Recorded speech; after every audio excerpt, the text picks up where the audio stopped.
Chapter 1. The Demon-Suppression Division of the Great Shen. Brother Shen. As Shen Changqing traversed the path, he exchanged greetings with acquaintances, a simple nod or a brief acknowledgement sufficing. Yet, regardless of who it was, no one bore any extraneous expressions on their faces, as if they were all ensnared in an indifference towards everything around them. Shen Changqing had long since grown accustomed to this demeanor.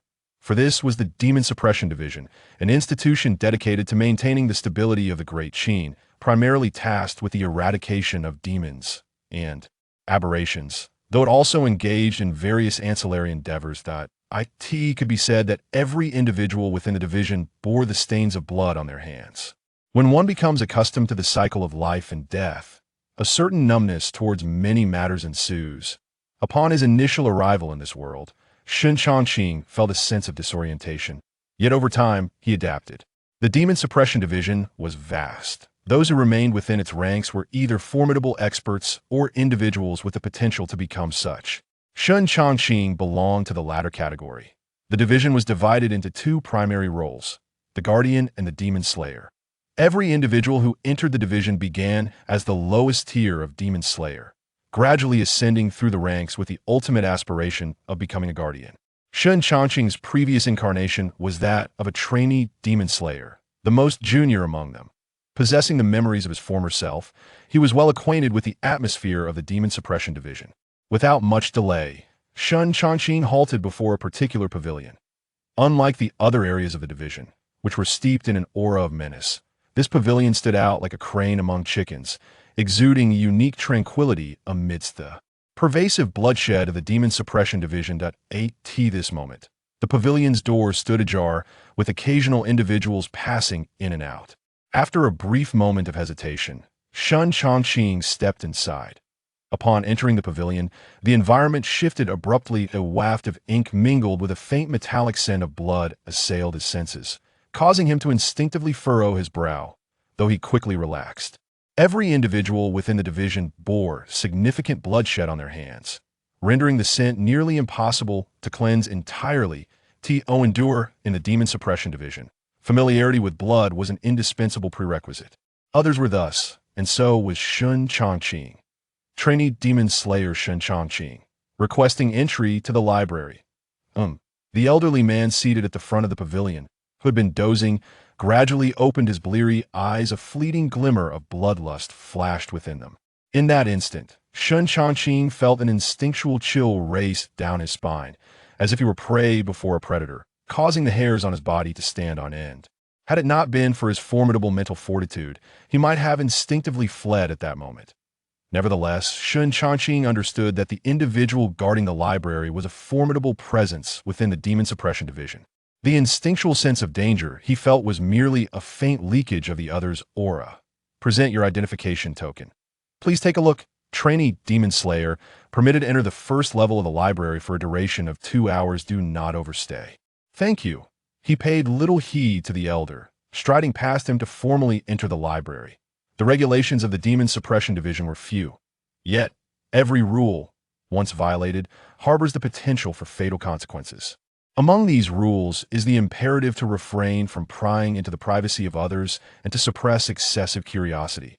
Over the years, there have been numerous instances where inquisitive demon slayers, driven by their insatiable curiosity, have provoked the ire of others, resulting in their own demise at the hands of those they sought to investigate.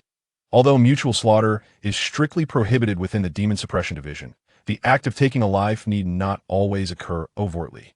Furthermore, while the members of the division may not be madmen, there exists a considerable number who are impulsive and prone to rage. Should their tempers flare, they may resort to murder without a second thought. Though Shen Changqing has spent nearly 5 days in the Demon-Suppression Division without witnessing such an event, his predecessor had been present for almost a month. During that time, the predecessor had indeed heard of several such occurrences. The inheritor of these memories, Shen Changqing holds a deep-seated caution regarding this matter. The Library of Martial Arts stands as the repository of all martial techniques within the Demon-Suppression Division that combat supernatural entities. It is evident that mere mortals lack the capability. Only through the mastery of advanced martial arts can one hope to possess the means to confront these foes. Thus, The library exists to empower the members of the division to enhance their strength as much as possible. Moreover, as the Demon-Suppression Division serves as the guardian of the Great Qin, it is essential to cultivate a sufficient number of adept warriors. Consequently, the study of martial arts within the library imposes minimal requirements. As long as one possesses an identity token, they may freely enter and exit the library without incurring additional fees. However, to prevent individuals from becoming engrossed in the library as a means of evading their duties within the division or to avoid becoming mere experts in martial arts, devoid of practical combat experience, regulations have been established to limit both the time and frequency of each individual's access to the library. The first floor of the library is expansive.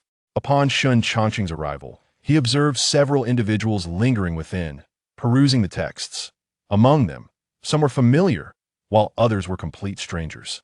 Given the vastness of the Demon-Suppression Division and the frequent influx of new members, even with a month spent there, his acquaintances remained few.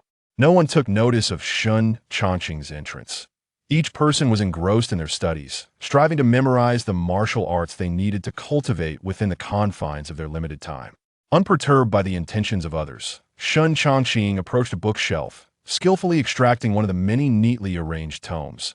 The title inscribed upon the cover read, 13 Guardians Horizontal Training Technique. The characters were of a style unique to the Great Qin, markedly distinct from the script with which Shen Changqing was familiar from his previous life. Nonetheless, aided by the memories of his predecessor, he had no difficulty comprehending the text. Having procured the 13 Guardians Horizontal Training Technique, Shen Changqing seated himself in a cross-legged position beside the bookshelf, quietly immersing himself in. The pages of the book, as time slipped away, 2 hours swiftly passed. Upon his departure, the elderly guardian stationed within the library momentarily opened his weary eyes, only to close them once more. In that fleeting instant, Shen Changqing felt an unmistakable aura of pressure behind him, compelling him to quicken his departure. Before long, he realized that once one entered the Demon-Suppression Division, they were bound to it in life, and death, leaving was simply not an option. Thus, every individual within the Demon-Suppression Division, even the lowest-ranking Demon Exterminator, enjoyed an extraordinary level of treatment. For instance, Shen Changqing's current abode was a secluded courtyard, furnished with wooden dummies, stone locks, and various martial training tools. He did not immediately engage in training instead. He focused his mind inward. Name: Shen Changqing. Affiliation: Great Qin Demon-Suppression Division. Position: Apprentice Demon Exterminator. Martial Arts: 13 Guardians Horizontal Training Not Yet. Initiated can be enhanced. Kill count: 3. Success. Upon seeing the word enhance on the display, a smile broke across Shen Changqing's face. Since arriving in this world, the very reason he had the confidence to remain in the Demon-Suppression Division was due to the discovery of his own unique ability. It appeared as a rather ordinary and simplistic panel, yet Shen Changqing understood that this was the foundation upon which he would establish himself in this realm.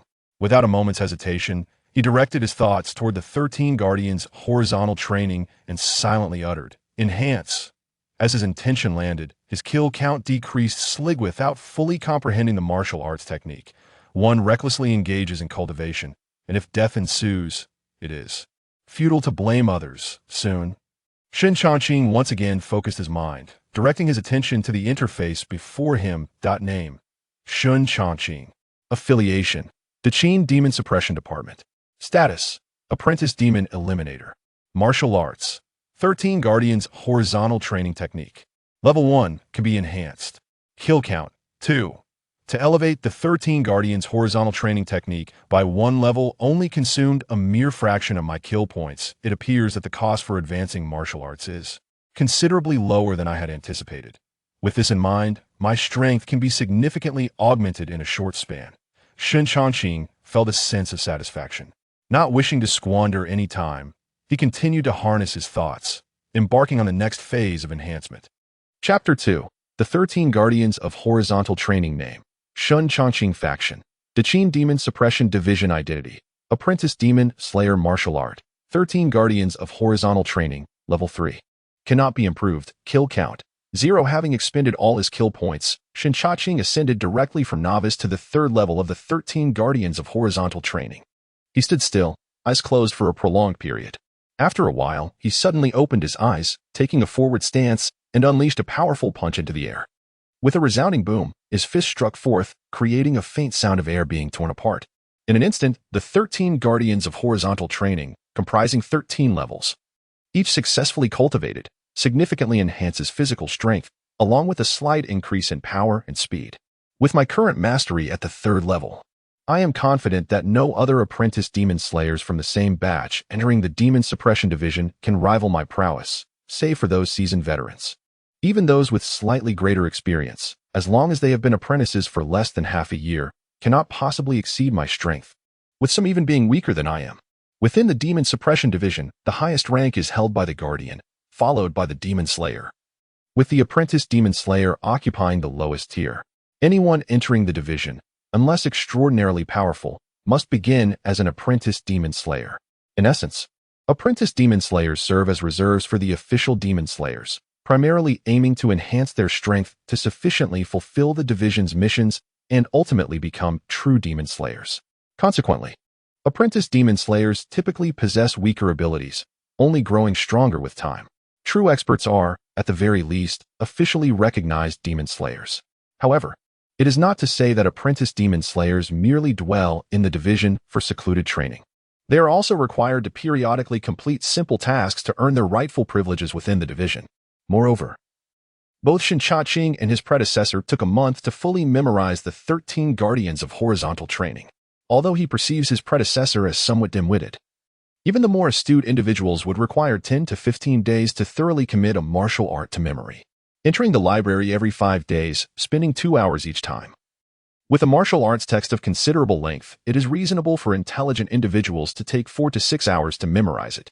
However, it is crucial to note that, according to Shen Changqing's understanding, among those who entered the Demon-Suppression division in the same batch, only a few prodigies barely grasped the basics.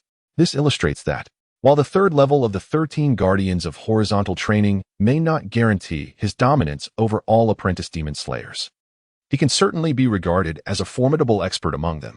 Yet, upon seeing his kill points reduced to 0 on the display panel, Shen Changqing shook his head in disappointment. It is regrettable that he has exhausted his kill points. He must devise a way to collect more to enhance his strength swiftly. Collecting kill points is essential for the rapid elevation of his prowess. In the grand realm of Daqin, the establishment of the Demon-Suppression Department heralded an era fraught with peril, starkly contrasting the tranquility of previous lives. Each year, countless souls succumbed within its confines, and Shen Changqing harbored a fervent desire to evade the grim fate of finding his name inscribed upon the list of the deceased. Every Demon Slayer was mandated to fulfill their missions, with no exceptions granted. Even the apprentice Demon Slayers were afforded a mere year of reprieve. Once that year elapsed, the department would compel them to undertake tasks related to sinister entities. Success would liberate them from the shackles of apprenticeship, allowing them to ascend to the status of true Demon Slayers. Conversely, failure bore consequences that were all too evident.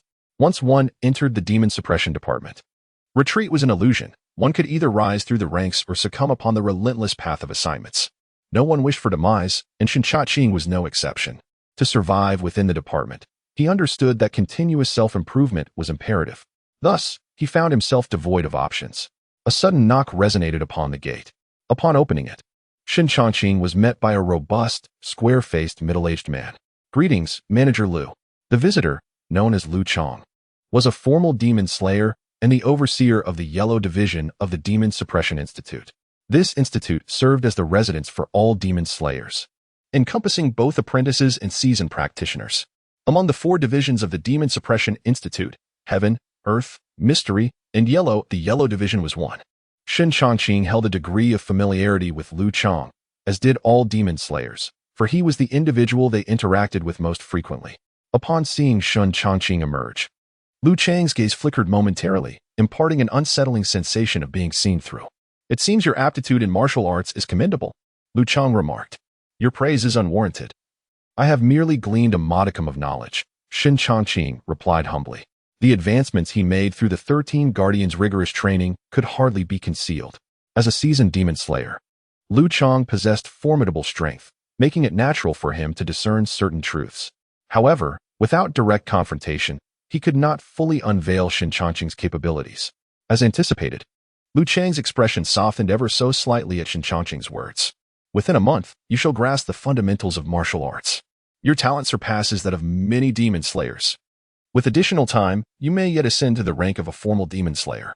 The path of martial arts demands a balance of tension and relaxation to reach its zenith. Lu Chang's simple commendation indicated his belief in Shen Changqing's potential to become a true demon slayer. As few could attain such a level of understanding in such a short span. Those who achieve this milestone, provided they did not falter along the way, were destined to become exceptional demon slayers, transcending the ordinary. Just as Shen Changqing surmised, Lu Chang, despite his keen observation, could not fully ascertain his depth without actual engagement. After this exchange, Lu Chang paused, his demeanor once again reverting to indifference.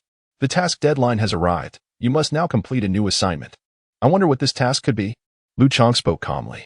Your current task is to conduct a patrol of the Demon-Suppression prison, just as last time. Upon hearing this, Shen Changqing's expression subtly shifted, though his heart brimmed with delight. The previous mission had involved patrolling the Demon-Suppression prison. And it was this very patrol that had officially activated the interface. He had been pondering how to discreetly seek an opportunity to enter the prison without arousing suspicion. Yet unexpectedly, the chance to do so had presented itself. Noticing the change in Shen Changqing's demeanor, Lu Chang mistakenly assumed he felt apprehensive and felt compelled to provide reassurance. The Demon-Suppression prison is not as perilous as you may envision. The demons and strange creatures contained within are generally bound by formidable seals. As long as you refrain from intruding upon restricted areas, you will encounter no issues. The restricted zones have already been documented in the prison manual. Moreover, it is imperative to remember that any sounds you hear within the prison should be disregarded entirely. In the past, he would not have elaborated further. However, given that Shen Changqing had managed to grasp the fundamentals of martial arts in approximately a month, he evidently possessed great potential. Offering this clarification could be considered a gesture of goodwill. Even if, hypothetically, Shen Changqing failed to develop or forgot about him after becoming stronger, it would bear little consequence for Lu Chang. A few extra words posed no loss. Upon hearing this, Shen Changqing clasped his hands in gratitude. Thank you, Manager Lu, for your guidance. Here, take this manual of the Demon-Suppression prison. Lu Chang retrieved a tome, about a foot in length, from his sleeve and handed it to Shen Changqing. The manual contained detailed accounts of each area, the demons and strange creatures sealed within, and their respective statuses. Should anything unusual arise or should anything attempt to escape, it was crucial not to venture into the cells for investigation, but rather to report the matter to the overseer of the Demon-Suppression prison. Furthermore, any peculiarities must not be deliberately concealed. Should one attempt to hide such information and be discovered, they would be deemed complicit with the demons and betraying humankind, leading to certain death. Rest assured, Manager Lu, I am well aware of this matter. Shen Changqing replied solemnly, tucking the manual away. The regulations of the Demon-Suppression division were stringent. Breaching any rule could result in severe injury or, in more serious cases, inevitable death. While his strength had increased, he was not reckless enough to provoke the division's laws. Off you go. Yes. With Lu Chang's directive, Shen Changqing promptly made his way toward the Demon-Suppression prison. The Demon-Suppression division was divided into several zones. The exorcist's residence was situated at the periphery, while the library was in the second zone. The Demon-Suppression prison resided in the third zone, with the fourth zone designated for the residence of the Guardians. The arrangement bears significance, for the Demon-Suppression prison holds immense importance. Should any sealed demonic entities or malevolent creatures escape, it would spell catastrophic consequences for ordinary people. With demon slayers at the forefront and guardians stationed behind, the aim is to thwart any potential escape of these fiends. The moment anything departs from the Demon-Suppression prison, an alarm will be instantaneously triggered. At that juncture, every creature confined within the prison has been vanquished by the formidable powers of the Demon-Suppression division. Thus, the notion of being unable to confront them is rendered moot. After his rebirth, Shen Changqing had visited the Demon-Suppression prison once. As the duties of an apprentice demon slayer are spaced 3 days apart, this marks his second visit. Armed with the experience from his initial foray, this second journey to the prison does not find him entirely unfamiliar, though it cannot be said to be completely routine either. Soon, the Demon-Suppression prison came into his line of sight. Chapter 3. The enigma of the Demon-Suppression Bureau is vast. Although the Demon-Suppression prison is merely a segment of this establishment, it is by no means small. To be candid, as a site dedicated to the confinement and sealing of malevolent creatures, it holds significant importance within the Bureau and cannot be trivial in scale. From an exterior perspective, the prison resembles an ancient fortress with walls constructed of azure bricks, marred by mottled stains of blood, embodying an aura of brutality and antiquity. A rectangular opening exists at the base of the walls, flanked by two imposing stone lions. Shen Changqing comprehended that this opening serves as the entrance to the Demon-Suppression prison. In fact, the prison possesses only a singular ingress and egress. At first glance, the entrance appears to lack heavy military presence, seemingly devoid of the rigorous security one would expect from a high-security facility. However, the truth is that the Demon-Suppression prison does not require an overwhelming number of guards. Simply put, it resides within the confines of the Bureau, which itself is an indomitable fortress, with demon exterminators in the front and guardians at the rear. Any malevolent entity attempting to emerge from the prison would be immediately detected by the formidable forces within the Bureau, ensuring that there is absolutely no chance of survival upon leaving its confines. These details Shen Changqing had gathered through hearsay, but he believed the likelihood of their veracity to be quite high. After standing still for several moments, Shen Changqing inhaled deeply and stepped into the prison. Yet, as he crossed the threshold marked by the stone lions, an overwhelming stench of blood assailed him, nearly suffocating him and plunging him into a frigid abyss. Fortunately, as the sanguine wave crashed upon him, a surge of potent vitality erupted within Shen Changqing, dissipating the chilling aura. The 13 Guardians' horizontal training. Pausing briefly, Shen Changqing continued forward. This was not his inaugural visit to the Demon-Suppression prison. He had previously experienced the oppressive force of its sanguinary atmosphere. The last time he entered, he had not yet mastered the 13 Guardians' horizontal training, leaving him paralyzed for nearly half an hour before he could acclimate. Compared to that prior experience, this time he merely paused momentarily before regaining his composure. Thus, Shen Changqing felt a renewed confidence in his own strength. The entrance to the prison is a lengthy corridor, devoid of wall lights, shrouded in an eerie darkness. For an ordinary individual, traversing such a passage would undoubtedly incite feelings of trepidation. However, for the seasoned Shen Changqing, the shadowy corridor did not disturb his inner tranquility. Not only Shen Changqing, but any apprentice demon exterminator possesses a robust spirit. Without sufficient fortitude, one would lack the qualification to enter the Bureau. Every formidable entity within the Bureau must eventually confront malevolent beings, encountering numerous terrifying scenarios along the way, necessitating a strong psyche for support. Otherwise, a fatal end is inevitable. Despite the corridor's darkness, Shen Changqing's stride did not falter. Before long, at the end of the dark corridor, a faint glimmer of light emerged, gradually becoming more pronounced. Once he fully stepped out of the shadows, the scene transformed dramatically. Surrounding him were oil lamps alight, dispelling the surrounding darkness. Several figures clad in iron armor and wearing helmets obscured their faces stood guard, swords sheathed at their sides. Upon noticing Shen Changqing's arrival, one of them stepped forward, blocking his path. Who approaches? Please present your credentials.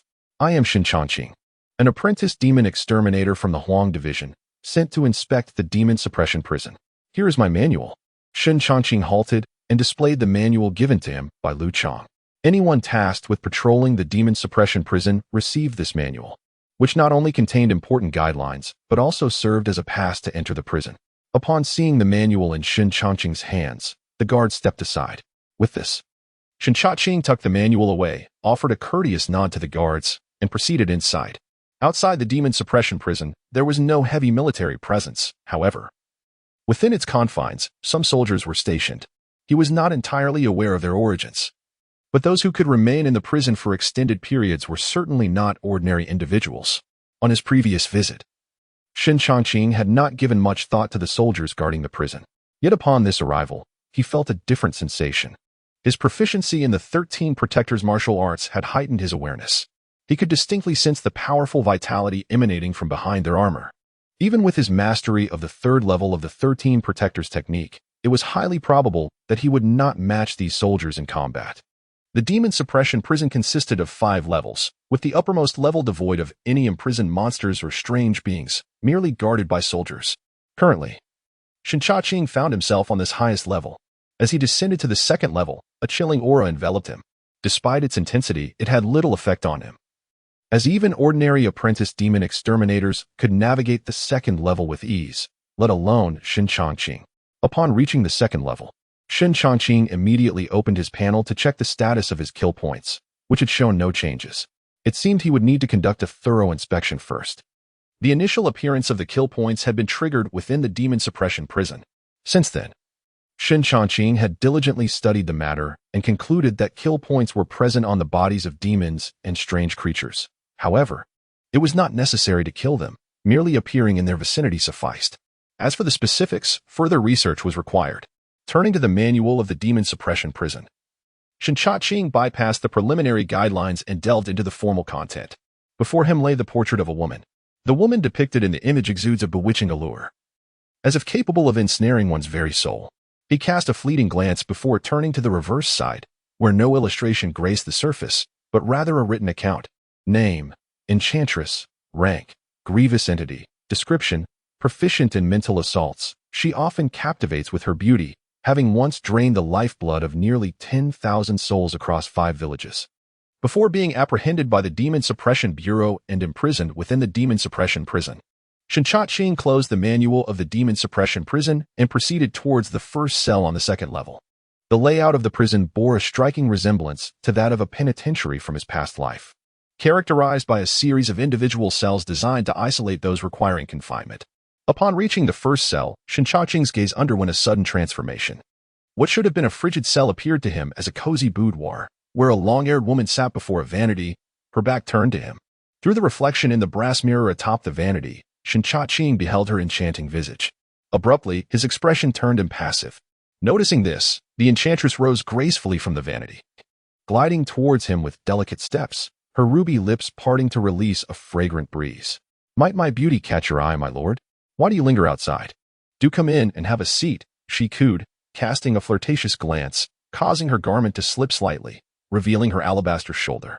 Shen Changqing turned to leave, rendering the woman's expression one of bewilderment. It seemed he could not glean any value from her. As he departed, he silently shook his head. Although he had lingered outside the cell for quite some time, he had acquired no killing value. This clearly indicated that obtaining such value from the enchantress was highly improbable. Thus, Shen Changqing deemed it unnecessary to squander time on her, especially considering the multitude of demons and strange entities confined within the Demon-Suppression prison. There was no need to hang in suspense over a single tree. As for the enchantress's form, truth be told, he held little fascination. Despite her captivating appearance, most strange entities lack a tangible form, presenting themselves solely as illusions. What he perceived as a beguiling woman might appear entirely different to others. Such nuances had been explicitly clarified on the very first day he entered the Demon-Suppression Bureau. The manual for the Demon-Suppression prison also contained similar advisories. Therefore, regardless of how the enchantress might transform, it bore no consequence for Shen Changqing. With no further intrigue in the enchantress, he resolved to assess the situation in the next cell. Shen Changqing turned to the next page of the Demon-Suppression prison manual, perusing the information recorded therein before making his way to the subsequent cell. The manual documented the nature of each demon and strange entity confined within each cell. The task of surveying the Demon-Suppression prison necessitated that the entities present within the cells corresponded with those documented in the manual. Should the manual indicate the presence of an entity yet the cell remain empty, caution would be warranted. It is highly probable that something imprisoned within has managed to escape for some unknown reason. Before long, Shen Changqing arrived at the front of the second cell. Inside, there was also a vengeful entity, but unlike the enchanting female, this particular vengeful creature had transformed into something else. After a brief pause, the slaughter value remained unchanged. Shen Changqing decisively moved on to the next cell. Unsurprisingly, the subsequent cell also contained a vengeful entity. These entities are categorized into several tiers, with the foremost being the spectral and vengeful levels, the spectral being the weakest, typically eradicated directly by the Demon-Suppression Bureau. Only those of vengeful tier or higher are deemed worthy of confinement. Soon, he reached the final cell of the second tier, and Shen Changqing's steps came to a halt. Chapter 4. The remnants of demons at the end of the second layer lies a cell. However, unlike other cells, this one does not confine a creature of malice, but rather an arm adorned with dark, scaly armor, unmistakably inhuman. It is ensnared by iron chains, restrained deep within the prison. Before the cell, Shen Changqing's expression is grave. His gaze is fixated on the arm, which is pierced by chains, its flesh still pulsating as if it were a living entity. Name: unknown. Rank: low-tier demon. Description: an arm of a demon in stark contrast to the preceding grotesque entities. This description is exceedingly simple. Yet, this simplicity does not denote weakness. Rather, it speaks to the formidable power of the demon's arm. The first time Shen Changqing beheld such an appendage, he was left in awe. It is unfathomable to consider what kind of being could endure such a fate, having its arm severed but not succumbing to death, necessitating its confinement by the Demon-Suppression Bureau. After standing before the cell for a considerable time, Shen Changqing remains vigilant, monitoring the fluctuations on the panel. Regrettably, the value of slaughter displayed remains static throughout. How perplexing! Is it possible that each location yields only a single value of slaughter? Furrowing his brow, Shen Changqing recalls that he last acquired a value of slaughter in the final cell of the second layer. Yet this time, his return has yielded not a single point. He speculates that perhaps a cell can only grant a value of slaughter once. With this thought, he shifts his gaze toward a dark passageway behind the cell, an entrance to the third layer. Ordinarily, an apprentice demon hunter need only patrol the second layer while on duty. The rationale is simple. The potent chill that pervades the second layer means that newly arrived apprentice demon hunters, lacking in martial prowess, can only traverse this level by leveraging their own vitality. As for the third layer and beyond, it is the domain of seasoned apprentice demon hunters tasked with patrolling those regions. This implies that, at present, only the value of slaughter can expedite the enhancement of his abilities. Without such value, it would be exceedingly difficult for him to distinguish himself within the Demon-Suppression Bureau. Shen Changqing's gaze sharpens. To rise within the ranks of the Demon-Suppression Bureau is to earn the right to ascend higher. Only by ascending can he attain greater privileges and accelerate his growth and power. With numerous tasks ahead, how can he ensure his survival without adequate strength? In a world rife with demonic chaos and rampant monstrosities, the notion of a sanctuary is but a mirage. It is only through one's own strength that one can carve out a place in this tumultuous realm. He has two objectives in coming to the demon prison: to acquire slaughter values and to unravel the patterns governing them. Completing the tasks of the Demon-Suppression Bureau is merely a secondary concern. Even in the absence of a mission from the Demon-Suppression Office, Shen Changqing resolved to find a way to venture into the Demon-Suppression prison. After all, acquiring slaughter points within its confines would allow him to amass strength, equipping him far better for future tasks than embarking on them unprepared.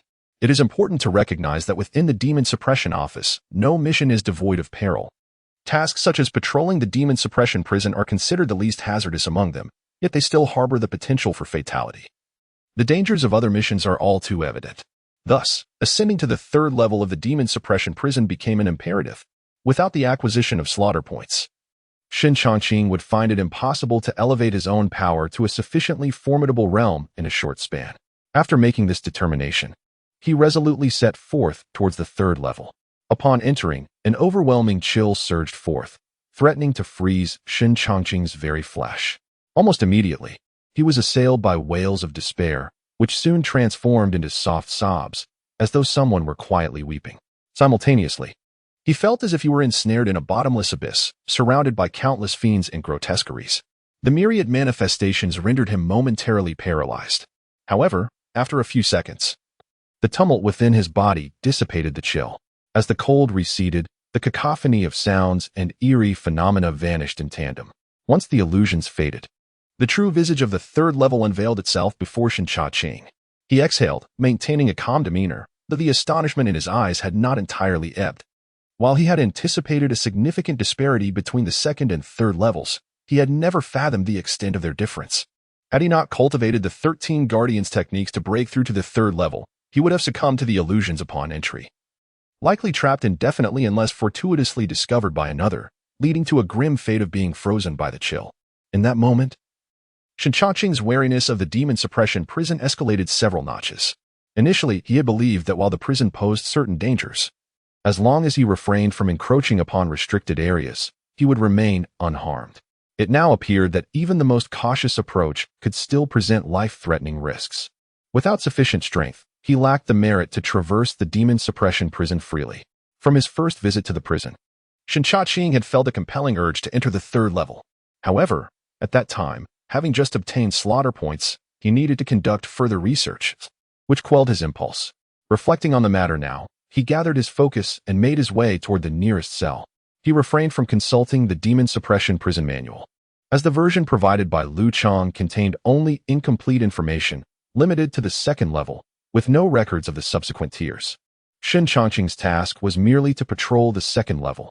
Lu Chang had never anticipated that he would venture into the third level unbidden. The cells on the third level were of the same dimensions as those on the second.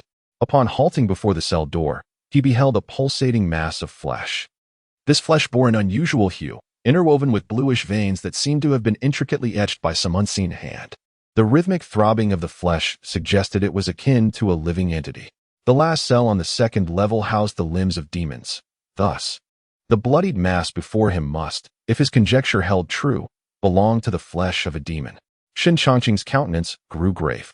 His understanding of demons was limited, as an apprentice exorcist lacked the qualifications to engage with matters of higher order. However, he possessed a deeper familiarity with the uncanny. At that moment, a familiar chill emanated from within the cell, swiftly infiltrating his being. Rather than displaying trepidation, Shen Changqing's expression brightened with a trace of delight. He immediately centered his thoughts and examined his status panel.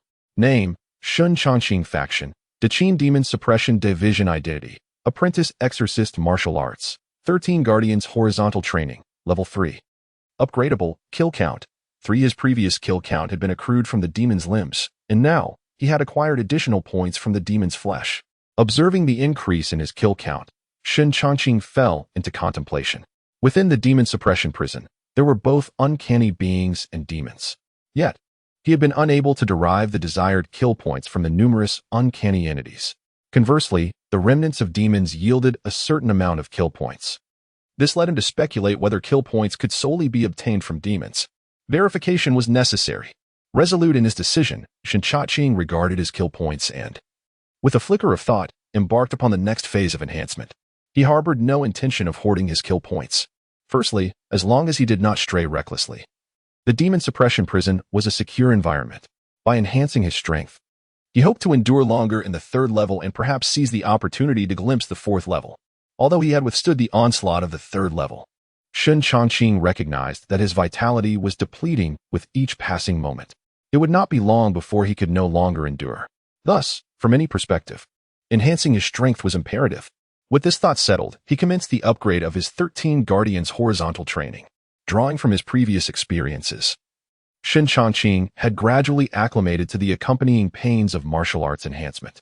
Shortly thereafter, a fraction of his kill points was expended, and the 13 Guardians Horizontal Training ascended to the fourth level. After a brief respite, he began the next round of enhancement.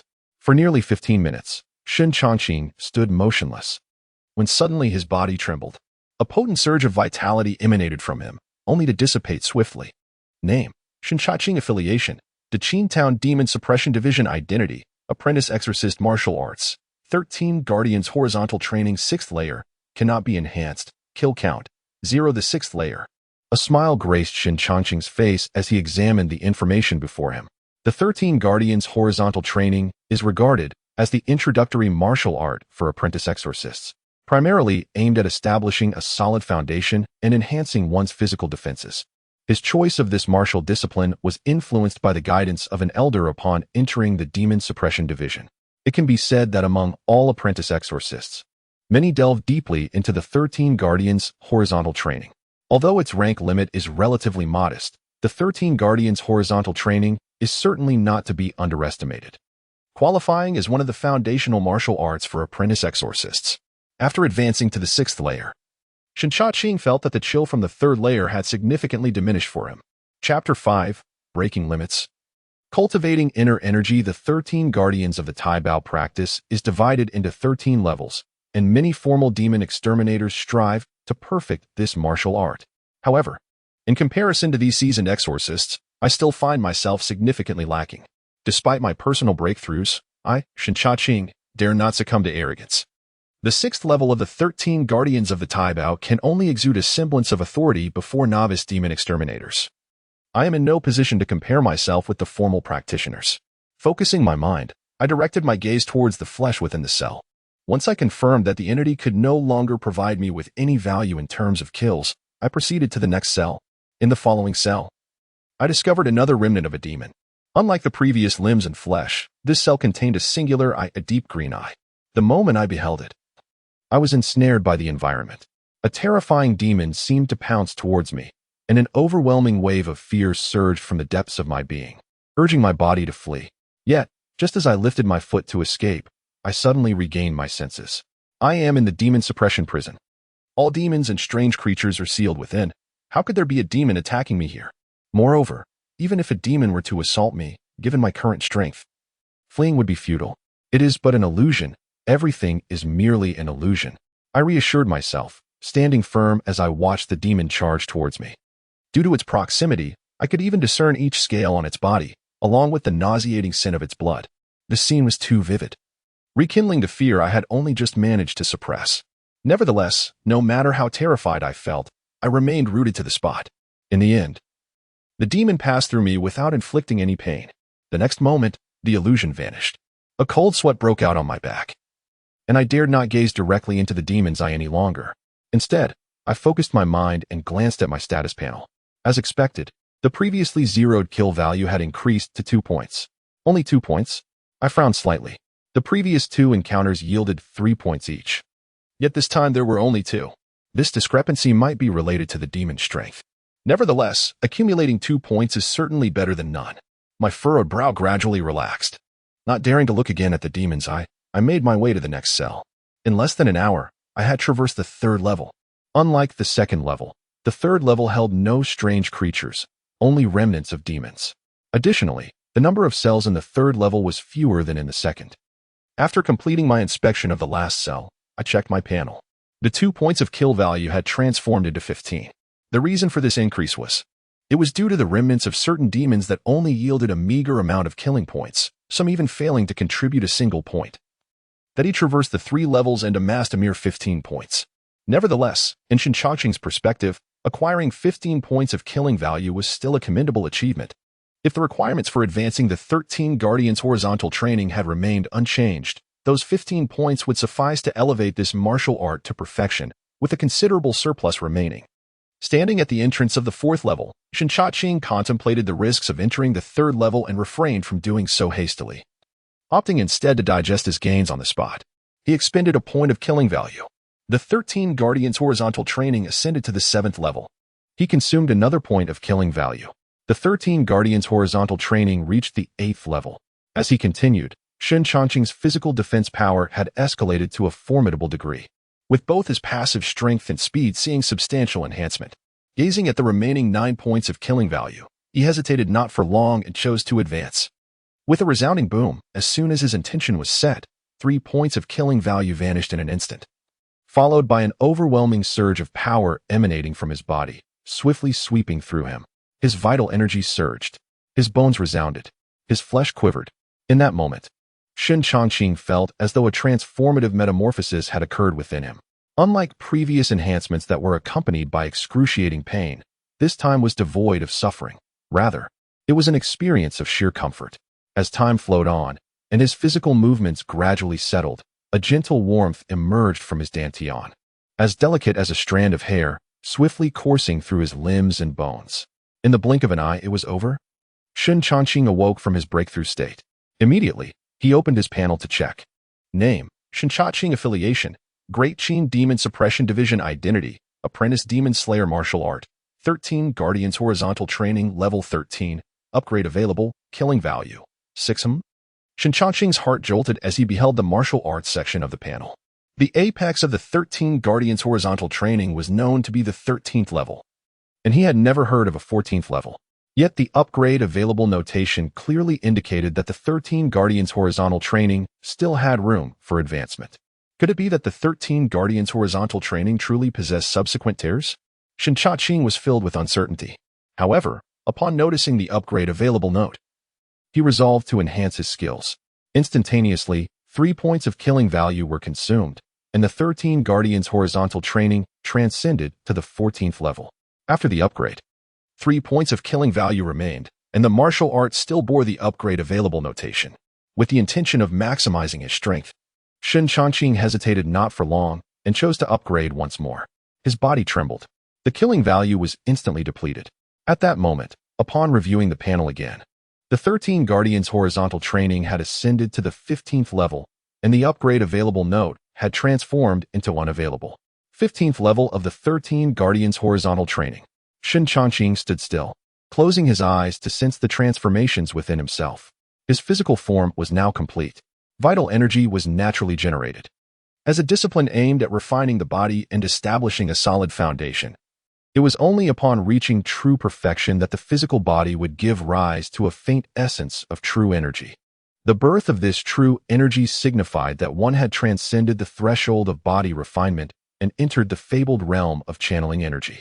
He could perceive the gentle warmth emanating from his dantian, and as he progressed through the 13 Guardians' horizontal training to the 15th level, the energy had expanded from a mere strand to nearly the thickness of a little finger. This was indeed the true energy that manifested after mastering the 13 Guardians' horizontal training. True energy. It bore a peculiar hierarchical classification, and the warriors of the Demon-Suppression department were likewise categorized. Some novice demon slayers had failed to cross into the body refinement stage, while others lingered in that realm. Official demon slayers were predominantly of the channeling energy stage or higher. In other words, with the emergence of true energy, his standing was no less formidable than that of an official demon slayer. Just a day prior, Shen Changqing had been someone who had not yet crossed the threshold of body refinement. Now, he had achieved the completion of the 13 Guardians' horizontal training and directly stepped into the channeling realm, equating himself with the official demon slayers. Such a transformation would be disingenuous if it did not bring him joy. Yet, he understood that entering the channeling realm was merely a new beginning. In comparison to the powerful figures within the Demon-Suppression department, the channeling realm was hardly significant, although it was just the beginning. He had already left his peers in the Demon Slayer cohort far behind. Achieving such a state in merely one day would surely raise suspicions. So he must be cautious not to reveal too much. Shen Changqing tempered his smile. Achieving the self-generation of true energy within a year was a testament to normal talent. Within 6 months, it indicated genius. Within 2 or 3 months, it signified an extraordinary prodigy, and if accomplished in a month, it would be deemed monstrous. However, accomplishing this in a single day, he shook his head. Such a feat transcended mere prodigiousness, not yet having reached a level of growth where he could fear no one. He was reluctant to become a target of scrutiny too quickly. However, he also felt no need to overly conceal his progress. He could find a reason to enter seclusion for a month or two, and then reveal his breakthrough into the channeling realm. Excessive modesty could hinder his development within the Demon-Suppression department. While it was prudent not to astound others too greatly, lest it invite peril, there was no necessity for excessive concealment. As long as he could provide a reasonable explanation, it would suffice.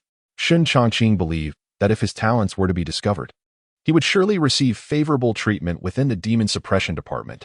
After all, no prodigious figure would likely be treated with indifference, as long as he refrained from acting impulsively. No one should discern that he had fully mastered the 13 Guardians' horizontal training. After realizing that he had indeed cultivated true energy, Shen Changqing was almost certain that the 13 Guardians' horizontal training consisted solely of 13 levels, and his ability to elevate it to the 15th level must be attributed to his advantage in slaughter value. Gazing at the now empty slaughter value, he looked towards the entrance of the 4th level. Ultimately, he decided to proceed onward, having completely harvested the slaughter value of the 3rd layer. The only way to acquire new slaughter value is to venture into the 4th layer. Upon entering the 4th layer, an overwhelming chill surged forth, instilling a profound terror.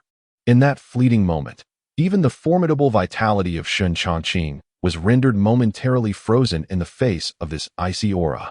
Fortunately, a surge of true energy from his dantian arose, barely dispelling the frigid assault. What an immensely powerful chill! Shen Changqing inhaled sharply, even before stepping into the 4th layer. He had anticipated its treachery, yet it now appeared he had underestimated its severity. Had it not been for the 13 Guardians' mastery reaching the 15th layer, he would have met his demise the instant he entered the 4th layer. Although he could currently resist the chill with his true energy and momentarily remain unafraid, Shen Changqing sensed that he could not withstand it for long. Chapter 6. Meridian Flow. Were there any unusual findings? None. The individual conversing with Shen Changqing at the exit of the 1st layer of the Demon-Suppression prison was none other than the person who had intercepted him earlier. Following a brief inquiry, Shen Changqing entrusted the manual of the Demon-Suppression prison to his counterpart, as this manual served as the key to entering the prison. Any exorcist departing from the Demon-Suppression prison must surrender the manual to the guard stationed there. This protocol ensures that the manual is not lost and prevents unauthorized individuals from obtaining it and entering the prison for nefarious purposes. Since leaving the Demon-Suppression prison, Shen Changqing has gained significant benefits from this journey. Not to mention, his visit to the prison alone elevated his martial prowess from the 3rd layer of the 13 Taibao to the 15th layer. His realm has transformed from the body refinement stage to the meridian flow stage.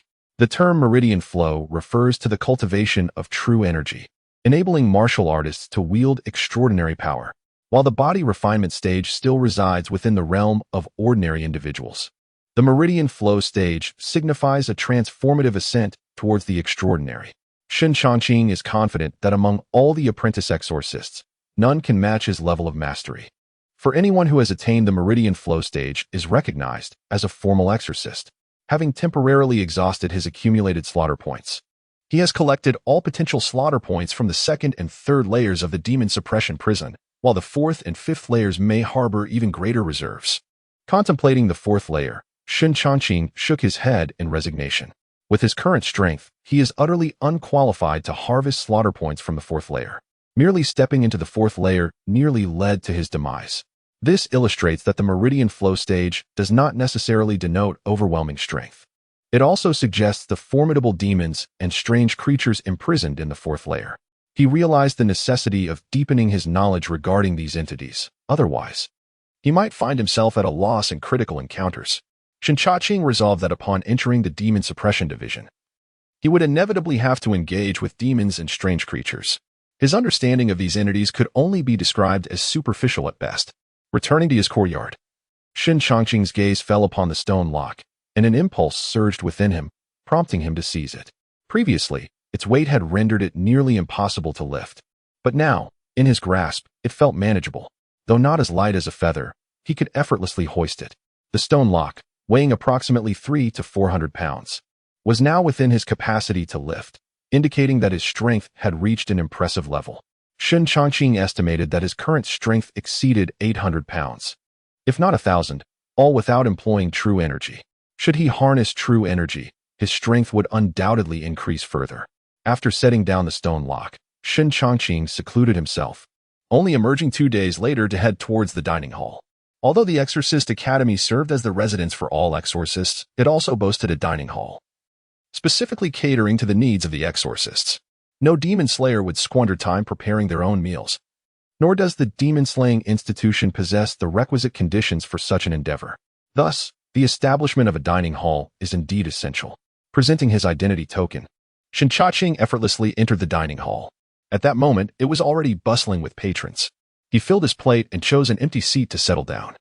It is noteworthy that the culinary provisions at the Demon-Suppression division are exceptional. Even an apprentice demon slayer enjoys a feast of meat and fish at every meal, accompanied by broth simmered from exotic animal bones. Completing his meal, Shen Changqing, who had recently experienced a significant increase in appetite due to his advancements in the 13 Guardians horizontal training, felt pleasantly satiated. Indeed, only with a full stomach can one possess the vigor necessary for cultivation. The dining hall established by the Demon-Suppression division provides all food according to the standards of martial artists, sufficiently replenishing daily energy expenditures. With his hunger satisfied, Shen Changqing departed contentedly. He recalled that dining outside the Demon-Suppression division would require a substantial amount of silver, a cost that ordinary citizens could scarcely bear. Yet within the division, he could indulge freely. Moreover, the standard of his meals was that of an apprentice. Formal demon slayers would enjoy even greater culinary privileges. Upon returning to his quarters, Shen Changqing mostly kept to himself. Aside from the necessary daily visits to the dining hall, he remained in solitude, continually familiarizing himself with his burgeoning strength. The increase in his killing value merely translated to an elevation in martial prowess. Yet it did not imply that his body could immediately adapt. According to Shen Changqing's conjecture, an apprentice demon slayer is required to complete a task every 5 days. Similarly, the time allotted for their access to the library also follows this 5-day interval. On the 5th day, Lu Chang arrived as expected. Have you made further breakthroughs in the 13 Guardians horizontal training? Upon first laying eyes on Shen Changqing, Lu Chang discerned an unusual aura. Compared to 5 days prior, Shen Changqing exhibited a palpable surge of vitality, clearly indicating considerable progress in his training. Certainly, Lu Chang did not anticipate that his counterpart had transcended to the 15th level. For the pinnacle of the 13 Guardians horizontal training is the 13th layer. Once the 13th layer is perfected, the body approaches completeness, making it less likely to reveal one's vitality. However, Shen Changqing's advancement shattered the boundaries of this martial art, disrupting the equilibrium of his physique and allowing Lu Chang to sense the leakage of his vital energy. Had it been earlier, the vitality emanating from Shen Changqing would have been far more pronounced. Yet, due to several days of intensive practice, he had grown more attuned to his own body, and the previously leaking vitality had been subdued. By the time Lu Chang observed him again, it was maintained at a normal level. Upon hearing Lu Chang's inquiry, Shen Changqing smiled, saying, "I have gained a little from a few days of seclusion. It is nothing noteworthy before you, Manager Lu. The cultivation of one's body is merely the beginning. Once you have established a solid foundation, you may consider visiting the Library of Tomes to exchange for a martial art of the Meridian Realm." Although it is true that the 13 protectors can naturally transition into the Meridian Realm after perfecting their training, this approach demands an excessive amount of time. Entering martial arts requires only a refinement of your foundation. When the opportune moment arises to adopt an advanced martial art, it will facilitate a swifter entry into the Meridian Realm. Once you attain the Meridian Realm, the likelihood of becoming an official demon slayer significantly increases. Lu Chang patiently elucidated these points, harboring a particular interest in Shen Changqing, whom he regarded as a prodigy. Observing Shen's progress today, Lu was not disappointed. In just 5 days, Shen had made remarkable strides in the 13 protectors' training. Provided no unforeseen circumstances arise, Shen Changqing is destined to become a true demon slayer. As the steward of the Demon Slayer Institute, Lu Chang would also reap benefits from nurturing a trainee into a fully fledged demon slayer. However, the transition from a trainee to a true demon slayer is fraught with challenges, with a notably high rate of attrition. Few manage to reach this milestone. Thank you, Steward Lu, for your guidance. Should I achieve success in the future, I shall not forget your assistance. Shen expressed earnestly. Your sincerity is appreciated. Lu Chang replied with a rare smile gracing his face. He then produced the manual for the Demon-Suppression Abyss. You have traversed the abyss several times now, so you must be quite familiar with it. This time, you shall continue your patrol of the abyss. Understood. Shen Changqing accepted the manual without hesitation. In truth, he had not sought to change his assigned task. Whatever mission Lu Chang assigned, he felt compelled to fulfill. It was evident that Lu consistently entrusted him with the same task, which was relatively uncomplicated, perhaps as a means of extending a favor. Shen was fully aware of this. After receiving the manual and bidding farewell to Lu Chang, he made his way directly toward the Demon-Suppression Abyss, with no intention of seeking slaughter points. This patrol was completed expeditiously. Within an hour, Shen emerged from the abyss and proceeded toward the Library of Tomes. Lu's remarks had suddenly illuminated the realization that his repertoire of martial arts was still insufficient. Utilizing slaughter points for enhancement, it was clear that adopting more profound martial arts would undoubtedly amplify his strength. Yellow Division Trainee Demon Slayer Shen Changqing, requesting entry to the Library of Tomes. Shen promptly presented his identity token, preempting any inquiries. The elder stationed at the library opened his eyes, the familiar glimmer of bloodlight flickering briefly. However, compared to their last encounter, Shen found that the fear he once felt had considerably diminished. Upon noticing this, Shen secured his token, expressed his gratitude, and made his way toward the shelves brimming with books. The first floor of the Library of Tomes housed not only records of martial arts but also an array of peculiar tales and accounts of strange demons and supernatural occurrences. However, different books delineate various realms. Although he harbored a desire to gain a deeper understanding of the supernatural and the arcane, after Lu Chang's counsel, Shen Changqing resolved to prioritize the enhancement of his martial arts skills. As for other matters, he would take the opportunity to explore them gradually in the future. Standing before the bookshelf dedicated to martial arts, he casually withdrew a volume inscribed with the bold title, Iron Crotch Technique. The Iron Crotch Technique is also an introductory martial art, akin in nature to the 13 Guardians' horizontal training. Yet, when compared, the former pales significantly in comparison to the latter. Chapter 7. Harmonizing internal and external cultivation. When the 13 protectors achieved the pinnacle of their horizontal training, their physical defenses were significantly enhanced, encompassing even the most vulnerable points of the body. Beyond the 15th level, the strength of their defenses became formidable. Techniques such as the Iron Crotch skill only served to fortify a single vital area, rendering further study unnecessary. Shen Changqing withdrew the next volume, which was yet another introductory martial text, slightly superior to the Iron Crotch skill, yet still lacking in necessity for study. With time being a precious commodity, he refrained from any frivolous waste. After a considerable duration, He extracted a particular martial art, his gaze lingering upon it. Pure Yang skill. Opening the first page, he was immediately greeted by its contents. The Pure Yang skill emphasizes a harmonious blend of internal and external cultivation, integrating movement and stillness, nurturing the internal organs while strengthening the sinews and skin. This technique, characterized by its extreme rigidity and yang energy, is particularly suited for men.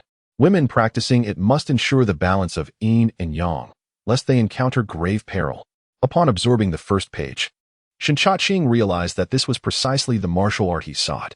In comparison to the 13 Protectors' horizontal training, the Pure Yang skill clearly possessed a higher potential. Furthermore, its dual focus on internal and external cultivation resonated with the principles of the 13 Protectors technique he was currently mastering. Thus, pursuing the Pure Yang skill would undoubtedly yield greater efficiency. With this in mind, Shen Changqing promptly seated himself and diligently perused the Pure Yang skill. Perhaps due to the success achieved with the 13 Protectors technique, he found his thoughts becoming remarkably clearer while studying the martial arts. What once required extensive time to memorize could now be retained with mere glances. In less than 2 hours, Shen Changqing had fully committed the content of the Pure Yang skill to memory. Simultaneously, he glanced at his status panel. Name: Shen Changqing. Affiliation: Great Qin Demon-Suppression Office. Identity: Apprentice Demon Slayer. Martial Arts: 13 Protectors horizontal training, 15th level, non-upgradable. Pure Yang skill, not yet initiated, non-upgradable, kill count, 0. The information regarding a martial art would not appear on the panel unless it had been thoroughly memorized. The presence of the Pure Yang skill on his panel confirmed that Shen Changqing had indeed mastered it. Time was of the essence. The 2-hour limit dictated that he could not linger in the library for long. Fortunately, Shen Changqing had utilized a single opportunity to fully memorize the Pure Yang skill, sparing himself the month-long ordeal typically required to master a martial art. As he departed the library, it was evident that the Demon-Suppression office, despite its vastness, afforded an apprentice demon slayer access to only a select few locations, most of which were within the Demon Exorcism Academy. For instance, entering the Demon-Suppression prison necessitated possession of the Demon-Suppression prison manual. Moreover, the library imposed its own time restrictions. However, the Demon-Suppression office did not prohibit demon slayers from leaving at will, nor did it impose restrictions on apprentice demon slayers. Nevertheless, the Demon-Suppression office where Shen Changqing found himself was situated in the capital of the Great Qin, and he was not originally from the capital. He had merely been chosen by the Demon-Suppression office from another locale. Similarly, the former self dared to enter the Demon-Suppression division precisely because he had long been a solitary figure. Since joining the division, he had not ventured a single step outside.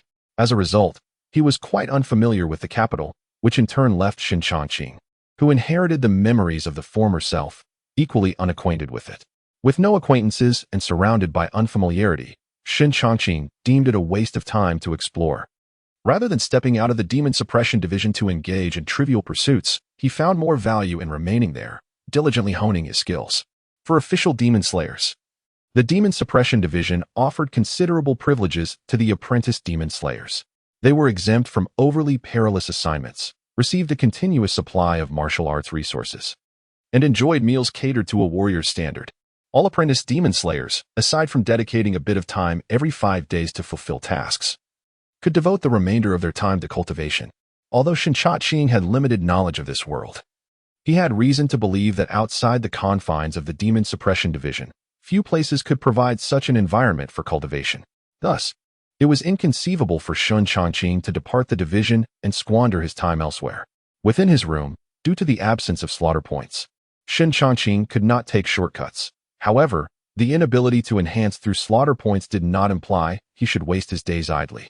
Rather than wait passively, he chose to rely on his innate talent for cultivation, hoping that any gains would allow him to save significantly when the time came to utilize slaughter points. Days spent in earnest cultivation always seemed to pass swiftly. In the blink of an eye, 2 months had elapsed. The profession of demon slayer was indeed marked by high turnover. As Shen Changqing witnessed numerous newcomers arriving at the Yellow Division of the Demon-Suppression Academy over these 2 months. Yet, regardless of how many filled the ranks, the academy never seemed to reach full capacity. It was evident that the number of fallen demon slayers was considerable. Shen Changqing paid little mind to this situation. After all, apart from Lu Chang, whom he had come to know, he had no other connections. Consequently, whether others lived or died seemed largely irrelevant to him. In Shen Changqing's eyes, the only worthy pursuit was the enhancement of his own strength. Otherwise, he risked following in the footsteps of those who had perished. Knock, knock. The door to the academy was rapped upon. Upon opening it, Shen Changqing was greeted by the sight of Lu Chang standing there. Manager Lu. Just as Lu Chang was about to nod in acknowledgement, his expression suddenly shifted, and he scrutinized Shen Changqing with a look of astonishment. You have broken through to the meridian opening stage. I have been diligently cultivating the Pure Yang technique and have recently made some progress, Shen Changqing replied, nodding. It was only during the genuine practice of the Pure Yang technique that he discovered the significant compatibility between it and the 13 Taibao's horizontal training, more substantial than he had anticipated. With the foundation provided by the true qi of the 13 Taibao, Shen Changqing successfully transformed all his true qi into Pure Yang true qi in just a few days. However, due to time constraints, he had kept this under wraps, choosing not to disclose it easily until now. Shen Changqing calculated the time and reluctantly revealed a portion of his true abilities, which consequently alerted the other party. Receiving confirmation, Lu Chang could not help but feel a surge of astonishment. He truly had broken through, although he was well aware of Shen Changqing's exceptional talent. Surpassing many apprentice demon hunters, he had not anticipated that Shen could cultivate Pure Yang true energy so swiftly. It is essential to understand that the primary distinction between the meridian opening and body refinement stages lies in the possession of true energy. Only by harboring true energy can one be distinguished from ordinary martial artists. If I am not mistaken, you have only been at the Demon-Suppression division for just over 3 months, not even 4 months, correct? 3 months and 5 days. Lu Chang nodded slightly, his astonishment immeasurable. To achieve a breakthrough in the meridian opening stage within such a short span is undoubtedly the mark of a genius, indeed, an unparalleled prodigy. After a moment of astonishment, he regained his composure. While such extraordinary talent is shocking, the Demon-Suppression division is not devoid of it, after all. It is a formidable institution of the Great Qin, gathering many promising individuals from within the realm. Among these individuals, some geniuses, even unparalleled talents, remain concealed. In their daily lives, they may appear unremarkable, yet upon arriving at the Demon-Suppression division, they gradually unveil their brilliance. Having broken through to the meridian opening realm, you are now eligible to become a formal demon hunter. However, there is a 1-year grace period for apprentice demon hunters, and you may also choose to remain at the Demon-Suppression division for further cultivation. With your talent, I believe you will achieve considerable progress in the remaining 7 or 8 months. Remember, although the meridian opening realm is not to be underestimated, in the presence of true powerhouses, it holds little weight, so do not allow yourself to become overly complacent, Lu Chang advised solemnly.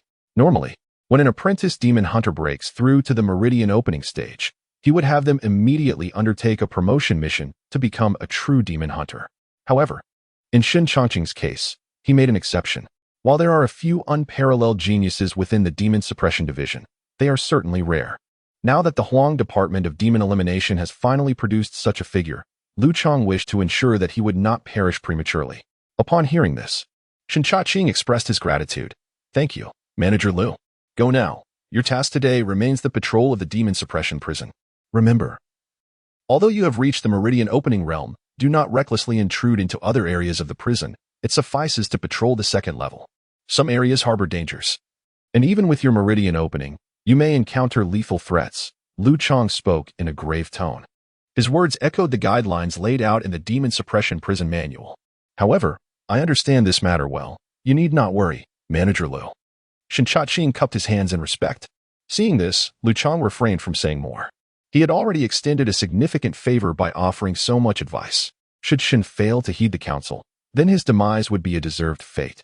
Throughout history, there have always been individuals who perished in the Demon-Suppression prison due to their own recklessness, and Lu Chang did not wish for Shen Changqing to become another statistic, as that would be a tremendous waste. Of course, if he insisted on ignoring the warnings, then he would be deserving of his fate. Good advice often goes unheeded by those who are doomed. After bidding farewell to Lu Chang, Shen Changqing swiftly made his way to the Demon-Suppression prison. Due to his frequent visits, the soldiers stationed at the Demon-Suppression prison had become quite familiar with him. Following protocol, they glanced at the manual before stepping aside to grant him passage. Shen Changqing courteously clasped his hands in greeting and then vanished into the first layer of the prison. Upon entering the second layer, a familiar chill enveloped him. Just as the cold approached, a surge of warmth emanated from his dantian, swiftly coursing through his limbs and dispelling the encroaching frost. Throughout the entire process, Shen Changqing's footsteps remained unbroken as he made his way directly toward the first cell. Chapter 8. The 31st year of the Great Qin. Shen Changqing had grown quite accustomed to the enchanting woman. He visited the Demon-Suppression prison 6 times a month. And each time he entered, the first thing that greeted him was this peculiar figure. Strangely enough, the appearance of the enchanting woman remained unchanged from previous encounters, leading Shen Changqing to almost believe that such a beguiling demeanor was indeed her true form. Over the span of 2 months, he made it a point to visit the library every 5 days. Aside from seeking various martial arts techniques, he dedicated the remainder of his time to researching information concerning demons and strange creatures. Logically, these matters could be clarified through consultation with formal demon exterminators. Unfortunately, the Huang Department of Demon Extermination was vast, and Shen Changqing did not know any of the official exterminators, leaving him unable to inquire about certain situations. As for Lu Chang, he seemed a suitable candidate. Shen Changqing admired the Demon-Suppression Office's approach of nurturing newcomers. They merely instructed on basic rules while leaving the rest to individual exploration. Consequently, he had to rely on himself and managed to uncover some information within the library. Fortunately, the library contained an abundance of records regarding demons and strange creatures. Whenever he ventured into the relevant section, he could easily pull out volumes filled with similar content. Through these efforts, Shen Changqing gained considerable insight into demons and strange creatures.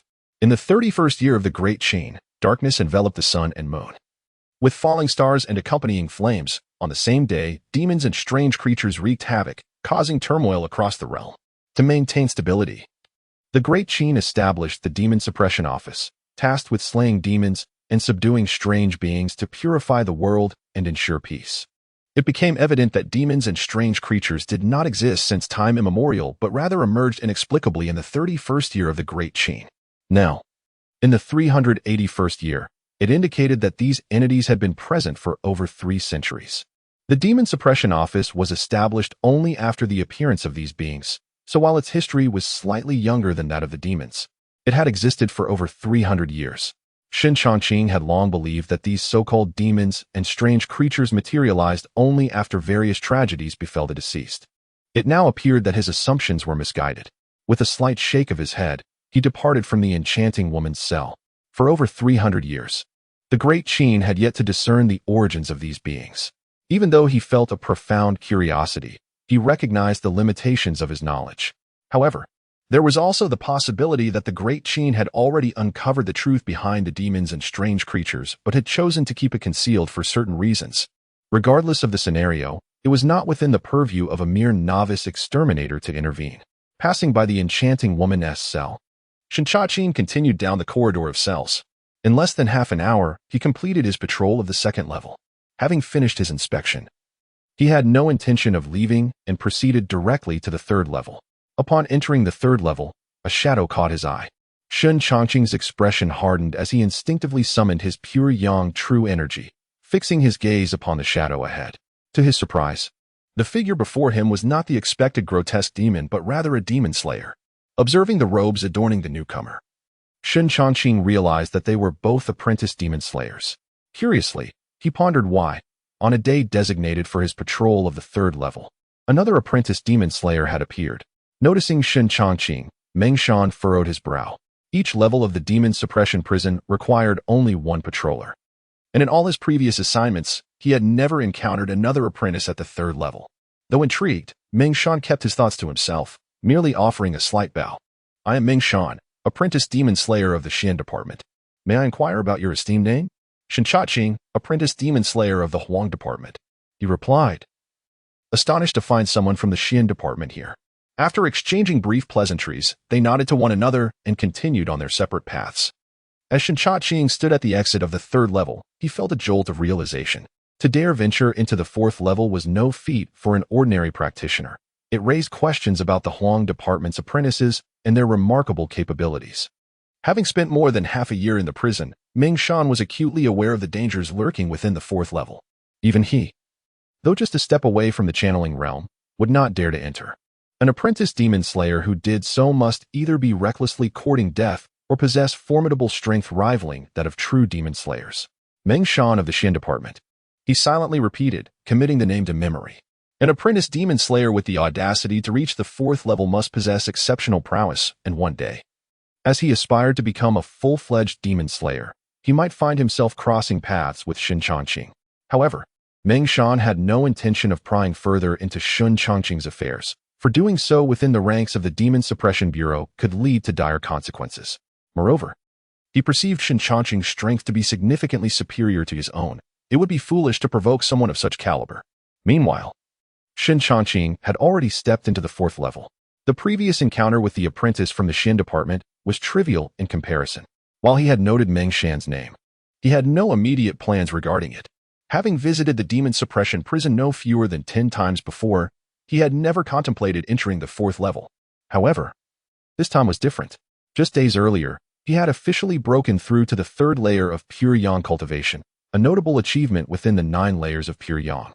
Feeling that the Pure Yang true energy in his dantian had become significantly more robust, nearly double that of his previous practice, he resolved to enter the 4th level. It had been quite some time since he had accrued any killing value, and he hoped the 4th level would not disappoint him. As he braced against the icy onslaught, his Pure Yang true energy automatically circulated, dispelling the chill within him as he made his way toward the first cell. The layout of the 4th level was strikingly similar to that of the previous 2 layers. Upon approaching the first cell, a strong, metallic scent of blood assailed him. The intensity of the sanguine aroma rendered Shen Changqing, who had grown accustomed to such odors, momentarily uneasy. He stepped back slightly, peering into the confines of the cell. There, bound forcibly, was a creature enveloped in greenish scales, its size comparable to that of a human, yet its arms were grotesquely elongated, and its face devoid of features. Its limbs, head, and various other parts were pierced and secured by stout iron spikes. Despite evident signs of struggle, not a single drop of blood flowed from its wounds. A demon. Shen Changqing's expression shifted drastically as he beheld the creature impaled within the cell. A demon, a being of a higher order than mere aberrations. Any demon, if left unchecked, possessed the capacity to slaughter an entire city. He had only encountered images of demons in the library, but had never witnessed a living one until now. This demon was the first. As he gazed at the entity, Shen Changqing could acutely sense its malevolent aura and the nauseating scent of blood that surrounded it. Even prolonged observation stirred within him an uncontrollable surge of fear. Despite the turmoil within, Shen Changqing forced himself to maintain composure. Though demons were formidable, breaking through the confines of the Demon-Suppression prison was no simple feat. Otherwise, the imprisoned demons and aberrations would have long since escaped. While his gaze lingered on the demon, Shen Changqing's attention had already shifted to his personal interface. Odd. Why was there no change? A quarter of an hour elapsed. Yet the slaughter value displayed remained static, and his countenance grew increasingly grim. The previous slaughter values were derived from the remains of demons. Wait, the remains of demons. A realization struck him, prompting him to withdraw his focus from the interface and observe the demon once more. The remains of demons could yield slaughter value. Yet the demon before him offered none. Thus, a question arose. There must be some distinction between the two that precluded him from acquiring slaughter value. The most apparent difference being that the remains of demons, strictly speaking, are lifeless. Although they may appear alive, they do not embody true life. Shen Changqing had gleaned this knowledge from the library. The demon before him, however, was undeniably a living being. Shen Changqing had come to a conclusion. Slaughter value could only be obtained from deceased demons, and not from the living. No, that is not entirely accurate. If slaughter value cannot be acquired from living demons, then correspondingly, it surely cannot be obtained from living aberrations either. This explains why I am unable to garner slaughter value from aberrations. In other words, should there be deceased aberrations, I might be able to derive slaughter value from them. In unraveling the intricate threads of his circumstances, Shen Changqing has gained considerable insight into the panel that adorns him. At the very least, he has formed a reasonably complete conjecture regarding the acquisition of slaughter points. The remainder lies in the realm of practical verification. However, Shen Changqing is acutely aware that, at present, he has no means to validate his theories. The malevolent creatures confined within the Demon-Suppression prison are beyond his authority to vanquish, and given his current capabilities, he lacks the strength to defeat the entities imprisoned therein. This matter must be deferred to a later time. Taking a deep breath, Shen Changqing remained undeterred. wandering once more through the other cells on the 4th level. Regrettably, the 4th level houses only living demons. Ultimately, he was left with no choice but to depart in resignation. Chapter 9. Once entering the Demon-Suppression division.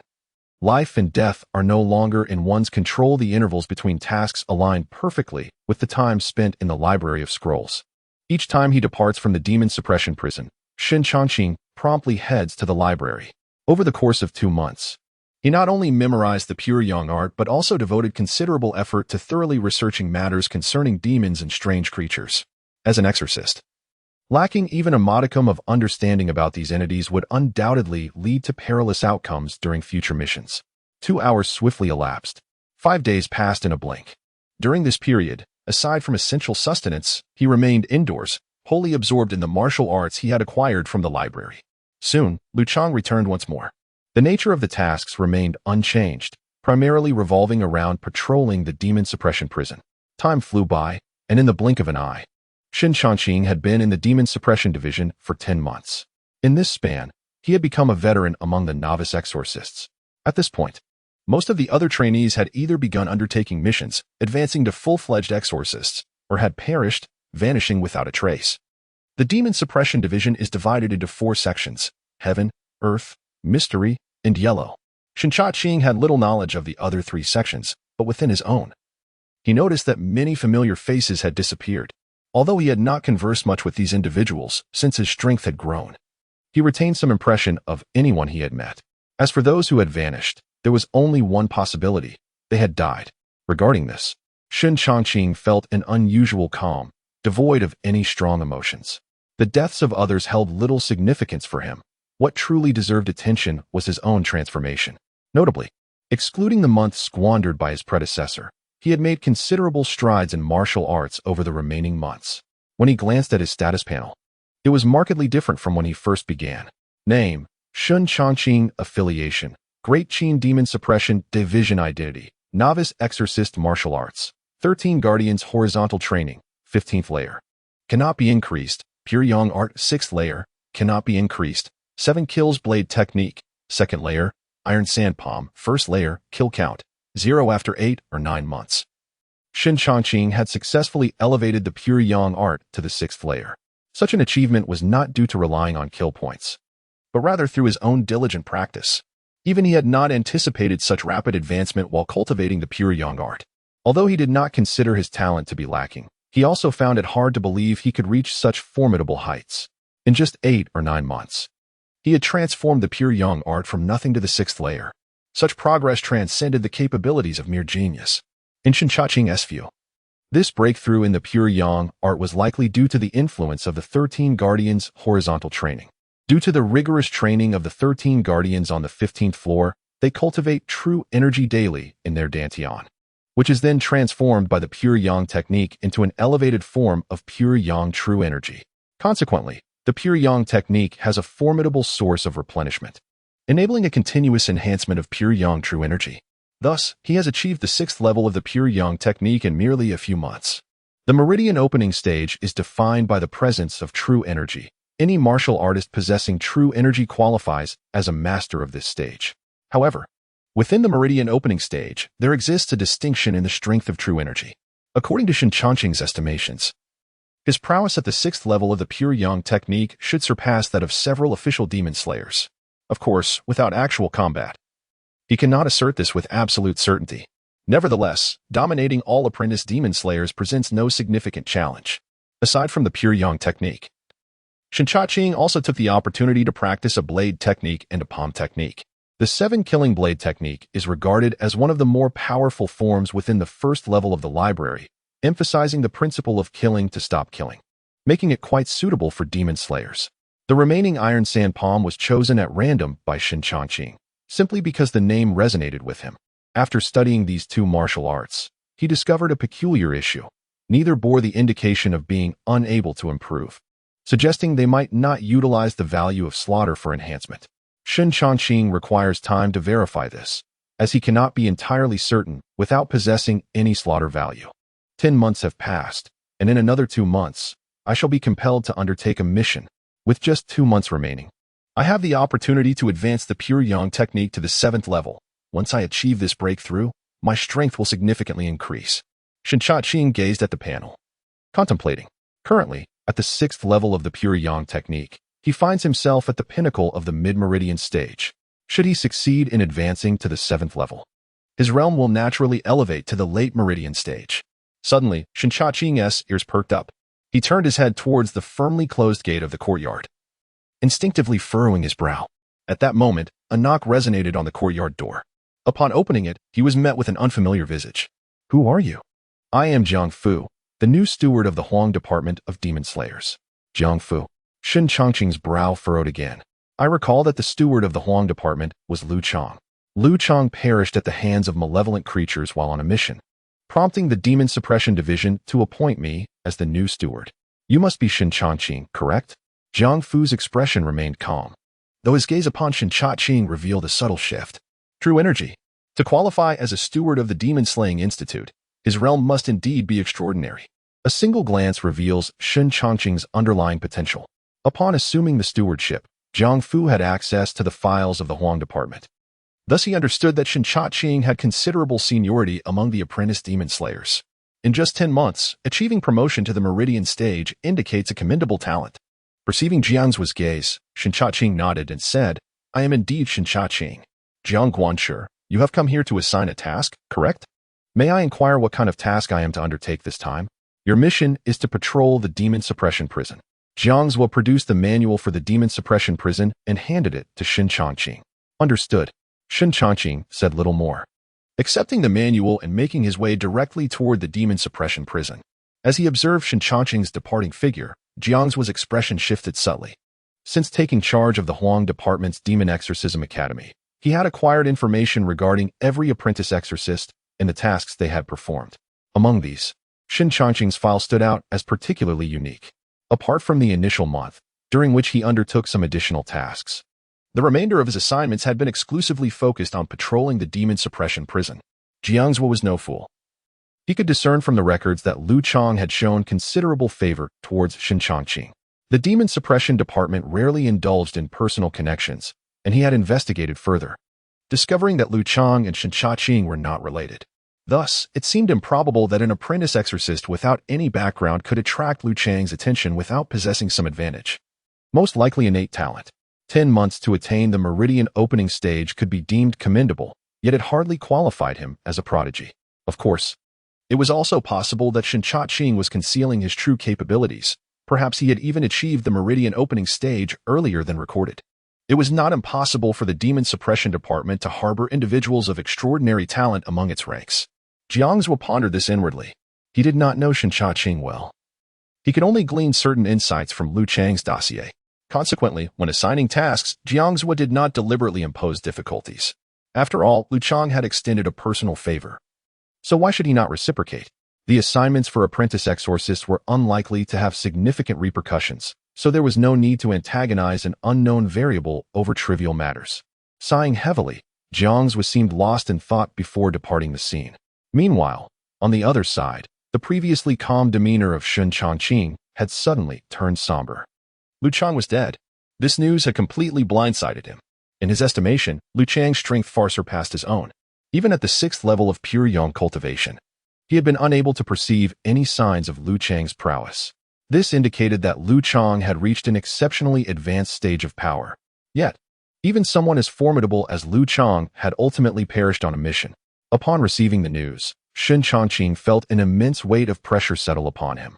The sense of self-satisfaction that had arisen from his own cultivation progress vanished entirely. In the past, many exorcists had gone missing or had their deaths reported after a prolonged absence. However, Shen Changqing had not been particularly acquainted with those exorcists and felt little impact from their fates. It was only upon hearing of Lu Chang's demise that he experienced a swell of unfamiliar emotions, regardless of the circumstances. The gravity of the situation weighed heavily on his heart. Lu Chang was the individual he knew best in this unfamiliar world, and they had exchanged the most words with one another. Strictly speaking, he owed Lu Chang a considerable debt of gratitude.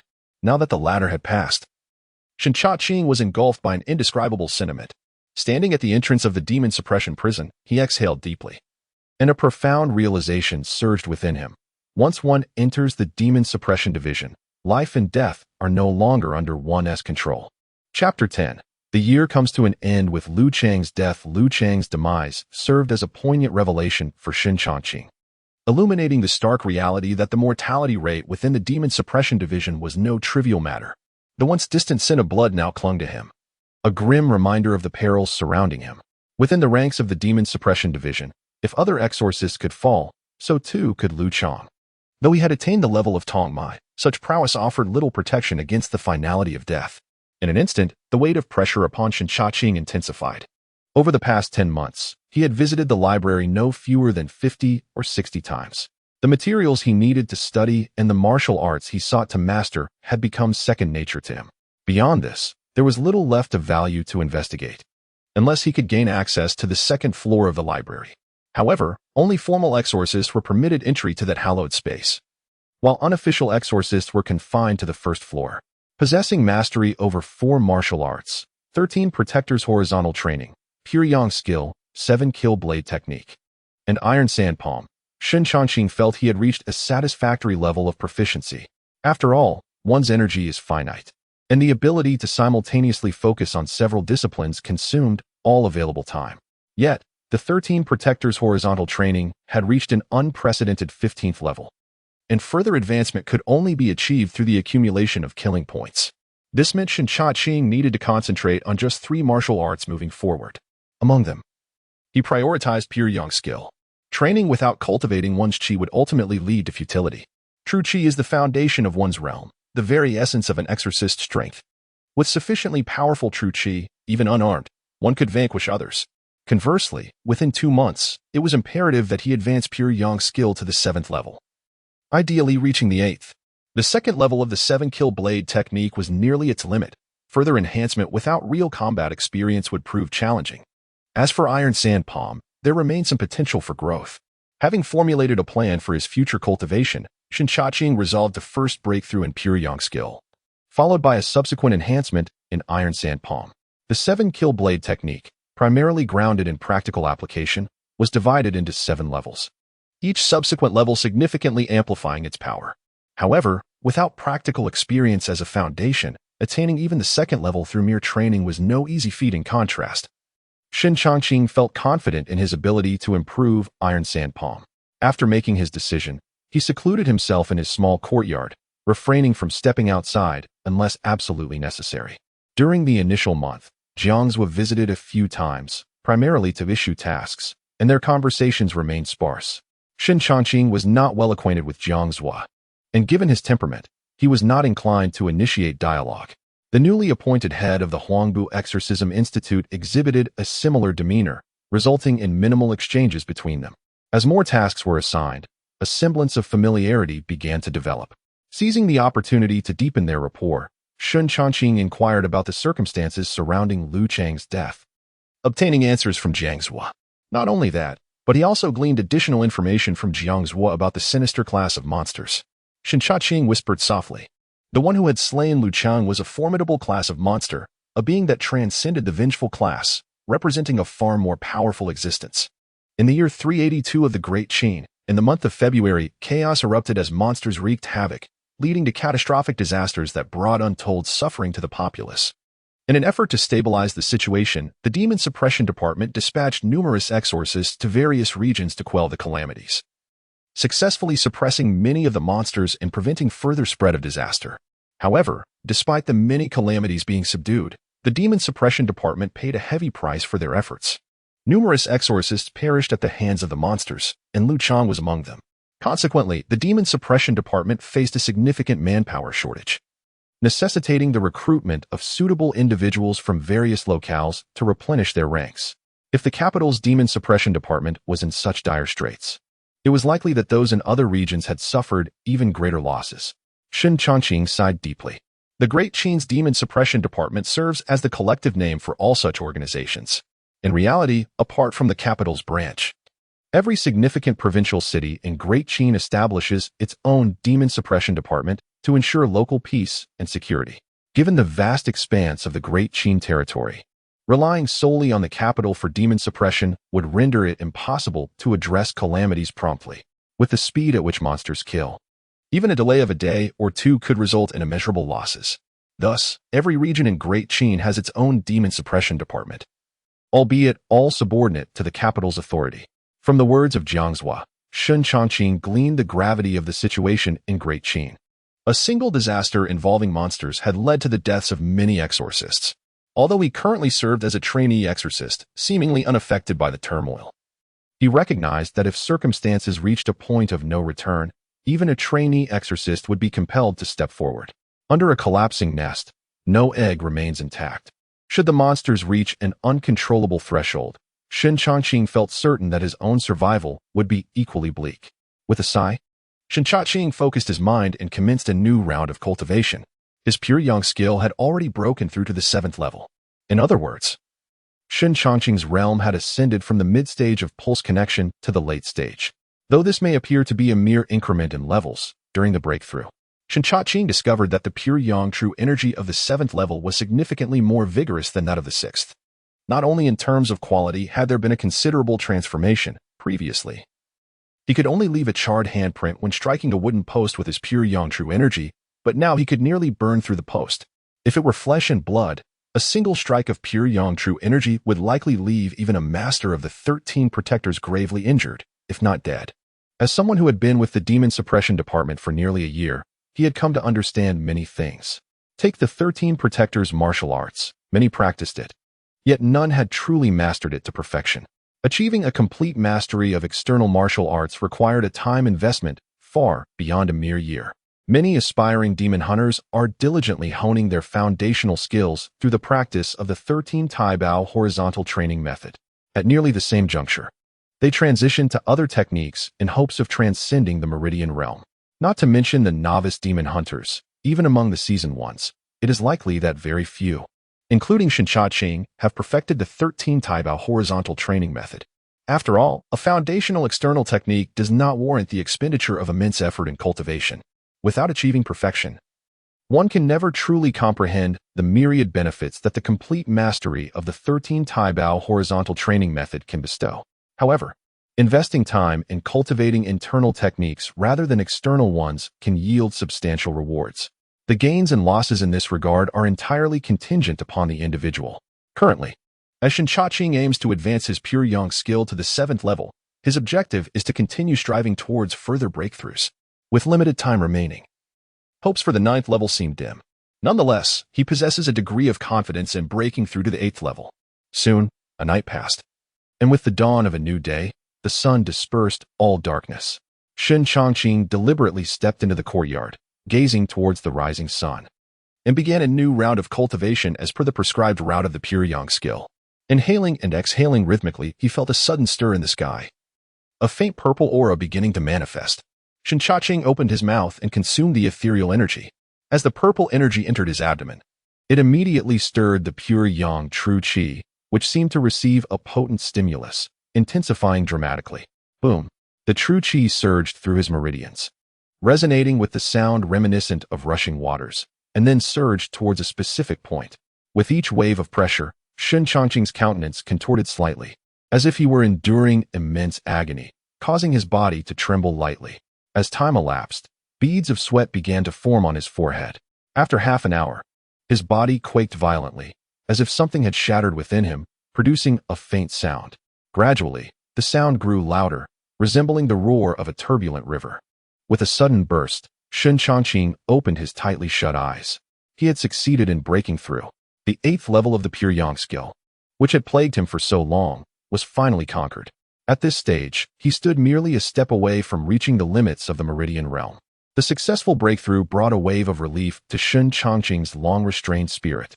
With the 8th level of the Pure Yang skill and the mastery of the 13 Taibao horizontal training method at the 15th level, his overall strength could be considered at the pinnacle of the Meridian realm. The only thing lacking was practical combat experience. The completion of the external technique significantly enhanced his defenses, while his physical attributes soared across the board. Moreover, the 13 Taibao horizontal training method had surpassed the 13th level's limitations, advancing into the 15th level, coupled with the 8th level of the Pure Yang skill. Shen Changqing estimated that he had a substantial chance of overpowering martial artists within the Meridian realm. Yet, Estimation alone does not equate to certainty without practical application. Suppressing his elation over the breakthrough, Shen Changqing took a moment to examine his status panel. The 13 Guardians have mastered the practice of the 15 levels. The Pure Yang technique encompasses 8 levels. The 7-kill sword technique has reached 2 levels. The Iron Sand Palm technique has also achieved 2 levels. Notably, the Iron Sand Palm comprises a total of 5 levels, slightly lower than the 7 levels of the 7-kill sword technique. However, the potency of martial arts is not solely determined by the number of levels attained. Achieving the Iron Sand Palm to its 5th level of perfection may not necessarily render it weaker than the fully realized 7-kill sword technique at 7 levels. In approximately 1 year's time, having transitioned from a complete novice in martial arts to now mastering 4 distinct techniques, one could boldly claim to possess the strength capable of sweeping through the Meridian realm. Shen Changqing feels a profound sense of satisfaction regarding this progress. As a trainee demon slayer, I have only a year's grace period, if my memory serves me correctly. It has been over 11 months since I joined the Demon-Suppression division. With the impending arrival of my next mission, I shall soon be elevated to the status of a formal demon slayer. Contemplating this, a fervor ignites within his heart. Chapter 11. Assessment Mission. Having entered the Demon-Suppression division, there exists no room for regret. The path of an apprentice demon slayer merely marks the beginning. It is the title of a formal demon slayer, and subsequently, the role of a guardian that truly captivates Shen Changqing's aspirations. After achieving the 8th level of Pure Yang Cultivation, he decided to temper his pace. It is not that Shen Changqing lacks the desire to continue advancing, but rather that the practice of cultivation demands a delicate balance between tension and relaxation. Endless toil does not guarantee the attainment of one's desires. In less than a year, he astonished the world by progressing from the threshold of Pure Yang to the 8th level. However, the relentless pursuit of mastery left him feeling somewhat fatigued. With the remaining time, it was clear that a breakthrough to the 9th level was unattainable. Thus, he resolved not to squander his mental energy, but to instead adjust his state of mind in preparation for the upcoming tasks. Following a year of probation as an apprentice demon slayer, one must complete the assessment mission to ascend to the rank of a formal demon slayer. Formal demon slayers are categorized into ranks, much like the 4 divisions of the Demon-Suppression Institute, which are divided into the 4 tiers of Heaven, Earth, Mysterious, and Yellow. Beyond the apprentice level lies the Yellow Tier Demon Slayer.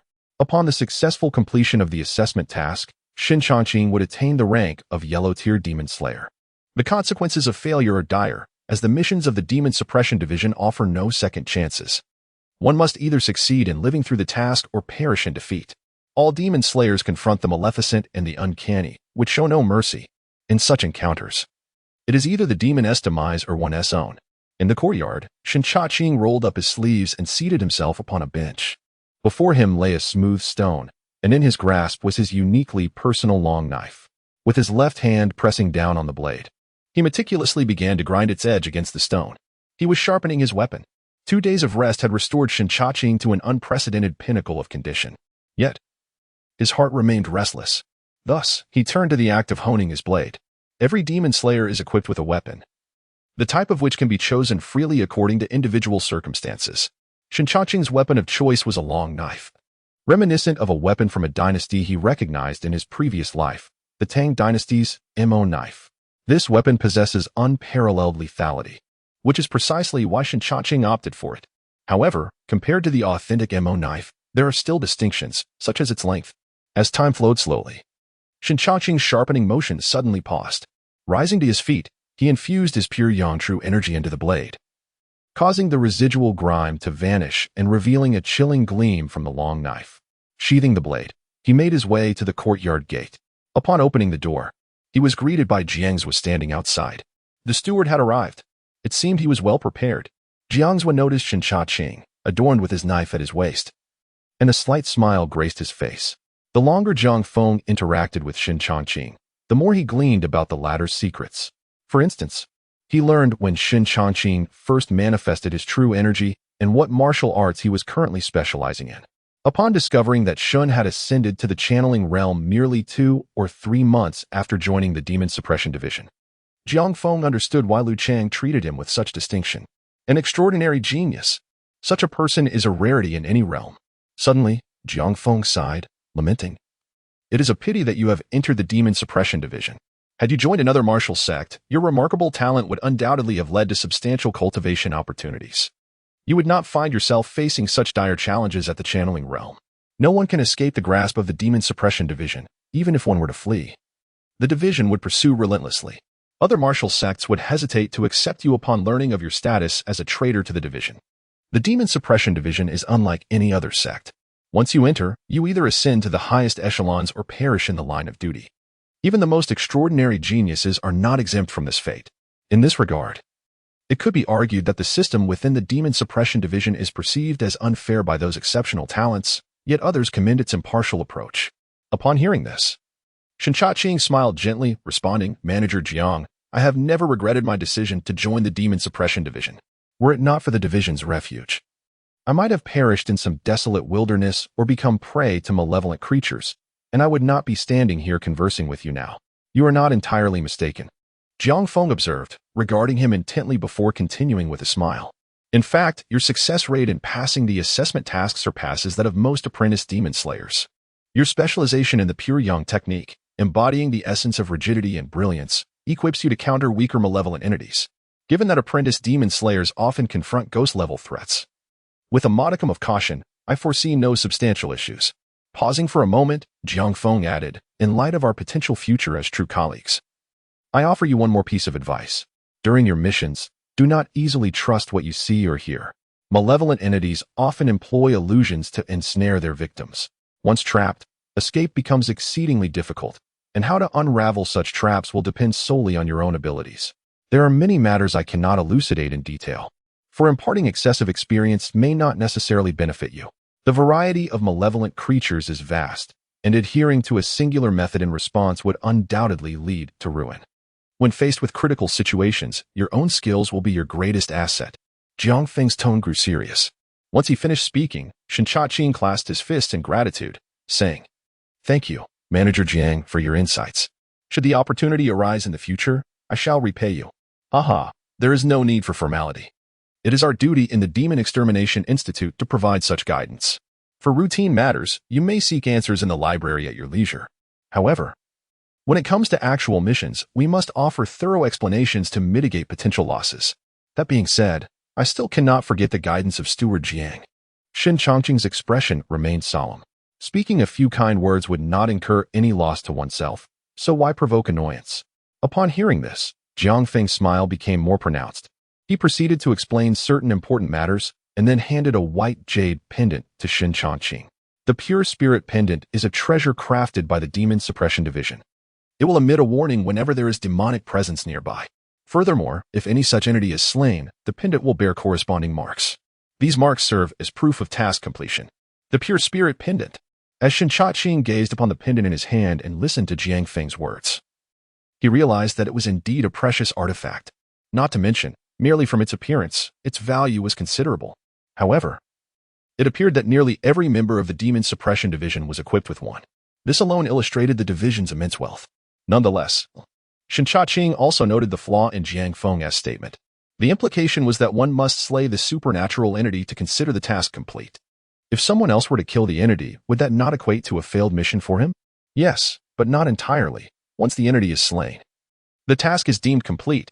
Yet without the Pure Spirit pendant as evidence, one cannot ascend to the rank of Yellow-Tier Exorcist. Each Yellow-Tier Exorcist must possess the strength to confront entities of the ghost level. Moreover, as long as the entity perishes within a Tinjong radius of oneself, the Pure Spirit pendant will capture its essence. Typically, if one remains within that range, even if the entity is not slain by their hand, they can still advance. Jiang Feng shook his head, clarifying Shen Changqing's doubts. Observing the understanding on Shen's face, he added, "As a Yellow-Tier Exorcist, all missions will pertain to supernatural entities. Lacking the strength to match these entities, even if one barely manages to ascend, it will lead to a dead end. Therefore, when executing tasks, avoid taking shortcuts whenever possible. The more formidable the entity, the more challenging it will be to deal with. Resorting to shortcuts will ultimately harm oneself." "I am enlightened." Holding the Pure Spirit pendant, Shen Changqing bowed solemnly. He understood Jiang Feng's words. Any formal exorcist is respected for their strength. All shortcuts crumble in the face of absolute power. Even if one miraculously completes the ascension task, it is unlikely to be so fortunate in subsequent missions. The rank of yellow tier exorcist is merely the beginning. Beyond this, there are the Xin tier, D tier, and even Tian tier ranks. Without sufficient strength, one is destined to fall in the many challenges that lie ahead. Seeing this, Jiang Feng refrained from further elaboration. He had conveyed all that was necessary. The remaining knowledge could only be acquired through the experience of executing tasks. Thus, as Shen Changqing reached an understanding, Jiang Feng seamlessly transitioned to the main topic. According to intelligence reports, there are strange creatures haunting the vicinity of Guangyuan Prefecture's Linen City. The assessment from the Demon-Suppression Division confirms the presence of these entities, although their strength is estimated to be relatively low, approximately at the ghost level. Your mission is to journey to Linen City and eradicate these creatures completely. Here are some detailed pieces of information for you to peruse along the way. Chapter 12. The City of Linen, Guangyuan Prefecture. Upon receiving his assessment assignment, Shen Changqing promptly made his way to the City of Linen. This particular task was to be undertaken solely by him. Despite the seemingly ample manpower within the Demon-Suppression Division, the number of malevolent entities lurking in various regions far surpassed their available resources, rendering it impractical for a small group to tackle a single mission. Moreover, considering Shen Changqing's formidable abilities, Jiang Feng had explicitly instructed him to proceed alone to Linen. After nearly 10 days of travel, Shen Changqing finally arrived at his destination. In stark contrast to the opulence of the capital, Linen presented a more subdued atmosphere. However, he paid little heed to these external appearances. As his purpose in coming here was to eradicate the evil spirits that plagued the area, everything else was of little consequence to him. Upon presenting his identity token, Shen Changqing was granted easy access to the government office. The county magistrate of Linen promptly came forth to greet him. I am Zhao Feng. May I inquire your esteemed name? I am Shen Changqing, a probationary demon hunter from the Demon-Suppression Division, he replied with a slight bow. As he spoke, he was also assessing the man before him. Prior to his arrival in Linen, Shen Changqing had gathered considerable information about the city, including details about the county magistrate. Zhao Feng had held his position for nearly 20 years, during which Linen had faced several outbreaks of malevolent spirits. Yet, he remained steadfast, retaining his role as magistrate without faltering. Shen Changqing found this admirable. It was undeniable that most individuals would have resigned and withdrawn upon encountering even a couple of such crises, fearful of remaining in Linen. Zhao Feng, however, had remained unperturbed through multiple disasters. Such courage was not something easily matched by others. As Shen Changqing scrutinized Zhao Feng, the magistrate was likewise appraising him. Oh, it is indeed the esteemed Shen from the Demon-Suppression Division. Having traveled such a distance, why not rest in the city for a night? Tomorrow, I can provide you with a detailed account of the malevolent spirits plaguing us. Regrettably, the extermination of these spirits cannot be delayed. If I were to rest for even a day longer, it could result in further loss of life. It is imperative that I address this matter immediately, Shen Changqing replied, shaking his head. In his mind, the completion of his task took precedence. All else could wait. Hearing this, Zhao Feng's enthusiasm intensified. Your urgency in addressing the malevolent spirits is commendable, Sir Shen. Allow me to arrange for you to be informed about the situation at once. His expression shifted to one of seriousness. Come forth. A clerk standing behind him promptly stepped forward. What is your command, my lord? Dispatch my orders immediately and summon Captain Zhang to me. At once. The clerk obeyed and departed. As he left, a smile returned to Zhao Feng's face. Sir Shen, please follow me into the inner chamber and take a seat. Thank you. Inside the government office, Shen Changqing and Zhao Feng took their respective seats, positioned on either side of the table. As the servant brought in the tea, a tall figure, somewhat advanced in years, entered, wielding a blade. Sir Zhao, Captain Zhang has arrived. Please have a seat. Zhao Feng nodded and gestured towards Shen Changqing. This is Shen Changqing, an esteemed official of the Demon-Suppression Division. And this is Zhang Long, the captain of my Linen City precinct. Captain Zhang has held this position for over a decade and is quite seasoned. If you have any inquiries, Sir Shen, do not hesitate to consult Captain Zhang. Upon receiving the introduction, Shen Changqing turned his gaze towards Zhang Long. He had already sensed the vigorous energy emanating from the captain upon his entrance, indicating a remarkable proficiency in external martial arts, a body refinement expert. Moreover, it was apparent that he was no ordinary practitioner. He likely had reached the late stages or even the pinnacle of this realm. Shen Changqing slightly cupped his hands. It is an honor to meet you, Captain Zhang. While Zhang Long was unaware of Shen Changqing's true capabilities, the mere mention of the Demon-Suppression Division spoke volumes. Regardless of the location, individuals associated with the division held significant stature. Even Zhao Fong, a county magistrate, treated him with utmost respect. How much more should a mere captain like himself? Furthermore, in confronting Shen Changqing, Zhang Long realized he could discern no hints of his strength. As a member of the Demon-Suppression division, it was inconceivable for him to possess no martial prowess. The only explanation for his inability to gauge Shen's strength was that the latter's capabilities far surpassed his own. With this thought, Zhang Long became even more cautious. About half a month ago, we received reports of a homicide, prompting us to dispatch officers for investigation. Upon arrival, we discovered that all the deceased had transformed into desiccated corpses. Forensic examination revealed that although the bodies had only recently perished, they exhibited signs of having lost their essence, as if they had been dead for many years. We immediately realized that malevolent forces were at play. Within the inner chamber, Shen Changqing sat, listening intently to Zhang Long's account. The information relayed by the captain closely aligned with the intelligence he had gathered within the Demon-Suppression division. Once Zhang Long concluded, Shen Changqing inquired what transpired after the discovery of the corpses. I happen to know some details regarding this matter, Zhao Fong interjected before Zhang Long could respond. Upon confirming the presence of malevolent forces, we evacuated the villagers from the area and sealed off the entire village, prohibiting any entry or exit temporarily. As it stands, there have been no further incidents. Upon learning of the malevolent presence, the immediate evacuation of all villagers was a course of action Shen Changqing wholeheartedly endorsed. Based on intelligence from the Demon-Suppression division, it was assessed that the entity responsible for the murders was of the lowest tier of specters. Known as the Y level, such low-tier specters are not easily able to leave their original locations, often requiring certain objects as vessels. In essence, this meant, as long as the villagers are relocated and the village is sealed off, there should be no further issues in the short term. After all, the supernatural entities are indeed terrifying. However, it depends on the level of the entity. Although the spectral level entities are quite troublesome, they can be managed effectively with the right approach. Lord Zhao appears to be quite adept at this, Shen Changqing remarked subtly. Zhao Fong smiled wryly, stating that there was no choice. In recent years, Linen City has frequently faced calamities from malevolent beings. Even the most inflexible individuals should understand how to handle such situations. Fortunately, the malevolent beings that have appeared thus far have not caused significant disturbances. With Lord Shen's arrival, the situation is even more manageable. After all, the Demon-Suppression department has eliminated countless malevolent beings, and given Lord Shen's prowess, dealing with them should pose no challenge. In emphasizing this point, Zhao Fong discreetly flattered Shen Changqing. In the face of malevolent beings, ordinary people possess no means of resistance. Only the formidable members of the Demon-Suppression department can truly confront them. Although Shen Changqing is merely a trainee exorcist, the lowest rank among exorcists, the very fact that the Demon-Suppression department has dispatched him signifies his capability to handle the situation. Zhao Fong dared not underestimate him in the slightest. Where is the village plagued by malevolent beings? Upon concluding, he noted that the night had fallen, making it inconvenient to confront the entities.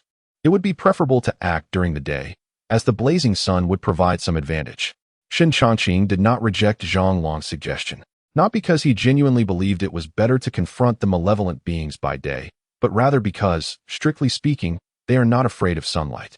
Whether during the day or night, their strength remains unchanged. To ordinary eyes, malevolent beings are considered creatures of darkness, thus they are reluctant to expose themselves in daylight. But they gain strength in the night. The reason Shen Changqing chose not to proceed immediately was due to the exhaustion from his long journey. Even a master of the Meridian realm cannot withstand such fatigue. Additionally, the late hour complicated matters. While he could see in the dark, there remained some differences compared to daylight. Soon, Zhao Fong arranged for accommodations for Shen Changqing. Considering his affiliation with the Demon-Suppression department, Zhao Fong was careful not to display any negligence. Initially, he intended to offer Shen Changqing a room in his own residence, but upon the latter's refusal, he arranged for him to stay at the finest inn in the city. Although Linen City is small, it is well equipped with all necessary amenities. Under Zhang Long's guidance, Shen Changqing arrived at the inn, and due to his memories from a past life, he held no particular opinion regarding the environment. Rest well, Lord Shen, and I shall come to see you again tomorrow morning. Thank you, Captain Zhang, Shen Changqing replied, and with that, Zhang Long took his leave. Leaving Shen Changqing alone in the guest room, he did not succumb to slumber immediately. Instead, he pondered over various matters. After all, it was his inaugural assignment, and he could not afford to be careless or negligent. Moreover, the target of the mission was enigmatic. A moment of inattention could very well lead to his own undoing. For the sake of his own life, Shen Changqing resolved to approach this matter with utmost caution. Chapter 13. Guyu Village, a night's rest as dawn broke. Shen Changqing was already awake. His years spent in the Demon-Suppression division had instilled in him a habit of rising early and retiring late. Particularly, the practice of the Pure Yang technique necessitated absorbing the first wisp of purple energy from the heavens, which precluded any possibility of sleeping in. As he engaged in his routine cultivation, a faint smile graced Shen Changqing's face, for he felt a slight enhancement in his Pure Yang prowess. Although he still had a considerable distance to traverse before breaking through to the 9th level, he had nonetheless made some progress. Suddenly, he detected a sound and promptly rose to open the door. Upon doing so, he encountered Zhang Long, who was poised to knock. "Sir Shen, you're up quite early."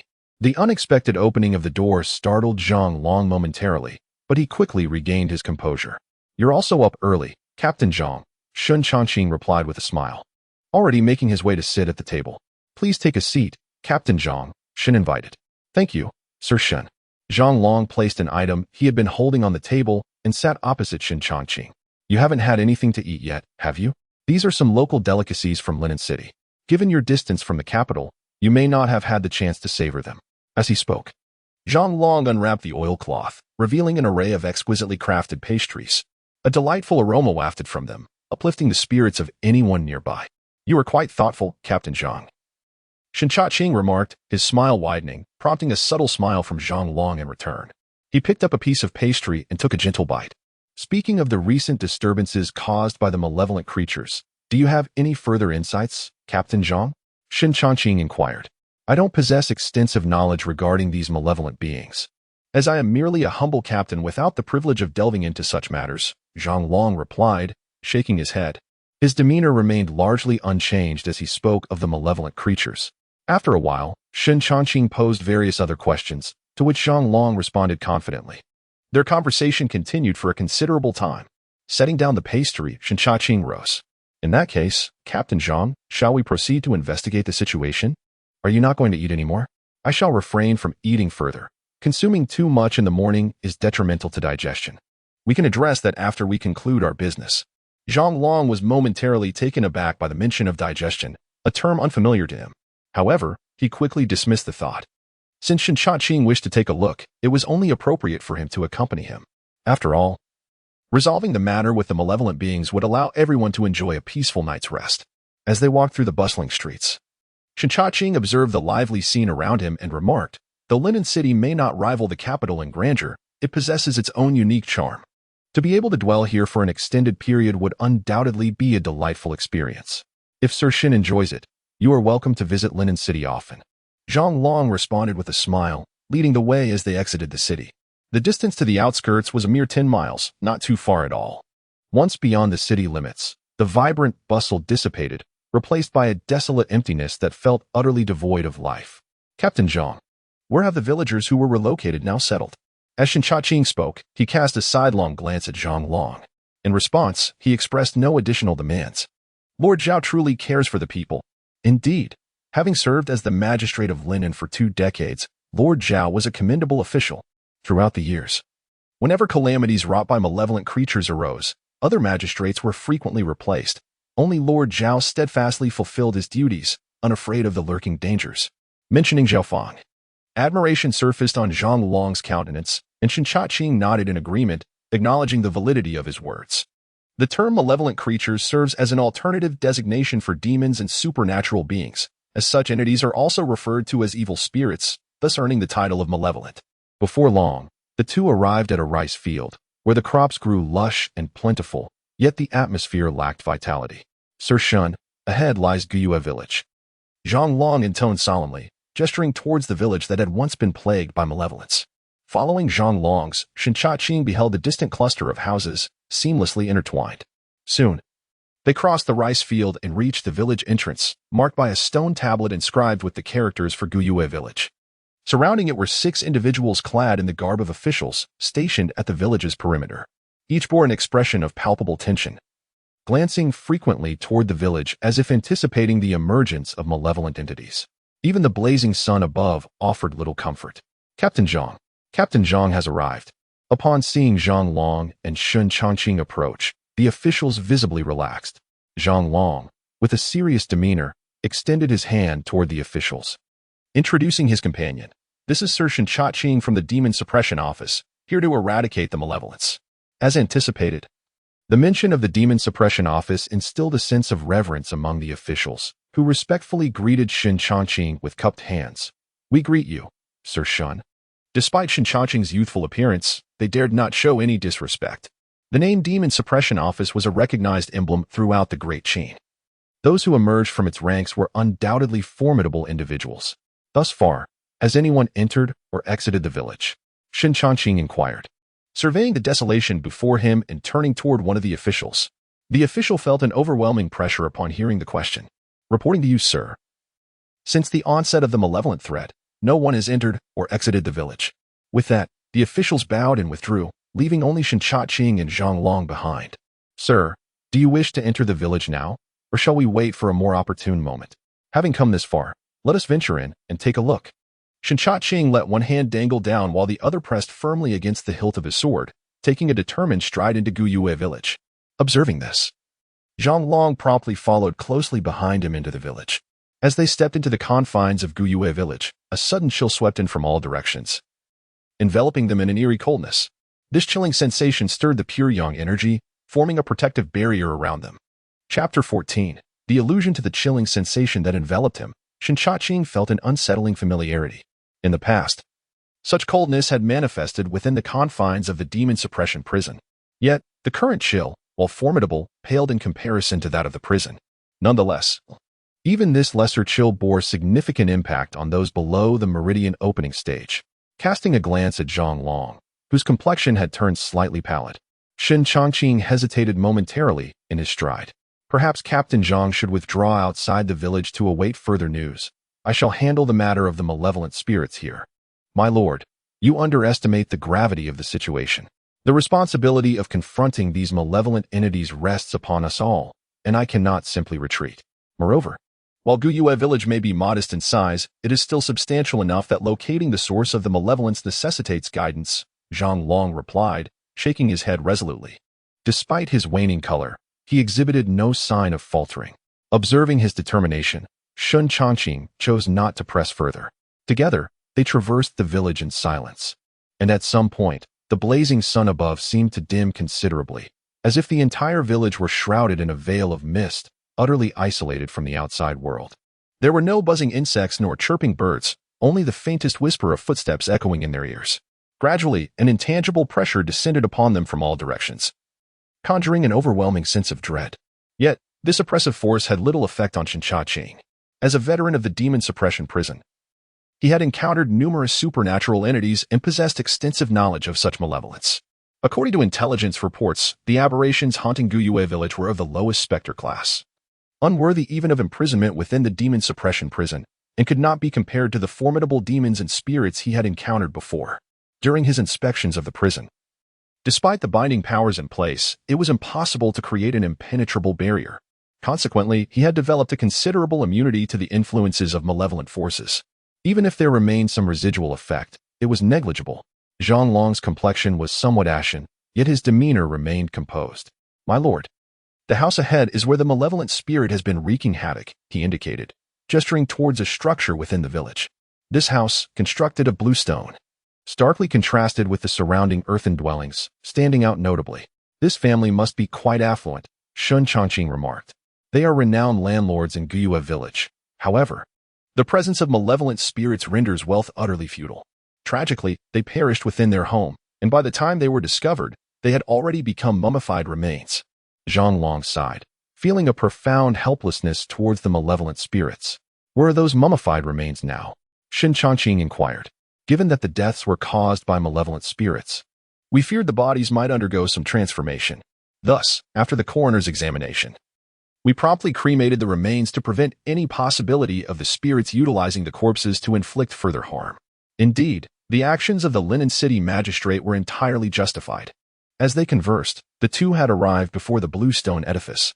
When Shen Changqing finally approached, he realized that the so-called house, along with its relatively spacious courtyard, was now tightly locked, emanating an ominous aura from within. With a forceful strike, he shattered the lock and pushed the door open, stepping inside. Master Shen possesses remarkable internal strength. Zhang Long's expression shifted as he witnessed the effortless destruction of the door lock.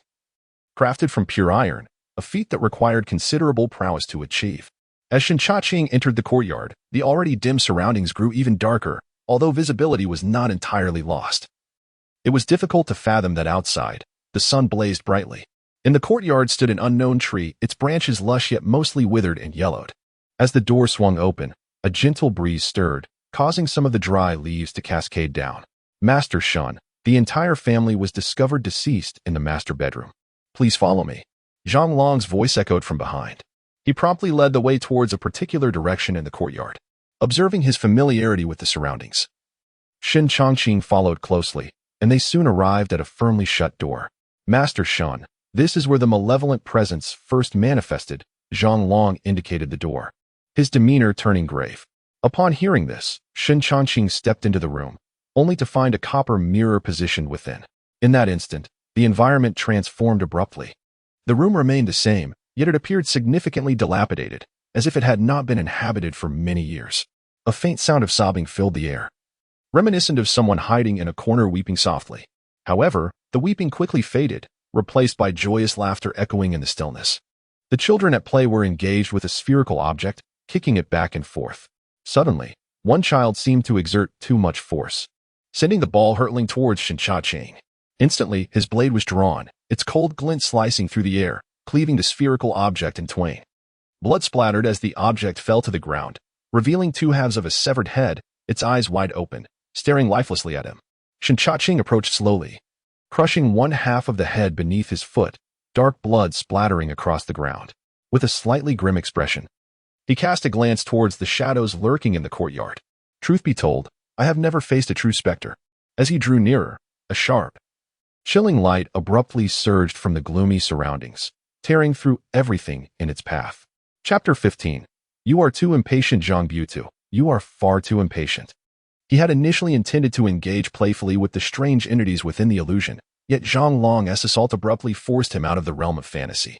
This was an unavoidable circumstance. The entity conjuring the illusion possessed limited strength. Absent external interference, Shen Changqing would require some time to unravel the illusion. However, with outside forces at play, the illusion would shatter instantly. How could this be? How are you unscathed? Zhang Long exclaimed in disbelief, fully aware of the lethal power contained within his strike. Even an adept at the meridian opening stage, caught completely off guard, would have no chance of survival after enduring such a blow. Moreover, he had aimed for the neck, a critical area for any living being. Yet, Zhang Long could never have anticipated that Shen Changqing had mastered the 13 Guardians' comprehensive training to perfection.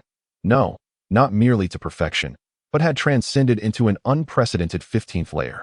The 15th layer of the 13 Guardians' comprehensive training, while it may not render one immune to all harm, it had certainly reached a level where blades and spears could not penetrate.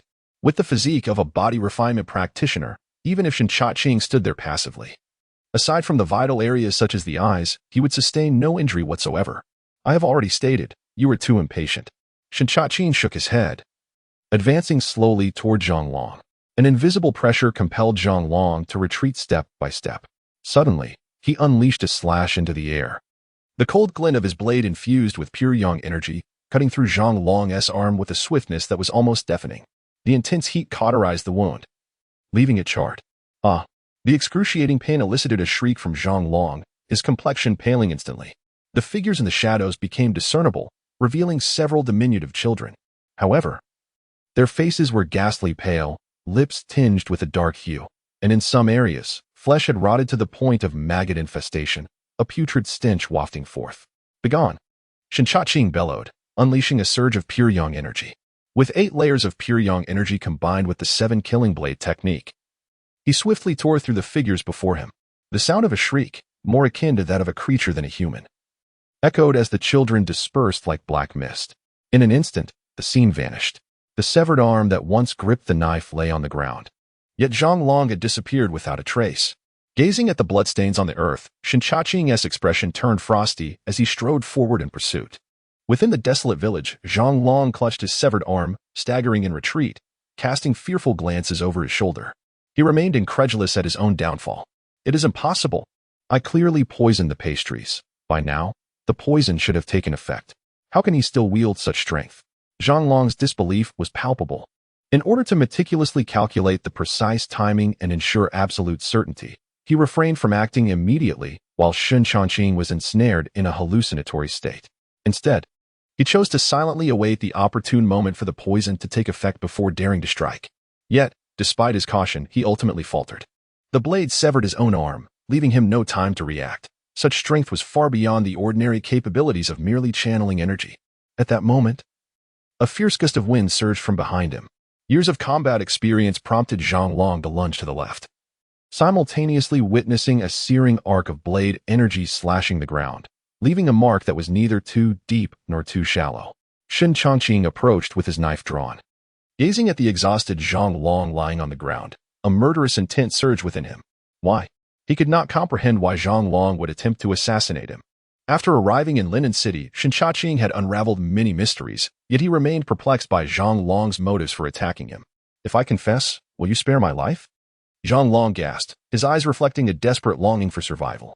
Shen Changqing pondered momentarily. If you reveal the truth and forfeit your martial abilities, I may grant you a chance to live. Very well. Shen Changqing remained rooted in place, his unsheathed long knife stained with blood, while Zhang Long lay prone, his body severed. He had broken his word. The moment Zhang Long disclosed the truth signified the end of his life. In truth, back in Linen City, when Zhao Feng mentioned that all the villagers had been relocated, Shen Changqing had not sensed anything amiss. However, he later discerned a distinct shift in the atmosphere of Linen City that alerted him to underlying issues. It was eerily quiet and peaceful, utterly devoid of any signs of malevolence. For the common folk, the emergence of such evil should have incited fear and trepidation, yet the residents of Linen City displayed none. It was evident that news of the malevolence had not circulated. This contradicted the accounts given by Zhao Feng and Zhang Long. Furthermore, when Zhang Long presented him with pastries that day, he recognized a problem upon taking the first bite. Regrettably, although the poison within the pastries was potent, it could not contend with his own Pure Yang energy. Before the overwhelming potency of his Pure Yang energy, the poison was effortlessly neutralized. For various reasons, Shen Changqing had come to the conclusion that the evil in Linen City was far more complex than merely being evil. Both Zhao Feng and Zhang Long were suspect, yet he could not fathom their motives. It was only when Zhang Long confessed that the true nature of the situation became clear to him. The villagers had long since perished, all falling victim to the malevolent forces, yet Linen City had falsely reported a few casualties, transmitting the information upward in order to lure the Demon-Suppression division to their doorstep. A creature barely classified as a ghost would not warrant the dispatch of formidable demon slayers from the Demon-Suppression division. The most probable outcome would be the sending of apprentice demon slayers as part of a testing assignment. Though a few apprentice demon slayers might possess the ability to channel energy, their overall strength would undoubtedly be lacking. A formidable specter of the ghostly realm, upon consuming several adept practitioners of the Meridian realm, may very well undergo a transformation into a vengeful entity. This is the objective of Zhang Long, to quietly cultivate a vengeful specter. After all, the proper nurturing of such a being requires the consumption of numerous living souls. Mere handfuls from a few villages would hardly suffice. When the time comes, should the toll of death rise, it would undoubtedly attract the attention of the Demon-Suppression division. If a powerful member of this division were to cast their gaze upon Linen City, it is feared that the ghostly specter, unable to ascend, would meet its demise at their hands. Thus, the only recourse is to provide it with high-quality essence, nurturing the ghostly being until it successfully ascends. Well before the Demon-Suppression division becomes aware of the unfolding situation. Chapter 16. Confrontation. It must be said that Zhang Long and Zhao Feng's plans were devoid of any shortcomings. A powerful ghostly creature of the ethereal level could practically reign supreme within the channels of the body cultivation realm. A novice demon slayer could barely reach the initial stages of this realm, even if several of them were present. They would stand no chance against such a formidable ghostly entity, with the greater likelihood being that they would be utterly devoured. Unfortunately, the situation deviated from the expectations of the two. First and foremost, although Shen Changqing was a novice demon slayer, his true strength was already on par with the most elite of yellow-tier demon slayers. In fact, he surpassed them in prowess. With the mastery of the 13 Guardians' horizontal cultivation technique and the Pure Yang technique at the 8th level, his foundation was incomparable to that of an ordinary practitioner at the same stage. Particularly with the former, while entering the realm of external martial arts may be relatively easy, attaining a profound level requires an immense investment of time. Rarely does one spend excessive durations on external techniques. However, once external martial arts reach an advanced stage, the power unleashed is astonishing. Like Zhang Long's earlier surprise attack, that strike would have decapitated any typical practitioner. Yet, against Shen Changqing, it barely grazed his skin. This exemplifies the might of the 13 Guardians' horizontal cultivation technique. While Zhang Long dealt with his immediate threat, the ghostly creature in Guiyue village still loomed, necessitating its eradication. At this moment, the courtyard remained largely unchanged, yet an intense chill surged from all directions, markedly stronger than when they first entered. Without a doubt, Shen Changqing could sense that the ghostly creature present had been thoroughly provoked. Suddenly, a frigid sensation crept upon his back. In an instant, his hand appeared to lack substance. As it brushed against the blade, it vanished as if it had never existed. Yet, the blade, touched by that hand, seemed to plunge into an endless winter, enveloped in a chilling frost that began to accumulate upon its surface. With a surge of pure yang energy, the frost dissipated. Yet soon after, an overwhelming chill surged forth once more. A disheveled head unexpectedly rested upon Shen Changqing's shoulder, and as he turned to the side, he encountered a visage of decay and corruption. Instantly, goosebumps erupted across his skin. Without hesitation, he channeled pure yang energy throughout his body, forcefully driving his elbow into the creature, eliciting a piercing scream that echoed in his ears, momentarily disorienting him. In the next moment, a ghastly pale hand emerged from beneath his arm, reaching directly for his chest. His clothing tore as a bone-chilling cold erupted forth. The once resilient flesh, impervious to Zhang Long's attacks, a chilling presence surged from behind him. He stepped forward, his long blade deftly arcing beneath his arm, as if it had pierced something, eliciting a piercing scream.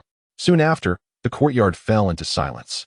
Shen Changqing stood resolutely with his sword, his gaze alertly scanning the surroundings, heightening his senses to their utmost.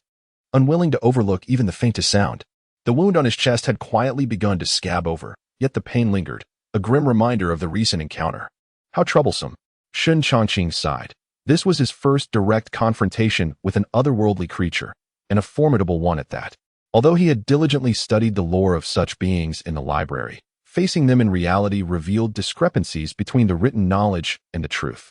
At this moment, Shen Changqing grasped the terrifying nature of these powerful entities. To say nothing of the earlier attack, had it been a typical Meridian warrior, their heart might well have been ripped from their chest. In such clashes, a single misstep could lead to demise. Whether it be a ghost of the ethereal level or one of the vengeful tier, they possess no concrete form. They must attach themselves to certain objects to endure. Lower-tier entities lack physical bodies. Yet, this absence of form brings with it a critical vulnerability. They must anchor themselves to particular objects. Those objects become the lifeblood of the entity. Destroying them, even if it does not result in the creature's demise, can still inflict severe damage. The challenge lies in the multitude of potential anchors. It could be a mere stone on the ground or an inconspicuous item. To locate the source amidst such a vast courtyard would undoubtedly prove arduous. If he failed to identify the entity's anchor, it could continue to launch relentless ambushes against him. Shen Changqing was aware that in a war of attrition, he might not prevail. However, he remained confident that should he retreat, the entity would have no chance of intercepting him. Resolutely, he strode toward the room where he had first encountered the attack. As he reached the doorway, he abruptly halted, then changed direction. A pervasive chill enveloped the courtyard, a dense fog obscuring the sun, casting the surroundings into a semblance of night. Yet, for Shen Changqing, his vision had adapted to the darkness. Even in dim light, he found it had little effect on him. After shifting his course several times, the entity remained still, as if it had fallen into complete silence or vanished entirely. But Shen Changqing understood well that the creature was lurking somewhere, silently observing him. The previous confrontation had made it aware that he was not easily subdued, hence its hesitation to strike again. It was waiting, biding its time for the opportune moment to attack. Suddenly, shifted direction once more, dashing towards the grand tree in the courtyard. A chill surged, enveloping the yard, and an ear-piercing, harrowing scream pierced the air, capable of freezing one's very soul. Two ghastly, pale hands abruptly emerged, reaching for his face and chest. There are certain words that must be expressed.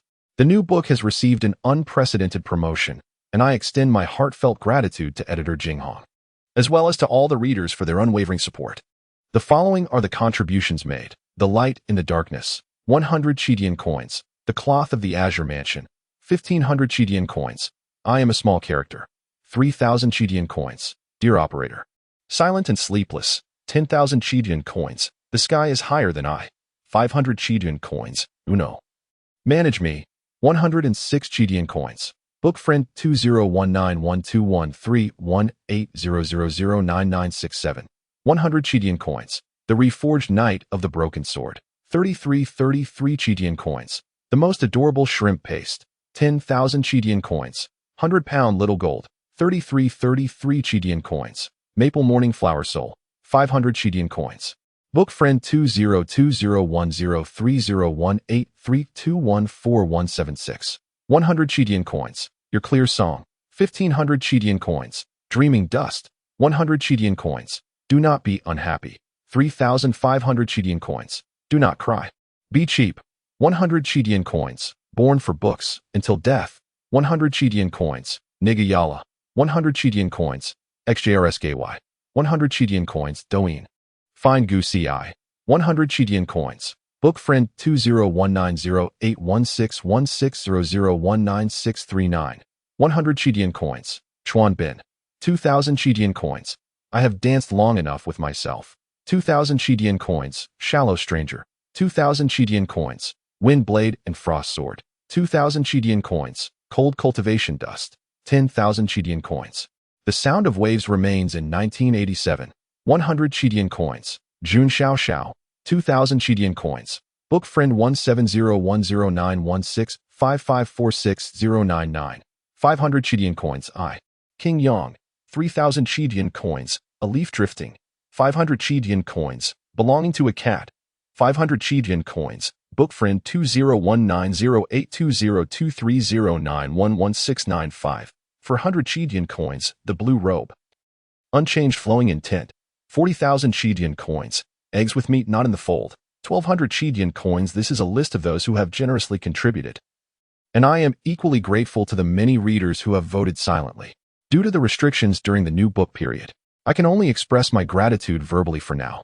Once the book is officially launched, I shall endeavor to provide additional updates. Chapter 17. A Familiar Sensation. Thanks to Lord Zhuangshiming for the generous reward. Youth, it seems, is a double-edged sword. While the malevolent entity is undeniably powerful, its lesser forms exhibit a notable deficiency in intellect.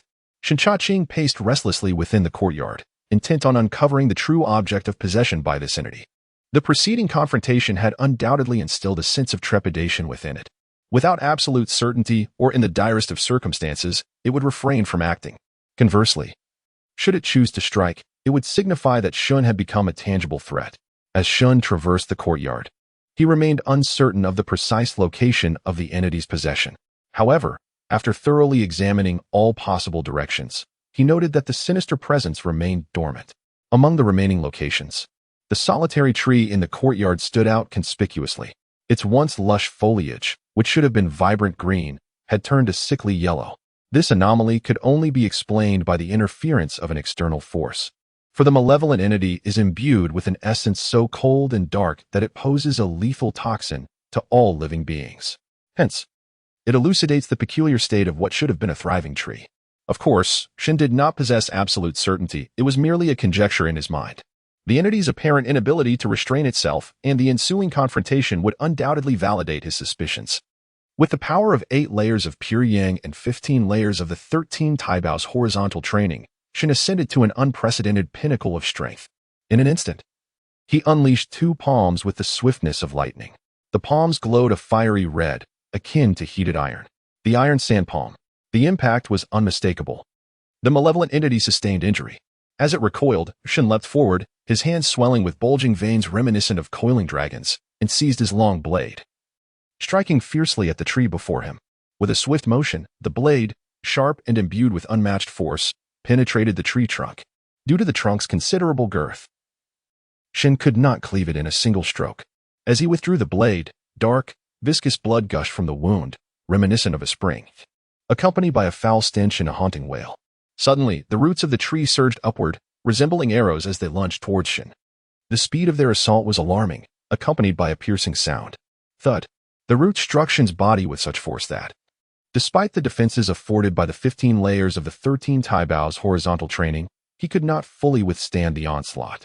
His skin cracked, flesh pierced, and crimson blood flowed from the wound. Simultaneously, the long blade descended with ferocity upon the original wound on the tree trunk.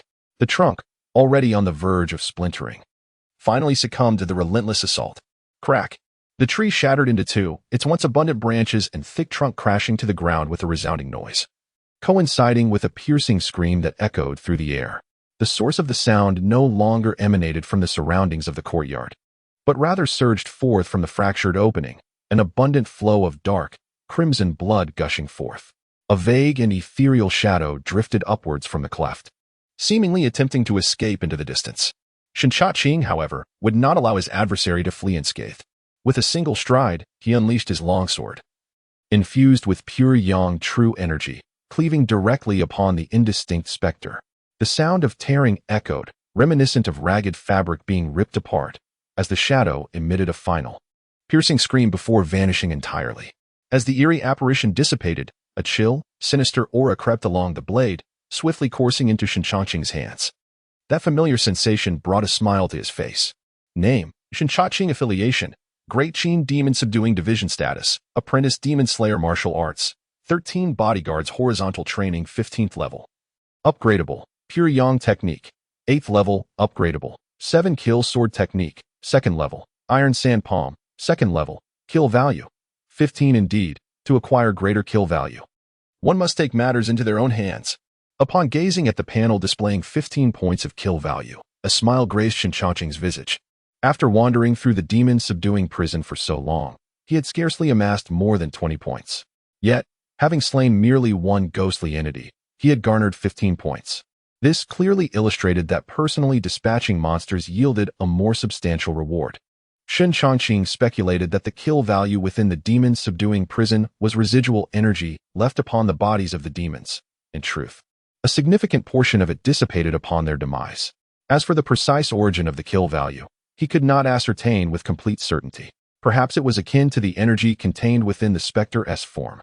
If one were to equate kill value to the energy of the ghastly beings, it would elucidate why personally slaying them would yield a greater reward than that obtained in the confines of the prison. 15 points of kill value. In Shen Changqing's estimation, this could significantly bolster his strength. At this moment, his wounds had ceased to bleed, the 15th level of the 13 Bodyguards Horizontal Training granting him formidable self-healing abilities. As he contemplated the 2 martial arts on his panel, Shen Changqing fell into deep thought. While 15 points of kill value seemed substantial, determining the optimal usage to maximize their potential posed a challenge. The 15th level of the 13 Bodyguards Horizontal Training had proven invaluable during the encounter with the Spectre. Otherwise, he might have succumbed to Zhonglong's hands. However, the 13 Bodyguards Horizontal Training could only be regarded as a defensive martial art. Despite its remarkable defensive capabilities, its efficacy against powerful specters was limited. Conversely, the Pure Yang technique wielded considerable restraint over the apparitions, compelling them to refrain from launching aggressive attacks. Undeniably aided by the manifestation of Pure Yang true energy, the most formidable defense is, indeed, a potent offense. With this realization, it would be prudent to elevate the Pure Yang true energy. Resolute in his decision, Shen Changqing directed his thoughts to the panel, and with a mere flicker of intent, he set his course. The consumption of 5 points of slaughter value propelled the Pure Yang skill from its original 8th level directly to the 9th. The 9th level of Pure Yang skill, a surge of energy nearly twice as powerful as before, suddenly erupted from the Dantian, enveloping the entire body in an instant. The robust true energy surged forth, akin to a roaring river in full flow. Chapter 18. The 11th layer of Pure Yang skill, vital energy cleansing the flesh. The injuries that once plagued him were now healing at a visibly rapid pace under the overwhelming surge of vital energy. Shen Changqing observed that several minor wounds had nearly completely mended. Even the more severe injuries had their chilling aura entirely dispelled. Although remnants remained, they bore little impact. With the 9th layer of Pure Yang skill, I have officially broken through to the pinnacle of meridian circulation. Shen Changqing focused his mind, feeling the robust vital energy in his dantian reach a transformative level. Satisfied, he noted that the advancement from the 8th to the 9th layer of Pure Yang skill had consumed 5 points of his killing value, leaving him with little despair. Undoubtedly, the consumption for perfecting Pure Yang skill surpassed that of the 13 Guardians' horizontal training, as this martial art was inherently more formidable. If one were to categorize martial arts by tiers, the 13 Guardians' horizontal training would be deemed a foundational skill, whereas Pure Yang skill would be regarded as an advanced art, elevated to a higher echelon. Standing still, Shen Changqing fell into contemplation. His panel indicated that he had 10 points of killing value remaining. Based on the current consumption of both martial arts, he could surmise that further advancements in higher-tier martial arts would similarly escalate their costs. Even if each level required merely an incremental increase in killing value, it would likely only elevate a high-tier martial art by approximately 3 levels, regardless of its profundity. A martial art cannot surpass a lower tier 1 in potency unless one has truly attained a significant level of mastery. In other words, a 3rd layer of Pure Yang skill would undoubtedly be no match for a 15th layer of the 13 Guardians' horizontal training. Thus, rather than preserving killing value to explore new martial arts, it might be wiser to pursue a singular path to its end, as it could yield unexpected rewards. Moreover, should my strength increase while I continue to undertake tasks as a yellow-rank demon exterminator, my safety would undoubtedly be greatly enhanced. Given that Zhao Feng and his associates are in league with sinister forces, it is plausible that formidable adversaries lurk in the shadows. Therefore, augmenting my own power would provide a greater assurance of security. With this resolution in mind, Shen Changqing directed his focus toward the panel. Following the breakthrough to the 9th layer, the option for enhancement remained available. Elevate, he silently urged within. Instantly, a tumultuous surge of energy erupted from his dantian, akin to a radiant sun rising from within, unleashing an immensely powerful and searing force that enveloped his entire being, even as his vitality began to wane. In that moment, Shen Changqing's skin flushed subtly, as if something within him sought to break free from its confines. Shortly thereafter, the 13 Guardians' horizontal training erupted forth. His vitality surged, and his flesh shimmered with a radiant glow, oscillating repeatedly. As the Pure Yang vital energy settled, Shen Changqing exhaled a long breath, relieved. With a single, deep breath, a faint wave of air pierced through the atmosphere, causing the withered leaves on the ground to flutter. Calming his mind, he began to observe the transformations within himself. His Pure Yang technique had ascended to the 10th layer. The Pure Yang true energy seemed to be undergoing a profound metamorphosis, radiating a temperature significantly higher than before. Had it not been for the robustness of his physical form, this recent enhancement could have resulted in injury rather than mere failure. Additionally, he noted a depletion in his vital essence. A frown creased Shen Changqing's brow. He had initially believed that with sufficient slaughter points, he could elevate himself without restraint. However, it had become evident that certain martial arts could not be recklessly advanced. When enhancing one's martial prowess, it was crucial for the physical body to keep pace. Otherwise, it would be incapable of accommodating such an abundance of true energy. Furthermore, during the elevation of the Pure Yang technique, his vital essence was evidently waning. It was clear that true energy did not materialize from thin air but rather transformed from vital essence. This process differed somewhat from the enhancements experienced with the 13 Guardians' horizontal training. At present, the depletion of his vital essence had reached a conspicuous level. Nonetheless, the 15th layer of the 13 Guardians' horizontal training had fortified Shen Changqing's physique to an astonishing degree, rendering him largely unaffected even by the 10th layer of Pure Yang. Moreover, he had yet to approach his limits. At this moment, 5 points of slaughter value had been expended. As he had anticipated, the consumption required to transcend the limits of Pure Yang was somewhat greater than that of the 13 Guardians training. 3 points per layer for the latter, and 5 for the former. Fortunately, he still had 5 points of slaughter value remaining, sufficient for yet another elevation. With this thought, his slaughter value was entirely depleted. Immediately, his vital essence began to drain at a frenetic pace. Concurrently, the Pure Yang technique within his dantian surged visibly. This interplay of energies left Shen Changqing in a state of weakness, even as his body brimmed with exhilarating power. In the next moment, the transformation of the Pure Yang technique was completed. It surged uncontrollably within him, violently colliding against his physical form, shattering numerous meridians and acupoints. Boom. His flesh vibrated with an intensity as if an ancient behemoth were rampaging within. Yet, despite the relentless onslaught, The constraints of his corporeal form remained unbroken.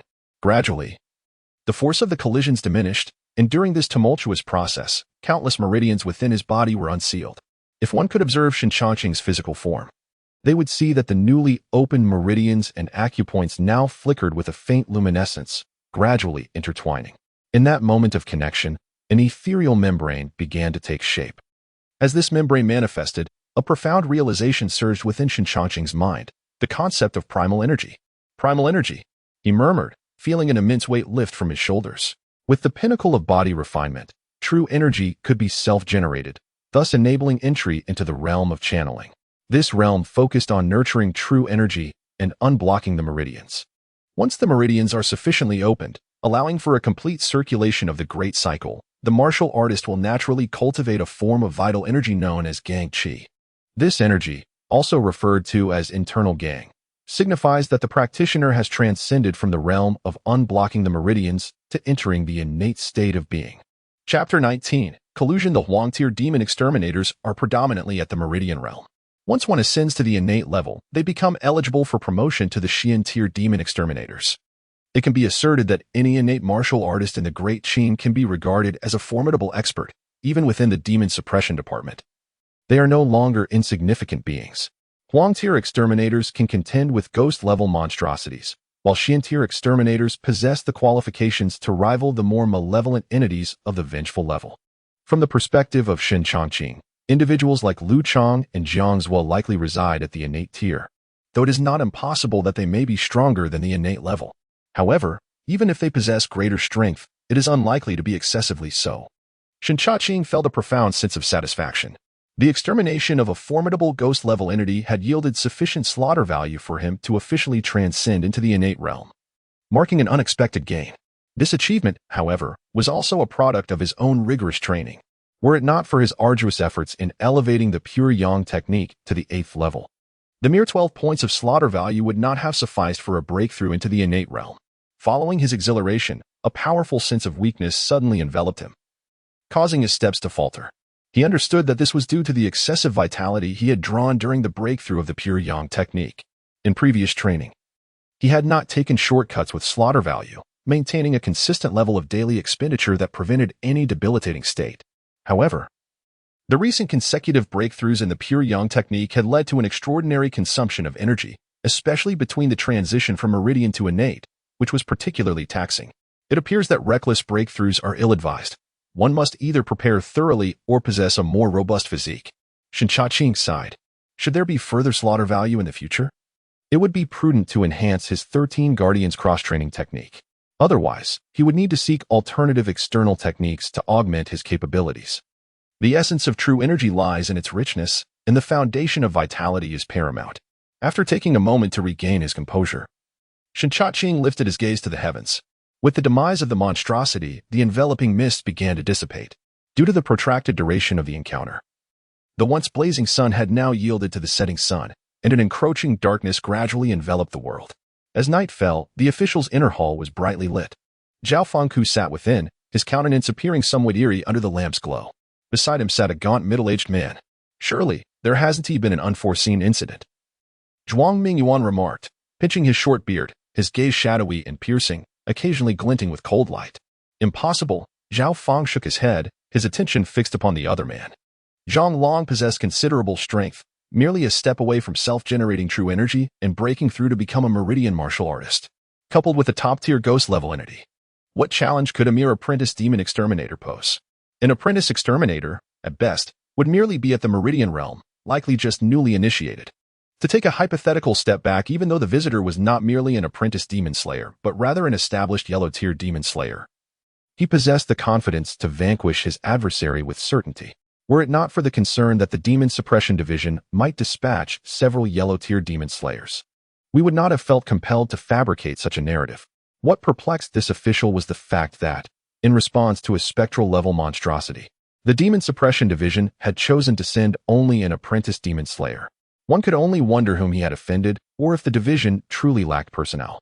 As the conversation progressed, Zhao Fang's expression grew increasingly peculiar. He had been fully prepared to confront multiple apprentice demon slayers. However, to his astonishment, the division had sent only a single individual. This unexpected turn of events left Zhao Feng with a sense of futility, akin to striking at empty air, causing him considerable disquiet. Upon reflection, another troubling thought crossed his mind. What if one apprentice demon slayer was insufficient to facilitate the ascension of Blood Soul? Blood Soul was the name attributed to the spectral level monstrosity. In response to his musing, Zhuang Mingyuan shook his head. Blood Soul is already at the pinnacle of the spectral level. A practitioner of the channeling realm could likely facilitate its ascension, even if it cannot ascend. We may have to consider sacrifices. With that, a chilling smile spread across his face. Surrounding Guyu village, there are indeed several other villages. If we offer them as sacrifices to Blood Soul, there would be no issue whatsoever. At this juncture, Zhao Feng instinctively furrowed his brow, noticing the change in his complexion. Zhuang Mingyuan's demeanor turned icy. Lord Zhao, do not forget that you are no longer the magistrate of Linen City, the revered figure in their eyes. You are merely a traitor who has allied with malevolent forces. Since Guyu village has already made sacrifices, what is the harm in offering a few more villages? The mere revelation of Guyu village's plight is a crime warranting extermination. Do you believe that once the Demon-Suppression Division learns the truth, they will spare you or your family? Zhao Feng comprehended the implication of Zhuang Mingyuan's words. The duty of the Demon-Suppression Division, beyond slaying malevolent entities, was to eradicate those who betrayed humanity and conspired with evil. Such TR, as far as I know, within the Eternal Life Alliance. There are formidable beings who have lived for 2 or 3 centuries and have yet to meet their end. Your entry into the Eternal Life Alliance is precisely for such purposes. If you cultivate the Blood Soul to the level of resentment, the higher-ups within the Alliance will undoubtedly be greatly pleased, and you shall receive the rewards you rightfully deserve. In this light, what does it matter to sacrifice a few individuals? One must remember, if one does not act for oneself, heaven will bring about one's demise. Zhuang Mingyuan's words thoroughly dismantled the last bastion of resistance in Zhao Feng's heart. Indeed, sacrificing a village is a grave sin, and sacrificing 2 or 3 is equally so. Thus, what reason does he have to hesitate? Chapter 20. Your Lord Shen. Within the inner chamber, the flickering lights cast an ethereal glow. While sacrificing a few villages may pose no significant issue, such actions would inevitably draw attention, potentially prompting the Demon-Suppression Division to dispatch a formidable exorcist. Should we encounter a powerful exorcist of the Shen rank, even if the Blood Soul were to ascend to the level of a vengeful spirit, it would still prove to be a formidable challenge. Furthermore, should matters escalate to that point, my position as the Magistrate of Linen would be irrevocably compromised. Zhao Feng sighed, a sense of reluctance washing over him. Zhuang Mingyuan, upon hearing this, remained unperturbed. Do you truly believe that abstaining from the sacrifice of villages would prevent the Demon-Suppression Division from sensing something amiss due to the death of a mere apprentice exorcist?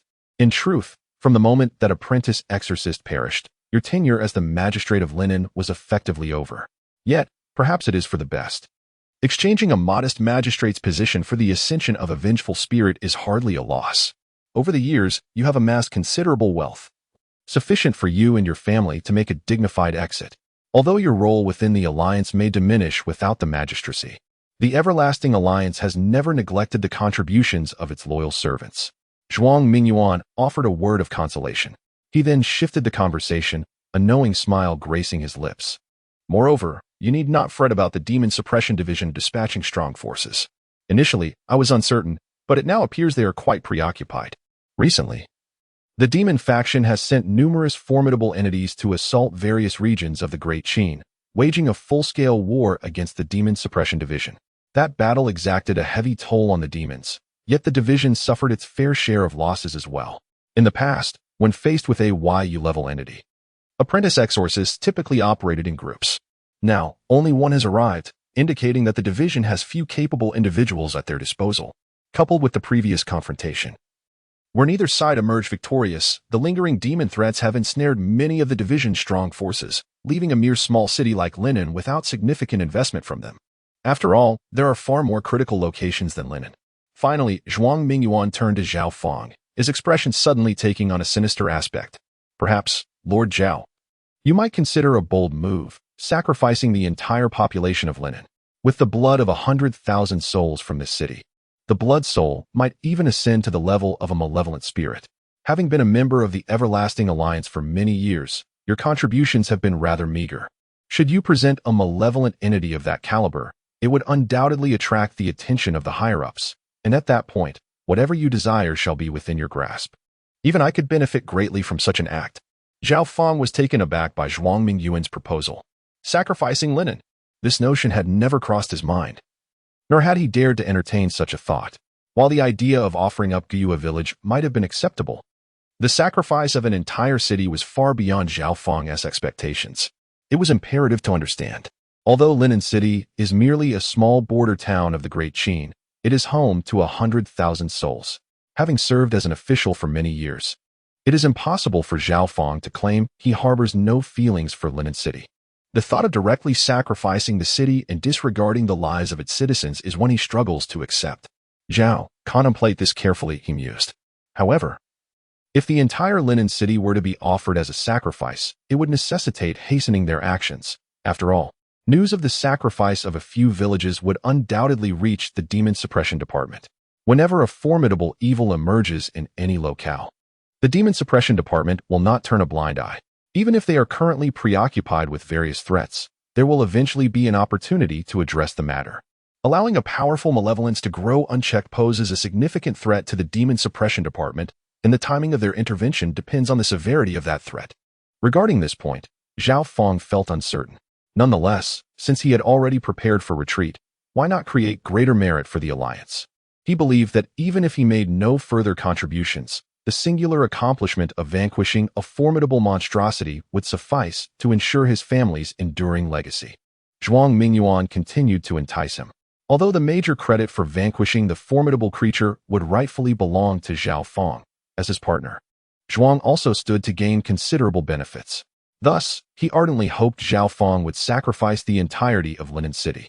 Having long since allied himself with the malevolent forces, Zhuang Mingyuan had already distinguished himself from the common folk. In his eyes, the lives of ordinary citizens held no more value than that of ants. Zhao Feng bowed his head in contemplation, his expression shifting as internal conflict raged within him. He pondered Zhuang Mingyuan's words. Despite being a member of the human race and the magistrate of Linen City, the remnants of his conscience urged him not to sacrifice the city. However, having already offered Guiyue village and several other villages, sacrificing the entire Linen City did not seem entirely out of the question. The only issue was the sheer number of lives that would be lost, a thought he found difficult to accept. Yet, if one does not act for oneself, heaven and earth shall conspire against him.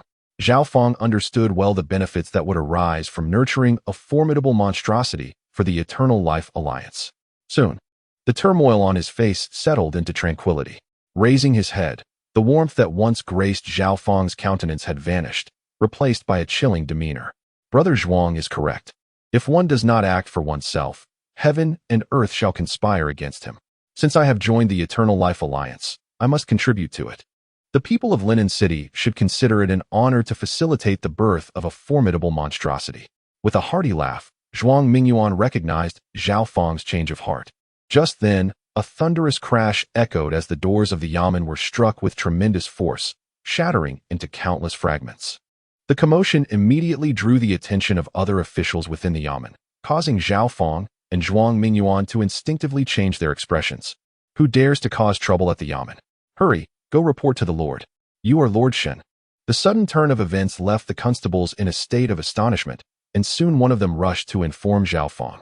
However, as some began to regain their composure, they quickly recognized the intruder who had stormed into the yamen. When the constables identified Shen Changqing, he too recognized them. They were none other than the very constables who had been stationed outside Guiyue village earlier that day. Observing them draw their weapons and regard him with caution, Shen Changqing tossed the object he was holding forward. It rolled a few times before finally coming to rest at the feet of one of the constables. Captain Zhang. A brief summary of February's achievements and special notes.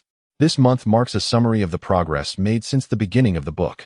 As I have already expressed my gratitude to a previous group of readers, I shall refrain from repeating it here. The names listed below are compiled based on the data recorded in the back end, continuing from the last list, though there may be minor discrepancies, repetitions, or omissions. First and foremost, I extend my heartfelt gratitude to the two esteemed leaders. It is indeed a delightful surprise to have such support at the very onset of this journey. The following contributions are expressed in starting currency. Zhuang Shu, 100, 500 Qingshan Bugai Lu E, 100, 000 additionally. I am profoundly thankful for the support from the following readers, expressed in starting currency, Xia Yi Du Shu, 100 San Shi Xiong De Jian, 100 Shin Gong Bao Biao Di, 500 Shu Yu, 202-101-1402, 210-4248, 500 Su Ji Xiao Nian Ling Yin Ji Qi, 1 o'clock a.m. Exine, 100 Rong Yao E, 100 Qiong Rin Shui Sheng De, 10, 000 Sun Shi, 100 La Bai Dao Ren, 100 Feng Tian Z, 100 Hua Yu 111, 1, 500 XJRSKY, 300 Shu Yu 201-705, 301838199930, 100 Waji Xiang Jing Jing, Dicken Ben Shu, 100 Bufang Bien Ma and I, 500 Zhuang Shu, 100 Yao El Qing, 100 Yin Jiao Emo Kenyang, 200 Shu Huang De 007, 100 Cheng Du Xiu, 1, 500 Xian Yuan Wa Bin Liang Min,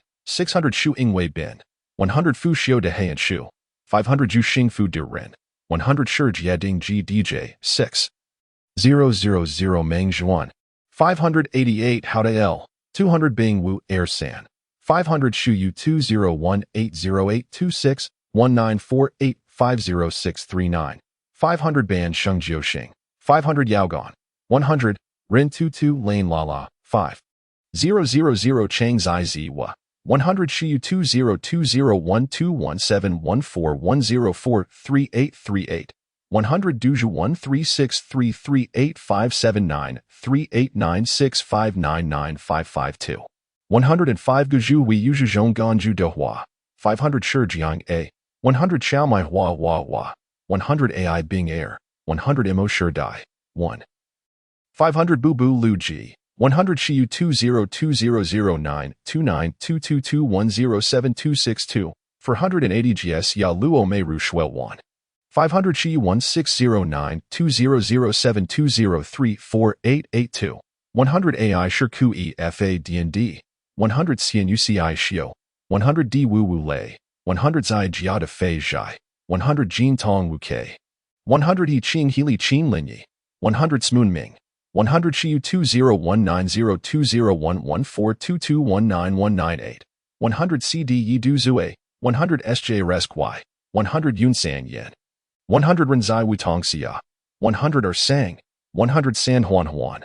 100 Mo Renwei Lan, 1, 500 Xian Zai Jiao Hao, 100 Hall Sizen, 100 Wukan She Zai Wei Nin Wa Peng Hu, 100 De Huang Shin Yu, 100 Model, 100 Shaoin Vi He Hu Luo Bo Xiang Ai Liao, 100 Taisu Yi Ji Shu Huang A, 100 Xiaohua Vi Xiaoming, 100 Hong Qiu, 100 Bao Zhou De Lao, 100 Feibu Dong De Feiyu, 100 Shiyu 202011121724444507, 100 Lu Yu, 100 Lei Junbei, 100 Danshin Han Huang Jin, 100 Diwa 95, 100 Tian Jia Shuyu, 100 Zun Si Shangli, 100 Jing Ling Shueji, 100 Zui Ming Chu, 100 Zhong Huarj Yaguning, 100 Zhao Shi Ming, Qi, 100 Ai Gua Song, 100 Feng Di Yuan Dian, 100 Maorin Han Haokano, 100 Shinlin 8, 100 Duo Lane Si Luo, 100 AI Chi De Bai Mi Fan, 100 Lengyu 1986, 11,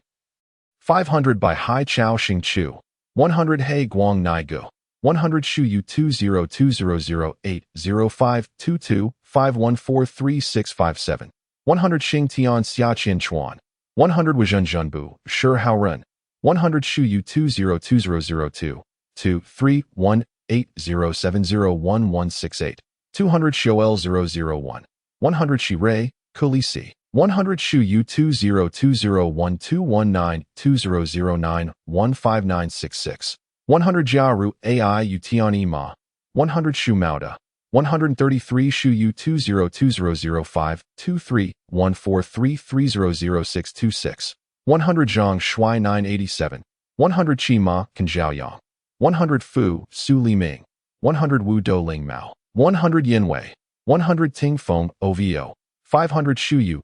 2020121405-46762, 100 Sheng Ru Xia Ri Ji Xianlan, 100 Yu Ran Zida 01, 100 Zhong Hua Jia Ganing, 200 R Sang, 1, 000 Sui Yuan Shi Tian 1, 100 Shiyu 2020010910463749 100 Kamion Lidage Yado Wang, 100 Lai Zdudu Ke, 100 Zhuangji Guzong Gang, 100 Qi Ming Gai Ming, 100 Qi Yumi Ren Dishao Hao, 100 Li, 100 apart from the aforementioned names. I also express my gratitude to those readers who have quietly cast their votes of support. To be candid, it has been a remarkable few days to receive such generous rewards, which can also be attributed to the promotional activities surrounding the release of new works in February. Moreover, I wish to clarify that some readers have expressed confusion regarding certain initial settings, such as why some demonic entities are imprisoned rather than eliminated, or why the Demon-Suppression Division does not assign fixed tasks to apprentice demon hunters. Rest assured, all will be elucidated in due course. There is no need for everyone to be anxious about the bugs that have been discovered. After all, the narrative has only just begun to unfold over a few thousand words. It is impossible for me to reveal every detail of the setting at once. If I were to lay everything bare from the outset, many readers might find it rather tedious. Thus, certain elements will be gradually unveiled as the plot progresses. I would like to reiterate, there are no flaws, no flaws. No flaws. What are perceived as flaws are merely aspects that have not yet been articulated. Please remain patient. Lastly, the update on the first day of March will occur during the daytime. Chapter 21, The Protective Aura by the Flickering Light of the Torches. Several constables could clearly discern the grotesque object rolling upon the ground. It was unmistakably a human head, despite being smeared with blood and tainted with dust from its motion. They recognized it as the severed head of Zhang Long. Zhang Long was dead. The one responsible for his demise was none other than Shen Changqing, who stood before them. In that moment, the atmosphere became palpably tense. Zhang Long's prowess was renowned, one of the few formidable figures in Linen City, even within the Yamen. No collective of constables could rival his strength. If someone as powerful as Zhang Long had perished at Shen Changqing's hands, then any attempt to confront him would surely lead to their own demise. Yet, clad in official garb and consuming the provisions of their office, the constables found themselves unable to withdraw in fear. As Shen Changqing observed the retreating constables, his voice was devoid of emotion. Zhao Feng and Zhang Long colluded with malevolent forces, resulting in the slaughter of thousands in Guyue village. Zhang Long has met his end, yet Zhao Feng remains at large. I have come solely to exact justice upon Zhao Feng. All others should withdraw at once, lest my subordinates show no mercy. Upon hearing this, the expressions of the constables shifted once more. The notion that Zhao Feng and Zhang Long had conspired with wicked entities to massacre the innocents of Guyue village was shocking. Initially met with disbelief, their conviction began to waver as they recognized Shen Changqing's attire as that of the Demon-Suppression Division, alongside his companions, who were also demon slayers. At that moment, led by one of the constables, Zhao Feng and Zhuang Mingyuan arrived on the scene. What has transpired here? Zhao Feng inquired with an authoritative demeanor. After surveying the area, his gaze fell upon Shen Changqing, causing his pupils to constrict. Upon glimpsing the severed head of Zhang Long, his face twitched involuntarily. The atmosphere turned deathly silent, with some individuals even imperceptibly retreating a step. Observing this, Zhao Feng felt a weight in his heart, yet maintained an impassive facade as he clasped his hands in greeting. Lord Shen, I am unaware of the events that have unfolded. Why has Captain Zhang met his end here? In response, Shen Changqing's lips curled into a subtle yet enigmatic smile. Zhang Long, in collusion with malevolent forces, has wrought havoc upon the lives of thousands in Guyue village. He has been slain by my hand. My purpose here is to bring another traitor, who has forsaken humanity, to justice. With those words, the smile vanished from his face, replaced by an icy demeanor. A thunderous declaration echoed through the night sky. Zhao Feng, you have conspired with malevolent forces and betrayed humanity. Do you confess? The volume of his voice was immense, causing Zhao Feng's countenance to darken. Lord Shen, one may indulge in various follies, but words must not be trifled with. I have served as the county magistrate in Linen for 2 decades, diligently attending to the needs of the people, never daring to err in my duties. Now you accuse me of colluding with malevolence and harming the populace of Guyue village. Do you possess any concrete evidence? It is essential to understand that even members of the Demon-Suppression Division, should they unjustly defame an official of the court, commit a grave transgression. Evidence. Shen Changqing stepped forward, his long knife unsheathing silently from his waist, the pristine blade emanating a menacing glow in the night. My words are the proof.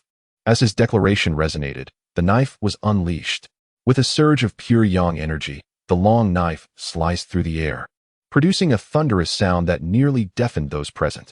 Faced with this lethal strike, Zhao Feng was utterly horrified. Although he had consorted with malevolent entities, he remained an ordinary man at heart, devoid of any martial prowess and incapable of mounting a defense. At that moment, Zhuang Mingyuan, standing beside Zhao Feng, suddenly sprang into action. With a resounding thud and a blood-curdling scream, dark blood splattered, corroding the ground into a deep pit. Zhuang Mingyuan retreated, having undergone a complete transformation. His body was now covered in numerous scales, intricate black patterns sprawling across him, emanating a chilling and sinister aura. A closer inspection revealed him standing still, his right arm hanging limply, with scorched scales crumbling away and dark blood oozing from the wound. This abrupt turn of events left the onlookers in shock. As they regained their composure, they beheld Zhuang Mingyuan's bizarre state. Demon, evil spirit. Some of the more discerning officers, upon seeing the green-scaled arm, turned pale with dread. Zhuang Mingyuan's revelation confirmed Shen Changqing's words, for he had emerged alongside Zhao Feng, if he was indeed a malevolent being. It implied that Zhao Feng was inextricably linked to such dark forces. As the officers retreated, Zhao Feng's countenance darkened like stormy waters. He realized that Zhuang Mingyuan's exposure had completely severed his escape routes. Yet, he remained perplexed as to why Shen Changqing had survived while Zhang Long had perished. "Why are you still alive?" he spat through clenched teeth. Shen Changqing's grip on the knife trembled slightly, the dark blood splattering onto the ground. The once immaculate blade now marred with pits and dents. "It appears I was not mistaken. You have indeed colluded with malevolent entities. As for Zhang Long's demise, it can only be attributed to his feeble strength. Likewise, your fate will mirror his, for your power is woefully inadequate." With those words, the long knife was once again raised. This time, however, his target was not Zhao Feng, but rather Zhuang Mingyuan, who presented a more considerable threat despite having recently attained innate mastery. With the knife slicing through the air with thunderous speed, Zhuang Mingyuan's face twisted into an eerie smile as he suddenly vanished from sight, only to reappear in midair just as the blade descended. Simultaneously, a frigid gale surged from behind. Without a glance, Shen Changqing swiftly countered with a reverse strike from beneath his arm. The sickening sound of the knife piercing flesh echoed, followed by a tremendous force crashing into his back, tearing his garments asunder. At the moment when the skin, a wave of searing energy surged forth, causing the intruder to be repelled. Drawing his blade, Zhuang Mingyuan's face was now etched with disbelief. The protective aura surrounding him suggested that he was a congenital martial artist. No, it was impossible. How could an apprentice demon slayer possess such prowess? Yet, no matter how much he wished to deny it, the recent scene was unmistakably revealing the truth. It was indeed a protective aura. The figure before him was not merely an apprentice demon slayer, but a formidable demon slayer endowed with innate abilities. With this realization, Zhuang Mingyuan dared not linger for a moment longer and fled hastily towards the exit of the yamen. Chapter 22. I wait for him here. If one cannot prevail, then one must flee. In the grand scheme of existence, all else pales in comparison to the sanctity of life. Zhuang Mingyuan had never anticipated that a mere apprentice demon slayer would possess the prowess of an innate martial artist. This revelation was entirely beyond his expectations. He even began to speculate whether the Demon-Suppression division had long sensed the anomalies in Linen City and had deliberately dispatched a profound-level demon slayer, masquerading as an apprentice, merely to lower their guard. Yet, how could this be possible? In that earlier conflict, the losses incurred by the various branches of the Demon-Suppression division were substantial. It seemed implausible that they could spare a profound-level demon slayer for a mere backwater like Linen City. Even at the onset, he had harbored doubts about the division's capacity to allocate resources. In reality, Zhuang Mingyuan believed that the Demon-Suppression division was currently incapable of extending their reach. Thus, when disseminating false information, his intention was solely to lure a few apprentice demon slayers to their demise. After all, those who ventured forth to undertake the assessment tasks were typically at the nascent stages of their martial journey. Possessing commendable strength yet lacking overwhelming power, ideal prey for the blood soul's insatiable hunger. In the vast martial realm, aside from the Demon-Suppression division, which could boast a considerable number of martial artists at the channeling stage, it was no simple task for ordinary sects to produce even a handful of such fighters. Moreover, martial practitioners exhibited a profound aversion to malevolent forces, seldom daring to approach them. Even if rumors of malevolent entities in Linen City circulated, those warriors would not be inclined to engage in the eradication of such threats. Thus, the hope for the blood soul's ascension rested precariously upon the shoulders of the Demon-Suppression division. However, the decision to send only an apprentice demon slayer was indeed surprising to Zhuang Mingyuan. This reality subtly affirmed that the division was indeed in dire need of formidable combatants. Consequently, even if an apprentice demon slayer was inadequate to facilitate the blood soul's elevation, it could still freely indulge in the consumption of countless lives. Unencumbered by the immediate threat of a powerful force from the Demon-Suppression division descending upon them to impose order, Zhuang Mingyuan, despite his meticulous calculations, had erred in one crucial aspect, the true strength of Shen Changqing. He could never have anticipated that a mere apprentice demon slayer could possess such formidable power. At this moment, Zhuang Mingyuan did not need to ponder. It was evident that the blood soul within Gyue village had undoubtedly perished at the hands of his adversary. A congenital warrior was simply beyond the reach of ordinary ghostly entities. To vanquish one, a formidable spectral being was required. Zhuang Mingyuan fled with great decisiveness. Yet Shen Changqing had already taken note of his movements and immediately pursued him the moment he took flight. He had not cultivated lightness skills.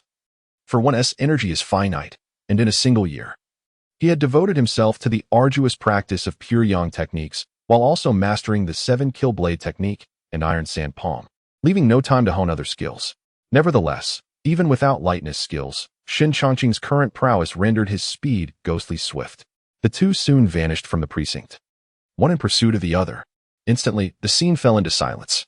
A few constables, holding torches, looked on with complex expressions at Zhao Fang, whose face was ashen, and the head of Zhang Long, sullied and lifeless upon the ground, uncertain of what actions to take. Capture the traitor? Yet, Zhao Fang was, after all, an official of the court, and they had served under him for many years. Allowing him to escape was a prospect they dared not entertain. As they hesitated, Zhao Fang opened his mouth, intending to utter something, yet found himself at a loss for words. "Let us depart," he gestured, turning towards the inner hall. In that moment, he appeared to have aged decades. Observing Zhao Fang's weary and despondent figure, the others wore expressions of mixed emotions but chose to remain silent. "Let us depart," they echoed soon after. The once bustling yamen fell into an immediate tranquility. However, the commotion had already attracted the attention of the surrounding populace. Yet, due to the presence of a curfew, few dared to venture outside after nightfall. Meanwhile, Zhuang Mingyuan and Shen Changqing were sprinting towards the outskirts of the city, one after the other. In terms of speed, Zhuang Mingyuan was indeed remarkably swift. Nevertheless, Shen Changqing, as an innate martial artist, was hardly slow. Aside from the initial distance created, the gap between them was now steadily diminishing. As the two drew within 10 paces of each other, Shen Changqing unleashed a powerful palm strike, the force of which surged through the air like a scorching wave, elevating the surrounding temperature dramatically. Sensing the impending threat behind him, Zhuang Mingyuan was struck by a collision of palm winds, sending him crashing to the ground, his strength considerably inferior. In quick succession, Qin Shujian swung his long blade, aiming directly for Zhuang Mingyuan's neck. "Do not kill me. I can reveal a secret," Zhuang Mingyuan cried out in terror, the glint of cold steel drawing ever closer. Ultimately poised at his throat, the chilling aura instilled within him an indescribable fear. Though he disregarded the lives of others, he cherished his own with great fervor. It could be said that most who allied themselves with malevolent forces were exceedingly protective of their lives. Were it not for their instinct of self-preservation, they would not have sought refuge with the wicked. Shen Changqing's blade rested firmly against Zhuang Mingyuan's shoulder, almost touching his neck. "Speak. What is this secret? Should I discover that you have deceived me, death would be the least of your concerns." He continued, "You must have heard of the name of the Demon-Suppression prison. For a creature such as yourself, being confined within its walls would surely be a fate more excruciating than death." At the mention of the Demon-Suppression prison, Zhuang Mingyuan's complexion turned ashen. How could he not have heard of such a name? It was a critical stronghold of the Demon-Suppression division, where countless powerful fiends had been imprisoned, none of whom had ever managed to escape. It is said that the Demon-Suppression abyss is a realm of malevolence. Although a sense of dread enveloped Zhuang Mingyuan, he was not a fool. Thus, he feigned calmness. "I am willing to share, but you must swear, in the name of the Demon-Suppression division, that upon learning the secret, you will allow me to leave unscathed, with my life intact." "Are you threatening me?" "Not at all. I am merely seeking a chance for survival." Observing Zhuang Mingyuan's resolute demeanor, as if he would rather perish than divulge without an oath, Shen Changqing raised an eyebrow slightly. "Very well. I swear in the name of the Demon-Suppression division that if the secret you reveal holds value, I shall grant you a complete reprieve." Chapter 23. The demon. Upon hearing these words, Zhuang Mingyuan felt a sudden sense of relief. In their hearts, the presence of the Demon-Suppression Department was synonymous with absolute sanctity. A vow made in the name of the Demon-Suppression Department was one that would never be broken lightly. Moreover, as a mere practitioner of the Meridian opening stage, he hardly warranted such a betrayal. After a moment of contemplation, Zhuang Mingyuan finally confessed, in days of yore, when demons descended upon the world and wreaked havoc, a formidable demon appeared in the vicinity of Linen City, only to be slain by an unknown powerful figure. The fallen demon, however, did not completely vanish from existence.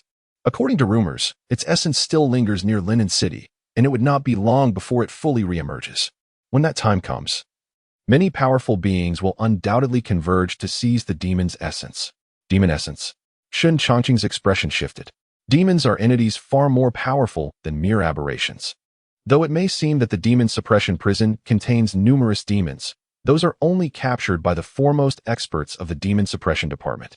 In reality, every demon is immensely powerful. Even having broken through to the innate realm, one would find it impossible to contend against a demon. Similarly, the essence of a demon is a rare treasure for certain individuals. Moreover, according to Zhuang Mingyuan's account, that drop of demon essence might not necessarily originate from a low-tier demon. It could potentially be from one of even greater strength. After a pause, Shen Changqing furrowed his brow. What level of demon essence are you speaking of? I'm not certain, but based on the rumors, it is at least the essence of a mid-tier demon. Zhuang Mingyuan initially intended to shake his head, but was halted by the chill he felt at his neck.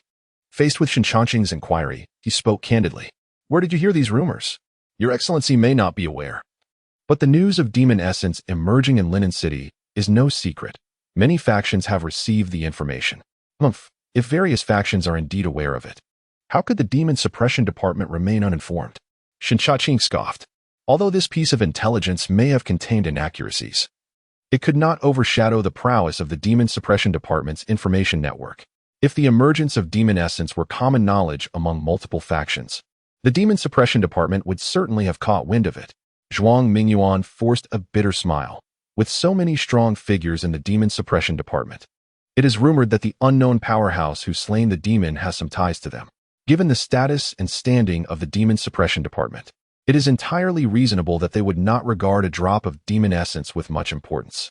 I have divulged all that I can. I hope Your Excellency will honor your promise and grant me a chance at survival. Very well. The sharp blade, empowered by the transformed Pure Yang energy, swiftly severed Zhuang Mingyuan's consciousness. The searing force cauterized the wound, preventing excessive blood from gushing forth. As his head fell to the ground, Zhuang Mingyuan's eyes widened in disbelief, reflecting his utter astonishment. He had been betrayed. The other party truly disregarded the honor of the Demon-Suppression Division, brazenly breaking their word, even unto death. Zhuang Mingyuan found it hard to accept. How naive. Shen Changqing gazed at Zhuang Mingyuan, whose eyes remained wide open in death, shaking his head with a sardonic smile. He had not anticipated that someone who had lived for so long could still possess such innocence. What significance did the honor of the Demon-Suppression Division hold? It could not be consumed. However, the information gleaned from Zhuang Mingyuan was quite valuable to Shen Changqing. The emergence of demon blood meant that at the very least, it was of mid-tier demon quality. Whether the Demon-Suppression Division truly was indifferent or had simply not received the news remained uncertain to Shen Changqing. At that moment, a faint aura emanated from Zhuang Mingyuan's body, swiftly drifting towards Shen Changqing. Upon sensing the familiar essence, Shen Changqing's gaze flickered, and he immediately focused his mind. Name: Shen Changqing. Affiliation: Demon-Suppression Division of the Great Qin. Status: Apprentice Demon Slayer Martial Arts. 13 Guardians Horizontal Training Level 15. Can be enhanced. Pure Yang Technique. Level 11. Cannot be enhanced. 7 Kill Blade Technique. Level 2. Iron Sand Palm. Level 2. Kill count for the emptied kill value had directly transformed into 4 points. Reflecting on this, Shen Changqing retrieved the Pure Spirit Jade pendant from his bosom, noticing a thick black line upon it, alongside a much thinner black line that had mysteriously appeared. The Pure Spirit Jade pendant serves as a testament to an apprentice demon slayer's completion of tasks. Only by slaying demons or having demons perish within a certain vicinity can the pendant capture their essence. The thick black line represented the residual essence left behind after the death of the eerie creature in Guyue village. The appearance of an additional black line undoubtedly indicated Zhuang Mingyuan's influence. The Pure Spirit Jade pendant could only sense the aura of demons. Thus, The ability to capture the essence from Zhuo Mingyuan signified that he was no longer a true member of the human race, but rather akin to a demon. Shen Changqing's gaze remained indifferent. In his view, Zhuo Mingyuan's dismembered body lay there quietly. However, the long-sealed blood had already broken free from its confines, flowing onto the ground and corroding it severely. From any perspective, Zhuo Mingyuan now bore no semblance of a human. Individuals like him, who betrayed humanity, were uniformly referred to as demon people in the records of the Demon-Suppression division. The so-called demon people are those who have forsaken humanity to ally with demons. They sell their bodies and souls to acquire immense power and extended lifespans. Yet, as a consequence, these individuals gradually become cruel and bloodthirsty, ultimately succumbing to the corruption of their minds by the demons. It sounds quite terrifying. Yet, when faced with the temptations of power and longevity, some individuals inevitably fall prey. For them, whether or not they are human is inconsequential. As long as they can live longer, that is sufficient. To be frank, Shen Changqing's understanding of the demonic beings was limited to what he had gleaned from the archives. Zhuang Mingyuan was the first demonic entity he had encountered directly. Prior to this, he had been unaware that slaying such beings could yield a value of slaughter. He gathered some dry branches and placed Zhuang Mingyuan's corpse upon them. With the activation of the transformed Pure Yang energy, an intense heat erupted, igniting the branches instantly. The flames roared to life, swiftly engulfing the body. Shen Changqing stood a short distance away, silently observing this scene unfold. Chapter 24. You deserve death in a certain sense. The fiends do not truly belong to the human race. Thus, their blood is a terrifying poison to ordinary mortals. Merely coming into contact with it poses a grave danger of death. Consequently, after slaying a fiend, one must ensure that the corpse is utterly obliterated, leaving not a trace behind. Once the remains of Zhuang Mingyuan were completely incinerated, Shen Changqing turned his gaze to the long knife in his hand. What was once a pristine and gleaming blade had now become pockmarked and corroded, as if it had lain buried in the earth for countless years, festooned with rust. This knife would not endure much longer. Shen Changqing's expression was one of resignation. During the battle against the eerie creature from Guiyue village, he had deliberately enveloped the blade with his true essence to prevent it from being corroded by blood. Yet, in the heat of the moment while confronting Zhuang Mingyuan, he had neglected this precaution. It was evident that against such vile blood, mere mortal weapons had no hope of withstanding the onslaught. Regrettably, given Shen Changqing's current status, acquiring a superior divine weapon was beyond his reach. He shook his head. Inside the yamen, an air of serene tranquility prevailed, showing no signs of the recent skirmish. The head of Zhang Long had vanished without a trace. As Shen Changqing stepped into the inner hall, he chanced upon Zhao Feng sitting quietly there. "Are you going to flee?" he inquired. "Is it of any use?" Zhao Feng retorted, knowing it would be futile. "Why then do you conspire with the fiends to harm the people of Guiyue village? They fall under the jurisdiction of Linen City and are, in essence, your own subjects. As a magistrate, your heart is exceptionally ruthless." Shen Changqing's gaze remained indifferent. He did not immediately strike Zhao Feng down, for there was no necessity to do so. Unlike Zhuang Mingyuan, Zhao Feng possessed no martial prowess, alleviating any concern of unforeseen complications. There were matters Shen Changqing wished to discern through Zhao Feng, and he faced the interrogation with composure. Zhao Feng maintained a tranquil demeanor as he spoke. The malevolent forces are formidable, so powerful that ordinary individuals possess neither the capacity nor the right to resist. In the face of these fiends wreaking havoc upon the populace, I too once aspired to eradicate them, striving to safeguard peace for the land. Yet, the malevolence is overwhelming, no matter how hard I endeavor. I am unable to contend even a fraction against it. Perhaps you cannot comprehend the weight of such despair. As he concluded, a hint of melancholy clouded his expression. From Zhao Feng's words, Shen Changqing perceived a diligent official, one who, for the sake of the citizens of Linen, was compelled to feign compliance with the malevolent forces. However, once Zhao Feng finished speaking, Shen Changqing could not suppress a cold laugh. Why must you delude yourself? If you truly cared for the people, how could you sacrifice the lives of thousands in Guiyue village? If your heart was genuinely with the populace, how could you deliberately withhold information, preventing the Demon-Suppression division from detecting the truth? In essence, you are merely a coward clinging to your own life. What do you understand? Shen Changqing's words seemed to pierce Zhao Feng, igniting a surge of emotion that compelled him to rise from his seat. Do you know how many citizens reside in Linen? 100,000. If I do not negotiate with the malevolence, not a single soul in Linen would survive. The sacrifice of Guiyue village was an unavoidable decision. Indeed, The Demon-Suppression Division is powerful and unafraid of the fiends. Yet, no matter how strong they may be, can they truly rival the might of malevolence? Countless citizens have suffered at the hands of these fiends over the years, and many cities have been obliterated. Yet, where was the Demon-Suppression Division during those times? Well said. Shen Changqing applauded in approval, his face adorned with a subtle smile. Thus, sacrificing only Guiyue village is insufficient. You intend to sacrifice even more lives. Potentially the entirety of Linen. But I am curious, he continued, if you, Lord Zhao, are truly acting for the sake of Linen citizens. Then what significance does it hold when you choose to sacrifice Linen for your own advancement? Zhao Fang's countenance abruptly stiffened. At this moment, Shen Changqing's expression had turned icy. To put it plainly, you, Zhao Fang, are a traitor to humanity, a selfish scoundrel.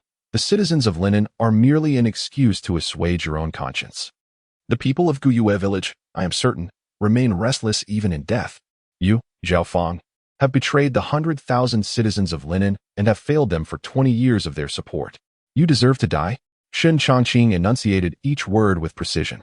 With every utterance, Zhao Fang's complexion grew increasingly pallid, ultimately collapsing weakly into his seat. As a congenital martial artist, Shen Changqing's perception had escalated to a terrifying degree. Even before entering the official's office, he had overheard the conversation between Zhao Fang and Zhuang Mingyuan within the inner hall. He refrained from intervening, seeking to glean more valuable information from their dialogue. Once he ascertained that no further insights could be gleaned, he decisively took action and burst into the office. Thus, he had been privy to their entire exchange, including Zhuang Mingyuan's insidious enticements and Zhao Fang's subsequent downfall. Consequently, regardless of Zhao Fang's flowery rhetoric, Shen Changqing remained impervious to his words. To him, this individual, while not overtly succumbing to the malevolent forces like Zhuang Mingyuan, harbored an inner malevolence and cruelty indistinguishable from that of the fiends. To speak candidly, even if Zhao Fang had fled in fear of the evil beings, abandoning the 100,000 citizens, Shen Changqing would not have reproached him. After all, the instinct for self-preservation is a fundamental right of every individual. However, as a public servant, drawing a salary from the court, he would undoubtedly face repercussions if apprehended and held accountable. Yet, even if such an act were deemed culpable, it paled in comparison to the heinous crime of colluding with malevolent forces, intending to sacrifice the lives of the 100,000 citizens of Linen for his own benefit. Unreservedly, such a transgression transcends mere capital punishment. The strength of the malevolent forces is undeniable, a fact Shen Changqing cannot dispute. In the face of insurmountable adversities, some individuals exhibit unwavering courage, refusing to retreat, while others succumb to fear and quietly withdraw. Furthermore, some may even ingratiate themselves with the fiends, turning their blades against their own kin. Clearly, Zhao Fang epitomizes the latter. Such individuals are most deserving of disdain. As time slowly trickled away, Zhao Fang sat motionless in his seat, his complexion pale to the point of being alarming. The words of Shen Changqing had shattered the last vestiges of his internal struggle. Lord Shen, I am acutely aware of my grave transgressions. Thus, I did not flee when you pursued Zhuang Mingyuan. I am willing to offer my life as atonement. A gesture of contrition towards the villagers of Guiyue. However, I implore you, Lord Shen, to grant me one request. Let all the blame rest solely upon my shoulders, absolving others of any involvement. I earnestly hope you can spare their lives. As he spoke, Zhao Fang cast a glance at Shen Changqing, his ashen eyes betraying a flicker of hope. Yet, Shen Changqing remained impassive, his demeanor untouched by Zhao Fang's plea.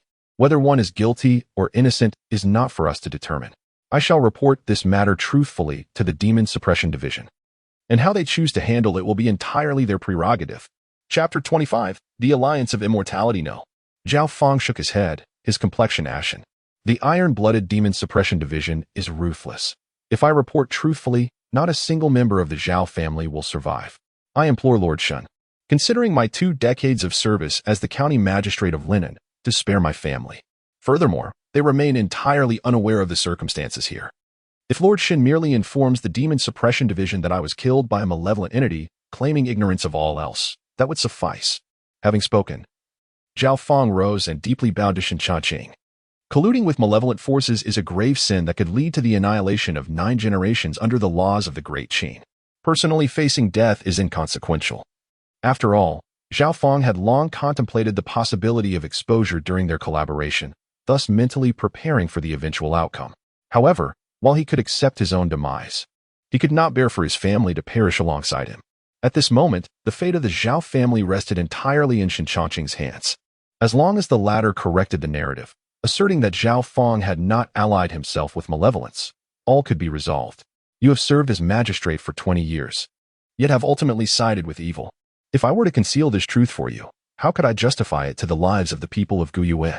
I owe an apology to the citizens of Guiyue, yet the Zhao family is also innocent. The Zhao family has benefited from your kindness, enjoying 2 decades of ease and linen, and thus must also bear the corresponding consequences. The Demon-Suppression Division will render a fair judgment on this matter. Shen Changqing interrupted Zhao Feng, stating that nothing is without guilt. Everything the Zhao family possesses has been derived from Zhao Feng. Now that Zhao Feng finds himself in dire straits, the Zhao family must also face certain repercussions. What do you wish to know? Zhao Feng inhaled deeply, his chest heaving violently. Were it not for the fact that he could not match Shen Changqing's strength, he would have charged at him, seeking mutual destruction. Yet, such an act would only extinguish the last flicker of hope for the Zhao family. Shen Changqing remained calm, taking a seat opposite Zhao Feng, his long blade resting beside him. It is simple. What was your primary purpose in collaborating with malevolent forces? How did you establish contact? And does the malevolence have any further schemes in linen? Disclose everything to me without reservation. What you say now is a chance for the Zhao family to atone for its misdeeds. Thus, the significance of your words is clearer to you than to me. Upon hearing this, Zhao Feng fell silent. Understanding the gravity of the situation, he recognized the necessity of his forthcoming revelations. After a moment of contemplation, he lifted his gaze to meet Shen Changqing's. In comparison to humanity, malevolent entities possess a formidable advantage: longevity. The lifespan of an ordinary human is fleeting, seldom surpassing a few decades, with few living beyond a century. In contrast, malevolent beings are entirely different. My collaboration with them primarily aimed at extending my lifespan. I have aged, and without their aid, I might have only 1 or 2 decades left before my life force is completely depleted. Zhao Feng's voice was steady, yet his eyes ignited with fervor when he spoke of longevity. For him, the allure of immortality was undeniably great. Otherwise, he would not have resorted to aligning himself with malevolent forces. Shen Changqing remained silent, attentively listening to the other's forthcoming words. My connection to these sinister entities was established through Zhuang Mingyuan, the individual with whom you just engaged. He is a member of the Eternal Life Alliance. It was through him that I came into contact with both the Eternal Life Alliance and these dark creatures. The Eternal Life Alliance? Shen Changqing raised an eyebrow, unfamiliar with the name. The Eternal Life Alliance is an organization affiliated with these malevolent beings. My understanding is rather limited, though I comprehend that many who ally themselves with these dark forces tend to join the Eternal Life Alliance. Beyond that, I know little. Zhao Feng shook his head. Shen Changqing silently repeated the name of the Eternal Life Alliance in his mind. The name of this organization is rather straightforward: immortality. Do those who ally with malevolent forces truly receive eternal life? He could not help but scoff at the thought. Malevolent beings and humankind are adversaries. To them, humans are no more than sustenance. If they indeed possessed genuine pathways to immortality, they would not bestow it upon you. Perhaps. Zhao Feng responded non-committally. However, there are individuals within the Eternal Life Alliance who have lived for centuries. For us, with our mere decades of lifespan, a few centuries would indeed be an eternity. Is there no other token of allegiance within the Eternal Life Alliance aside from Zhuang Mingyuan? There is, Zhao Feng affirmed, retrieving a silver-white token from his bosom and offering it forth. This is the insignia of the Eternal Life Alliance. All who join the alliance receive one. Did you not acquire an insignia from Zhuang Mingyuan, Sir Shen? His tone bore a hint of inquiry. In response, Shen Changqing's expression remained impassive as he accepted the silver-white token. No. After I dispatched him, his body was immediately incinerated, leaving no trace of any insignia. His gaze now fell upon the token, which bore a grotesque and sinister visage of a demon on one side, evoking discomfort, while the reverse was inscribed with the word immortality. On the other side, Zhao Feng comprehended the situation. No wonder Sir Shen did not retrieve an insignia from Zhuang Mingyuan. This token possesses no significant flaw except for one. It is easily incinerated when exposed to fire. Easily incinerated? Shen Changqing nodded slightly, understanding why he had not found the insignia on Zhuang Mingyuan. Handing over the token, Zhao Feng paused before continuing. There should be no other influence of the Eternal Life Alliance within Linen City, as it is merely a small town that does not warrant substantial investment. With Zhuang Mingyuan and that otherworldly creature, it is sufficient. Zhao Feng provided thorough answers to several inquiries, demonstrating his apparent sincerity. Shen Changqing pondered for a moment. One final question. Do you possess any information regarding the blood of demons? The blood of demons? A look of confusion clouded Zhao Feng's eyes. Shen Changqing had already discerned that the other party was utterly ignorant of the matters concerning the blood of demons and monsters. It appeared that Zhao Feng's standing within the Eternal Life Alliance was, indeed, rather limited. Contemplating this, he turned his gaze toward Zhao Feng, his expression now serene. You have conveyed nearly all that is necessary. Will you handle the remaining affairs yourself, or shall I take matters into my own hands? No need to trouble Sir Shen. I shall manage it myself, Zhao Feng replied, a dagger slipping from his sleeve as he fixed his gaze intently on Shen Changqing. I merely hope that Sir Shen will keep his word and grant the Zhao family a chance at survival. With that, the dagger was thrust into his own chest, producing a soft thud. Chapter 26. Handling in the inner hall. The flickering lights cast a somber atmosphere. Zhao Feng sat quietly, his head bowed. A dagger embedded deep in his chest, his slightly aged hands gripping the hilt tightly, crimson blood oozing from the wound. After 2 decades of serving as the magistrate of Linen, he ultimately met his demise by his own hand. Shen Changqing's expression remained serene, his heart unperturbed. In his eyes, Zhao Feng had been condemned the moment he betrayed humanity and conspired with malevolent forces. The act of suicide indicated his understanding of the futility of resistance. He was already trapped in a dead end. He retrieved the clear spirit jade pendant, which still bore only 2 black lines. It was evident that Zhao Feng had not succumbed to the transformation into a demon or similar entity. Shen Changqing's last remnants of doubt were finally dispelled. The pendant's lack of response confirmed that Zhao Feng had not, like Zhuang Mingyuan, cast aside his human form in favor of a demonic transformation. After casting a brief glance at the corpse, Shen Changqing chose not to disturb it, rising instead to walk towards the study at the back of the hall. The study was spacious, its decor refined, infused with a faint scent of ink. Taking a seat in Zhao Feng's customary position, Shen Changqing spread a sheet of white paper before him. He ground ink and picked up a brush, diligently recording the events of the day. Though he had only arrived in Linen 2 days prior, the occurrences were anything but trivial. From Zhang Long's betrayal to the slaying of a ghostly entity, along with the involvement of Zhuang Mingyuan and the Eternal Life Alliance, the multitude of information weighed heavily upon him. All these matters needed to be reported to the Demon-Subduing Division. There was no escaping this duty. If he had merely eliminated a demon and a ghost, he could have concocted a plausible excuse to gloss over it. However, the death of a magistrate was a significant affair. Failing to convey the full truth could lead to considerable trouble, even for someone affiliated with the Demon-Subduing Division.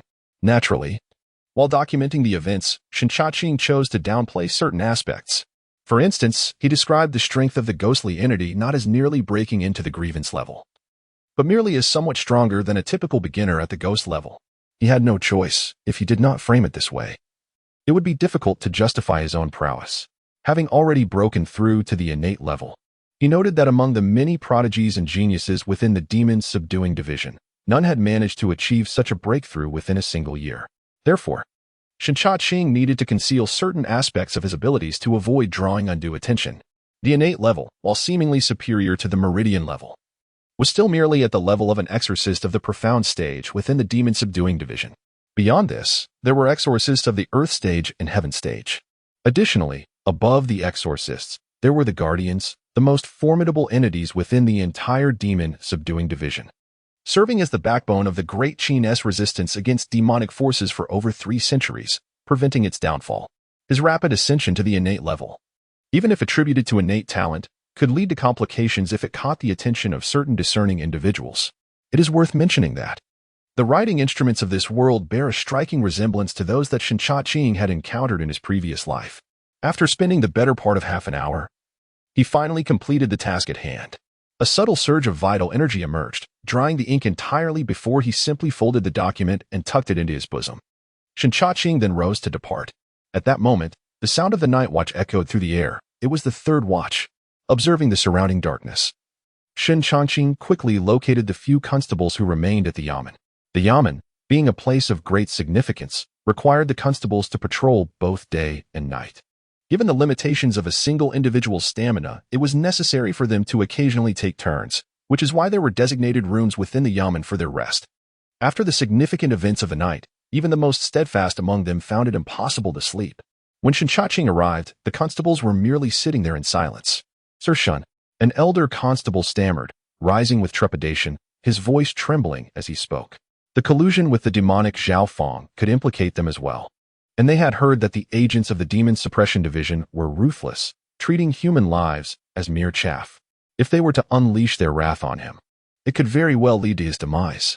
Unaware of the constable's anxious thoughts, Shen Changqing regarded him with an expressionless gaze. "What is your name?" "Reporting to you." "Sir Shen, I am called Hong Cheng. How many years have you served in Linen? Are there others in the yamen with greater seniority than you?" "I have served in Linen for nearly a decade. Aside from Lord Zhao and Captain Zhang, no one has been here longer than I." Shen Changqing nodded. "Very well. From this day forth, you shall temporarily assume the role of captain until the court issues a formal appointment. I currently require you to carry out several tasks." "Ah, yes. Sir Shen, please proceed." Hong Cheng stood frozen for a moment, then quickly came to his senses, unable to suppress the joy that illuminated his face. To act as the temporary captain signified that he would not be implicated, and with the arrival of the new county magistrate, he might indeed become the captain in truth. This unexpected promotion felt akin to a windfall from the heavens. Now that Zhao Feng has confessed and taken his own life, dispatch someone to manage his remains. But do not proceed with the burial just yet. Wait until the agents from the Demon-Suppression division or the court have arrived to determine the next steps. After a moment of contemplation, Shen Changqing continued, "Additionally, take a group of men and seal off the Zhao residence. No one is to leave, otherwise it will cost you your heads." The final remark was delivered with a fierce countenance. A shiver ran through Hong Cheng, who hastily nodded. "Rest assured, Sir Shen. I will ensure that no one from the Zhao family escapes." "Very well, then. Off you go." Shen Changqing waved his hand and turned to leave the room. He did not venture to any other place. After a long day of labor, coupled with several bouts of conflict, even a congenital martial artist could reach their limits. This exhaustion was not merely physical, but also deeply mental. The following day, Shen Changqing arose punctually, inhaling the first wisp of purple energy from the heavens and the earth. His biological clock has firmly established itself. No matter how fatigued he may be the previous day, it scarcely affects him. The purple aura has been absorbed. The Pure Yang true energy remains unchanged. In fact, the Pure Yang technique consists of only 9 levels, and upon reaching the 9th level, it is considered complete. However, Shen Changqing forcibly broke through to the 11th level, entirely shattering the limits of the Pure Yang technique. The current Pure Yang technique is no longer comparable to its former self. The Pure Yang true energy cultivated within has undergone a powerful transformation, distinctly differing from the authentic Pure Yang true energy. After all, even at the 9th level of the Pure Yang technique, it is impossible to conjure fire from thin air solely with Pure Yang true energy. Chapter 27. The Celestial Watch. The Pure Yang energy that I possess now is perhaps more aptly termed Fierce Yang energy rather than Pure Yang energy. The designation of Pure Yang technique no longer adheres to its original standard. As Shen Changqing gazed at his interface, he realized that the thought of renaming it was merely a fleeting whim. The name itself bore little significance. From the moment the Pure Yang technique shattered its limits, it had transformed into something entirely different. However, it is regrettable that the enhancement gained through the interface merely augmented his strength without yielding any corresponding memories. In essence, although his Pure Yang technique had ascended to the 11th level, he retained only the cultivation methods of the initial 9 levels, with no inkling of the subsequent 2 levels. In light of this, Shen Changqing felt a sense of acceptance. Having reached the 11th level of the Pure Yang technique, with sufficient time dedicated to reverse engineering, it was conceivable that he could deduce the methods for the latter 2 levels. Yet, at present, he found no necessity for such deduction. Nor did he possess the luxury of time. Pushing open the door, Shen Changqing sought the innkeeper to check out, then proceeded toward another direction along the street. Following the recollections in his mind, he turned left and right, eventually stopping in front of a pawn shop. The sign read Yongfu Pawn Shop, a name quite unremarkable. Casting a glance, Shen Changqing stepped inside. As he entered, a servant-like figure approached him with enthusiasm, inquiring, "Do you have something to pawn, esteemed guest?" "I seek your master," Shen Changqing replied, surveying the interior layout before fixing his gaze upon the individual before him. Upon hearing this, the man's expression shifted to one of difficulty. "May I ask what business you have with the master? If you could share, I might be able to relay the message." "Just go and fetch him." Spare me the unnecessary chatter. Shen Changqing's countenance turned cold, and an aura of pressure emanated from him. Coupled with the faint scent of blood that lingered from a recent altercation, the man's face paled instantly. Please wait a moment, he stammered before hurriedly retreating inside. Shen Changqing remained standing calmly, refusing to take a seat. Before long, an elderly gentleman adorned in resplendent attire emerged, the servant trailing closely behind. I am the master of Zhongfu Pawnshop. You requested to see me. May I inquire about the matter? The elder scrutinized Shen Changqing, his heart filled with uncertainty. At that moment, Shen Changqing had donned a new long robe of deep azure, as the attire belonging to the Demon-Suppression division had been rendered unusable during battle. With a casual flick of his wrist, Shen Changqing tossed an object toward the elder. The master caught it deftly, but the chill of the item sent a shiver through him. Upon lowering his gaze to examine the insignia, his expression transformed drastically. Esteemed guest, this is not a suitable place for discussion. Please, follow me to the inner hall for a conversation. As they spoke, upon entering the inner chamber, Shen Changqing had scarcely taken his seat when the elder bowed deeply, exclaiming, the Celestial Watch under the Demon-Suppression division, Situ Bei, pays his respects to Lord Shen. You know me? The news of Master Shen's dispatch by the Demon-Suppression division to eradicate the malevolent spirits had undoubtedly reached the Celestial Surveillance. I had originally planned to pay a visit to Master Shen, yet I never anticipated that he would arrive at my doorstep instead, remarked Situ Bei with a smile. You are quite considerate, Master Shen Changqing replied with a grin, though his expression quickly turned stern as he admonished, Situ Bei, do you not comprehend your transgressions? The unexpected interrogation rendered Situ Bei's smile rigid upon his countenance. Master Shen, what wrong have I committed? He stammered. What wrong? Allow me to elucidate. Shen Changqing retorted with a cold sneer. The intelligence you provided to the Demon-Suppression division claimed that only a novice-level aberration had surfaced in Linen City, resulting in but a handful of fatalities. However, the true situation is that every inhabitant of Guiyue village has perished at the hands of these vile entities. Furthermore, you have concealed the collusion of County Magistrate Zhao Fong with these malevolent spirits. Is it that the Celestial Surveillance is negligent in its duties? Or has it covertly allied with these fiends, betraying the Demon-Suppression division and humanity? Such a barrage of accusations transformed Situ Bei's complexion dramatically, his body trembling as cold sweat streamed down his brow. Should these charges be substantiated against him, a death by 1,000 cuts would be a mere trifle. Injustice. Master Shen, from the intelligence I received, it was indeed only a few lives lost in Guiyue village, and I had no knowledge of Zhao Feng's collusion with the malevolence. I was unaware of your information. Is there any concrete evidence to support it? Regaining his composure, Situ Bei found himself compelled to defend his position. The forcefulness of Shen Changqing's inquiries had thrown him into disarray. He retained a measure of confidence in the intelligence he had acquired, believing it could not be so gravely mistaken. Shen Changqing's disdainful laughter echoed. Concrete evidence? Zhao Feng has already met his end, and I personally dispatched the aberration that plagued Guiyue village. Not a single soul remains alive there. A cursory investigation would easily reveal the truth. I find it hard to fathom how the Celestial Surveillance, the eyes and ears of the Demon-Suppression division, could be so thoroughly deceived by false information.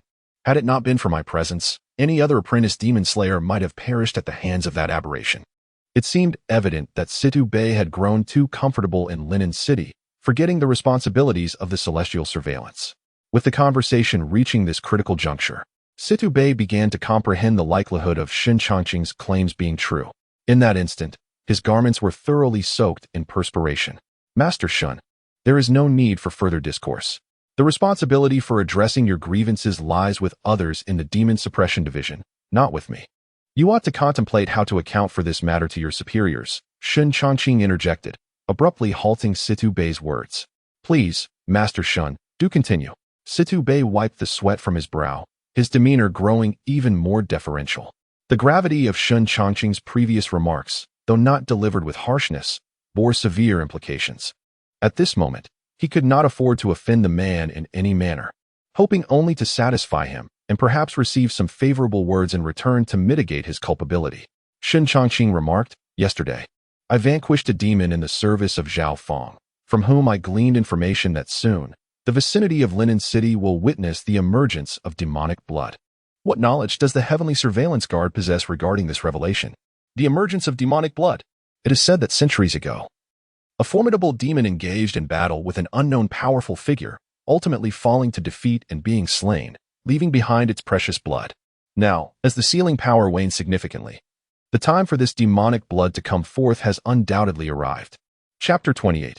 Desperation and seeking remedies. The words of Situ Bei left Shen Changqing with a sense of clarity.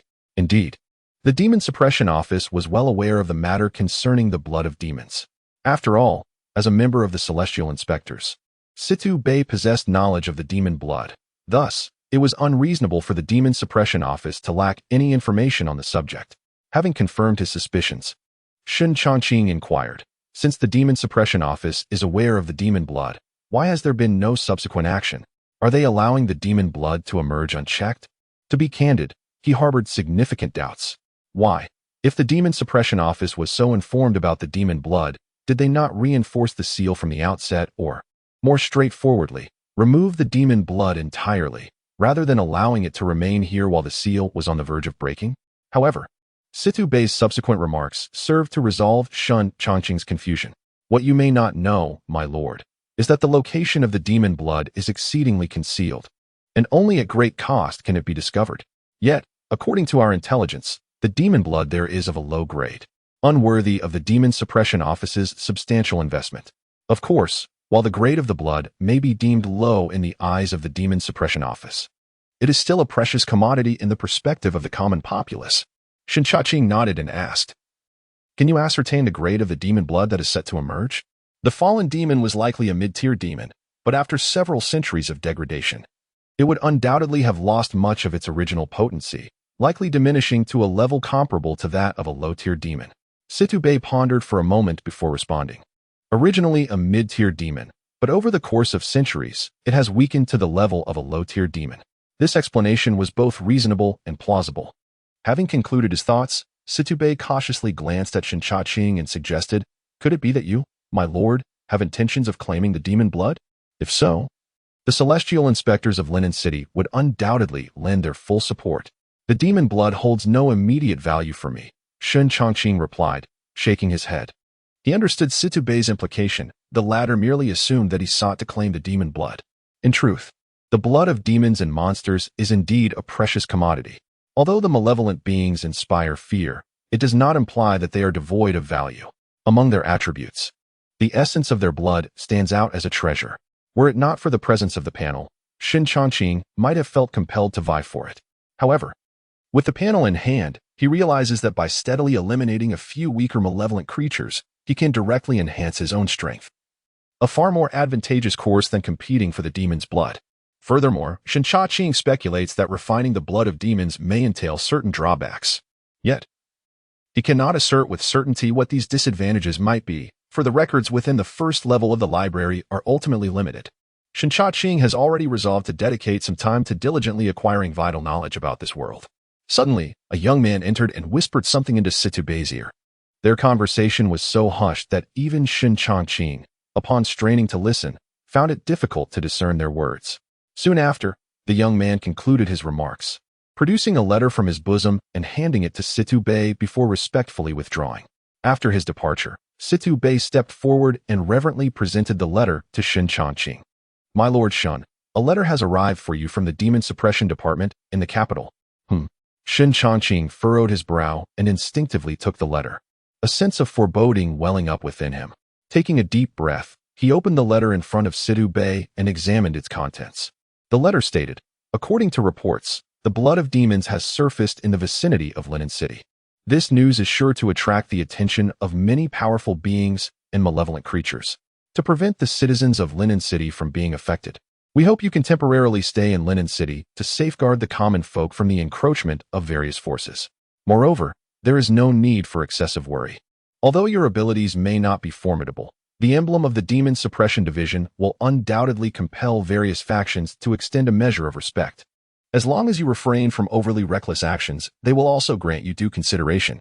If you can ensure the safety of Linen City, you shall earn a merit, allowing you to remain in the Demon-Suppression Division for a year without undertaking any further missions, thereby dedicating yourself to secluded cultivation.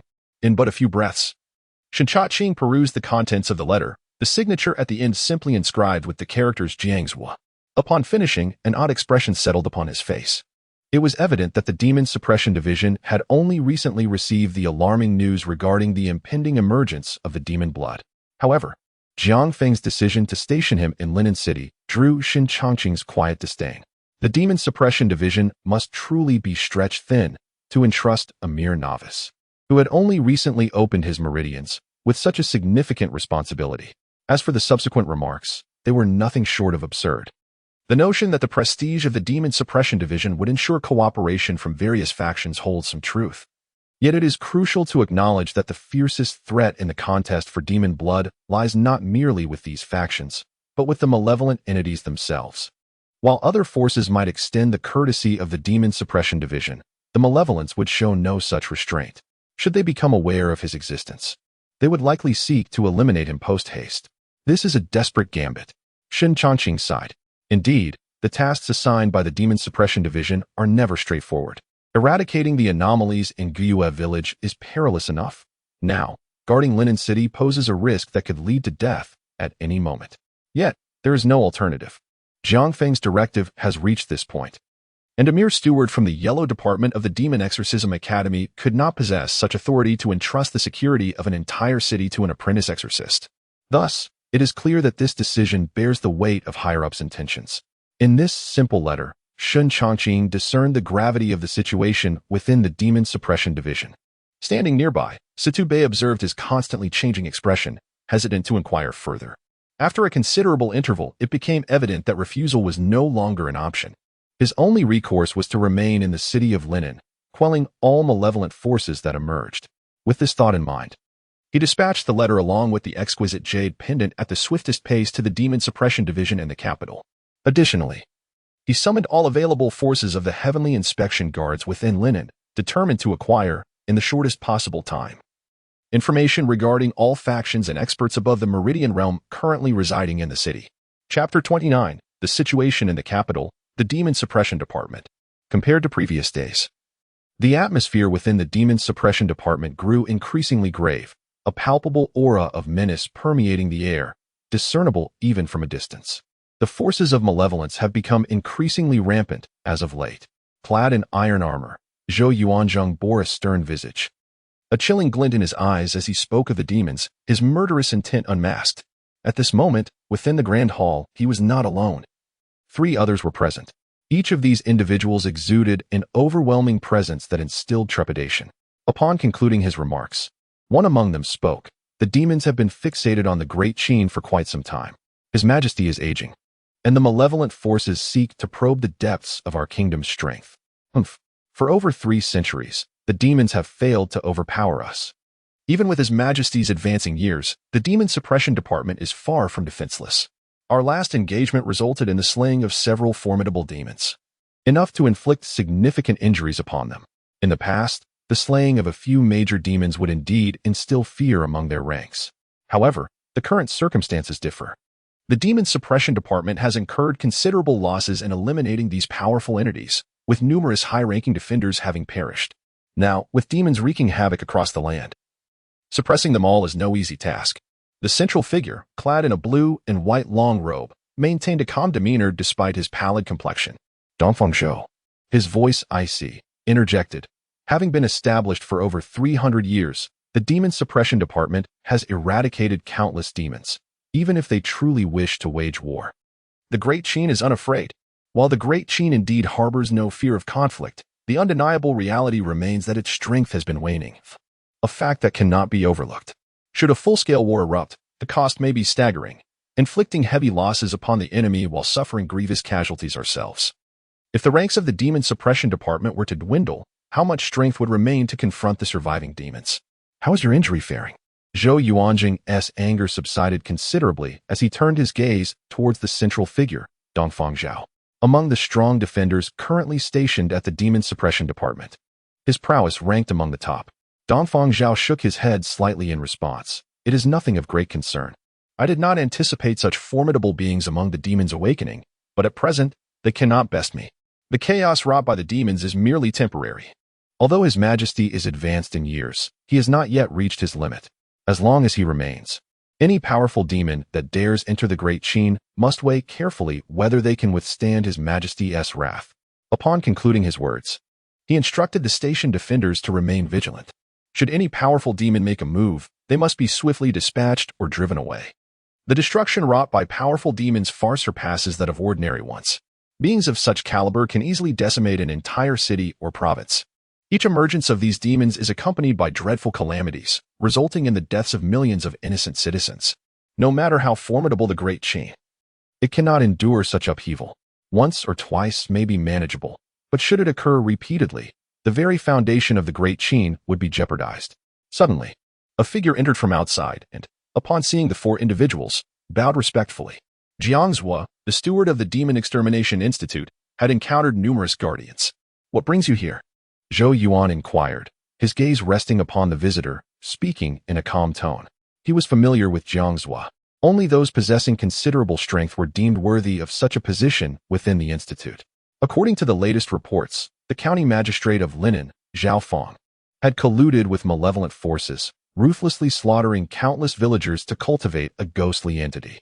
Moreover, he planned to sacrifice 100,000 citizens of Linen to enable this creature to ascend to a more formidable level.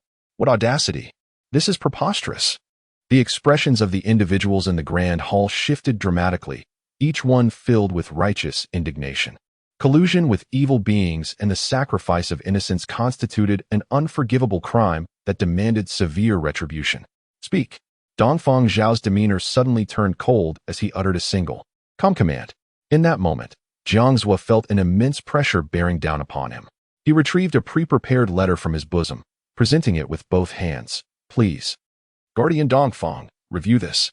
In the next instant, the letter seemed to be lifted by an unseen hand, landing in Dongfang Zhao's grasp. After a brief examination, he tossed the letter to the other guardians. "You should take a look as well." As the letter was passed around, he turned his gaze back to Jiangzhua. "Aside from this unexpected revelation, do you possess any further evidence?" Jiangzhua produced the Qingling jade pendant. With a wave of his hand, Dongfang Zhao seized the pendant. Upon the pendant, 2 strands of black thread lingered. Upon closer inspection, it appeared as though the black threads were gradually flowing. The markings on the jade were of varying depths. The deeper line indicated a formidable presence among ghostly entities, while the shallower line suggested a less advanced status. With a mere glance, Dongfang Zhao discerned the implications of the markings on the jade pendant. As a guardian of the Demon-Suppression office, he had vanquished countless malevolent beings and was adept at assessing their strength. At that moment, the letter had been perused by the other 3 guardians, each displaying evident fury. Suddenly, Dongfang Zhao clenched the jade pendant with force, causing it to shatter. As the pendant broke, the 2 concealed black threads within were released like gas escaping from a vessel. Immediately, a subtle yet profound power enveloped the black threads, causing them to twist and transform until they revealed their original forms. However, both Zhuang Mingyuan and Blood Soul now appeared dazed, their bodies ethereal, as if they might dissipate at any moment. This unexpected turn of events elicited no surprise from those present. The Qingling Jade pendant recorded the essence of malevolent forces. It was not merely a passive record, but also capable of capturing a fragment of their power as a mark. At this moment, Dongfang Zhao's actions were to fully unleash that power's imprint.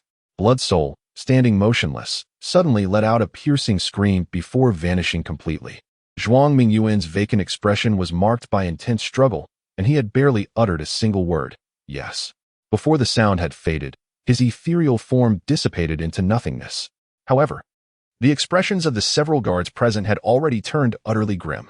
From Zhuang Mingyuan's lips, they had gleaned the answer they sought. Chapter 30. The annihilation of 9 clans. The magistrate of Linen City has audaciously conspired with malevolent forces. Such treachery deserves severe punishment. From the letter, it appears that Zhao Feng has succumbed to his guilt and taken his own life. Humph. Can the act of colluding with evil be absolved by mere suicide? If every traitor could simply escape retribution by dying, how many would betray humanity? Zhou Yuan's cold laughter echoed in the air. To him, Zhao Feng's demise was merely the beginning, collaborating with foul beings and betraying humanity. Attempting to sacrifice Linen City to nourish aberrations, these are crimes that warrant the extermination of his entire lineage. As he spoke, his gaze shifted toward Dongfang Zhao. In response, Dongfang Zhao began. The evidence from the Qingling Jade pendant indeed confirms the magistrate's collusion with evil. However, Zhao Feng was a city magistrate. Any measures against his family would require His Majesty's consent. Upon my audience tomorrow, I shall report the facts truthfully. He continued, speaking of which, a novice demon slayer has managed to slay a formidable ghost-level aberration and has also dispatched a demon. His prowess is commendable. Are you familiar with this individual? The inquiry was directed at Jiangzhua, who stood motionless below. Upon hearing the question, Jiangzhua reflected, in terms of talent, Shen Changqing surpasses most demon slayers. Ah, he has achieved the Meridian stage in just 3 months. What a prodigious talent. Dongfang Zhao remarked, raising an eyebrow. Achieving the Meridian stage in 3 months is remarkable, and it would take 8 to 9 months to reach the mid-Meridian stage. Even advancing to the late stage is plausible. Given this, slaying a powerful ghost-level aberration seems quite reasonable. An extraordinary genius. His cultivation speed is certainly incomparable to that of others. Attaining the Meridian stage in 3 months and reaching the mid-late stage within a year is quite feasible.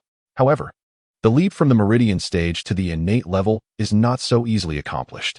Breaking through that barrier requires a significant investment of time, far beyond what it takes to progress from body refinement to the Meridian stage. At that moment, Zhou Yuan recalled certain matters and turned to Jiangzhua. Not long ago, the Celestial Inspection Guard relayed news of demon blood emerging in the vicinity of Linen City in Guanyuan Prefecture. Is it possible that Shen Changqing is also stationed there? Indeed. Zhou Yuan responded, enlightened.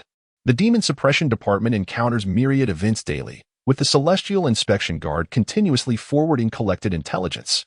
While he had heard of many occurrences, he did not retain details of those deemed less significant. For instance, the emergence of demon blood in Linen City was not a matter of great concern for the Demon-Suppression Department. Once arrangements were made, Zhou Yuan had dismissed it from his mind. Now, in light of the collusion with evil, he was reminded of certain aspects regarding Linen City. Losing an unparalleled genius like Shen Changqing, who has achieved the Meridian stage in 3 months, would be a considerable loss. While the emerging demon blood may not be particularly precious, it holds substantial allure for lesser factions. A martial artist who has not yet transcended to the innate level may struggle to maintain order there, even under the auspices of the Demon-Suppression Department. Dongfang Zhao's expression remained unperturbed. A truly extraordinary genius is one who has matured into their potential. Presently, the might of the Demon-Suppression Division is largely restrained by various malevolent forces across the lands. Though he is merely a novice demon slayer, his prowess is not to be underestimated. A typical Huang-tier demon slayer would hardly compare. His subordinates heed the wishes of the Guardians. He is but a mere steward. Lacking the authority to dictate the sentiments of the Guardians, at this juncture, it is most prudent for him to remain inconspicuous. However, Dongfang Zhao shifted his tone. He has only recently joined the Demon-Suppression Division and does not yet qualify as a Huang-tier demon slayer.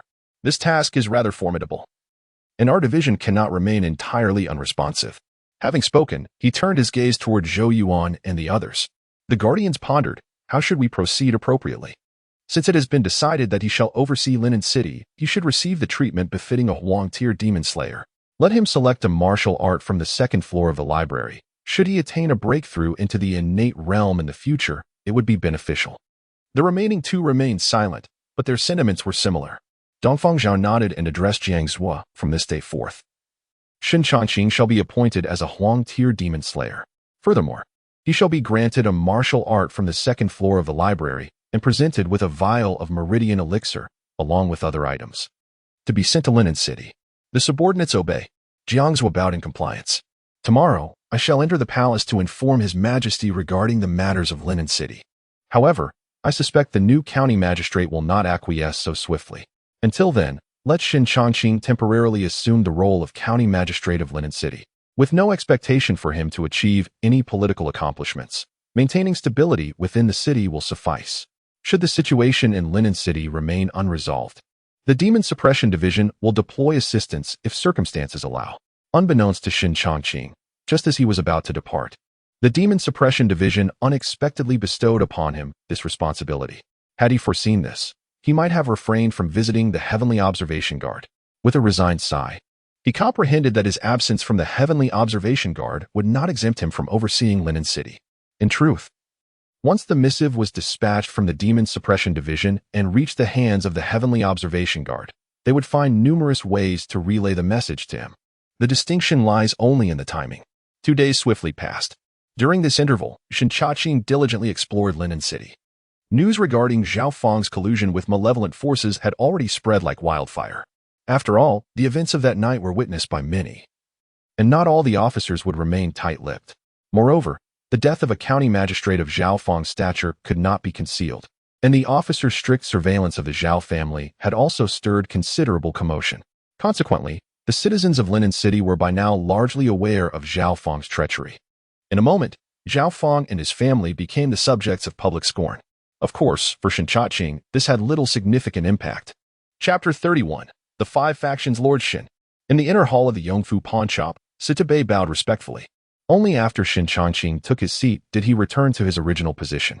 As the two settled in, a servant timely presented tea, which was soon withdrawn. Shen Changqing did not touch the teacup beside him, but instead turned to Situbei.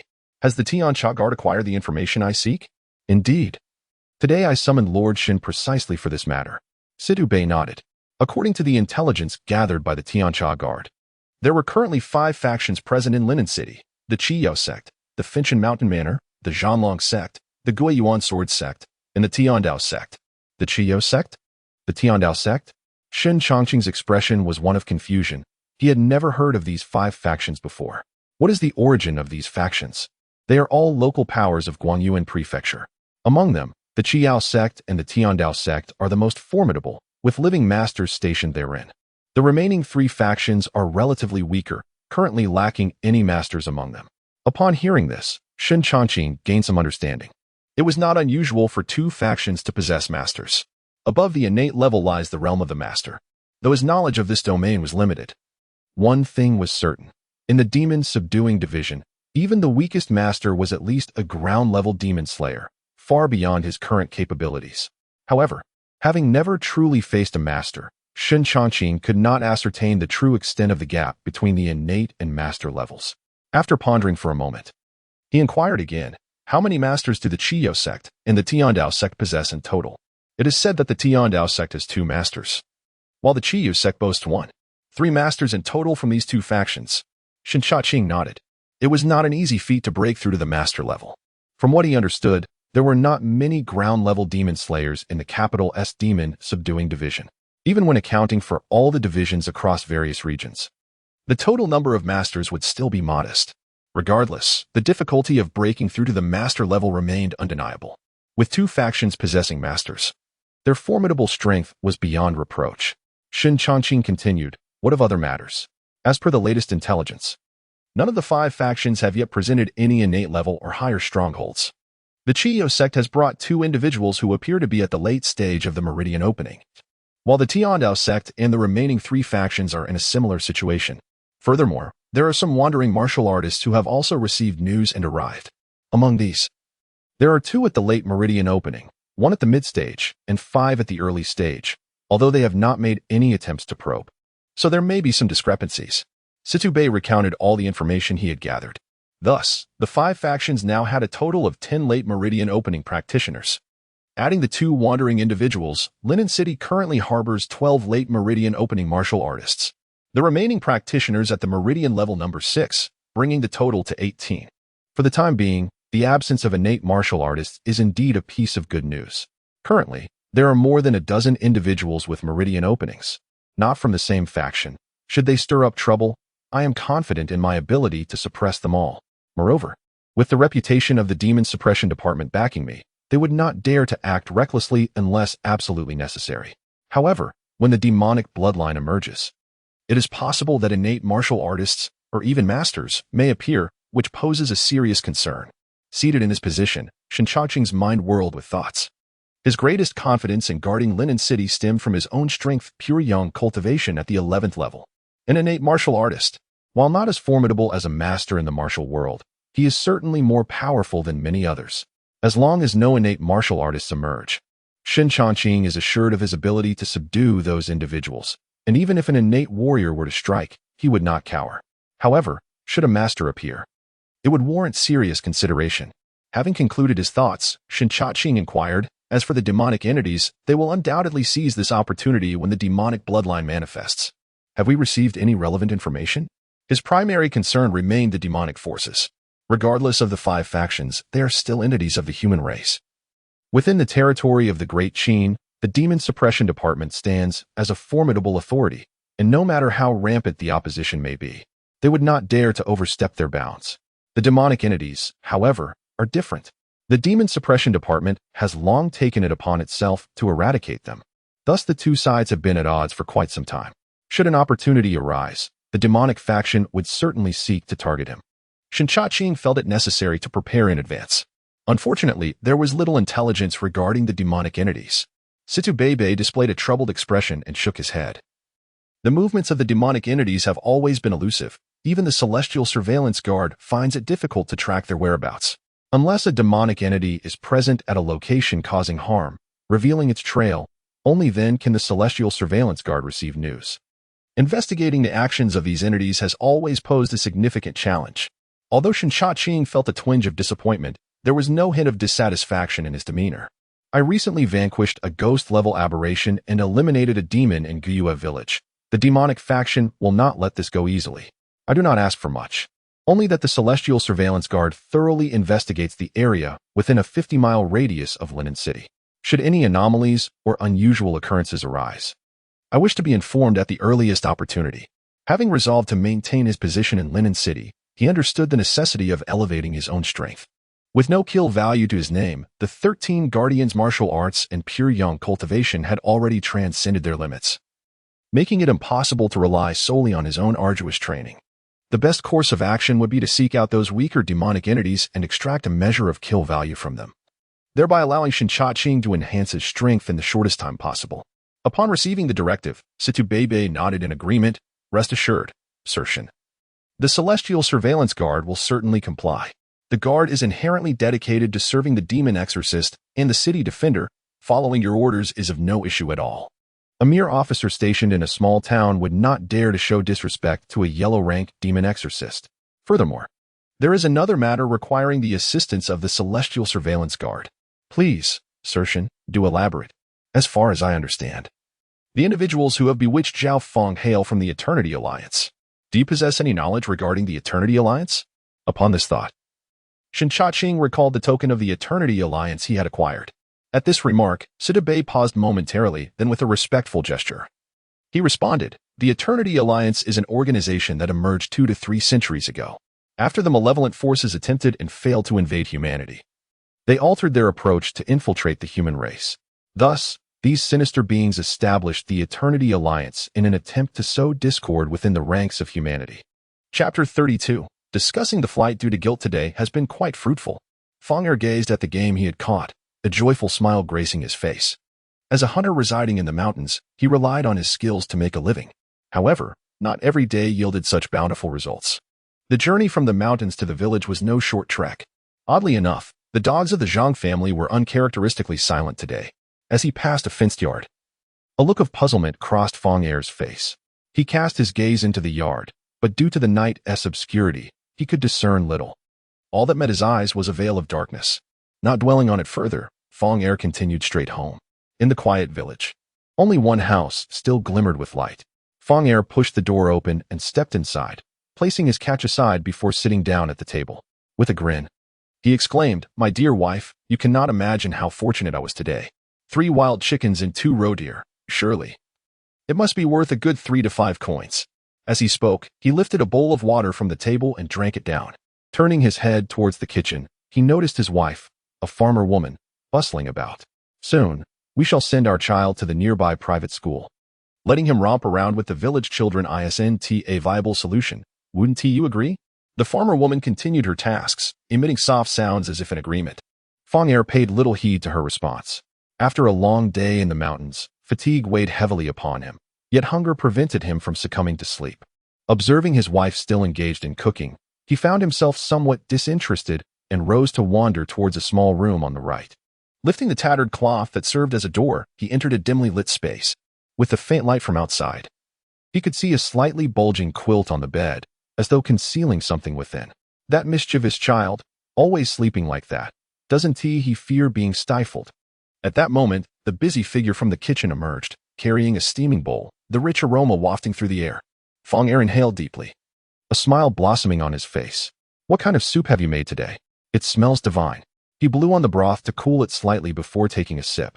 instantly warming his previously chilled body. Just then, another large pot of soup was placed upon the table. In a matter of moments, Feng Er polished off the contents of his bowl, licking his lips, and then served himself another helping from the pot. "Why don't you have any?" While sipping the soup, he glanced at his wife, sensing something unusual about her today, though he could not articulate what was amiss. The woman gently shook her head. "You enjoy it. I have already had my share." "What is this?" "I don't believe I have seen it before," Feng Er remarked, eyeing a round object that had been added to his bowl with a hint of confusion. Unable to identify it due to its prolonged cooking, he thought little of it and placed it into his mouth to chew. As he ate, he glanced at the woman and inquired, "Shall we call Bauer to join us for a meal? The soup today appears particularly delectable." "No need." Feng Er observed his wife, suddenly feeling a sense of unfamiliarity. In an instant, the woman's expression twisted into something eerie, her voice dropping to a chilling whisper. "Isn't Bauer already in the soup?" Feng Er's body trembled as he regarded the woman's bizarre demeanor, then lowered his gaze to the soup in his bowl. A wave of nausea surged within him. With a heave, the force of his retching caused the table to jolt, sending the pot that had previously rested upon it crashing to the ground. Clatter! The soup mingled with shattered fragments, scattering across the floor. Bones, hair, and the unyielding remnants of a child's finger, along with a round object, lay strewn about.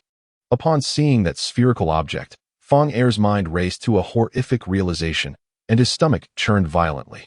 Though safeguarding the city of Linen was a burdensome task, it was during times when the demonic blood had yet to manifest that Linen was at its most serene. The various factions had little to occupy their time, and Shen Changqing found no reason to concern himself with them.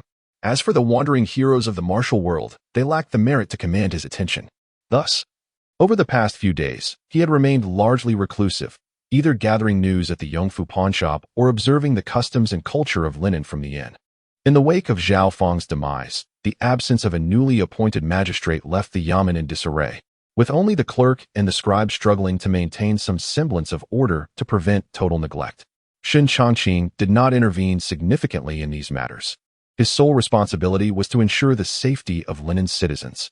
The chaos within the yamen held little relevance to him. At the Zhao residence, the acting head of the constabulary, Hongqing, appeared troubled. With no orders forthcoming, the Zhao family could neither be executed nor released. Yet, should any of them escape, it would pose a considerable dilemma for him. Zhao Feng's collusion with malevolent forces was no secret. The Zhao family was well aware of this. Such a crime, once adjudicated, could result in the annihilation of the entire clan. What does Master Shen imply? Execute, Shen Changqing uttered with chilling decisiveness. Hong Chung felt a jolt of apprehension. This indicated the commencement of a bloodbath against the Zhao family. At that moment, the tightly secured courtyard gate swung open, and a dozen servants burst forth, only to be met by several constables drawing their blades in interception. Without orders from above, not a soul from the Zhao family was permitted to leave. Chapter 33, A Warning Through Brutality. We are merely servants of the Zhao family, with no ties to them. Why are we not allowed to leave, especially when Zhao Feng colludes with evil? Indeed, why must we be confined here?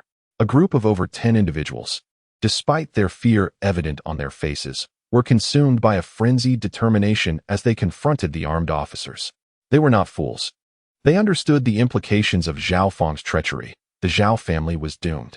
If they did not escape now, they would be trapped and share the same grim fate. Being unrelated to the Zhao family, why should they perish alongside them? Meanwhile, Hongqing, who had been conversing with Shen Changqing a short distance away, observed the scene and his expression shifted dramatically. "My apologies, Master Shen," he hastily exclaimed as he rushed toward the commotion. "Silence," he bellowed, instantly silencing the uproar. Several officers bowed their heads. "Captain Hong." Hong Chung nodded slightly, his gaze falling upon the group of defiant individuals, his countenance turning stern. "By the command of the esteemed officials of the Demon-Suppression Division, no one within the Zhao residence is permitted to leave. Regardless of whether you are direct descendants of the Zhao family or not, you must remain until a verdict is rendered. Anyone who dares to defy this order will meet a grim fate." As he spoke, a robust middle-aged man stepped forward from the group.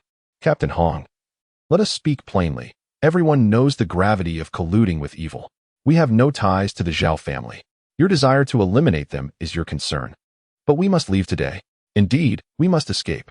Others echoed, their voices rising in fervor, suggesting a direct confrontation was imminent. Hongqing's expression darkened immediately.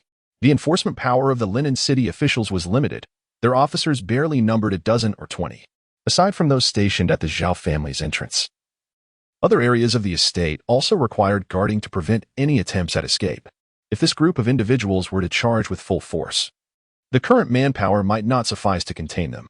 As Hongqing wrestled with this dilemma, Shen Changqing approached. Master Shen. The officers greeted him with urgency, bowing deeply. Shen Changqing gestured for them to step back. Please, retreat. The officers hesitated momentarily but complied, stepping away. Once they had withdrawn, Shen Changqing unsheathed his long blade, its tip directed toward the ground, as pure yang energy enveloped it, causing a surge of blade aura to erupt. With a decisive stroke, a deep gash appeared before all present. Having completed this act, he returned the blade to its sheath. The order to seal off the Zhao residence was issued by me. Until a verdict is reached, no one is permitted to leave, whether you are a servant of the Zhao family or have no connection whatsoever. Anyone who has crossed the threshold of the Zhao family must remain. Should anyone dare to cross this line, they shall face lethal consequences. Shen Changqing's tone was icy, leaving no room for dissent. The words spoken sent a chill down one's spine. Was this esteemed individual not being excessively domineering? After a prolonged silence, the leader's expression darkened. Shen Changqing remained silent. The atmosphere became palpably tense. That simple scar, in the eyes of the gathered multitude, seemed to signify the stark distinction between life and death. After an extended pause, someone could no longer contain themselves. Do not heed his ramblings. I refuse to believe he truly dares to act. If we do not leave now, we are inevitably doomed. A voice rang out from the crowd. No sooner had the words left their lips than Shen Changqing swiftly advanced, unsheathing the long blade at his waist. With a swift motion, a massive head soared into the air, blood gushing forth, causing all present to change countenance dramatically. Had it not been stated that one would only be killed if they stepped beyond the scar's boundary? The individual had not moved an inch, merely uttered a few careless words, and was summarily executed in the street. Such a brutal act left the remaining onlookers in a state of sheer terror. Anyone daring to step outside the Zhao family's threshold was destined for death. Upon hearing this, it became clear that unlike the empty threats of the likes of Hongqing and the other officials, the person before them was genuinely capable of murder. Despite the earlier display of bravado, when faced with the grim reality of life and death, anyone would feel trepidation. To remain now would indeed lead to demise. Before long, several individuals retreated with great caution, leaving behind a headless corpse sprawled on the ground, blood pooling around it. Shen Changqing sheathed his blade and turned to the stunned Hongqing, commanding, Captain Hong, attend to the body. From this moment on, should anyone dare to open the Zhao family's door, there is no need for further discussion, simply execute them. Should any issues arise, I, Shen Changqing, will take full responsibility. However, remember this, if the Zhao family members do not attempt to flee, you are not to recklessly intrude, lest you disrupt the established order. Indeed, while Zhao Feng may have colluded with malevolent forces, the judgment had yet to be finalized, and thus the Zhao family remained under the protection of the Great Qin law. At this juncture, should anyone unlawfully breach the Zhao residence, they would be violating the Great Qin legal code. The laws of the Great Qin may be few, yet each infraction is a grave offense. Upon hearing Shen Changqing's words, all present, including Hongqing, were solemn expressions. Rest assured, my lord Shen, we shall know how to proceed. That is most reassuring, Shen Changqing replied, casting a sidelong glance at Hongqing. Should any issues arise concerning the Zhao family, do not hesitate to seek me out. Furthermore, if any disturbances occur within Linen City that the officials cannot quell, you may also approach me. I will be residing at the inn and will not be elsewhere. Understood. Hongqing felt a wave of relief wash over him.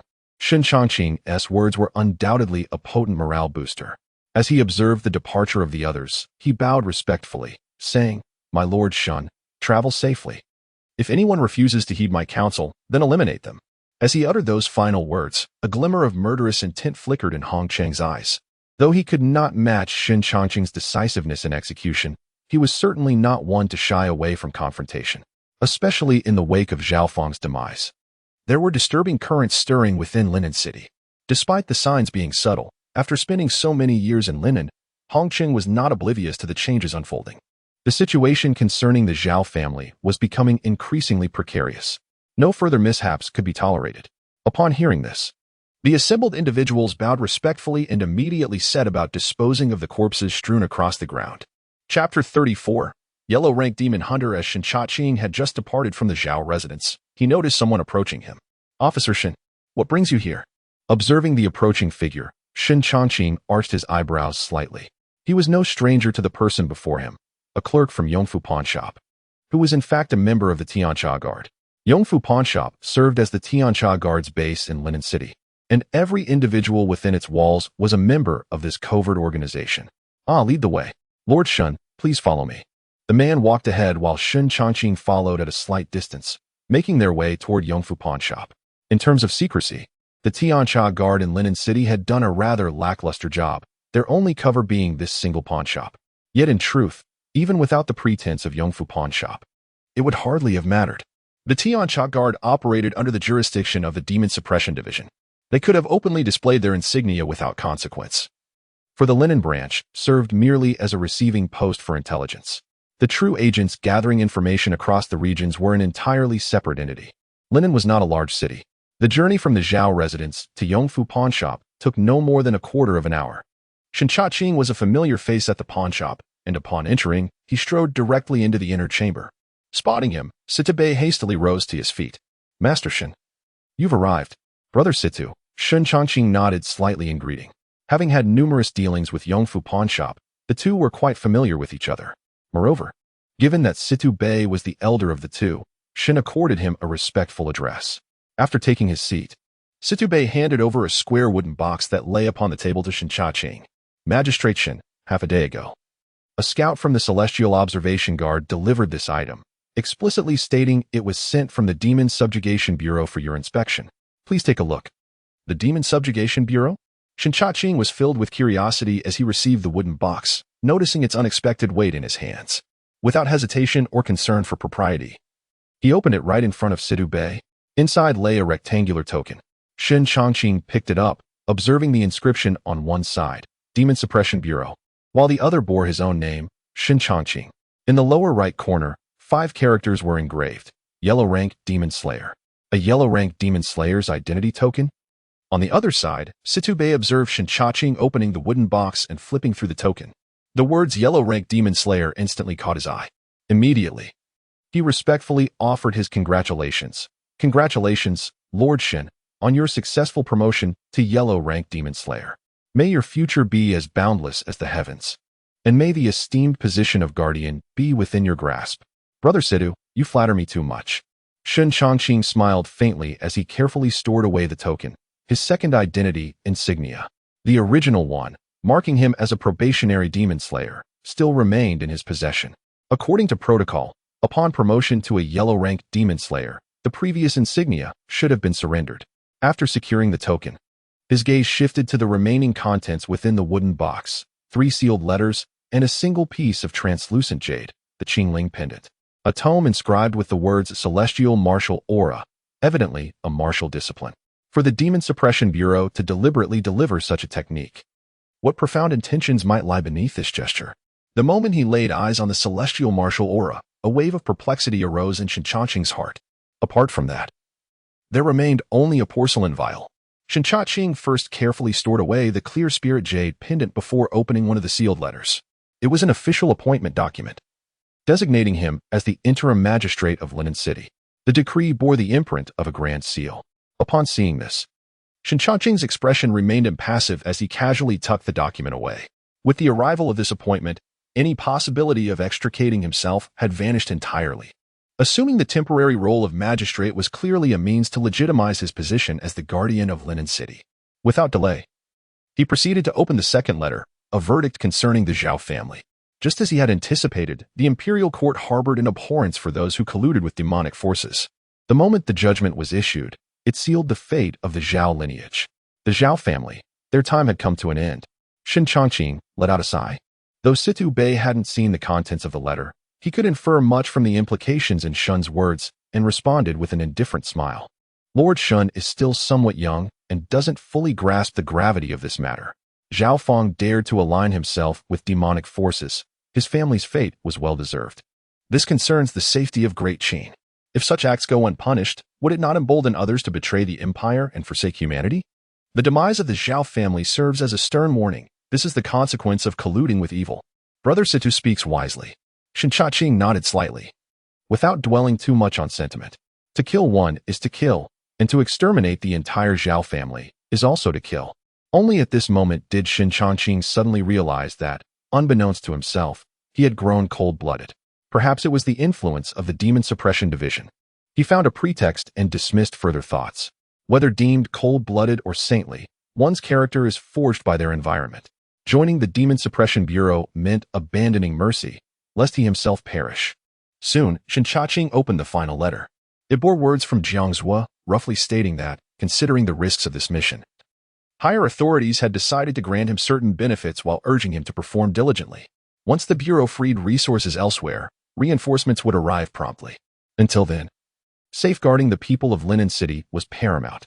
Lastly, the letter detailed the origins of the heavenly martial aura and the contents of the porcelain vial. Tucking the letter away, Shen Changqing briefly examined the aura technique in the vial before stowing them in his robes, leaving only an empty wooden box behind.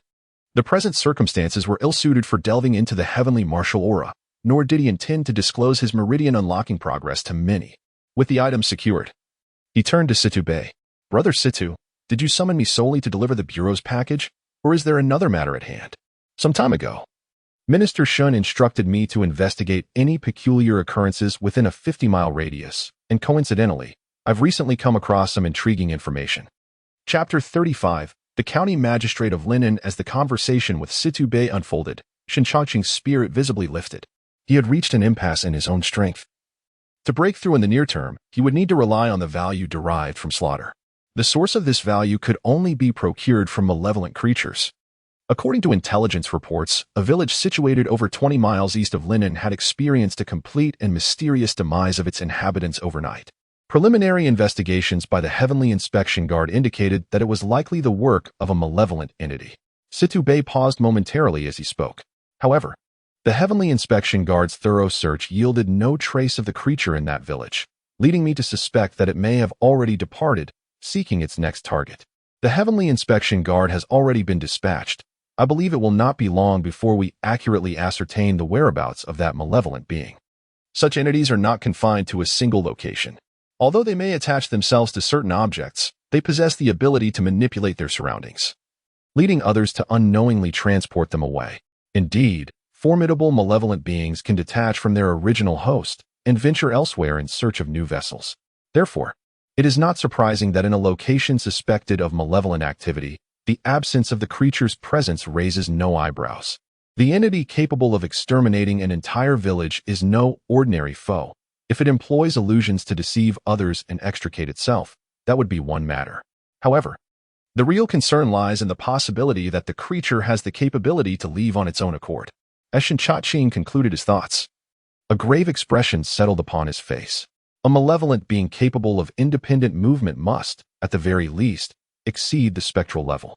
Though he was already a congenital martial artist, he felt uncertain about confronting a creature of the vengeful tier. Situ Bei shook his head. Based on our assessments, that malevolent being should also fall within the spectral range. Had it been of the vengeful tier, the Heavenly Inspection Guard would have certainly gathered some intelligence. As for anything above that tier, it is even less plausible. The presence of a guardian in Guangyuan Prefecture ensures that should a creature of the vengeful tier or higher appear, the local guardian would act decisively. Indeed, Shen Changqing nodded. The guardians of the Demon Subjugation Department differ from other exorcists, as they are typically stationed in specific locales. Each of the 9 prefectures of the Great Qin has its own guardian. Additionally, some prominent cities also have guardians present. However, smaller towns like Linen do not possess such guardians due to the limited number of personnel in the Demon Subjugation Department. Any malevolent being of the slaughter tier or higher is tantamount to a natural disaster, capable of obliterating an entire city or region with ease. Should such a being emerge, local guardians would act promptly to eradicate the threat. We must act swiftly to locate the precise whereabouts of that malevolent being. Since it has already annihilated one village and moved on, it is likely headed toward another. We cannot afford to delay. The longer it remains at large, the more blood it will consume, making it increasingly difficult to confront. Shen Changqing maintained a composed demeanor, harboring a subtle suspicion that this malevolent being might be connected to the emergence of demonic blood. After all, over 20 miles from Linen still falls within its jurisdiction. First, there was a malevolent creature from Guyue village, followed by another from a different place.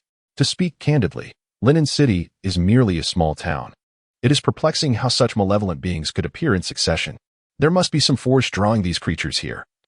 Or perhaps a hidden entity is orchestrating events from behind the scenes. If their motivation were merely the contention for demonic blood, it would be one thing. However, should there be ulterior motives, we are in for an intriguing turn of events. Shen Changqing pondered, his gaze deepening with contemplation. The Everlasting Alliance aimed to cultivate a formidable monstrosity within Linen City, but he had thwarted their plans.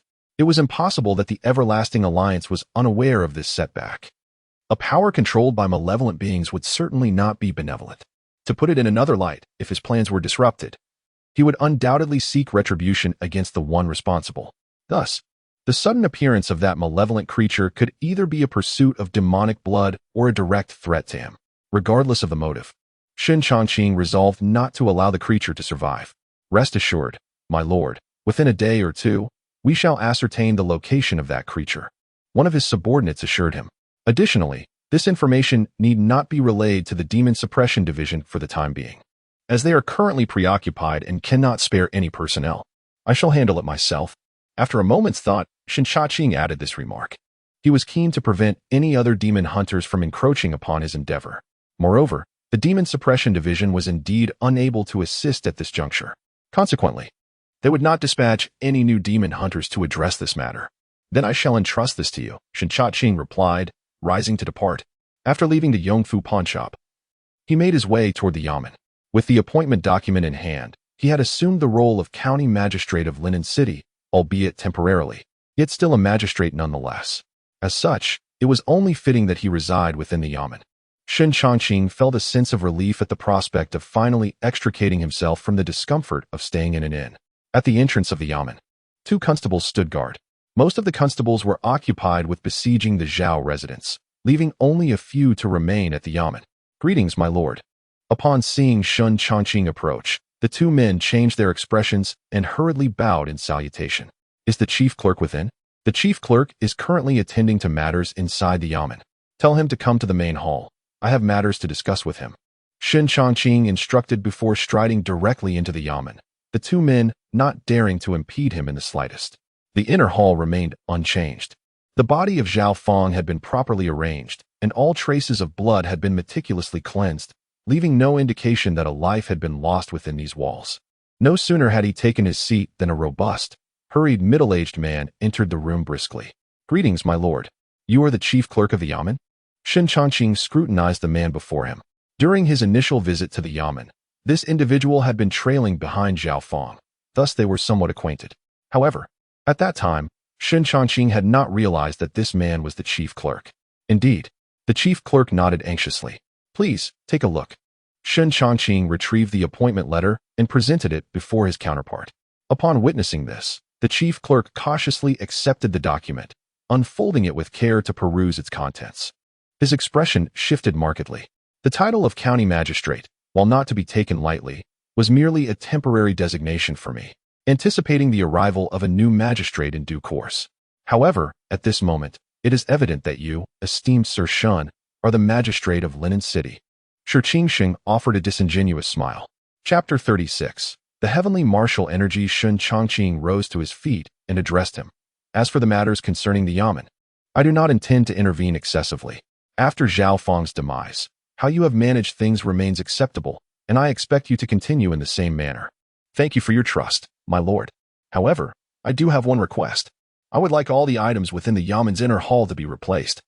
During my tenure as acting county magistrate, I shall reside here. Rest assured, my lord, I will immediately dispatch someone to attend to it. In response to Shen Changqing's request, Shen Changqing nodded in agreement. Considering the other party's temporary position as county magistrate, it was not an issue for him to stay within the Yamen. Subsequently, Shen Changqing promptly sent someone to fulfill Shen Changqing's request, ensuring that everything within the inner hall was replaced anew. In less than half a day, all tasks were completed. My lord, please take a look and let me know if there are any further instructions, Shen Changqing inquired respectfully. Well done, Shen Changqing remarked, surveying the surroundings that had been rejuvenated, nodding slightly in approval. Is there anything else you require, my lord? Not for the moment. You may return to your duties. I take my leave. With a respectful bow, Shen Changqing withdrew, and Shen Changqing stood up, beginning to familiarize himself with the Yaman's environment. The Yaman was divided into the outer hall and the inner hall. The outer hall served as the location for legal proceedings, and a prison was established underground for the convenience of detaining criminals. In contrast, the inner hall was exclusively a residential space. The term inner hall was merely a superficial designation. In reality, the inner hall resembled a small courtyard, complete with a reception hall and numerous guest rooms, as well as a well-equipped study. However, due to its nature as a yaman, there were no servants or maids present. The space was ample, and the accommodations were spacious. Indeed, the status of a county magistrate was not to be underestimated. After taking a leisurely stroll around, Shen Changqing couldn't help but feel a sense of awe. In comparison, the quarters he occupied at the Demon-Suppression division paled in comparison. The study. After becoming acquainted with his surroundings, Shen Changqing arrived at this place. Today, having received items from the Demon-Suppression division, he needed to thoroughly process the information. The Qingling Jade Pendant, for instance, serves as a certificate for demon slayers, ensuring that all demons vanquished are recorded as long as one possesses the pendant. Likewise, with the recorded Qingling Jade Pendant, one can offset a portion of their tasks at the Demon-Suppression division. Once a demon slayer ascends to the yellow rank, they are required to complete a set number of tasks annually. A yellow rank demon slayer must fulfill at least 10 tasks each year, meaning that a minimum of 10 demons must be eliminated. It is worth noting that each task occurs in a different location. For example, when arriving in Linen City, Shen Changqing spent a considerable amount of time merely traveling. The requirement of 10 tasks each year consumes a significant amount of time. Thus, the Demon-Suppression division granting him the duty of guarding Linen City, thereby offsetting the tasks for the following year, is indeed a significant convenience. However, it is important to recognize that the task of guarding Linen City is considerably more challenging than typical assignments. The gains and losses in this regard vary from person to person. Upon ascending to the Xian rank, the minimum annual tasks required diminish to 5. Although the number of tasks decreases, the difficulty increases. In reality, as one progresses further along the ranks of demon slayers, the annual minimum task requirements decrease correspondingly. Yet the challenges intensify. Let it be then. Shen Changqing sighed, turning his gaze towards the porcelain vial before him. Inside lay the Tongmai pill.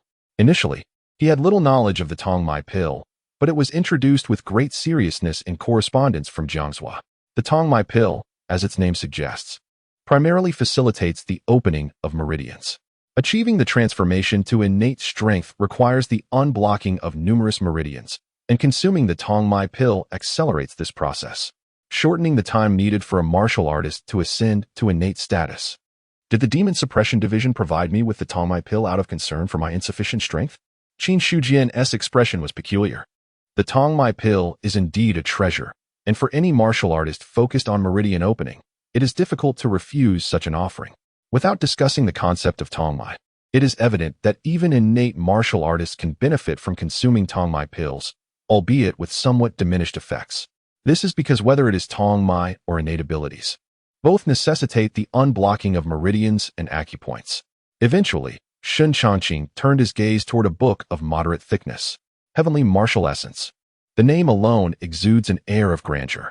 It certainly sounds far more impressive than the 13 Protectors horizontal training and the Pure Yang technique. In fact, Heavenly Martial Essence is indeed a level above the aforementioned techniques, as it belongs to the martial arts of the second tier of the library. As he opened the text, Shen Changqing's attention was instantly captivated after just a brief glance. Unbeknownst to him, the day had transitioned into night. Seated quietly, Shen Changqing continued to peruse the Heavenly Martial Essence. After a considerable time, he turned his neck slightly and, channeling pure yang true energy through a single finger, ignited the oil lamp on the table, dispelling much of the glow. Undoubtedly, Heavenly Martial Essence, as a second-tier martial art, surpasses even the Pure Yang Palace in depth, placing it among the elite. Shen Changqing reflected on this with a sense of awe. Heavenly Martial Essence is also a discipline focused on refining true energy and unblocking meridians, but it is significantly more advanced than the Pure Yang technique. The 9 levels of Pure Yang technique culminate at the pinnacle of meridian unblocking, whereas the 12 levels of Heavenly Martial Essence aim directly toward the innate realm. Moreover, the cultivation methods of Heavenly Martial Essence and Pure Yang technique differ greatly. The most significant distinction lies in the fact that the meridians they unblock are not entirely congruent. The exact number of acupoints and meridians within the human body remains unknown. Each martial art can unblock different meridians. For instance, to ascend to the innate realm, one must unblock the 8 extraordinary meridians as well as the Ren and Du meridians, a requirement that all martial artists aspiring to the innate level must address. However, some disciplines may also involve unblocking additional meridians as a foundational necessity. The more meridians one unblocks, the stronger the martial artist becomes. The quality of a martial art is fundamentally determined by the number of meridians it encompasses. Clearly, the heavenly martial essence engages with a far broader range than the Pure Yang technique.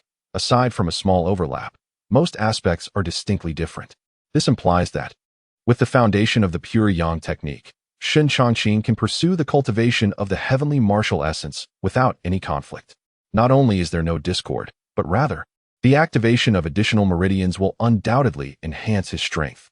Originally, the limitations imposed by the Pure Yang technique rendered him unable to practice further martial arts. However, the heavenly martial essence conveniently fills this void. Being a martial art that directly targets innate abilities, its successful cultivation promises significant benefits. As he gazed at the tomes upon the table, Shen Changqing summoned his vital energy, and flames suddenly erupted forth. Upon completing the incineration, he fulfilled the requirements of the Demon-Suppression division. Chapter 37. The First Breath of True Qi Name.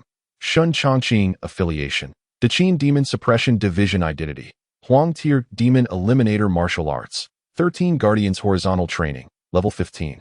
Cannot be enhanced. Pure Yang Technique. Level 11. Cannot be enhanced. Heavenly Martial True Qi. Not yet initiated. Cannot be enhanced. 7 Kill Blade Technique. Level 2. Iron Sand Palm. Level 2. Kill Count. 0. In contrast to the previous simplistic panel, Shen Changqing's current status has become significantly more resplendent. He possesses 5 martial arts, 2 of which have transcended their limits, while the other 2 have reached a commendable proficiency. Although he has yet to initiate the heavenly martial True Qi, he is confident that he will officially ascend to the first level in a short period. With a calm mind, Shen Changqing recalled the memories within his mind and commenced his training in the first level of heavenly martial True Qi. The fundamental requirement for cultivating heavenly martial True Qi is for the practitioner to generate True Qi and enter the meridian realm. The first level entails transforming True Qi into heavenly martial True Qi.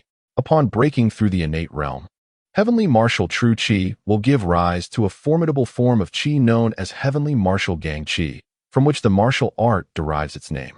At present, I possess 2 types of True Qi within my body, Pure Yang True Qi and the True Qi from the 13 Guardians Horizontal Training. However, the latter serves merely as nourishment before being devoured by the Pure Yang True Qi upon its birth. Shen Changqing, having broken through the innate level, has achieved the capability of internal observation. Within his dantian, the Pure Yang True Qi resembles a blazing sun, radiating intense warmth. Whenever True Qi from the 13 Guardians Horizontal Training emerges, it is immediately consumed entirely by the Pure Yang True Qi. After breaking through to the 11th level, the strength of the Pure Yang True Qi is no longer comparable to before. Even the faintest trace of the newly birthed True Qi fails to yield any substantial growth after being absorbed. Emerging from his internal observation, Shen Changqing gained a clearer understanding of his condition. The 13 Guardians Horizontal Training is ultimately somewhat inferior. Even though it has transcended its limits, it cannot offer significant enhancement. In contrast, the Pure Yang True Qi no longer provides the ample sustenance it once did. Should I refrain from training and rely solely on the transformation of True Qi to nourish the Pure Yang True Qi? It would likely take decades for it to evolve to the next tier. Evidently, while external martial arts possess their advantages, the benefits they confer become marginal when a practitioner reaches profound depths. Unless one possesses exceptionally high-tier external martial arts, such techniques are challenging to acquire. In Shen Changqing's perspective, the library should contain such martial arts. Focusing his mind, Shen Changqing sat in stillness, his body unmoving, merely attuned to the fluctuations within his dantian. Time passed, and another trace of True Qi was birthed. Instantly, he concentrated his thoughts to prevent the Pure Yang True Qi from consuming it. Then, following the cultivation method of heavenly martial True Qi, directed the newly birthed True Qi away from the dantian towards a specific location within his body. The True Qi, like a silver serpent, laboriously navigated through a narrow meridian under the guidance of his intent. A night swiftly elapsed, Shen Changqing withdrew from his meditative state. After a night of arduous training, he felt invigorated rather than fatigued. At this moment, within his dantian, alongside the pure yang true energy, there existed the presence of the heavenly martial true energy. However, in comparison to the overwhelming pure yang true energy, which radiated like a great sun, the heavenly martial true energy was considerably feeble, forced into a small corner of the dantian, nearly immobile. Shen Changqing paid little heed to this. As long as the heavenly martial true energy was not devoured by the pure yang true energy, it sufficed. From the interface, it was evident that for a formidable warrior, once a foundation was established, any martial arts initiation would not be excessively difficult. The true challenge lay in mastery. Once the heavenly martial true energy grew stronger, it could directly convert the pure yang true energy, thereby accelerating the cultivation of the heavenly martial essence and enhancing the quality of the true energy, surpassing that of the singular pure yang true energy. Shen Changqing contemplated this. The conversion of true energy was an essential process. A dantian could not harbor too many powerful true energies simultaneously, as it would provoke intense conflict.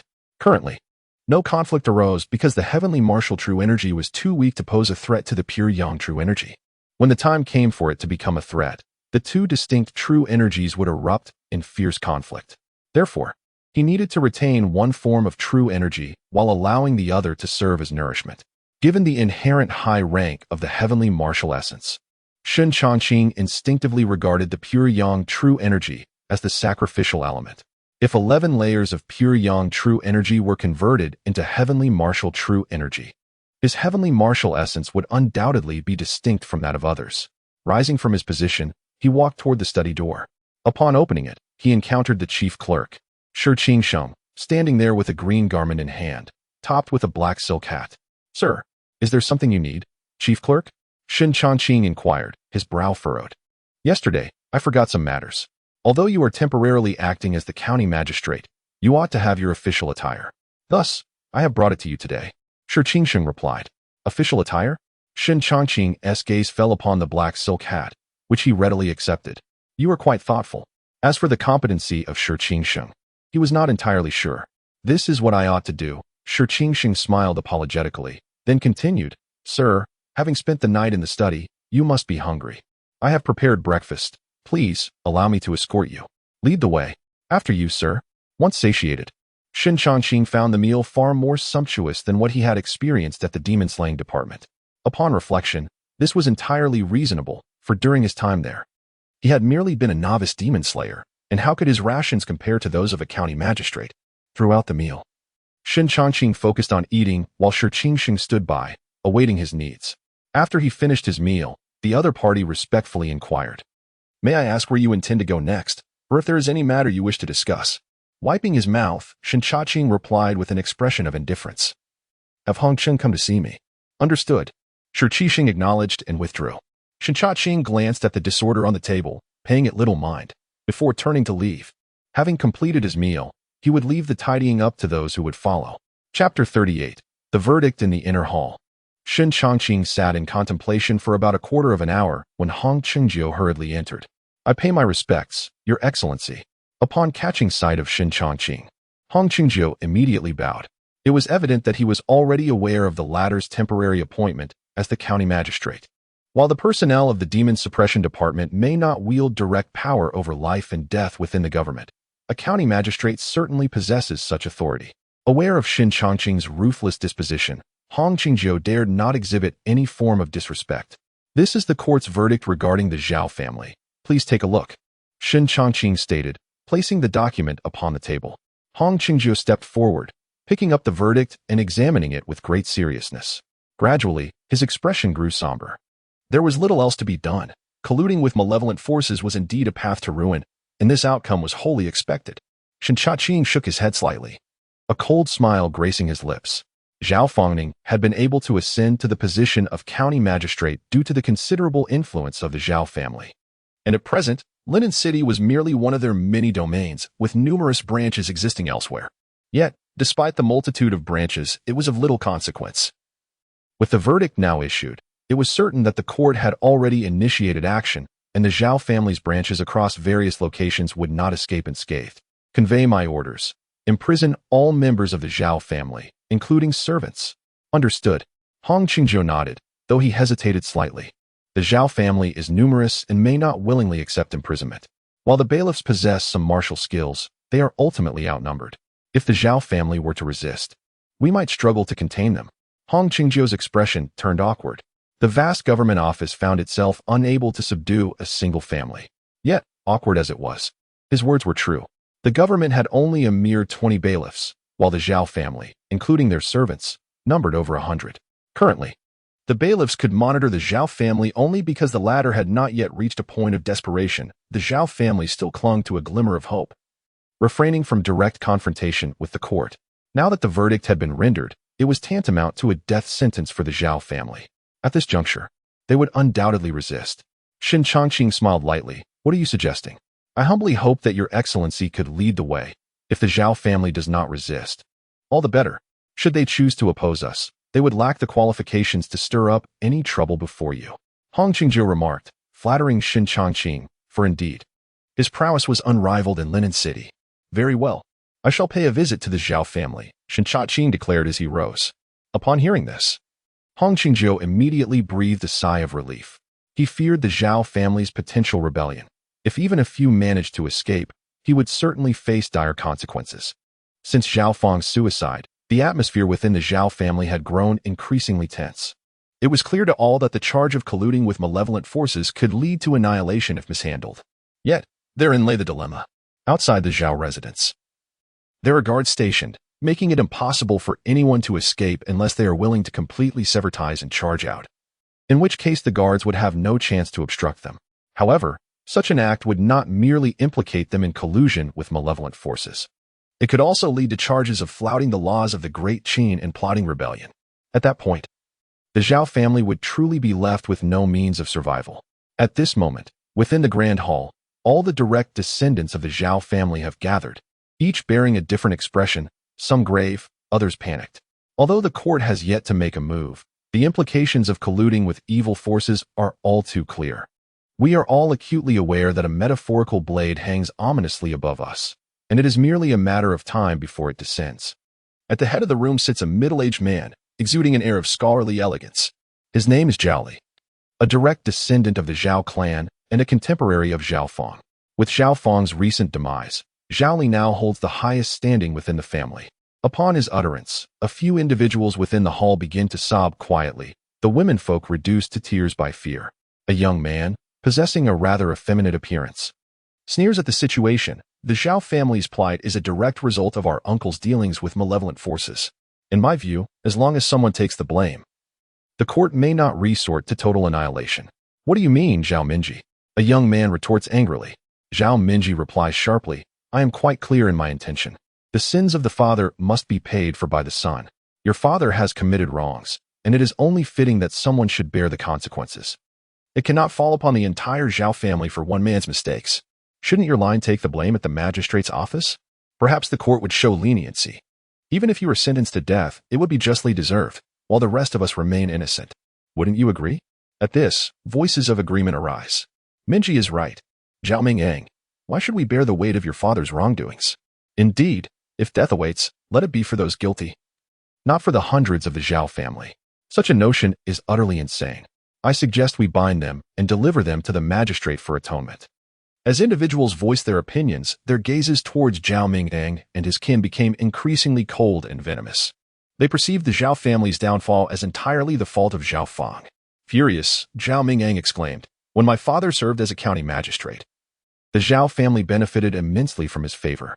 Now that we are in dire straits, you all wish to distance yourselves? Enough. Zhao Li suddenly interjected, his voice cutting through the tumult. The hall fell silent, the many still wore expressions of discontent. Zhao Li surveyed the room and calmly stated, Minji's words carry weight. However, Zhao Mingtong's expression shifted. The longer we delay, the more unfavorable our situation becomes. We cannot remain in Linen. We must find a way to leave. Uncle Heir's implication was that we should directly rebel against Linen City? Zhao Minji was filled with uncertainty. To rebel against Linen City is no trivial matter.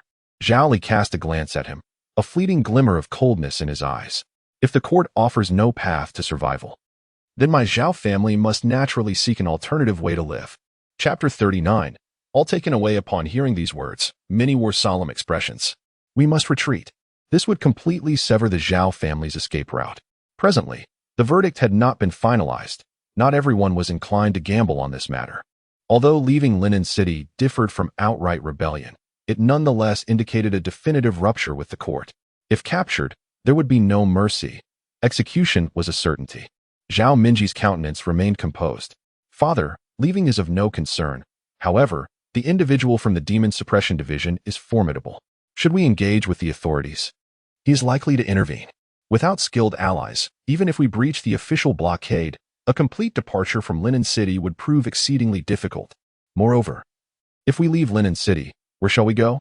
The power of the court is formidable. As he spoke, Zhao Minji hesitated.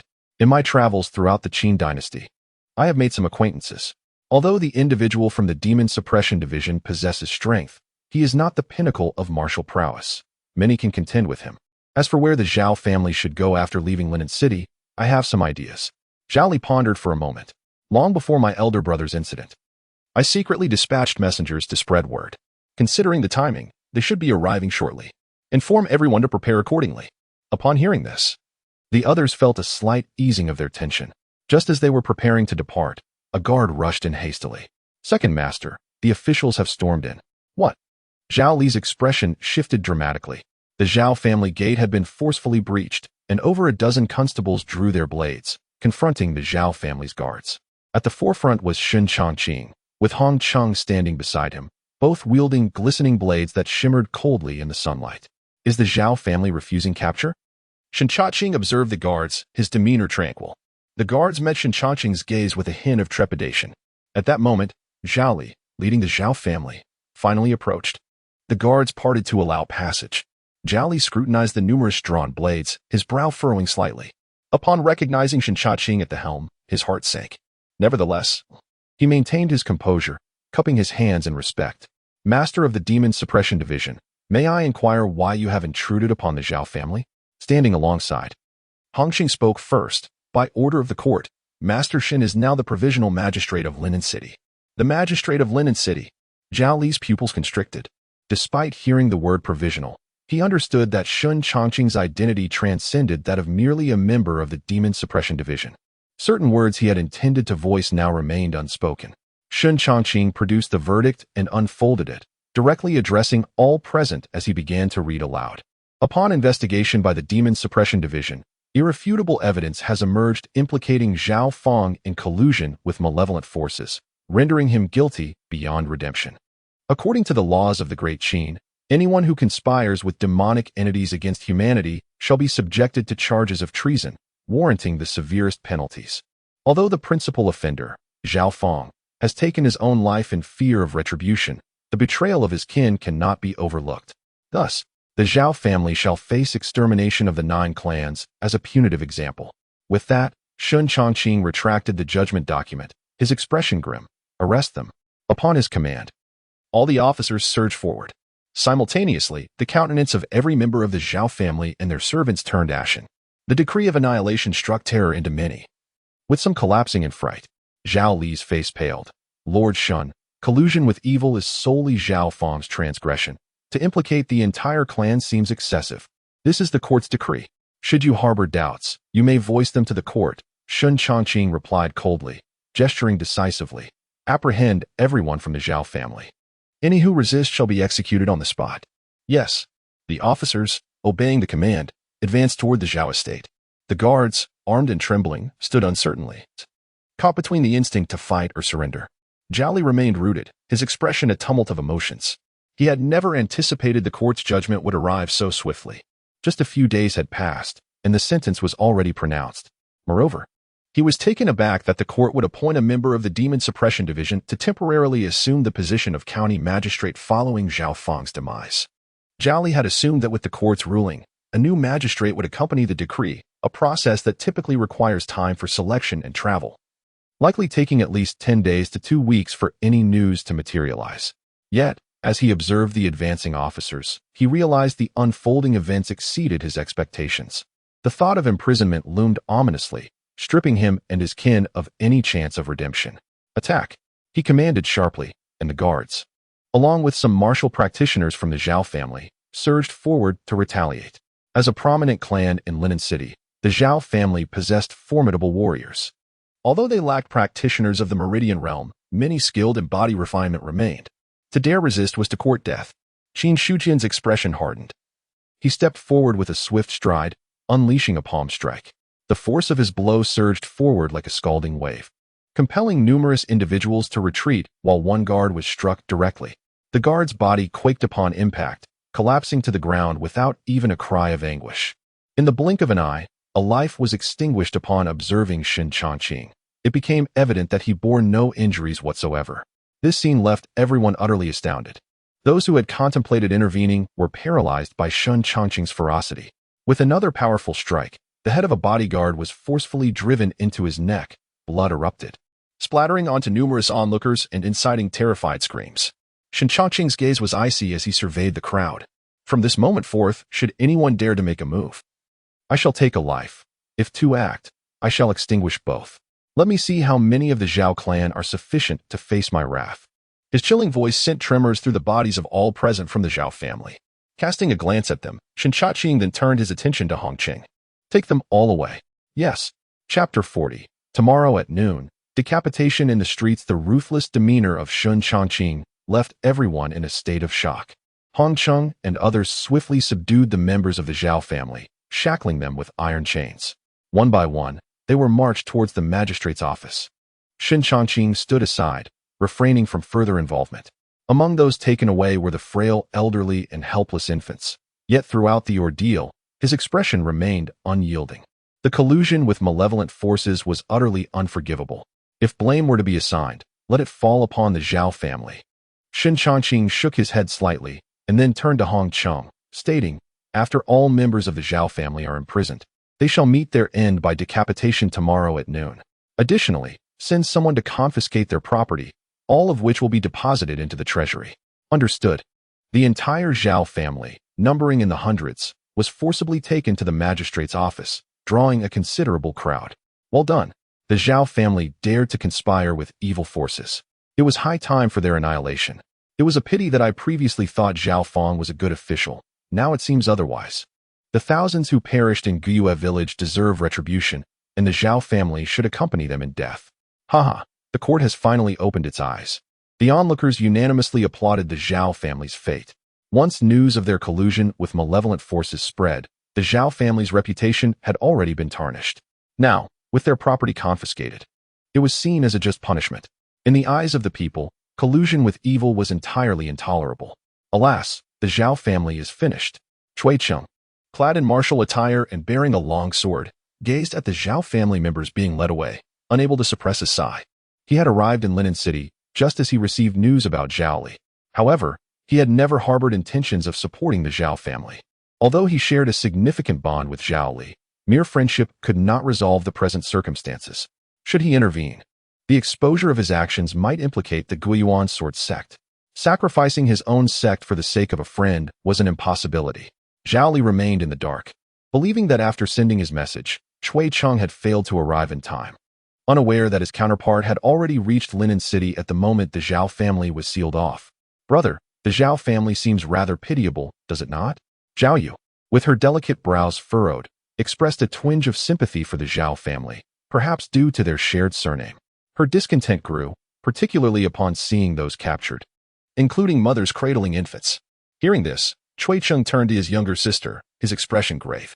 Sister, while you may voice such sentiments to me privately, do not utter them in the presence of others. Otherwise, it may bring calamity upon our Guiyuan sword sect. As Chui Cheng noted his sister's serious demeanor, Zhao Yu's face betrayed her dissatisfaction. Chui Cheng let out a sigh and patiently explained once more. You must comprehend that those who conspire with malevolent entities have historically inflicted great harm upon countless fellow humans, with some leading to the sacrifice of tens of thousands. Since that time, the Great Qin has enacted laws stipulating that any who collude with such entities shall bring ruin upon their entire clan. The intent is to deter others from engaging in such treachery. While the Zhao family may be innocent, the inhabitants of Guiyue village are even more so. If leniency is shown towards the Zhao family, it may set a precedent, encouraging others to conspire with evil and harm the populace. Who then will regard the innocent lives lost? Should your words be scrutinized, they could be deemed a blatant disregard for the laws of Great Qin, or worse. You might find yourself unjustly accused of collusion with malevolent forces. At that juncture, even the Guiyuan sword sect would be unable to protect you. His words rendered Zhao Yu visibly pale. I merely spoke a few words. How could it possibly be construed as collusion with evil? Chui Cheng replied. Some matters are not negated simply because you have not engaged in them. In the eyes of the malicious, a single utterance can lead to a multitude of accusations, especially since the Guiyuan sword sect has many adversaries. Thus, while it is permissible to contemplate certain thoughts, they must never be spoken lightly. Even when spoken, one must discern the appropriate context and gravity. Chui Cheng earnestly cautioned, feeling an overwhelming fatigue. This junior sister of his, who had rarely ventured out, had indeed caused him considerable trouble along the way. Were it not for his considerable strength and the esteemed reputation of the Guiyuan sword sect in Guanyuan Prefecture, they might have already encountered dire consequences. Meanwhile, as the two conversed, the Zhao family had been entirely ushered into the magistrate's office. A multitude of citizens followed them to the entrance, where they halted, awaiting a verdict. Soon after, the head clerk, Shen Changqing, emerged from within, addressing the gathered crowd with a booming voice. At noon tomorrow, the Zhao family shall be executed by beheading in the eastern part of the city. The phrase executed by beheading sent waves of astonishment through the populace. If they had merely speculated during the journey to the magistrate's office, Shen Changqing's proclamation unequivocally condemned the Zhao family to death. Chui Cheng cast a deep glance before taking Zhao Yu's hand and departing. There was no further need to linger. The fate of the Zhao family was sealed. Initially, he had refrained from intervening. Now, he would certainly not act, for the Zhao family was destined for annihilation. With the Zhao family imprisoned and news of their impending execution spreading rapidly, it soon reached every corner of the city. Everyone was aware that tomorrow at noon, the Zhao family would meet their fate in the eastern part of the city. This topic became the primary conversation among the majority of the citizens. The ruthless laws of the Great Qin, which ensnared entire clans and prescribed public executions, remained as unyielding as ever. Within a certain inn, a patron lamented, raising his cup in a toast before draining it. His companion, upon hearing this, shook his head with a bemused smile. In collusion with malevolent forces, they reap what they sow. Were it not for the constraints of the Great Qin's laws, countless individuals would undoubtedly flock to the Eternal Life Alliance. Killing them would be just, for the more that perish, the fewer would dare to ally with the wicked. Nevertheless, such matters bear no relevance to us. Let us indulge in our libations. Tomorrow we shall witness the beheading firsthand. Indeed, let us drink. The two clinked their cups, reveling in the moment.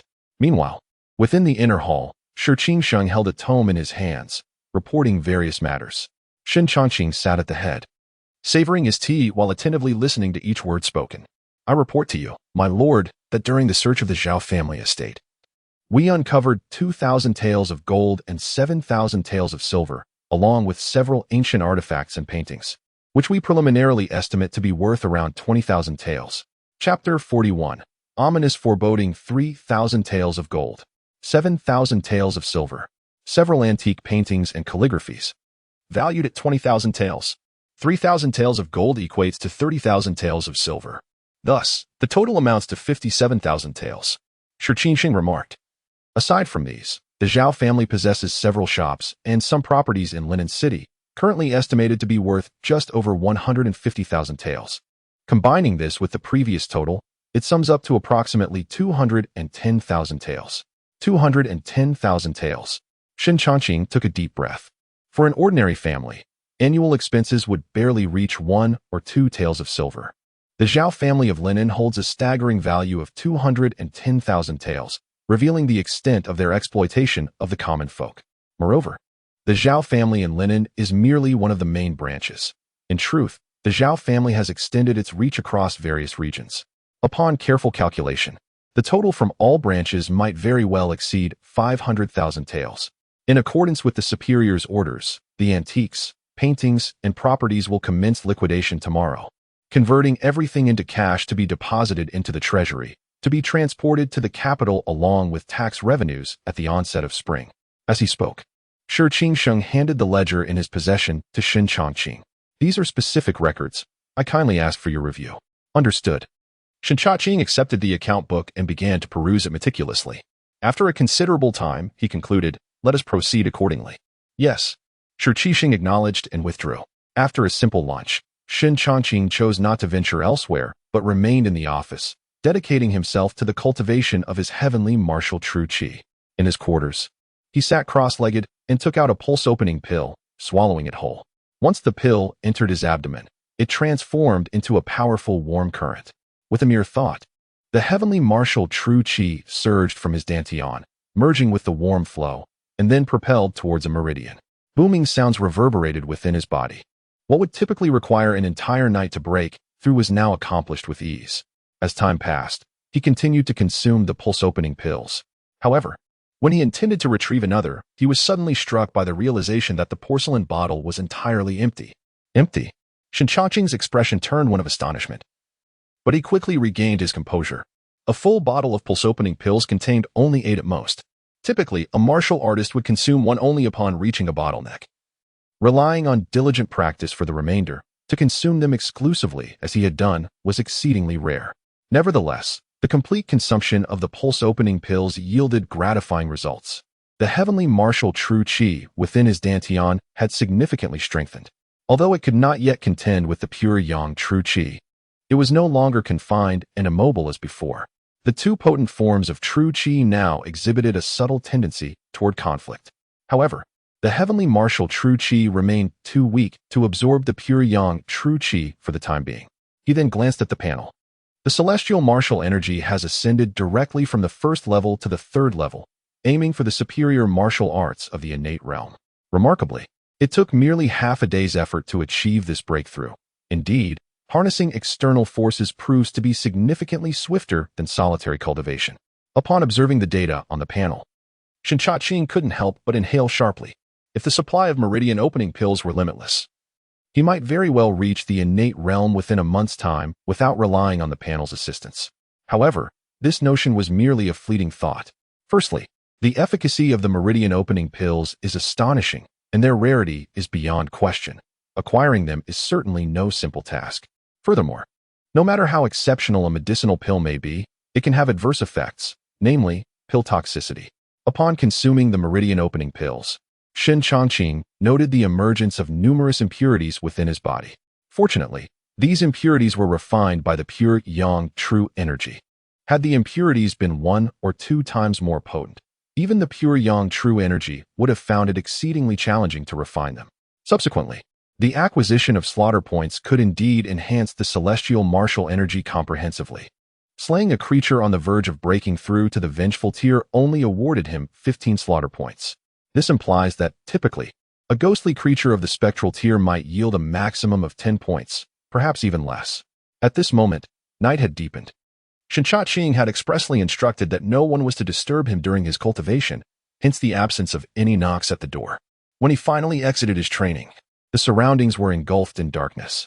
Rising from his bed, he ignited the oil lamp in his chamber, which dispelled a significant portion of the darkness.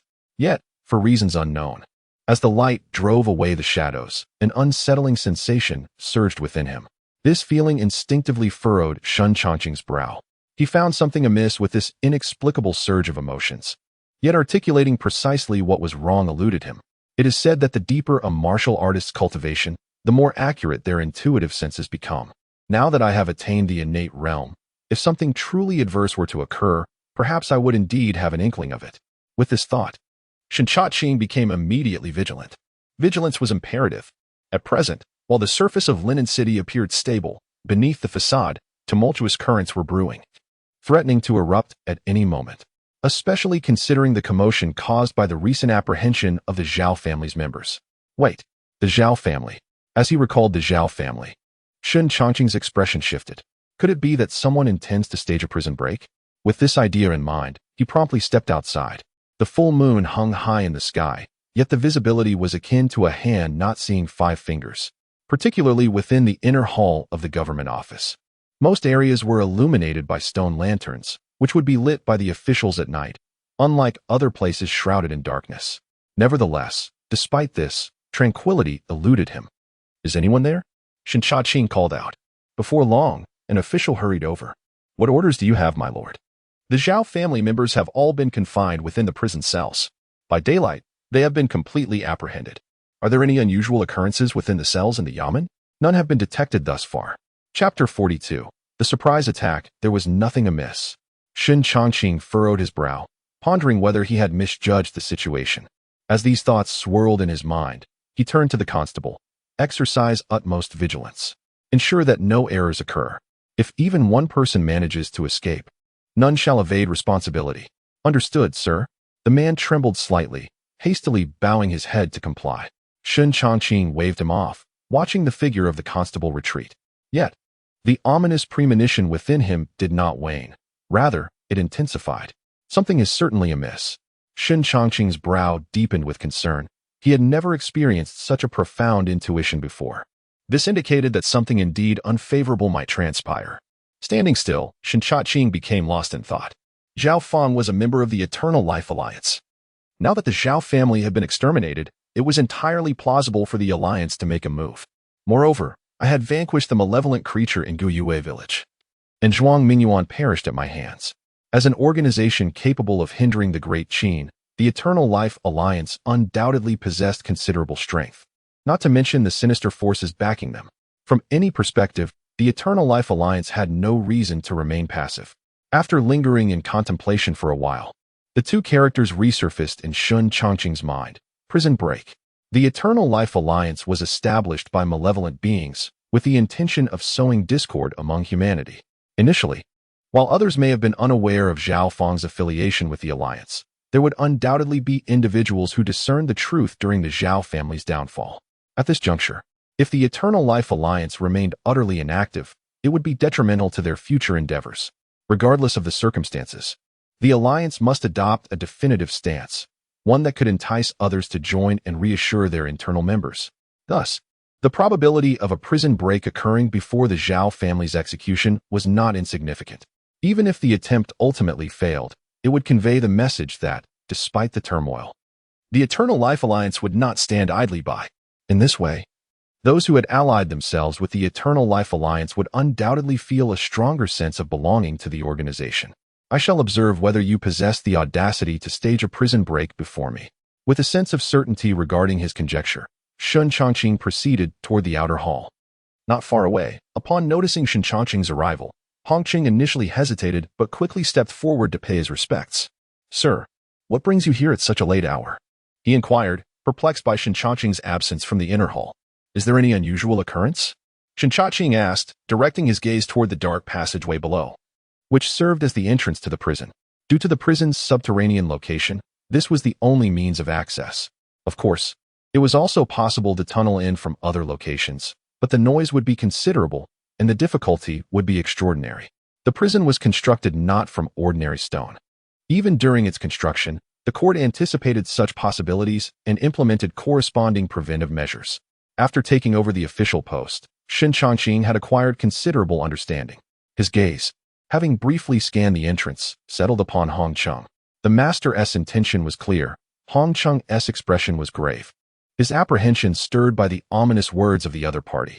Shen Changqing caressed the hilt of his sword, a faint smile gracing his lips, though the flickering torchlight rendered it somewhat sinister. There might be an attempt to break into the prison, yet this matter was beyond your concern. Should malevolent beings truly seek to invade the prison, it would not be a trivial affair. Among the officials, only Hongqing could be considered a martial artist at the body refinement stage. However, in Shen Changqing's eyes, his strength was woefully inadequate when faced with malevolent entities. Not even those at the meridian opening stage could hold complete assurance of victory. Be cautious, my lord. Hongcheng inhaled deeply, Shen Changqing's words instantly enlightening him. He realized that his continued presence would only hinder the situation, prompting him to summon several officers to leave. Soon, only Shen Changqing remained at the prison entrance. The moonlight illuminated the surroundings, dispelling some of the darkness, and a profound silence enveloped the scene. Time trickled by slowly, with the sound of the watchman's bell ringing intermittently. Hours passed without any occurrence. Shen Changqing exhibited little impatience. In his view, if malevolent beings were to assault the prison, he would intercept them all. However, if they chose not to come, then all was well, and peace would be preferable. The wind stirred, causing the leaves to rustle. Yet the sounds of insects and birds abruptly vanished at that moment. A chilling aura, subtle yet palpable, crept in from all directions, sending involuntary shivers down one's spine. They have arrived. The malevolent entities, formless and intangible, are difficult to pinpoint unless they reveal themselves. Yet, they emanate a cold aura, which becomes impossible to conceal when they draw near. The current circumstances indicated that the malevolent presence lurked nearby, though its precise location remained unknown. The howling wind intensified, and amidst its roar, faint echoes of joyful children's laughter mingled with what seemed to be the cries and curses of some unseen person. Such a phenomenon did not sway Shen Changqing's resolve. Before long, the scene before him shifted abruptly. He found himself in a dilapidated temple instead of the official quarters. The doorframe leaned precariously, and cobwebs adorned every corner. An indistinct shadow suddenly descended, causing Shen Changqing to grip his sword tightly. Upon closer inspection, he realized the shadow was that of a hanged female corpse. Her limbs were rigid, hair disheveled, and her visage had decayed significantly. One eye socket was empty, while the other, infested with maggots, stared unblinkingly at him. Before Shen Changqing could react, he felt a tightening around his neck as a grass rope descended from the beam above, intent on suspending him. In an instant, his pure yang true energy erupted. Shen Changqing tightly grasped the grass rope and forcefully extinguished it. At that moment, a chilling aura surged from the depths of his heart, and the corpse of the woman before him convulsed violently, as if striving to reclaim life. The decaying flesh and blood on her face fell away with each struggle. Witnessing this, the pure yang energy within his dantian surged forth completely, enveloping his entire being in an instant. With one hand gripping the hilt of his sword, he drew it forth, and in that fleeting moment, it erupted like a blazing flame, causing the surrounding temperature to rise sharply and dispelling the oppressive chill entirely. With a thunderous roar, the sword cleaved through the air, severing the corpse in response, dark blood splattering and mingling with the putrid entrails strewn across the ground, accompanied by a piercing scream that echoed simultaneously. The blade, enveloped in pure yang energy, emitted a sizzling sound, as if incinerating something, while a familiar essence surged along the blade and into his body. Chapter 43. Possession. Upon inspecting the panel below, the slaughter value had increased from 4 to 6. Clearly, that previous strike had not merely dispelled the illusion, but had also inflicted some form of damage upon the malevolent entity. The elevation of the slaughter value unequivocally substantiated this notion. It further enlightened Shen Changqing, revealing that the acquisition of slaughter value did not solely hinge on vanquishing the malevolence. Inflicting certain injuries upon it sufficed to garner an equivalent measure of value. This had already been affirmed during his time in the Demon-Suppression prison, where he had derived slaughter value from the remnants of demons. The methods to attain slaughter value extended beyond the singular path of slaying malevolent beings. With his long blade lowered, its tip delicately touching the ground, Shen Changqing refrained from making any further movements. The malevolent entity, having launched an attack, would undoubtedly not relent so easily. From their recent confrontation, it was evident that the creature's strength hovered around the ghost level, and it was notably weaker than the malevolence encountered in Guiyue village. Even prior to his breakthrough, Shen Changqing had been confident in his ability to subdue such an opponent. Now, having transcended to the innate stage, he regarded a ghost-level specter with indifference. However, Shen Changqing's concerns had never been with the ghost-level specter. His apprehension lay in the possibility that the Eternal Life Alliance would dispatch a creature exceeding the ghost level. To put it plainly, he had only just recently achieved his breakthrough. While the transformation of his pure yang true qi had significantly enhanced its restraining effect on malevolent beings, he still harbored doubts about his capability to confront a formidable wraith-level specter. That strike had already wounded the ghost-level specter, and it would be unlikely for it to retaliate so readily. As time passed, Shen Changqing stood resolutely with his blade, fully attuned to his surroundings, meticulously observing the subtle shifts in the environment. He sensed the surge of yin energy at his side. Suddenly, Shen Changqing's body lunged forward, the long blade slicing through the air with the swiftness of lightning, unleashing a wave of heat. A pallid hand collided with the blade, instantly retreating in defeat. A piercing scream echoed as the malevolent entity withdrew. Shen Changqing took a step forward, intent on capturing the creature's whereabouts, but it vanished too swiftly.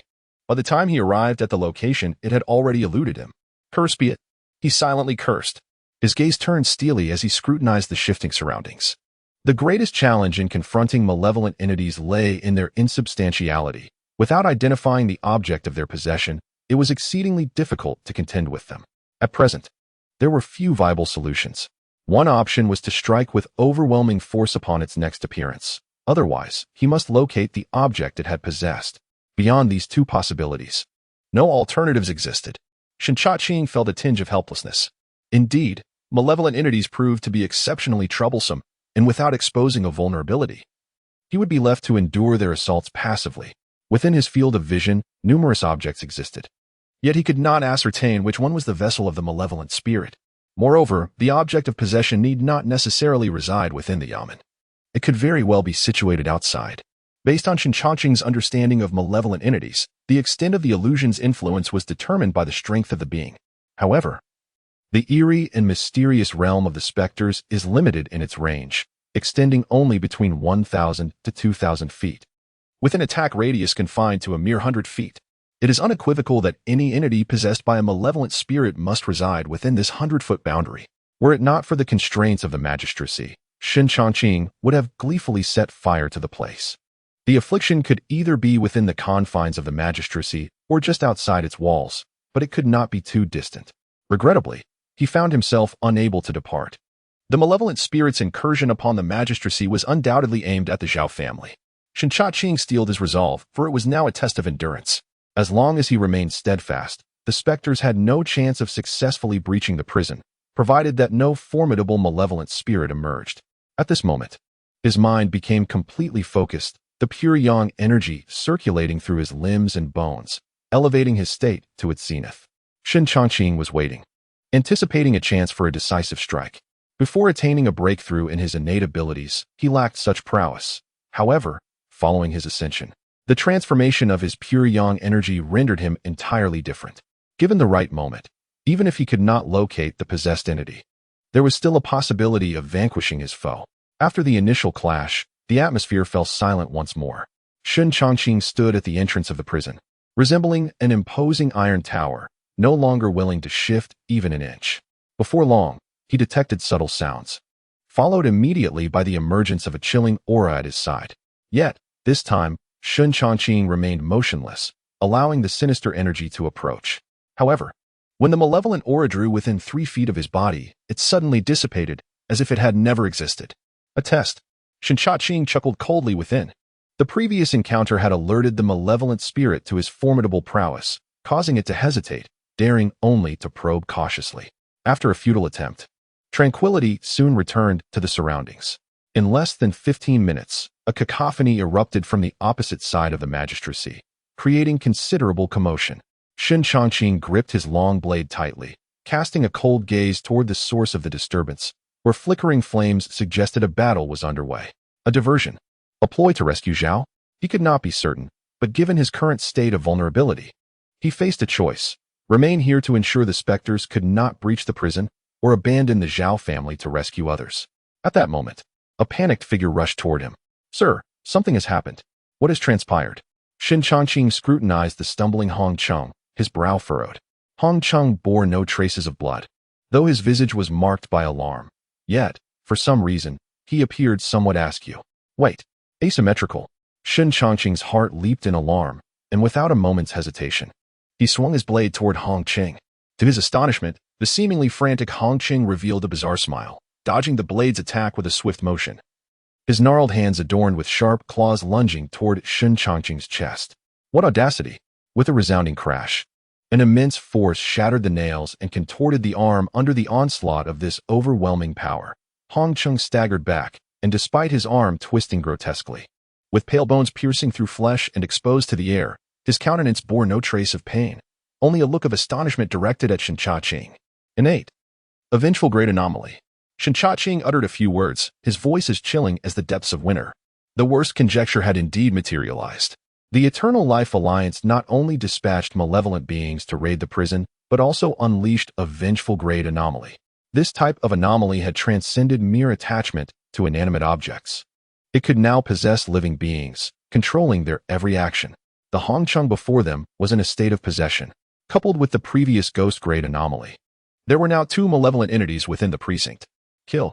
With no further dialogue, Shen Changqing stepped forth, directly charging at Hong Cheng. The long knife sliced through the air, its sound akin to thunder.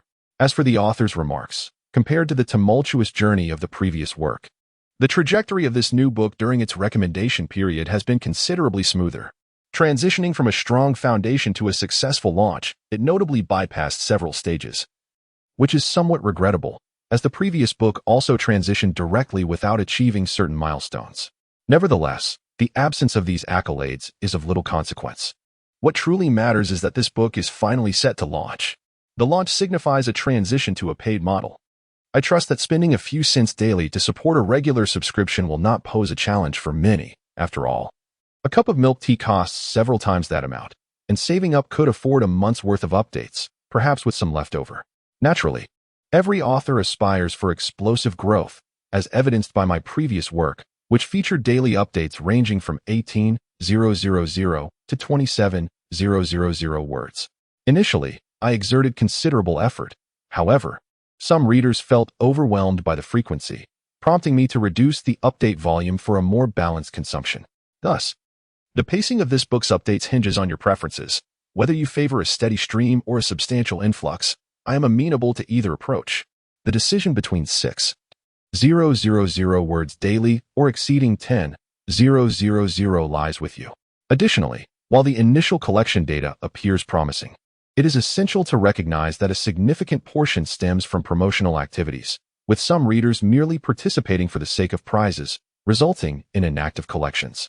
Hence, I temper my expectations for the first subscription, though I hope it will not fall short of the 2,000 mark achieved by the last book. It is said that every work should improve incrementally, and I aspire for this book's first subscription to meet or exceed that benchmark. At the outset of a book's launch, there must be certain standards for additional content, so I propose the following. First subscription within 24 hours. The target is 2,000. For every additional 500 subscriptions, an extra chapter will be added, with no upper limit. Donations. Alliance Leader adds 1 chapter. Each reader account counts once. Silver Alliance Leader adds 5 chapters. Gold Alliance Leader adds 30 chapters. Silver and gold are rare treasures, yet it is essential to mention them. For what if they become available, right? For now, this will suffice. I hesitate to make grand promises of additional updates, as my stock of manuscripts is rather limited. Lastly, from tomorrow onward, the daily update time will officially change from 11 o'clock to 12 o'clock. The work will be available for purchase tomorrow, and I sincerely hope that everyone, within their means, will support the original work, recognizing the application, Guardian reading. Thank you very much. Tomorrow, there will be a guaranteed 5 updates. And I will also address the previous overdue updates. Chapter 44. A bitter end. Changqing moved with the swiftness of a specter. Despite the severe contortion of his right arm, it did not significantly impede him. With a whoosh and a crash, the two engaged in a fierce battle in the open ground, their figures a blur, imperceptible to the untrained eye. A chilling aura mingled with waves of heat. Boom. The long blade sliced through the air but was deftly evaded by Changqing. Seizing the opportunity, Shen Changqing struck with his other hand, unleashing a force akin to splitting stones, aiming to imprint upon his adversary. The iron sand palm. The palm glowed crimson, resembling a searing iron brand. And when it struck Changqing, the acrid scent of singed flesh filled the air. A piercing scream erupted as Changqing was sent sprawling. Yet, at that very moment, a surge of malevolent energy surged from behind, accompanied by a cold sensation and a wave of pain. Even the formidable 13 Taibao's martial arts, honed to the 15th level, were forcibly breached, causing the hidden vital energy within his body to explode forth, momentarily staving off the assault. Seizing this moment, Shen Changqing thrust his blazing blade from beneath his arm, the scorching edge meeting the chilling air with a hissing sound. Another shrill scream pierced the atmosphere. A grotesque figure, with disheveled hair and a decaying visage, bore an uncanny resemblance to the female corpse he had encountered in the dilapidated temple's illusion. However, unlike before, this abomination had lost its left arm, leaving only the right intact. Clearly, this was the very specter that had once ambushed him, now rendered vulnerable by his counterattack. They had emerged.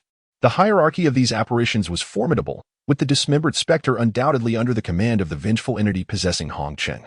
From the current circumstances, it appeared that the Eternal Life Alliance had indeed dispatched merely 2 entities, one ghostly and one vengeful. 2 apparitions, a specter of the ghostly tier and one of the vengeful tier. Truly, the Eternal Life Alliance held me in some regard. Shen Changqing scoffed, and in the next instant, his body propelled forward like an arrow released from its bow, charging toward the ghostly specter. Choosing the path of least resistance, he targeted the injured apparition. As Shen Changqing approached, the female specter seemed to sense impending danger. Her form dissipated like smoke, as if she had never existed. In response, he heightened his senses to the maximum.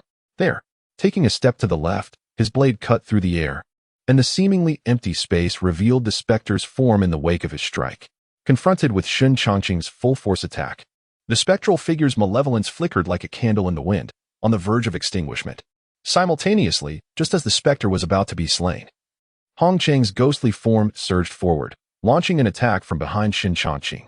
The vengeful specter unleashed its assault, an overwhelming wave of cold energy crashing down. In that fleeting moment, a bone-chilling aura enveloped him, yet Shen Changqing's expression was one of grim delight. "I have been waiting for you." The blade aimed at the female corpse suddenly retracted, and Shen Changqing shifted his body slightly, falling backward into a collision with Hong Chang. Long before the 13 Guardians had perfected their martial arts, he had already mastered the ability to direct his strength at will. The impact against his back was no less forceful than a direct blow capable of splitting stone. Caught off guard, Hong Chang staggered back, his ribcage concaving from the force.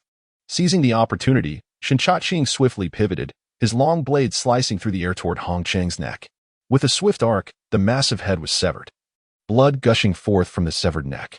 A white figure emerged from the corpse, darting away with lightning speed. Still seeking to escape, Shen Changqing bellowed in fury, driving his right foot forcefully into the ground, shattering the bluestone tiles. Utilizing this momentum, he leaped into the air, bringing his long blade down upon the white figure with brutal intent. The sound of tearing fabric was accompanied by a piercing, desperate scream as the white figure was cleaved in two. Shen Changqing landed, turning back to the female corpse only to find it had vanished without a trace. The scene fell into an eerie silence, with only Hong Chang's dismembered body lying there, blood pooling around it. Two fiends. Shen Changqing gazed at Hong Chang's lifeless form, his expression darkening, devoid of any triumph from the slaying. The Eternal Life Alliance had dispatched two fiends, one to rescue the Zhao family, and the other to assassinate others within the government. It was evident that their intentions extended far beyond a mere prison break. They sought to eliminate all officials as retribution for the mysterious massacre in Guiyue village. It was clear that the vengeful specter was targeting him, Shen Changqing. Standing still, Shen Changqing silently recuperated from the exertions of battle. Although the confrontation had seemed brief, each moment had been fraught with peril, leading to significant depletion of his energy.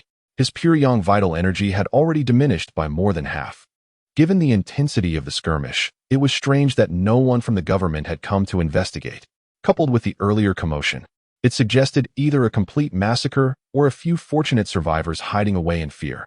Regardless of the outcome, Shen Changqing felt little emotional upheaval. After a while, faint noises reached his ears. Shen Changqing turned his head and caught sight of a furtive figure. From a distance, he could not discern the individual features. "Who goes there? Step forth." "And not you, Lord Shen." A quivering voice echoed in the still night, yet the figure hesitated to approach. "Shi Sheng?" Recognizing the voice, Shen Changqing identified the individual. "It is I." The figure confirmed, daring to approach with trembling steps. As the figure drew closer, the visage of Shi Qingxing was revealed. Unlike before, his expression was one of panic, and upon seeing the dismembered body of Hong Chang, his face turned an alarming shade of pale. Master Hong," stammered Shi Qingxing, his fingers trembling, particularly upon witnessing Shen Changqing standing resolutely, the blade still dripping with blood. His heart raced with trepidation. The long knife was sheathed as Shen Changqing spoke calmly. "A malevolent spirit has assaulted the yamen. Hong Chang was possessed, and thus slain by my hand.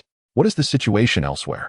From the moment Hong Chang was overtaken by the malevolent force, he was effectively dead, regardless of whether the spirit would vacate his body. He was fated to meet an inevitable demise. Conversely, Shi Qingxing, a weak and unarmed clerk, astonishingly remained alive until now, which surprised Shen. Upon hearing this, Shi Qingxing forced himself to regain composure, yet he could not suppress a gulp as he gazed upon Hong Chang's lifeless form. "I report to you, my lord. I was originally asleep. Upon hearing the commotion, I hurried to the area where the officers reside. Unfortunately, by the time I arrived, several had already turned to corpses.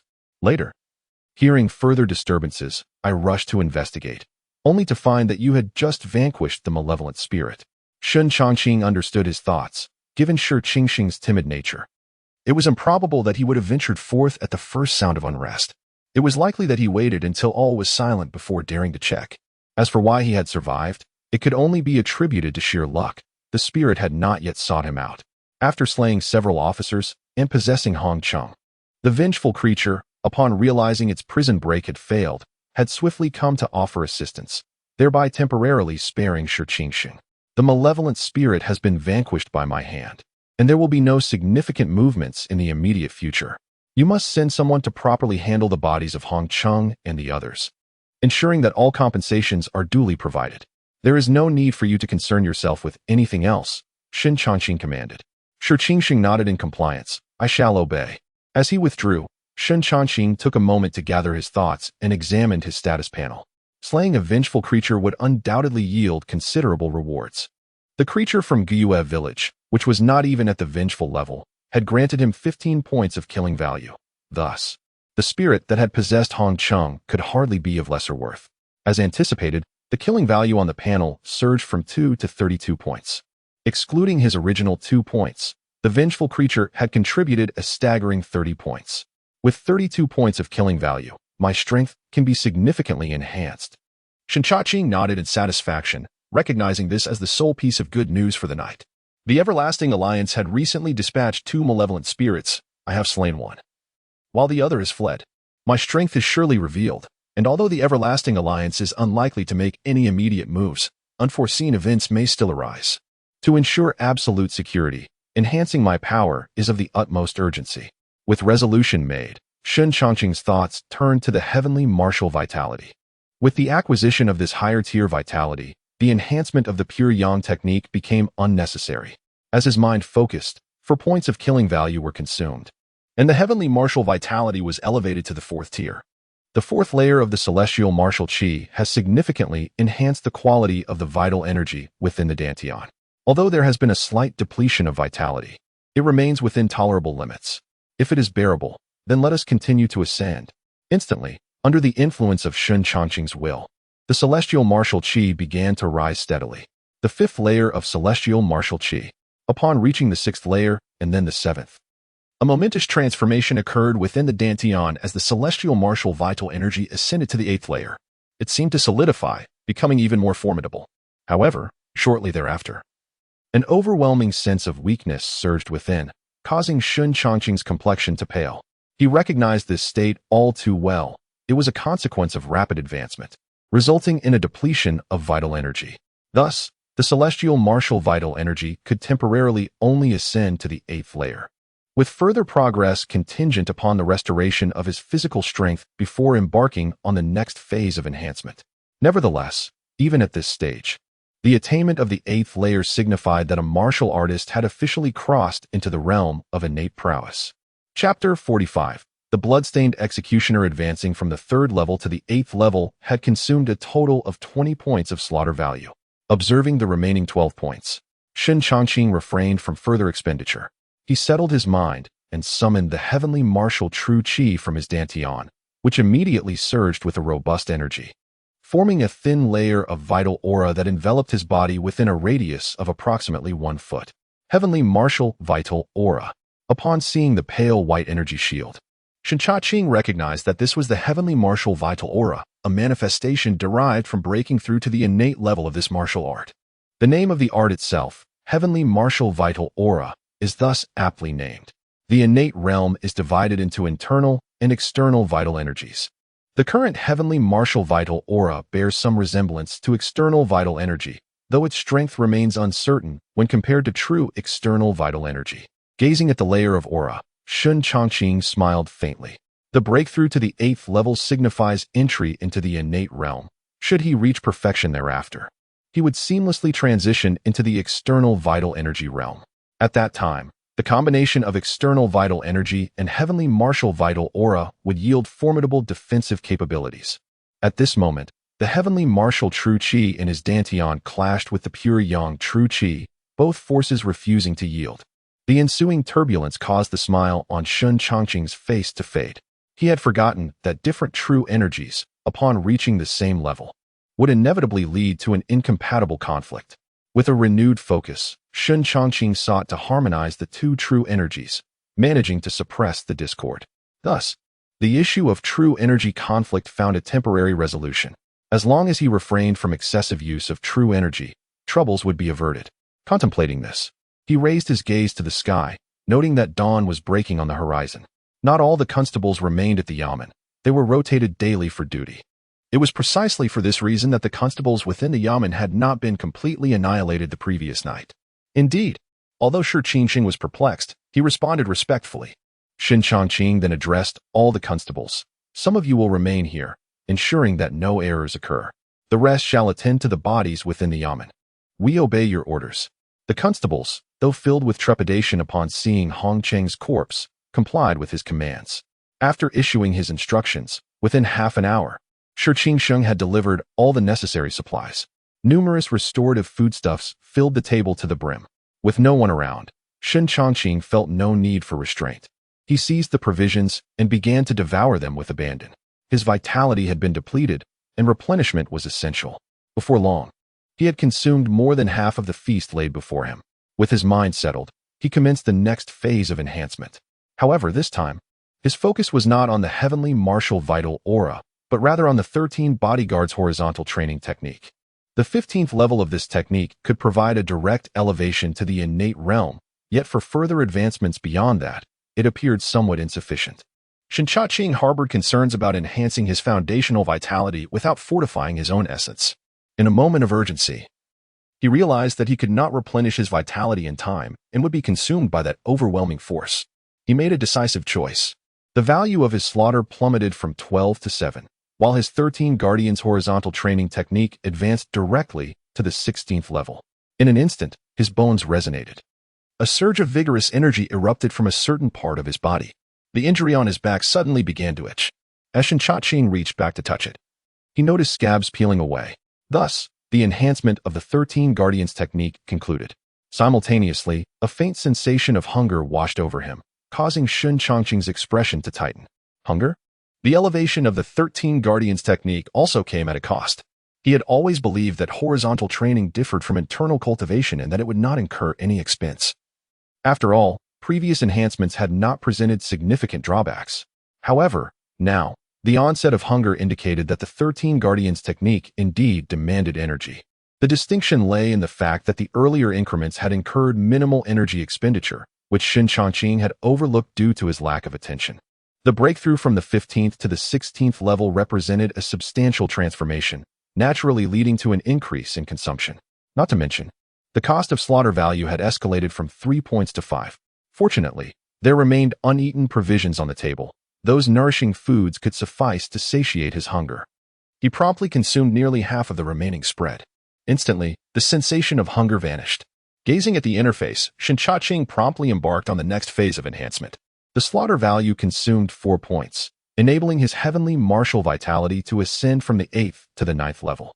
A formidable force surged from his dantian, draining much of his vitality, causing his face to pale noticeably. Without hesitation, Shen Changqing hastily grabbed the remaining food on the table and stuffed it into his mouth. His vital energy transformed those provisions continuously into life force. At last, he managed to replenish some of the deficit.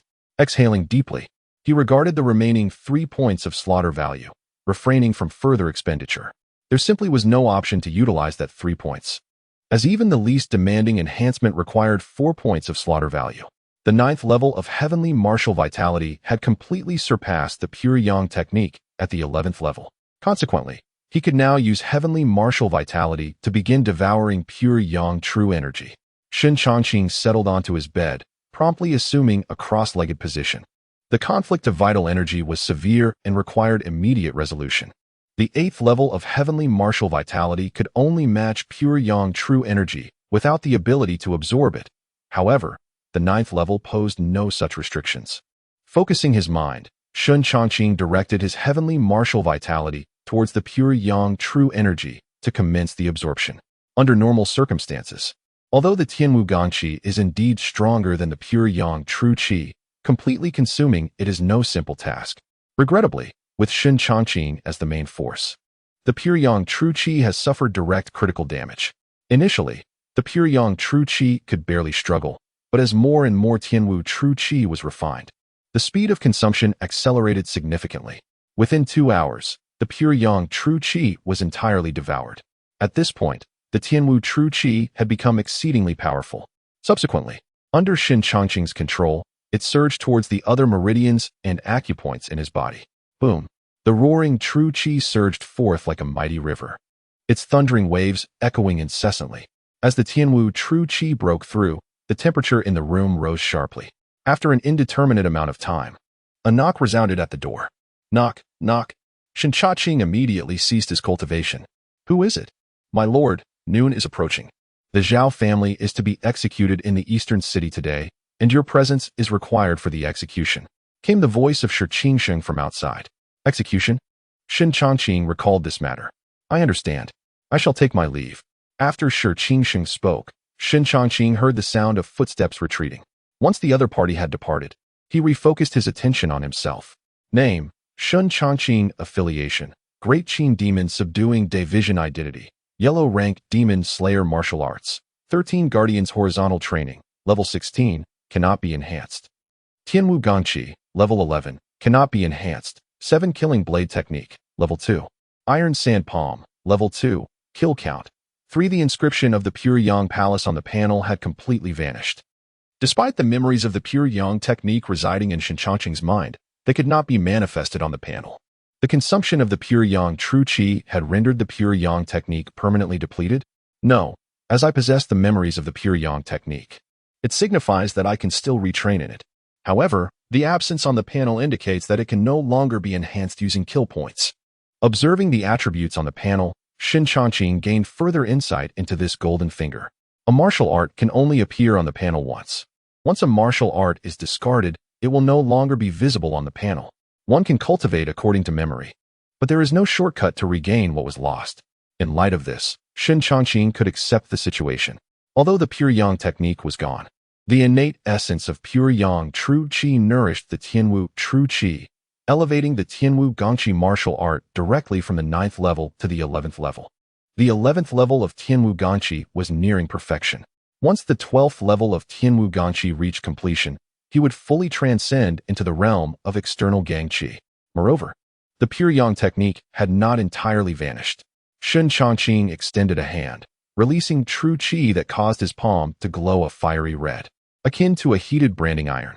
The consumption of Pure Yang True Qi had infused the Tianwu True Qi with the attributes of Pure Yang True Qi. The fervent heat serves as the finest testament to such an unexpected boon. The Pure Yang vital energy's greatest advantage lies in its restraint against malevolent forces. Now that this advantage has been conjoined with the celestial martial vital energy, it too wields significant power over the wicked. In this light, sacrificing Pure Yang vital energy seems to yield tremendous gains. A smile spread across Shen Changqing's face. Compared to before, his strength has seen considerable enhancement. Rising from his bed, Shen Changqing retrieved the official attire bestowed upon him by Shen Changqing and donned it. Standing before the mirror, he beheld his reflection crowned with the black cap, exuding an air of valor. While the demeanor may indeed be striking, even clad in official garb, I am not necessarily a paragon of virtue. I could equally be a blood-soaked executioner. Chapter 47. Collusion with demonic forces, no mercy shown today. The city of Linen buzzed with an unusual fervor, far more vibrant than on ordinary days. This was the day of the Zhao family's execution. The Zhao family, a prominent and esteemed lineage in Linen, had thrived under Zhao Feng's 2-decade rule, reaping considerable benefits and expanding their influence at an astonishing pace. To the common folk, the Zhao family was akin to the heavens.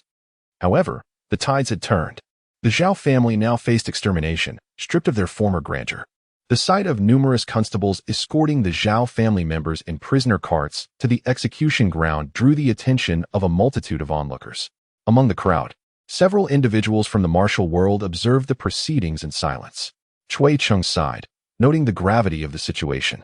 Beside him, Zhao Yu's delicate features reflected her confusion. Why do you say that, senior brother? She inquired.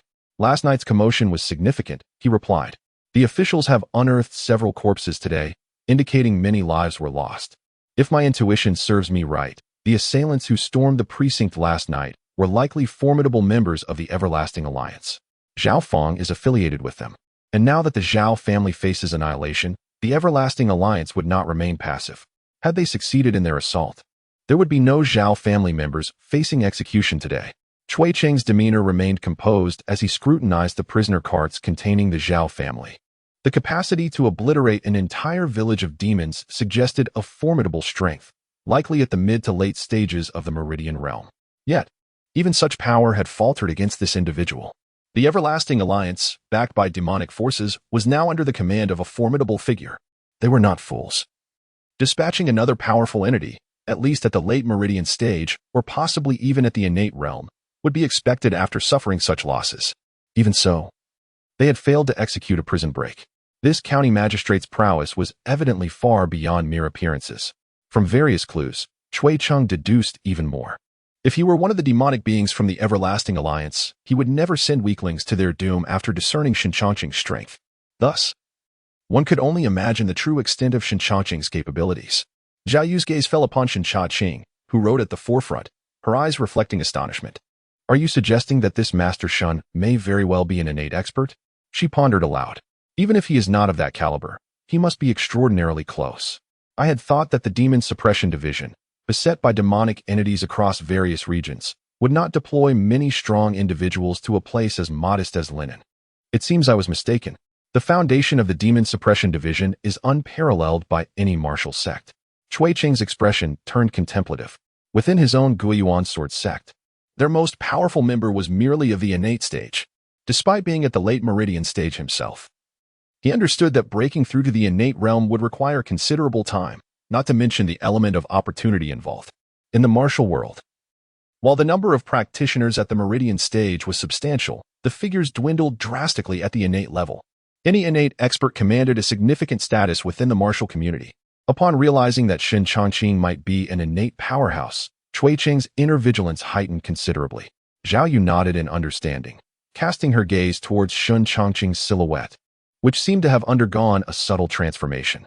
In the eastern city, at the execution ground, a sunshade had been erected in front, where Shen Changqing sat, while Shi Qingsheng stood by, awaiting orders.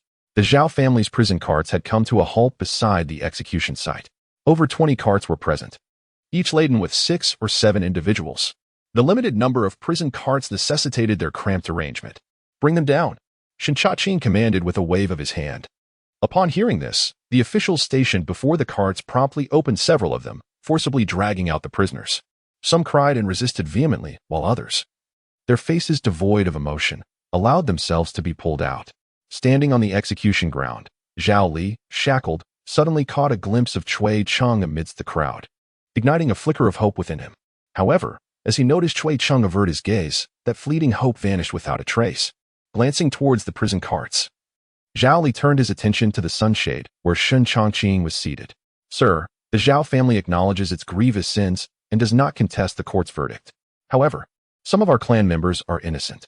Might I implore you to show leniency and grant them a chance for survival? With that, Zhao Li knelt down resolutely. Shen Changqing's expression remained impassive. I act in accordance with the law. The court's decree states that the punishment extends to the 9 clans, and thus it shall be executed. Today, the decapitation will not be limited to those present.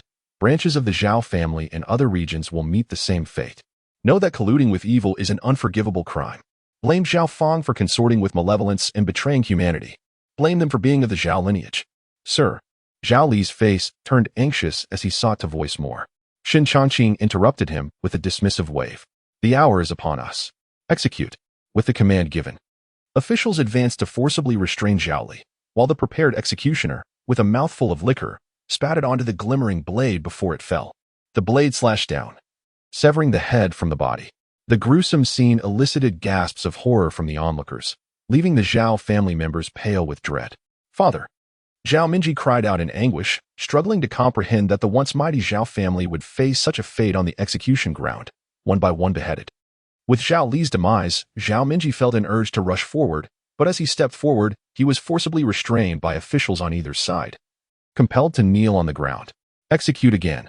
Shen Changqing's expression was icy as he issued the command. The executioner carried out the sentence, and once more, a head fell. No. I do not wish to die. Why must we suffer for Zhao Feng's collusion with evil? I refuse to accept this. I am but a servant of the Zhao family. I am innocent. One by one, they cried out in desperation, pleading for their lives. Yet their entreaties proved utterly futile. The blade descended, and heads rolled. In an instant, the execution platform was drenched in crimson. With each beheading, the executioners discarded the bodies carelessly to the side. The pungent aroma of blood overwhelmed many, inducing a profound sense of discomfort. This Lord Shen was truly merciless. As he watched the Zhao family members being executed, Chui Cheng felt a wave of nausea wash over him. Yet, throughout this grim spectacle, Shen Changqing remained impassive, his expression as stagnant as still water. This stark indifference illustrated just how little reverence he held for life. Standing nearby, Zhao Yu's complexion had turned a ghastly white. The sight of the severed heads, coupled with the overwhelming stench of blood, churned her stomach and ignited a fierce urge to vomit. She tugged at Chui Cheng's sleeve, her words stumbling forth. Observing his disciple's pallid visage, Chui Cheng shook his head gently. Look closely. If you wish to navigate the world of martial arts, you must eventually confront such horrors. Adapting to this now will serve you well in the future. Though he too felt discomfort, he had no intention of leaving. In these tumultuous times, corpses litter the land. If one could not endure such scenes, how would they ever traverse the martial world? Hearing Chui Cheng's words, Zhao Yu could only suppress her unease. On the other side of the crowd, two young men observed the macabre scene unfolding at the execution ground. Xiao Bo's voice was low and grave, his demeanor resolute. Brother, what does our Tian Dao sect's pursuit of demonic blood have to do with this? Is the court planning to intervene? Beside him, Xiao Chu wore a puzzled expression. Whether the court intervened or not, one could not dismiss the possibility that Lord Shen harbored his own ambitions regarding the demonic blood. Just last night, the Eternal Life Alliance had merely stirred some minor commotion within the government office. Yet this man's strength was unfathomable. As the saying goes, know thyself and know thy enemy, and you will win 100 battles. Gaining further insight could only prove beneficial. Xiaobo shook his head slightly, offering a patient explanation. In his mind, last night's confrontation had ended with the Eternal Life Alliance annihilating the government officials. After all, having failed the first time, they would surely come prepared for the second. Yet, despite their preparations, the Eternal Life Alliance had faltered again, though some officials had perished. The beheading of the Zhao family members was a testament to the outcome. At the execution ground, members of the Zhao family were led to their doom one after another. Some were direct descendants, while others were mere servants. Regardless of their cries and pleas, they could not escape the grim fate of losing their heads. Shen Changqing sat silently, observing all that transpired. In his eyes, none among the Zhao were innocent. The servants and guards had signed contracts binding them to servitude, making them, in principle, part of the Zhao family. When the Zhao clan flourished, they had reaped their share of benefits. Now that the family had fallen, they were bound to face the consequences of their choices. Time slipped away, and one by one, the members of the Zhao family were led to the execution platform for their beheading. The executioners are but a handful, and to ensure that each strike results in a head falling, the exertion of strength is considerable. Consequently, some executioners must take brief respites. Nearly 2 hours passed before all members of the Zhao family were beheaded. An abundance of corpses was heaped together, presenting a harrowing sight. A deluge of blood drenched the execution ground, rendering it indistinguishable from a mountain of corpses and a sea of blood. Your Excellency, all 187 members of the Zhao family have been executed. We are uncertain how to proceed next, reported Shen Changqing in a hushed tone, his pallor unmistakable upon closer inspection. Shen Changqing nodded slightly, rising from his seat to step outside the pavilion, gazing at the amassed corpses. The Zhao family colluded with malevolent forces, betraying humanity. In accordance with the laws of the Great Qin, they have been executed and displayed for all to see. Henceforth, I command that the Zhao family's remains be interred at an unmarked grave outside the city, with strict prohibitions against any form of mourning. Additionally, I hope others will take heed. Anyone who collaborates with evil entities and forsakes humanity shall face the consequences, ensuring the punishment extends to 9 generations, with no mercy granted. The phrase punishment extends to 9 generations echoed with chilling gravity. Shen Changqing's words, though not thunderous, resonated with the surrounding scene of carnage, rendering them more impactful than any harsh decree could convey. Swiftly, officials began to load the Zhao family's bodies onto prepared carts, transporting them outside the city. Meanwhile, upon encountering Sidu Bei, Shen Changqing wasted no time. Last night, the Eternal Life Alliance dispatched 2 malevolent entities to attack the Yamen. Their arrival cannot be without cause. There must be a stronghold of the Eternal Life Alliance within Linen. I shall not pursue accountability for your negligence. Yet I demand that the heavenly inspectors locate this stronghold within 2 days. Should they fail, a new cohort shall replace the current heavenly inspectors in Linen. Shen Changqing's countenance was frigid, devoid of his usual amiability. Understood. Situ Bei felt a chill in his heart upon witnessing Shen's demeanor. The heavenly inspectors had received word of the conflict at the Yamen the previous night.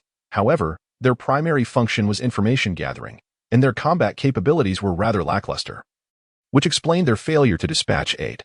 Now, faced with Shen Changqing's personal inquiry, he felt compelled to endure. It was evident that the events of the previous night had indeed incensed Shen Changqing, the malevolent entity that had initially ambushed the village. Was there any news? If there remains no information by now, I must question the capabilities of the heavenly inspectors. Suppressing the fury from last night's ambush, Shen Changqing shifted the topic. Throughout, his tone had not softened in the slightest. This time, Shen Changqing approached with a distinctly accusatory demeanor. The audacity of the malevolent entities to assault the Yamen without any prior warning was intolerable. He was uncertain whether it was the incompetence of the heavenly inspectors or if Situ Bei had grown too complacent. Should he fail to provide a satisfactory answer, Shen Changqing would not be swayed by their past acquaintanceship.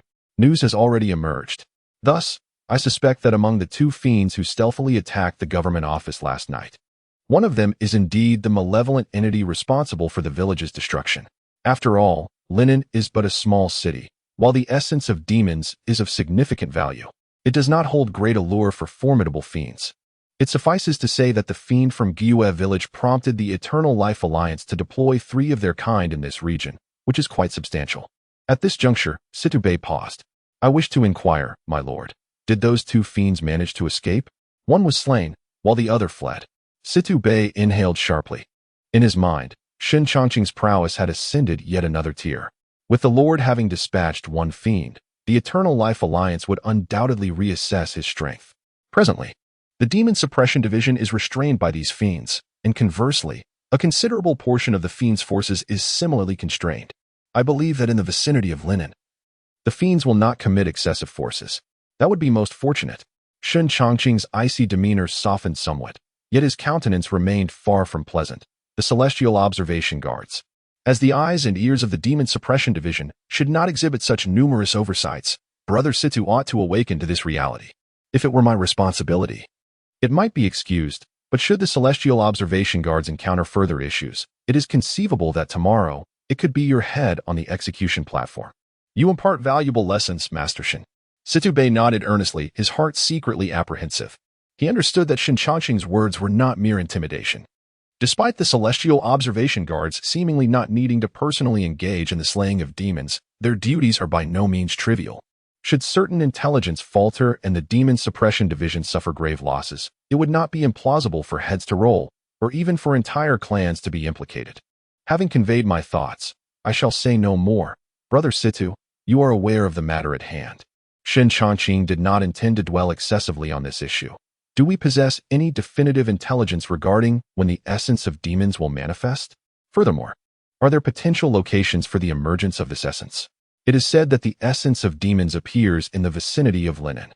However, Linen is neither excessively large nor small. A precise location must exist. Moreover, the timing of the essence's emergence is directly tied to my tenure in guarding Linen. Last night's encounter with that vengeful specter made Shen Changqing acutely aware that despite his breakthrough into the innate realm, he was not entitled to rampage within Linen. It was merely that the other fiend was of a considerably weaker caliber, residing at the specter level. Otherwise, had the 2 vengeful specters joined forces, Shen Changqing would have had little confidence in his ability to contend with them. Thus, he now fervently hopes for the swift appearance of the essence of demons. A mere innate individual like himself is ill-suited to linger here. Upon hearing this, Situ Bei pondered, according to the intelligence gathered. The emergence of the essence of demons is anticipated within a month. As for the potential locations of this essence, certainty cannot be guaranteed. The powerful being who vanquished the demon was gravely injured and passed away shortly thereafter. At present, there are several points of suspicion regarding the celestial observation, with the most probable being the mass grave located to the east of the city, which was once the site of a great battle. The remaining locations are all in close proximity. Very well. Inform me immediately upon receiving any news. Shen Changqing rose and departed, not lingering long at the Yangfu pawnshop. As the current magistrate of Linen, although he had no pressing matters to attend to, it was nonetheless essential for him to spend time at the yamen. Upon returning to the yamen, dusk had already fallen. Shen Changqing seated himself in the inner hall, where the meal had been prepared in advance. After satisfying his hunger, Shi Qingsheng had the remnants cleared away before reporting the day's occurrences. In accordance with the magistrate's orders, the bodies of the Zhao family had all been interred at the mass grave. Very well, Shen Changqing nodded and inquired, how many personnel remain at the yamen? As for the constables, there are only 11 left. Originally, the total number of constables was around 20, but a group was slain by the malevolent spirits last night, nearly having their ranks. The remaining 11 represent the yamen's available strength. 11. Shen Changqing shook his head. Such a large yamen with only 11 personnel is indeed insufficient. Take the time to issue a notice to recruit additional constables and bolster our forces. Furthermore, with Hong Cheng deceased, who is currently the most senior constable, that would be Zhang Yu. You are to summon him to see me tomorrow. Understood. Shi Qingsheng nodded, perceiving Shen Changqing's demeanor, and wisely withdrew. Rising, he had already attained the 11th layer of the Tianwu Gongqi, yet the 12th layer still eluded him. The value of slaying was precious. If he could cultivate his way up, it would undoubtedly save considerable effort. In these tumultuous times, malevolent spirits abound, yet the risks are substantial. Recklessly attempting to slay one is no trivial matter. The night passed without incident. The following day, Shen Changqing awoke early, inhaling the first wisp of purple qi from the heavens and earth. Although his Pure Yang Cultivation had been completely rendered ineffective, the celestial purple qi still possessed the capacity to enhance his abilities. While the effects of the purple qi do not match the potency of the Pure Yang technique, even a small enhancement is beneficial. After a brief wash and a breakfast, he reviewed the records, which contained various occurrences within his jurisdiction, some significant, others trivial. As the magistrate, albeit temporarily, it was necessary for him to peruse the documents. How to ultimately address the matters would be left entirely to Shi Qingsheng. At that moment, a robust middle-aged constable, with a stern countenance and a blade at his side, entered from outside. I am Zhang Yu, at your service, my lord. Upon seeing Shen Changqing, he immediately bowed in greeting, his voice resonant and firm. You may rise. Thank you, my lord. Zhang Yu straightened up, fixing his gaze ahead. He was of sturdy build and exhibited a vigorous constitution, indicative of having entered the body refinement realm. While his strength may not surpass that of the late Hong Cheng significantly, he had the advantage of youth. The body refinement realm differs from other stages. He assessed Zhang Yu carefully, hearing from Shi Qingsheng, you are currently the most senior officer within the yamen? I humbly report, my lord, that it is indeed so. Very well. Shen Changqing nodded. Last night, a malevolent entity attacked the yamen, and I trust you are aware that Captain Hong Cheng tragically lost his life to this foul creature. Presently, with the officers in disarray, I appoint you as the new captain. Thank you for your esteemed recognition, my lord. I shall not fail in my duties. Shen Changqing gestured for him to leave. From this day forth, all officers within the yamen shall heed your command. You must ensure the safety of the yamen, and report any unusual occurrences without delay. I understand, sir. Zhang Yu nodded and then bowed as he took his leave. As he was departing, Shi Qingsheng entered from outside. My lord, there are individuals outside requesting an audience. Chapter 48. The things I desire are beyond your reach inside the government hall. Two individuals entered sequentially under the guidance of Shi Qingsheng, the disciples of the Guiyuan sword sect, Shui Cheng and Zhao Yu. Respectfully greeted Lord Shen upon laying eyes on Shen Changqing. Greetings, Lord Shen. They clasped their hands in salute as they approached. Please, take a seat, Shen invited graciously. Thank you, my lord. After expressing their gratitude, the two took their places at the lower end of the hall. As they settled, Shen Changqing scrutinized them closely. He had heard little about the Guiyuan sword sect, only that it was a martial faction in Guangyuan Prefecture, as mentioned by Sidu Bei. Although lacking a grandmaster to oversee them, their influence was not to be underestimated. Upon seeing the two, Shen Changqing discerned little, as he was a congenital martial artist, and without engaging in direct combat, it was challenging to gauge their true capabilities. Nevertheless, according to the intelligence provided by the Tianxia Guard, Shui Cheng and Zhao Yu were both late-stage martial artists. At that moment, an officer served tea. I have only recently arrived in Linen City and have heard tales of Lord Shen's valor in vanquishing evil creatures. I could not help but admire your prowess, which is why I have come to witness it firsthand, Chui Cheng remarked with a slight smile. Today's meeting has indeed confirmed the truth of those rumors, he added. Though a flicker of tension crossed his features as Shen Changqing abruptly issued a dismissal. The unexpected turn caught him off guard. Yet, being seasoned in such matters, Chui Cheng managed to maintain his composure despite Shen Changqing's unorthodox approach. Lord Shen speaks plainly. I shall be equally straightforward, he continued, his demeanor unchanged. I have heard that you hail from the Demon-Suppression division. Surely you have heard of the impending emergence of demonic blood? I have heard whispers, Shen Changqing nodded, sensing that Chui Cheng's intentions were far from innocuous. The demonic blood is on the brink of appearing, Chui Cheng elucidated. We, representatives of various factions, come with honest motives. The demonic blood has lingered in the vicinity of Linen City for centuries. If the Demon-Suppression division truly desired it, there would have been ample opportunity to act. Yet, thus far, the division has remained largely inactive, seemingly dismissive of it. Naturally, given the division's vast resources, it is understandable that they might overlook the demonic blood. However, for smaller sects like ours, the allure is irresistible. After a brief pause, Chui Cheng's eyes gleamed with fervor. But I wonder, Lord Shen, what is your perspective on the demonic blood? Are you concerned that I might seize it? Shen Changqing retorted with a dispassionate inquiry. Chui Cheng nodded candidly. Indeed. If you were to contend for it, what would happen then? And if you chose not to intervene, what then? Shen Changqing remained unhurried, his gaze keenly observing the shifts in Chui Cheng's expression as he spoke. Chui Cheng clasped his hands respectfully and stated, should Lord Shen choose to intervene in this contest, the Guiyuan Sword Sect is prepared to offer certain concessions in exchange for your non-involvement.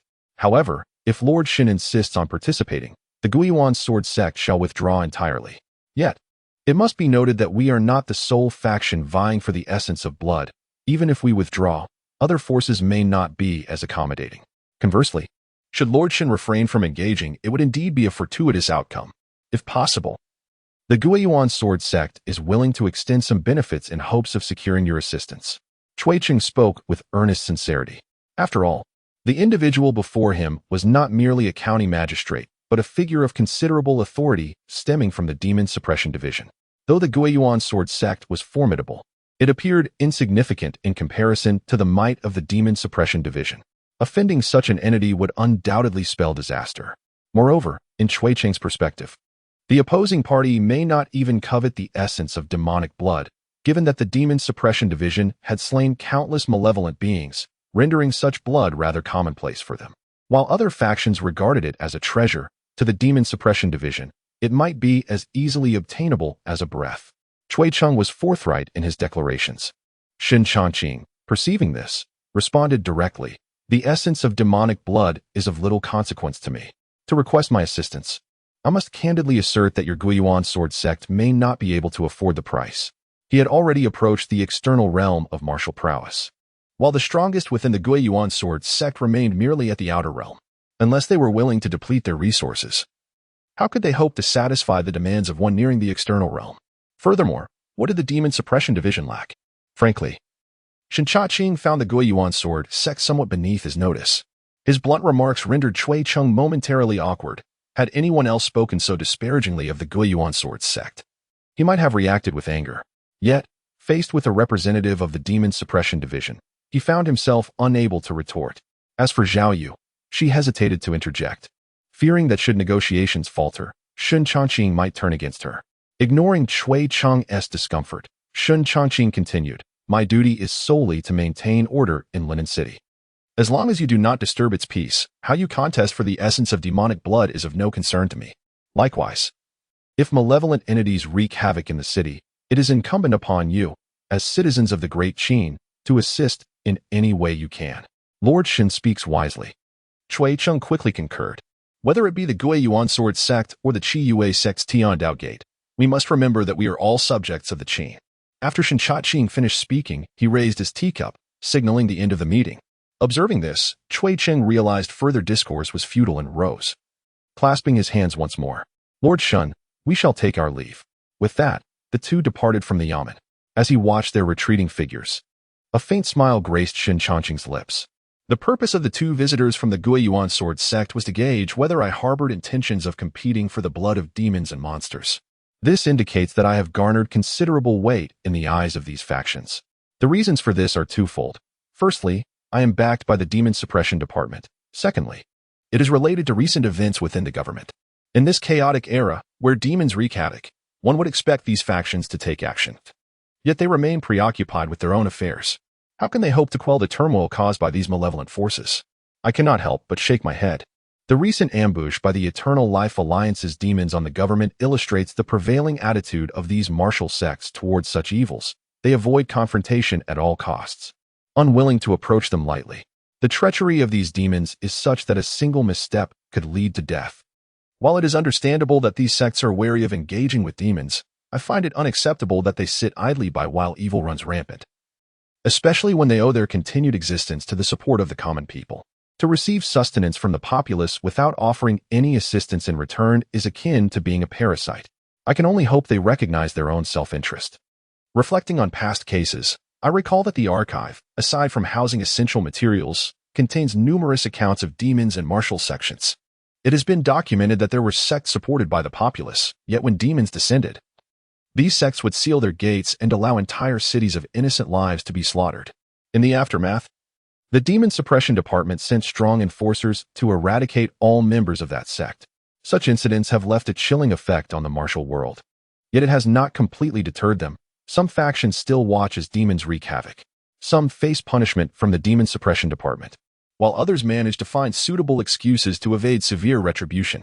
Regardless, having observed numerous such cases, my feelings towards the martial sects have soured considerably. Following the visit from Changqing, various other factions have also come to pay their respects in the subsequent days. Without exception, they seek to ascertain whether I or the Demon-Suppression department have any intentions of claiming the blood of demons.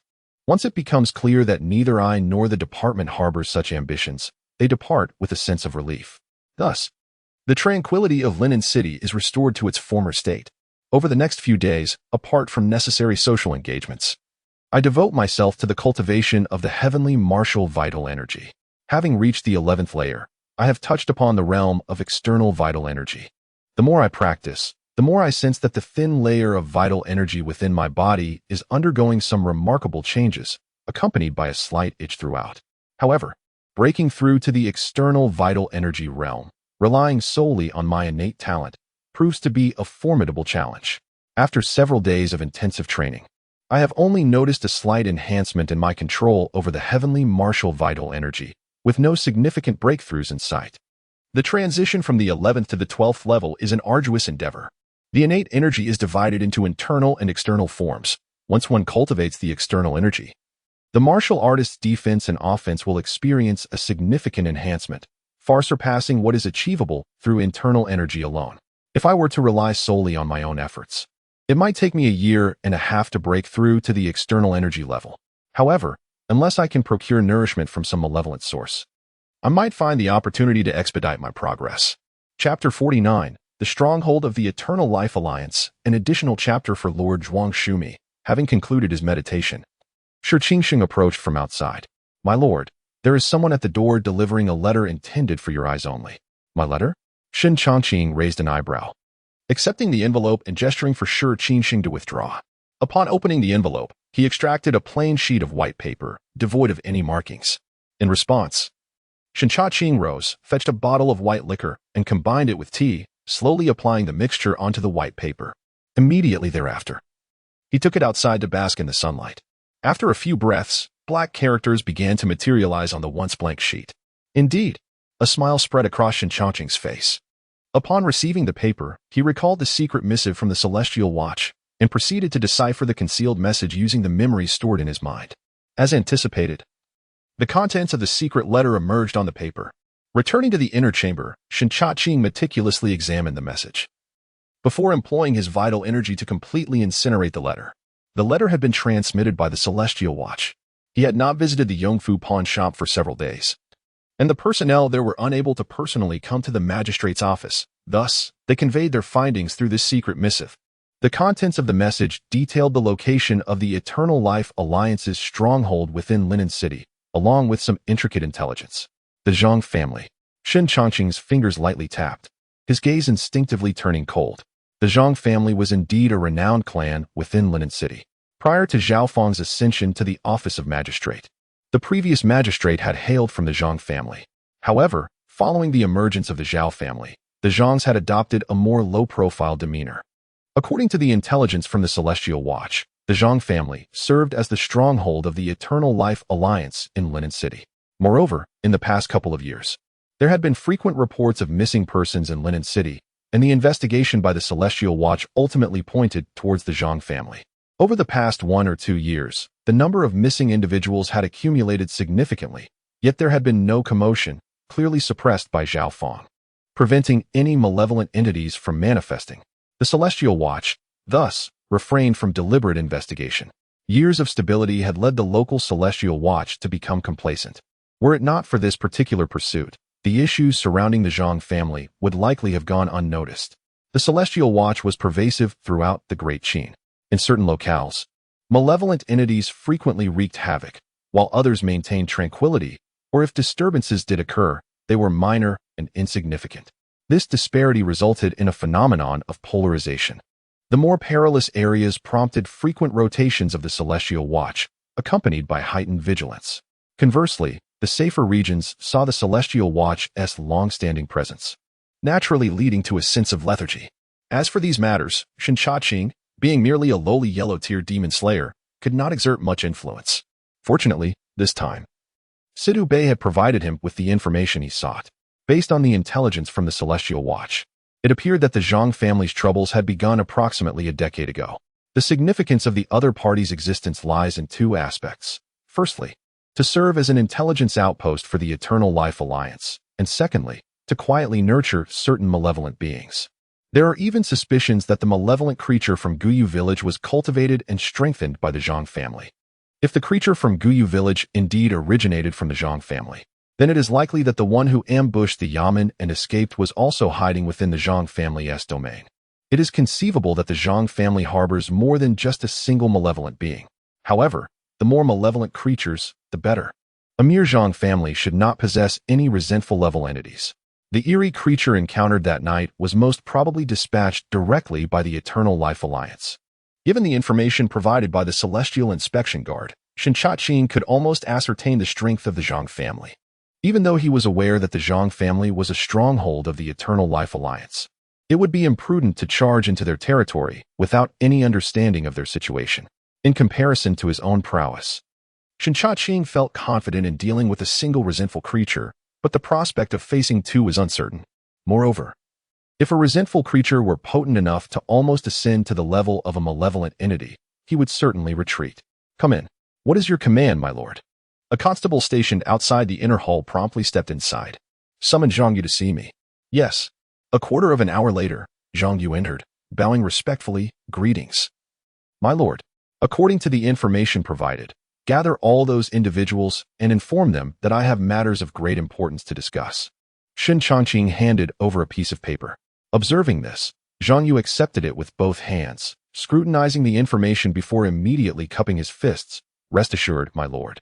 I shall attend to this matter at once. Go." Shen Changqing waved his hand, and Zhang Yu bowed as he exited. The content of the paper detailed the specific addresses of various factions, including the Guiyuan sword sect, residing in Linen City. They could not possibly be sleeping on the streets. Thus, Shen Changqing had already pinpointed the exact locations of these factions through the Celestial Inspection Guard. In less than an hour, Cui Cheng and the others began to arrive one after another. A total of 10 individuals from the 5 factions gathered in the inner hall, being forces of Guangyuan Prefecture. It did not imply camaraderie. In fact, there were often frictions among them. Thus, when they met, everyone maintained a composed demeanor, observing the surroundings silently. Before long, Shen Changqing stepped in from outside. Upon his entrance, everyone rose and clasped their hands in greeting. "Lord Shen, all of you have arrived," Shen Changqing said with a smile as he took his seat at the head of the table. Once seated, someone cupped their hands and inquired, "May I ask why Lord Shen has suddenly summoned us?" The others also bore expressions of curiosity. Their interactions with Shen Changqing had been limited, so the sudden summons undoubtedly indicated a purpose. To be frank, those present were reluctant to become too entangled with the Demon-Suppression division and the court. Their previous visit had merely been to confirm certain matters. The primary objective is to avoid any direct confrontation with the Demon-Suppression Department while contending for the blood essence of the demons. Shen Changqing remarked, I have previously informed you all that as long as you do not disrupt the peace of Linen City, I shall impose no excessive restrictions upon you. However, as fellow Qin people, we cannot turn a blind eye to any malevolent beings causing havoc. Chui Cheng felt an unsettling premonition. What does Lord Shen imply? He inquired. We have received intelligence from the Demon-Suppression Department regarding a demonic stronghold within Linen City. As Qin individuals, it is our duty to eradicate such evils. Thus, I have resolved to take action against this stronghold. He continued, yet, most of the officials within the department are merely ordinary citizens. Even if a few possess body refinement skills, they cannot possibly contend with the demons. I hope you can assist in this endeavor to jointly eliminate the threat. As he spoke, many present exhibited a change in expression. Might I inquire what you know about this demonic stronghold, Lord Shen? A member of the Tiandao sect asked solemnly. Although the others were reluctant, they did not immediately refuse. Shen Changqing replied, I suspect that the demon which previously plagued Guyue village originated from this stronghold in Linen City. However, given that Linen is a relatively small locale, the strength of the demonic stronghold should not be overly formidable. To speak candidly, as a member of the Demon-Suppression Department, it is my duty to slay demons. Thus, I can handle the eradication of the stronghold alone. Yet, to ensure absolute certainty, I require your presence to encircle the vicinity of the stronghold, ensuring that no individual or demon escapes. Likewise, should I find myself outmatched, I hope that you will come to my aid. After all, if I cannot subdue the demons, it would be reckless for you to remain uninvolved. Upon hearing this, the various factions felt a tightening in their hearts, yet simultaneously experienced a sense of relief. The prospect of not having to engage directly was indeed preferable. If it were merely a matter of maintaining a perimeter, the risks seemed minimal. Regarding Shen Changqing's capabilities, those present began to speculate. If the demons proved too formidable even for him, they might need to contemplate a temporary withdrawal from Linen City. Chui Cheng then clasped his hands in respect and declared, since Lord Shen has articulated this, the Guiyuan Sword Sect will undoubtedly be the first to offer our support. The Tiandao sect raises no objections. The Finshan Mountain Manor has no issues either. As for the Qiyao sect, even if they expressed dissent, they had little choice in the matter. After all, they were already at the department, and the request made by Shen Changqing, given his standing, was not one to be easily dismissed. Should this matter be mishandled, it could lead to significant complications. Moreover, simply maintaining a perimeter was not a considerable burden. None wished to offend Shen Changqing or, by extension, the Demon-Suppression Department. Certainly, their willingness to acquiesce was significantly influenced by Shen Changqing's demonstrated prowess. Had he been merely a novice in the realm of martial arts, even donning the guise of the Demon-Suppression Department, the various factions would have been far less inclined to engage. Indeed, the various factions of Guangji Wanfu are truly warm-hearted and singularly dedicated to eradicating the malevolent forces. A benevolent smile graced Shen Changqing's face, but soon his expression turned solemn. If everyone is in agreement, I shall not squander any more time. Delaying the extermination of the evil stronghold by even a day means further suffering for the innocent. Today, we shall uproot that den of malevolence. With a commanding shout, a constable entered. Summon Zhang Yu to see me. At once, sir. In no time, Zhang Yu hurriedly arrived. What orders do you have, my lord? Gather all constables and accompany me to the Zhang residence. Ensure that the area is completely sealed off. No one must escape. Shen Changqing commanded in a cold tone. Understood. Zhang Yu dared not inquire further and promptly bowed to accept his orders. Subsequently, Shen Changqing rose and addressed Chui Cheng and the others. The manpower of the Yamen is limited, thus I entrust the task of encircling the Zhang residence to you all. We shall certainly do our utmost to assist. Chapter 50. The Zhang family's corpse puppet, a special update for the leader of the Qing Shirt Alliance, under the leadership of Zhang Yu. A contingent of officials has encircled the Zhang residence. This abrupt turn of events has surely piqued the interest of many townsfolk. Could it be that the Zhang family is allied with malevolent forces? Who can say? A spectacle is unfolding. The onlookers, keeping their distance, whisper among themselves as they witness the officials surrounding the Zhang household. They neither disperse nor dare to approach, for the officials and ordinary citizens inhabit two disparate worlds. A careless encounter could lead to dire consequences, with no one willing to intervene on behalf of the common folk. On the surface, the Zhang family appears devoid of any sinister aura. Shui Cheng furrows his brow as he gazes at the estate's walls. If there were truly malevolent entities present, their dark essence would surely seep forth. Yet, at a glance, the Zhang household exudes tranquility, seemingly devoid of any ominous presence. In response to this observation, a voice arose. Indeed, while the Zhang family may appear untainted, it is also plausible that they have concealed any malevolence. If dark forces are well hidden, their presence will not be easily detected. Brother Ming is indeed a rising star of the Seven Sons sect, demonstrating remarkable insight, Shui Cheng replied graciously. At this moment, Shen Changqing stood outside the gates, addressing Zhang Yu. Without my orders, no one is to leave the Zhang residence. Any intruders shall be met with lethal force. Understood. Zhang Yu nodded in agreement. The gates of the Zhang estate were slightly ajar, and with a firm push, Shen Changqing opened them halfway before stepping inside. As one of the prominent families in Linen City, the layout of the Zhang residence was not inferior to that of the Zhao family. However, the singular difference was the unsettling emptiness that pervaded the atmosphere. Indeed, it felt profoundly vacant. Upon entering the Zhang estate, Shen Changqing noted the absence of guards and servants, giving him the impression that he was not entering a grand family home but rather an abandoned courtyard. Strange, while nothing seemed amiss from the outside. Upon his arrival at the Zhang residence, Shen Changqing began to discern certain peculiarities. His gaze swept the surroundings, and everything appeared normal, save for an alarming lack of vitality. Unwavering, Shen Changqing proceeded towards the main hall. Soon, an elderly steward approached, his countenance reflecting displeasure as he regarded Shen Changqing. You do not appear to be one of the Zhang family. What business do you have here?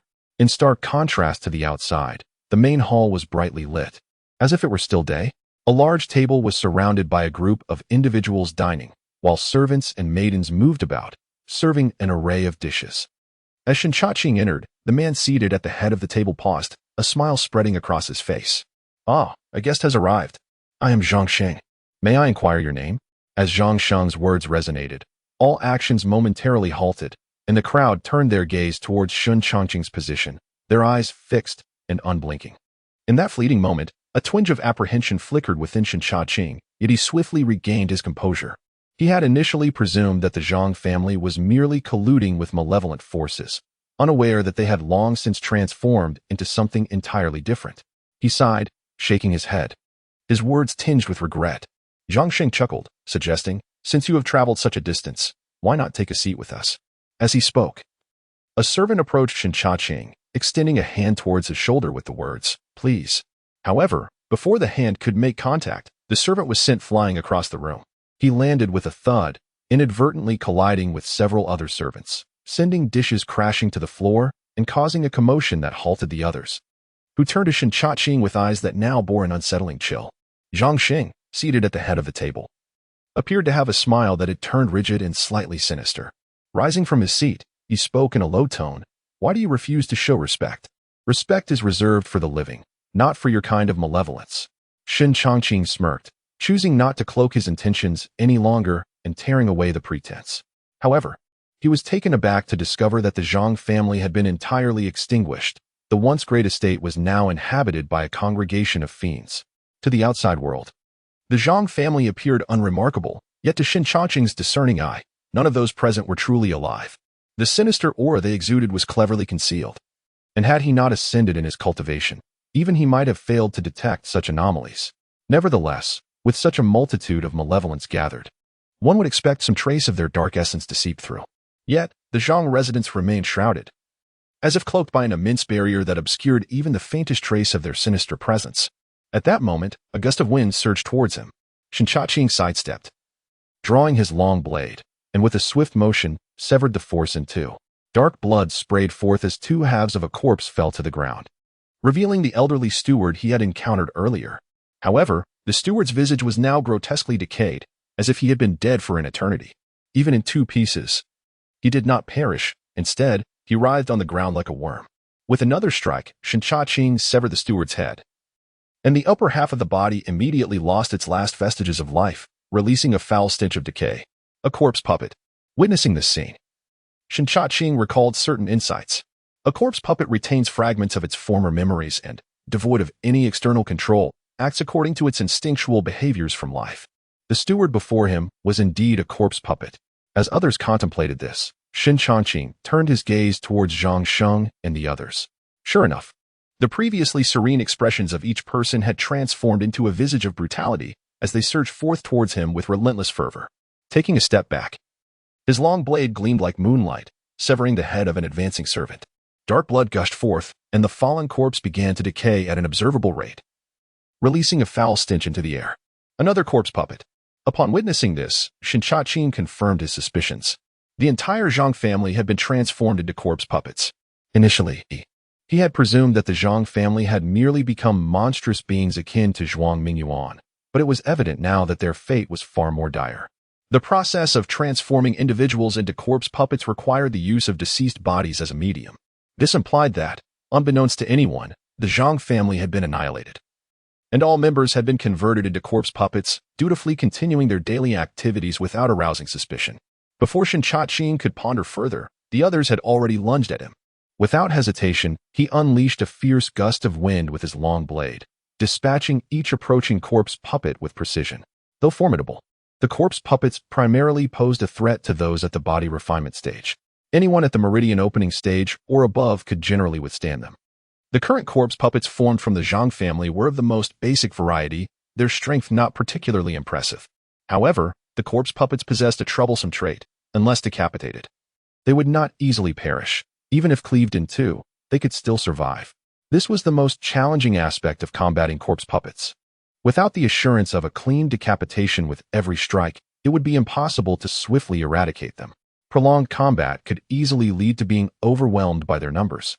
For the greatest nuisance posed by corpse puppets lay in their sheer quantity. Fortunately, although the members of the Zhang family had all turned into corpse puppets, their numbers were not overwhelming. There were merely dozens in sight, making them manageable for Shen Changqing. However, his primary focus was not on these corpse puppets. Initially, he believed the Zhang family had allied with malevolent forces, hence their potential threat. Yet now, it was clear that the Zhang family had been eradicated, and what remained were merely corpse puppets. This revelation complicated matters. The creation of corpse puppets suggests two possibilities. Either a malevolent entity of the highest order was at play, or a powerful monster was present. Given that Guangyuan Prefecture had its guards, it would be implausible for a formidable malevolent creature to exist without any reports. Even though the barrier surrounding the Zhang family was formidable, it would not be capable of concealing the sinister aura of such a being.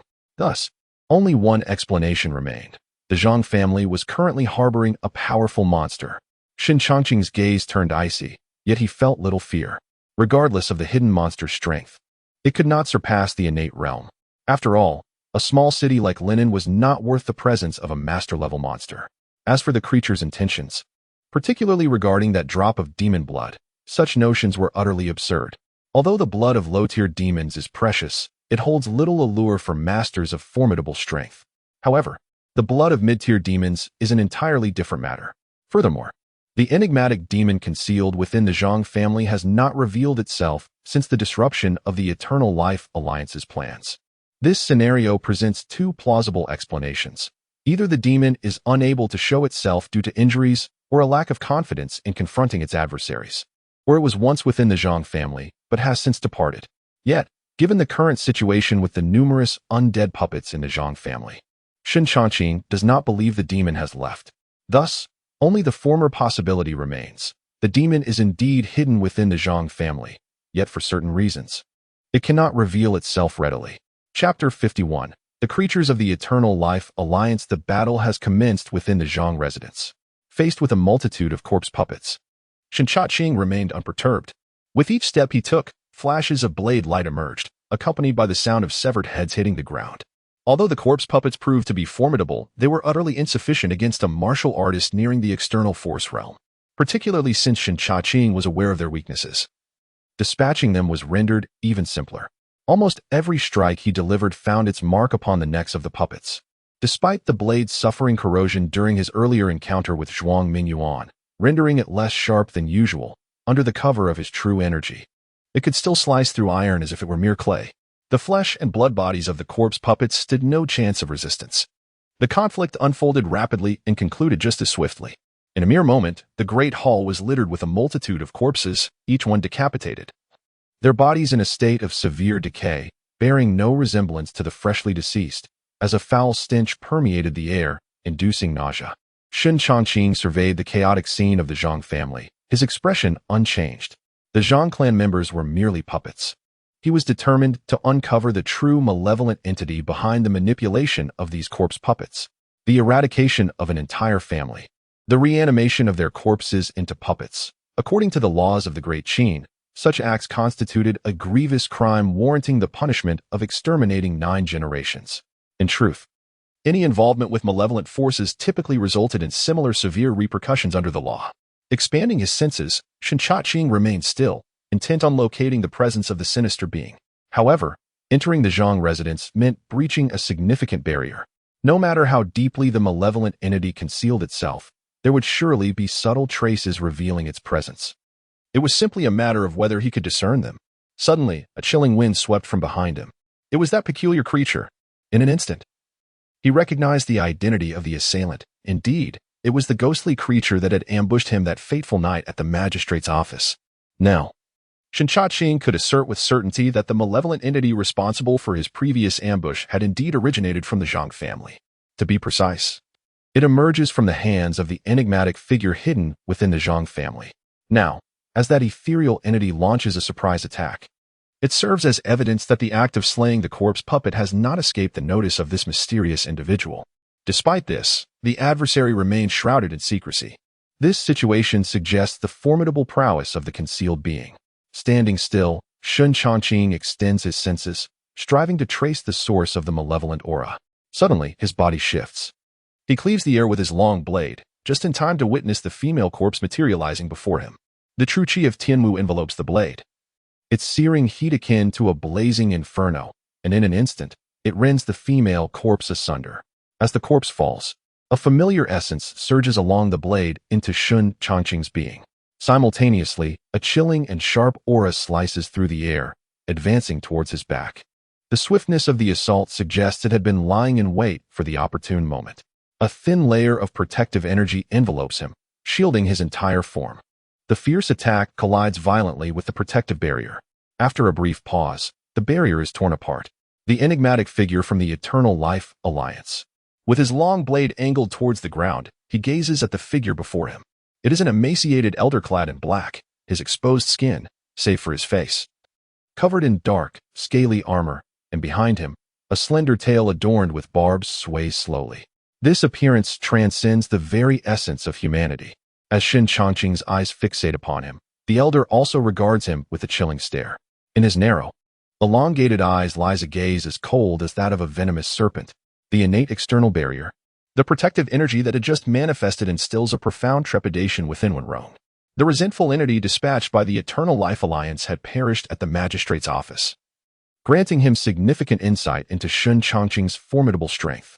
The apprentice exorcist dispatched by the Demon-Suppression division was, in truth, not a genuine apprentice, but rather a concealed identity of a profound-level exorcist, his realm resting within the innate inner vigor.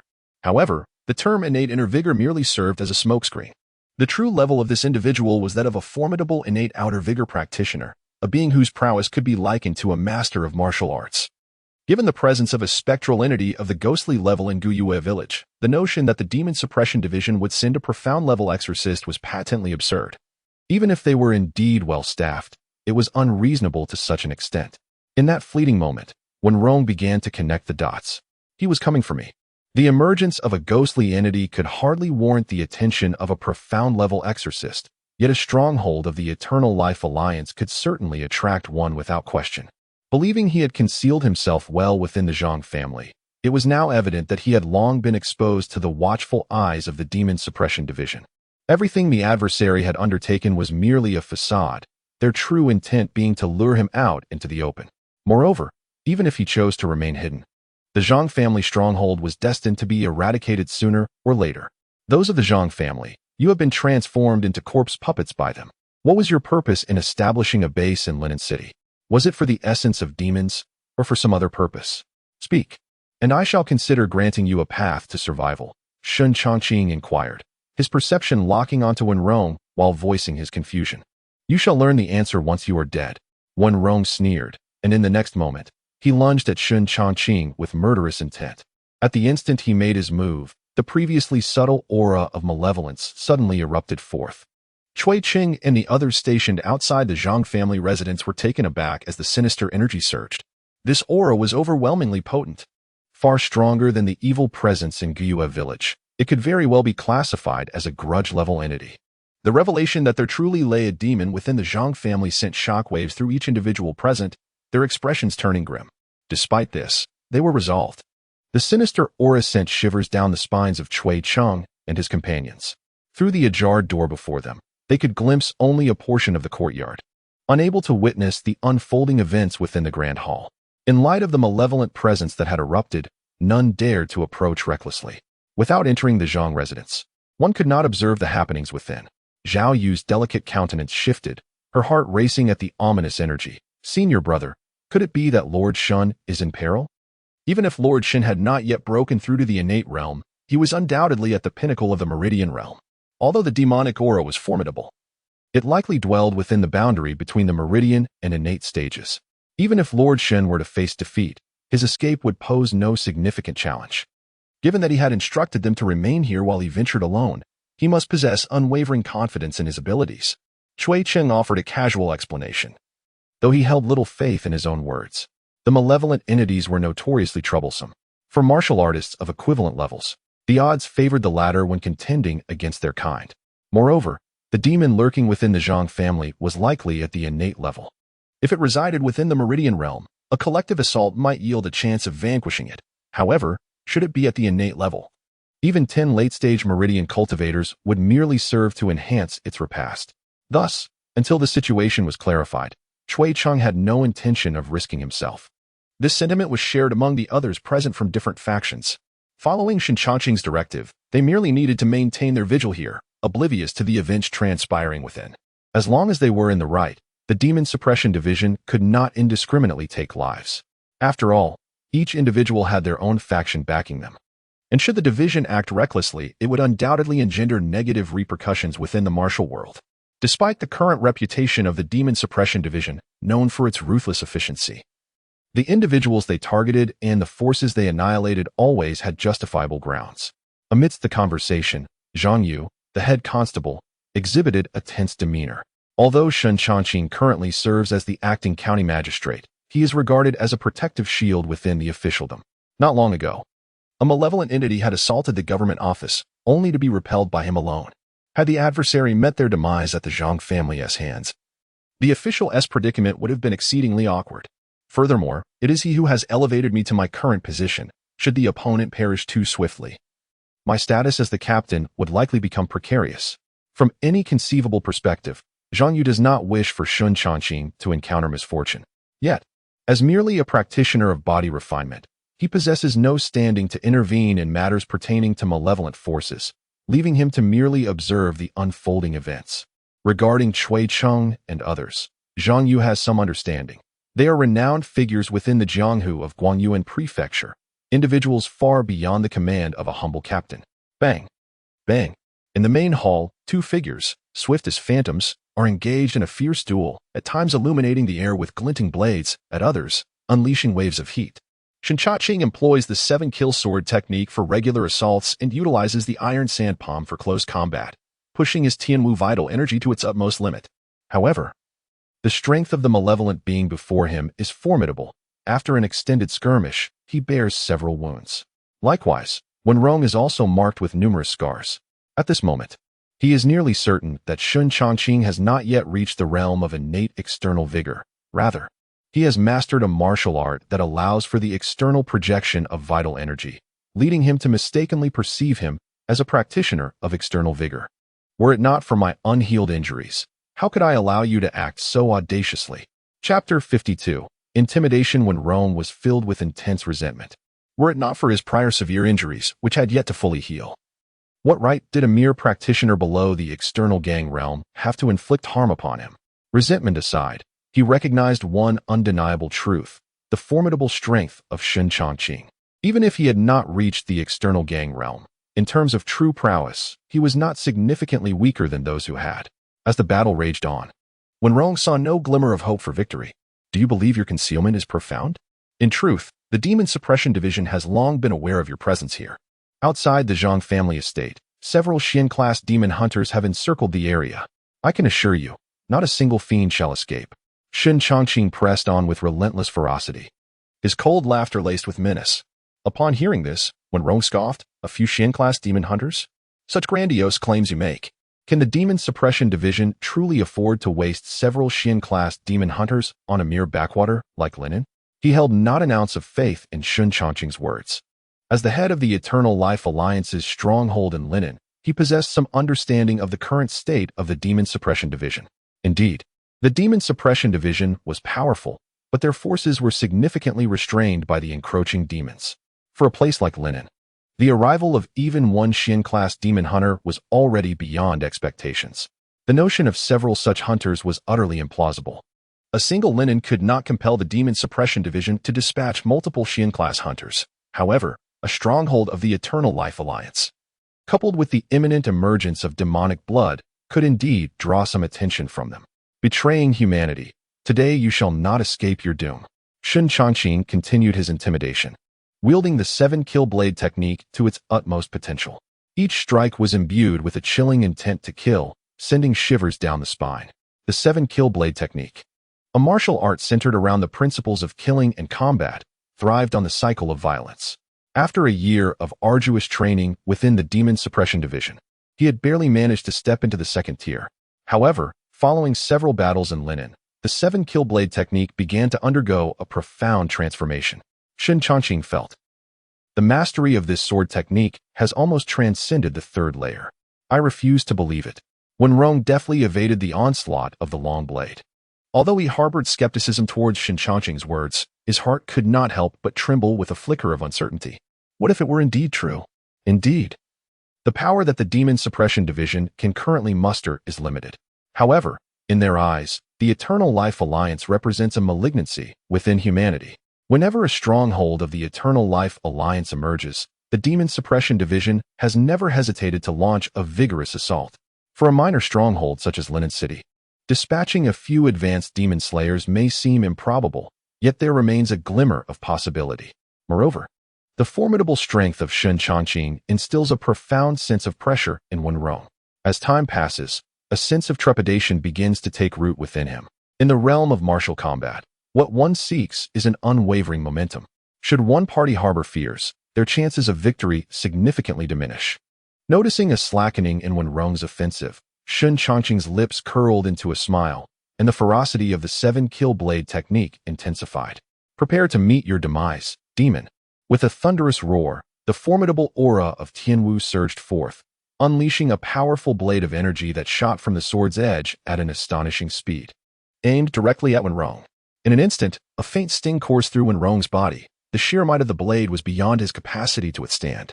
Without hesitation, he veered to the right, but the energy cleaved through the air, obliterating tables and chairs into mere dust, leaving deep, charred gashes on the supporting pillars of the hall and causing the entire room to tremble violently. The ferocity of this strike left Wenrong's countenance pale with dread. Before he could fully comprehend the situation, Shen Changqing advanced swiftly, his left hand delivering a fierce iron sand palm strike toward Wenrong. Realizing he could not evade the onslaught, Wenrong retaliated with a similar palm strike. As their hands met, a surge of profound energy erupted. Shen Changqing staggered back 2 steps, while Wenrong, Shen Changqing's face contorted with rage, he forcefully suppressed the boiling blood within him with the true energy of Tianwu. His grip on the long blade tightened, veins bulging as the blade shimmered like a silver serpent in motion, cleaving downwards with the force of a mountain's might towards Wenrong. With a swift motion, Wenrong instinctively raised his arm to block the strike, only for a scaled arm to fall to the ground in response. The excruciating pain contorted his features. Casting a vengeful glance at Shen Changqing, he fled without a second thought. With an arm severed, and having reaped a wave of slaughter points, Shen Changqing immediately pursued Wenrong. Allowing a creature of innate strength to escape would undoubtedly spell trouble. Outside the Zhang family residence, members of the 5 factions remained steadfastly stationed. At that moment, they sensed an overwhelming aura of malevolence approaching at a terrifying speed. Stop him! Shen Changqing barked fiercely, as Wenrong dashed to the entrance of the Zhang residence. He was startled by the group gathered before the estate, recalling Shen Changqing's earlier words. Without a moment to ponder, he changed direction to flee. However, just as he shifted his course, a glimmer of blade energy caught his eye. With a sickening thud, the long blade pierced flesh, sending Wenrong sprawling through the air. Dark blood sprang forth. Before his body could fully descend, Shen Changqing lunged forward, the blade descending once more, severing the head which rolled a distance away before falling silent. Thus, Wenrong's corpse officially touched the ground, stirring up a cloud of dust.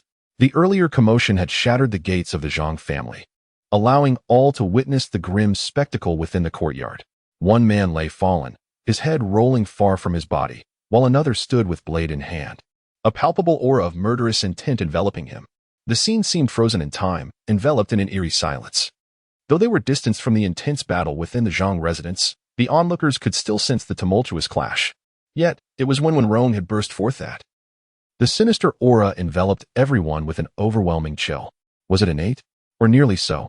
No one could ascertain the extent of its nature. The presence surged swiftly, yet dissipated just as rapidly, vanquished by the arriving Shen Changqing within mere moments. Casting a glance at his long blade, Shen Changqing let out a subtle sigh. The slaying of Wenrong had left the already corroded blade in a state akin to that of scrap metal. As he sheathed the sword, he had no intention of discarding it just yet. Although the weapon appeared to be rendered useless, it had not yet reached the point of complete inadequacy. To part with it now would leave him without a suitable armament. Zhang Yu, your subordinate is here. What are your orders, my lord? Shen Changqing commanded. Zhang Yu clasped his fists. Your subordinate obeys. He then summoned other officers to commence a search of the Zhang residence. Stepping outside, Shen Changqing addressed Cui Qing and the others with a bow. The confirmation of the Zhang family as a stronghold for the Eternal Life Alliance is indisputable. Thanks to your encirclement, that fiend had nowhere to flee and was ultimately slain by this official. For the citizens of Linen, this was indeed a moment of reprieve. On behalf of the many common folk, I extend my gratitude to you all. Your words are too kind, my lord. They had not directly confronted Wenrong. Yet the chilling aura that had emerged was enough to instill dread. This merely underscored the formidable strength of the vanquished fiend. Nonetheless, he had been decisively struck down by Shen Changqing's blade. Even with prior estimations, witnessing the scene unfold was still a source of profound astonishment. In fact, they believed that had Shen Changqing directed his blade towards them, their chances of survival would have been grim. My lord, we take our leave. Farewell. Upon hearing this, Cui Qing and the others ceased their discourse, bowing respectfully as they departed. In no time, they were gone. The 5 factions departed without a trace. The onlookers, who had stood at a distance, had fled in terror the moment when Rome made his appearance. Even now, the memory of that malevolent presence lingered. It was indeed a sinister being. Who would have thought that the Zhang family would actually collude with such dark forces? Fortuitously, Lord Shen, with his keen insight, eradicated the Zhang family's malice upon his recent appointment. Otherwise, we would have suffered greatly. Indeed, the townsfolk murmured amongst themselves, yet they dared not approach too closely. In their eyes, malevolence was synonymous with dread. To be tainted by it was to await one's demise. First, the Zhao family allied with wickedness, and now the Zhang family followed suit. A palpable sense of foreboding enveloped them, as if they were surrounded by deep-seated malice. Shen Changqing observed the crowd, his expression grave. The malevolence of the Zhang family has been dealt with by my authority. You may all disperse now. The official announcement will be posted by the magistracy tomorrow. Thank you, Lord Shen. The citizens exclaimed. With you here, how can evil dare to disrupt our Linen city? Relief washed over their faces, some bowing deeply, others clasping their hands in gratitude, before they hurriedly dispersed. With the magistrate's assurance of an announcement to come, there was no need for them to linger. Moreover, judging by the fate of the Zhang family, they would likely face confiscation and ruin. Once the crowd had departed, Shen Changqing turned and entered the Zhang residence. Wenrong was dead. Though a formidable foe in his prime, the malevolent being had met his end by the blade, leaving him with no chance of survival. In their confrontation, Shen Changqing was almost certain that during his peak, Wenrong must have been a powerful figure of the innate external realm.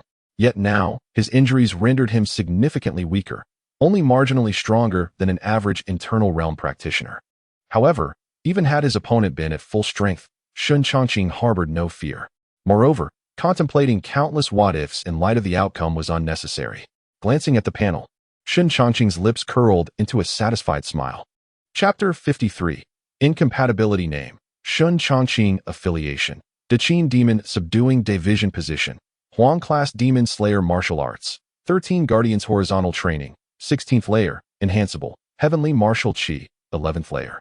Enhanceable, 7 kill blade technique, 3rd layer. Iron Sand Palm, 2nd layer, kill count, 41. The initial 3 points of kill value were not considered, while vanquishing the female corpse. An additional 8 points were earned, and upon slaying when wrong, another 30 points were acquired. Thus, the kill value surged from an original 3 points to a formidable 41 points. Shen Changqing quietly contemplated the situation.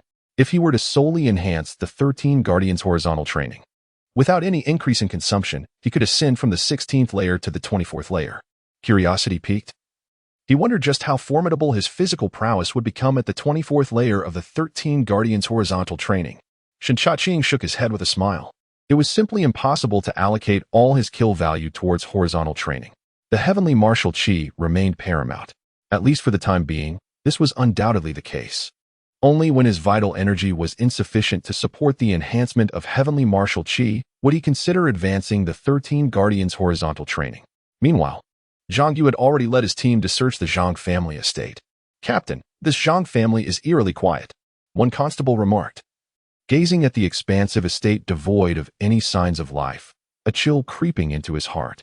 In response, Zhang Yu shook his head, saying, "The Zhang family has colluded with the malevolent. It is possible that everyone has been slain by the master. We merely need to follow orders and conduct a thorough search of the premises."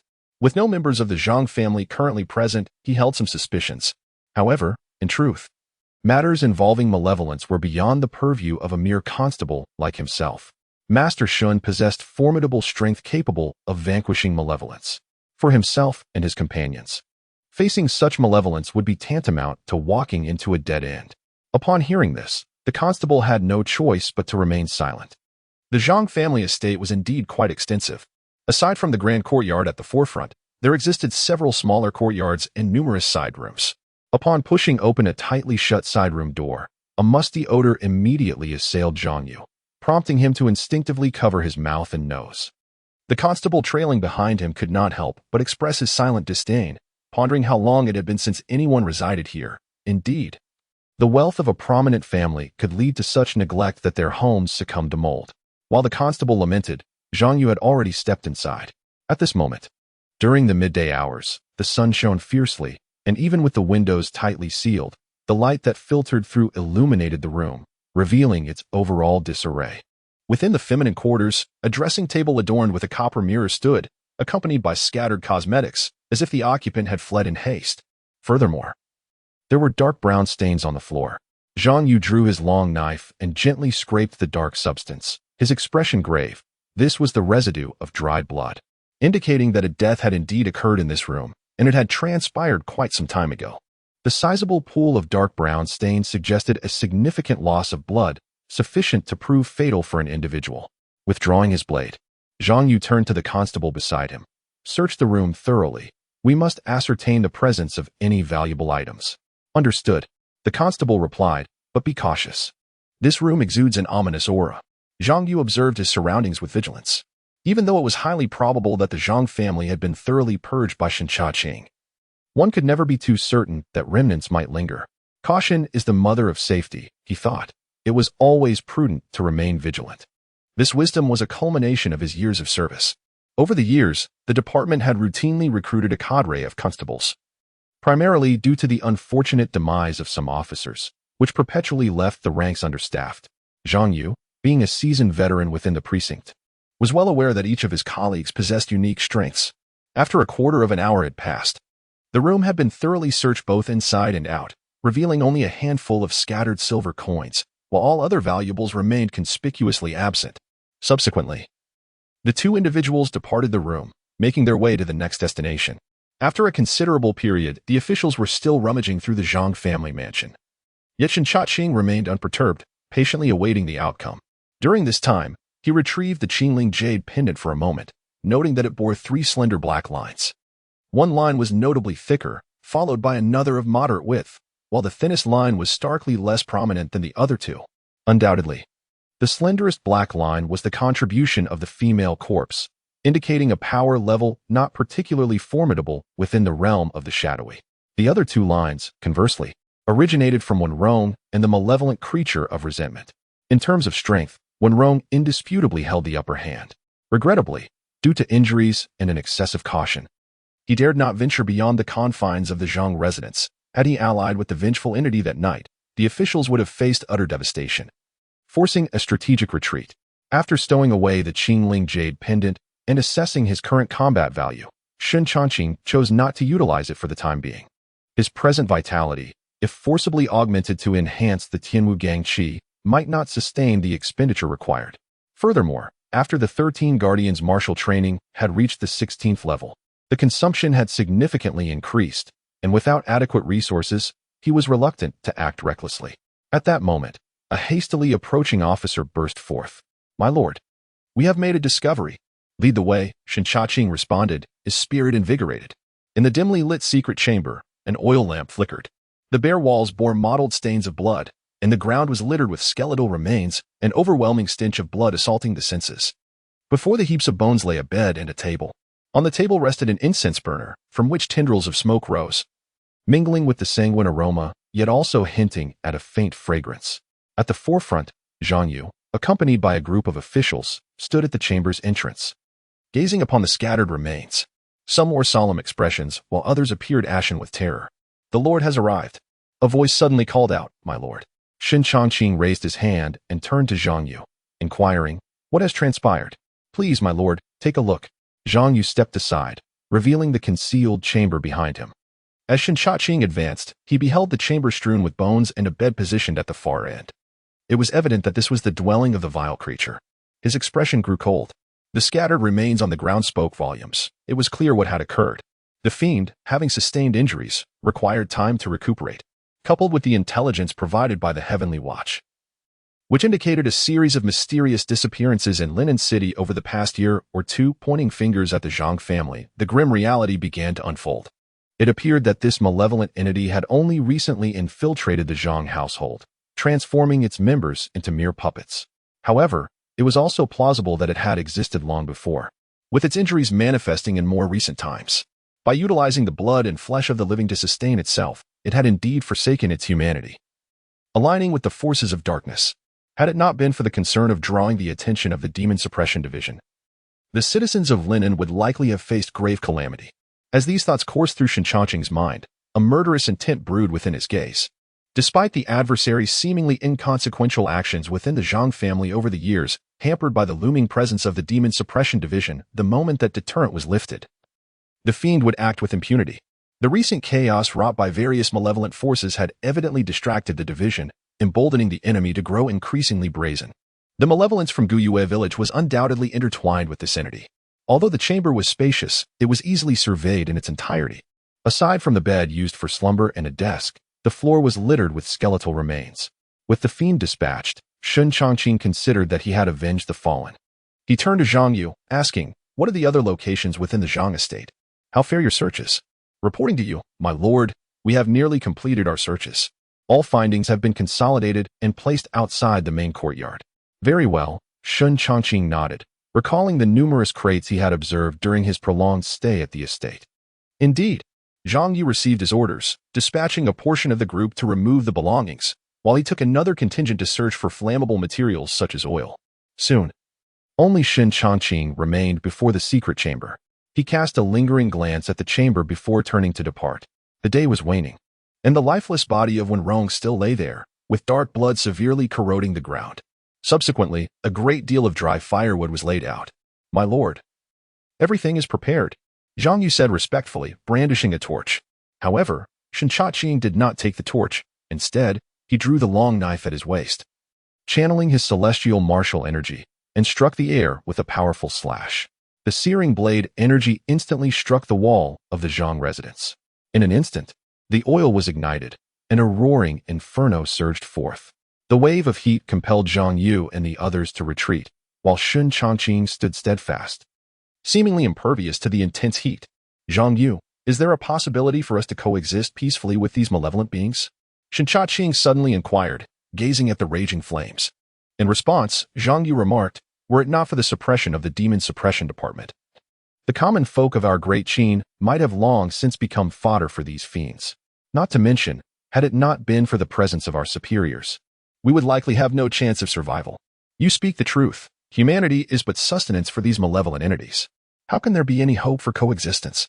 As long as these fiends persist, our kind shall know no peace. Shen Changqing nodded in profound agreement.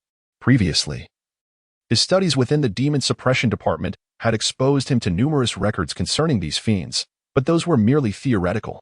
It was only through this mission that he truly comprehended the dire state of affairs between humanity and these malevolent beings. As long as the fiends endure, humanity shall not find solace. Chapter 54. The frantic ascent. Regardless of my past life, having arrived in this realm, I am now a Qin person. The malevolent beings feast upon humanity. Should they grow stronger, my fate would be no better. I have joined the Demon-Suppression division, becoming a demon exterminator. It is said to protect the citizens of Great Qin, yet it is more a means of securing my own survival. The blazing inferno consuming the Zhang family was vividly reflected in Shen Changqing's gaze. Without direct confrontation with these malevolent beings, one could never truly grasp the extent of the calamity they bring. Perhaps, in the eyes of the demons, humanity is no different from swine or sheep. Consuming humans is merely an instinctual drive. Yet, I am not a demon, and thus cannot empathize with their perspective. As a member of humanity, I must consider matters from the human standpoint. Shen Changqing found solace in this realization.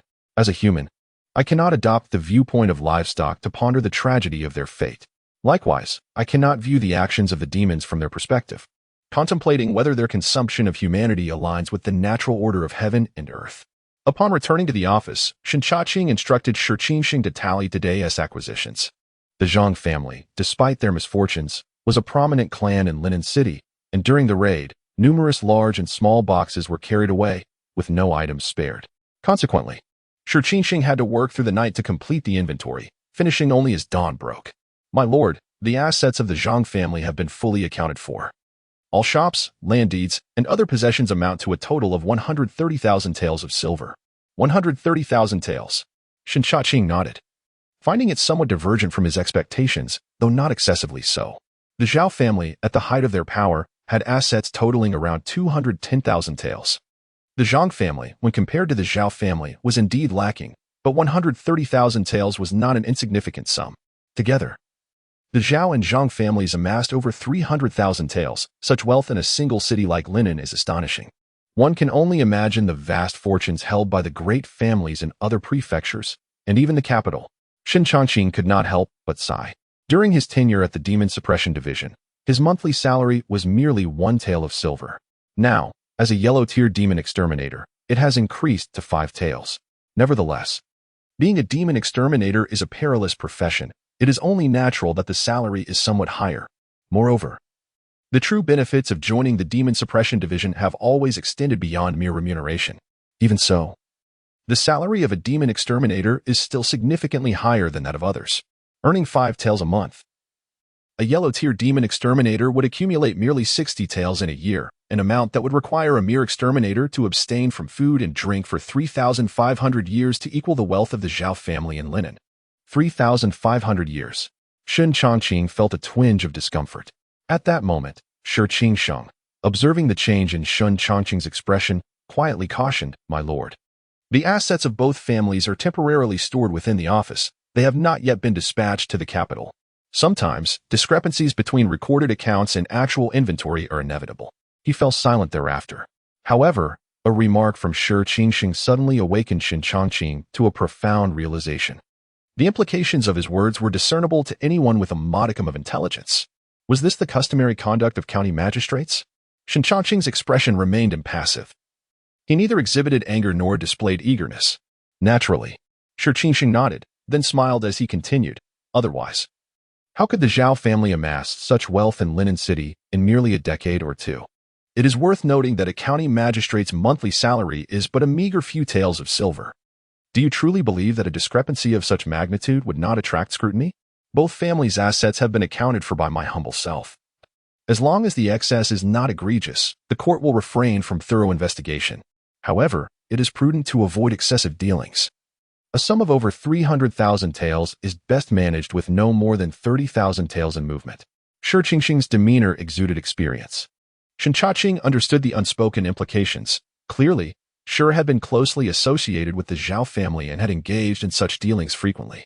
Nonetheless, Shi's words and deeds stirred something within him. 30,000 taels of silver, based on his meager salary as a Huang-level demon slayer.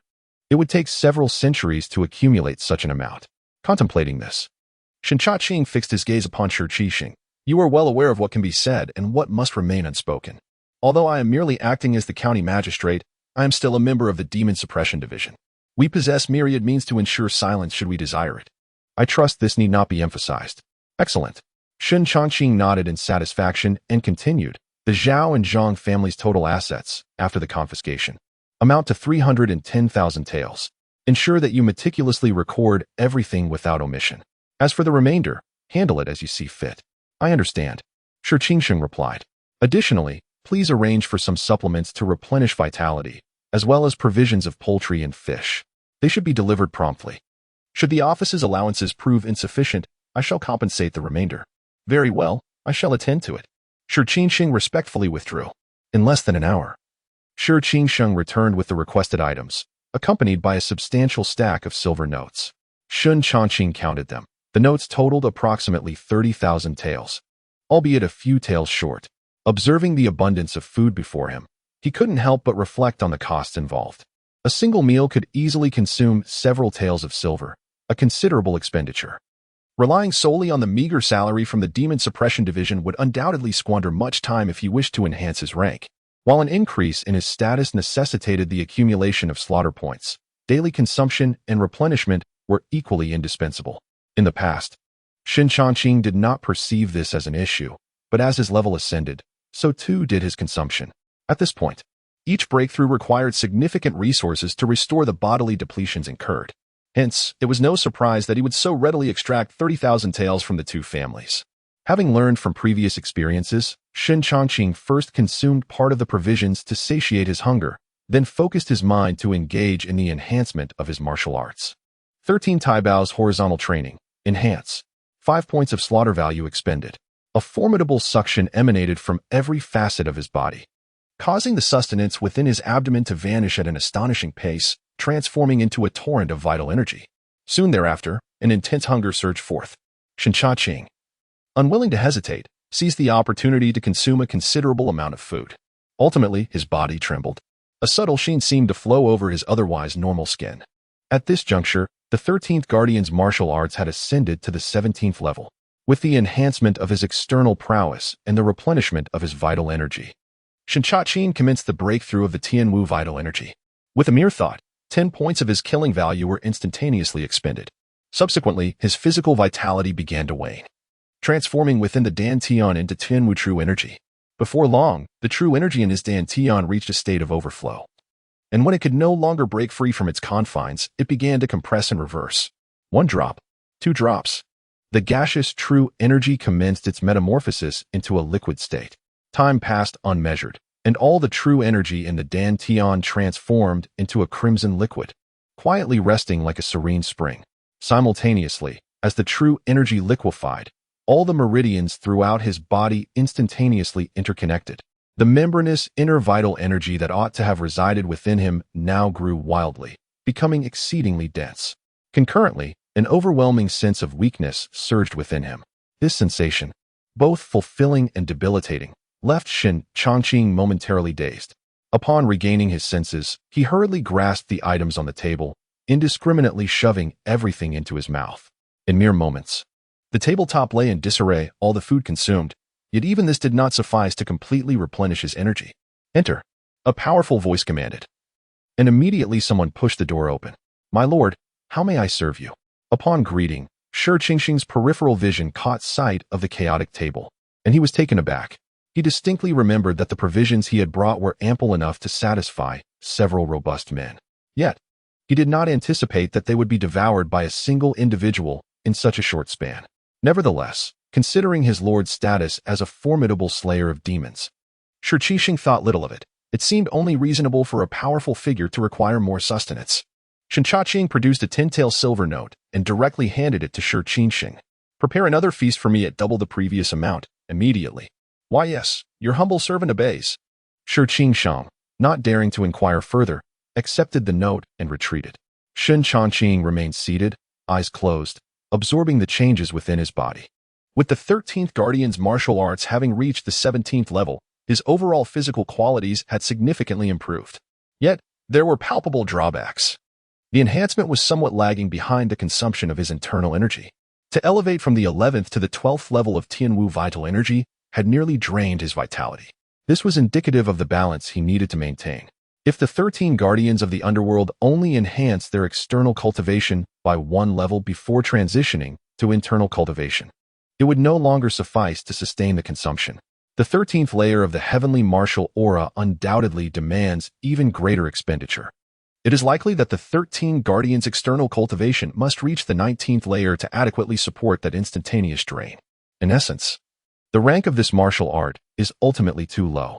Even with the potential to break limits through slaughter points, its cost-effectiveness lags behind other martial arts. A lack of cost-effectiveness necessitates a greater expenditure of slaughter points to achieve the desired results. Consequently, Shen Changqing contemplates switching martial arts. Presently, with the undercurrents swirling in Linen City and having just dismantled a stronghold of the Eternal Life Alliance, it is uncertain when the Alliance may take further action. Therefore, under the constraints of limited options, one must strive to enhance oneself as much as possible. Chapter 55, The Dilemma of Promotion for Half a Day. Qin Shujian remained ensconced within his chambers, not once stepping outside. During this time, Shen Changqing made several entrances and exits, each occasion accompanied by a substantial amount of food. Within the confines of his room, Shen Changqing finally concluded his cultivation and began to scrutinize his status panel. Name: Shen Changqing. Affiliation: De Qin Demon Subduing Division. Title: Yellow Rank Demon Exterminator. Martial Arts: 13 Guardians Horizontal Training, 20 layers, non-upgradable. Celestial Martial Vitality, 13th layer, non-upgradable. 7 Killing Blade Technique, 3rd layer. Iron Sand Palm, 2nd layer. Kill count: 0. As Shen Changqing had surmised, the 13 Guardians Horizontal Training consumed 5 points of kill value per layer from the 16th to the 19th layers. But the consumption doubled upon breaking through to the 20th layer. Naturally, while the consumption had increased, the enhancement to his physical form was significantly greater. With 41 points of kill value, 25 were expended solely on the 13 Guardians Horizontal Training, leaving him with 16 points that only allowed for a 2-layer increase in the Celestial Martial Vitality. The complete mastery of the 12th layer of Celestial Martial Vitality enables a martial artist to enter the realm of external vitality. With my current 13th layer, I am nearing the pinnacle of external vitality, yet there remains a considerable gap to breach the master realm. Conversely, the 20th layer of the 13 Guardians Horizontal Training has significantly bolstered my physical defenses.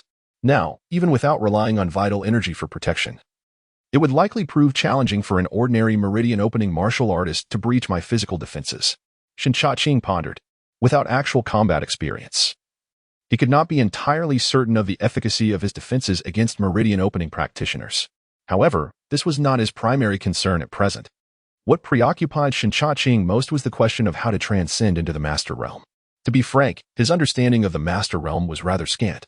During his time in the first level of the library, he barely grasped the concept of the Master Realm, and even his knowledge of the innate realm was superficial. At best, it was only upon receiving the Celestial Martial Vitality from the Demon-Subduing Division that he began to comprehend the innate realm more thoroughly. Yet, when it came to the Master Realm beyond innate, Shen Changqing found himself utterly perplexed. What constitutes a master? How does one transcend into this realm? He had not the slightest inkling. The second level of the library might contain records pertaining to masters, but the techniques associated with the master realm were likely to be found in the 3rd level. Given his status as a yellow-rank demon exterminator, access to the 2nd level was the utmost he could hope for, unless, of course, he could achieve the rank of Shen-rank demon exterminator, in which case his circumstances would be vastly different. As Shen Changqing toyed with the clear spirit jade pendant in his hand, he realized that submitting this artifact could potentially lead to his direct promotion to Shen-rank demon exterminator. If successful, his benefits across various aspects would see a considerable enhancement. Correspondingly, the dangers associated with future missions would also escalate dramatically. Yellow-rank demon exterminators typically undertook tasks involving, with the most perilous being the support of Shen-rank demon exterminators in dealing with. For Shen Changqing, should he ascend to the rank of Shen-rank demon exterminator, he might find himself embroiled in missions that entailed confronting even higher-tiered malevolent entities, much like Lu Chang, in the realm of the Huangbu Demon Exorcism Institute. One would expect a steadfast presence from a practitioner of the mysterious Shen rank, yet unexpectedly, he met his demise at the hands of a formidable and sinister creature. This serves as a stark reminder that while ascension brings numerous advantages, it also invites considerable peril. One must ponder whether to remain at the Huang rank, undertaking missions that only confront lesser malevolent beings, thereby ensuring a steady, albeit modest, accumulation of experience, or to rise through the ranks, facing potent adversaries and reaping substantial rewards in the form of slaying points. It is indeed a challenging decision. A ghost-level creature may yield a mere 10 or so slaying points if weak, while stronger ones may provide slightly more. In contrast, a vengeful-level creature can offer a significantly greater bounty. For instance, the formidable Wenrong directly contributed 30 slaying points, equivalent to the effort required to vanquish 2 or 3 ghost-level entities. However, the inherent risks are undeniably high. Taking a deep breath, Shen Changqing reminded himself that his current duty was to oversee Linen City. According to intelligence from the Tianxia Guard, the emergence of demonic blood was imminent. Moreover, the appointed county magistrate from the court was expected to arrive soon.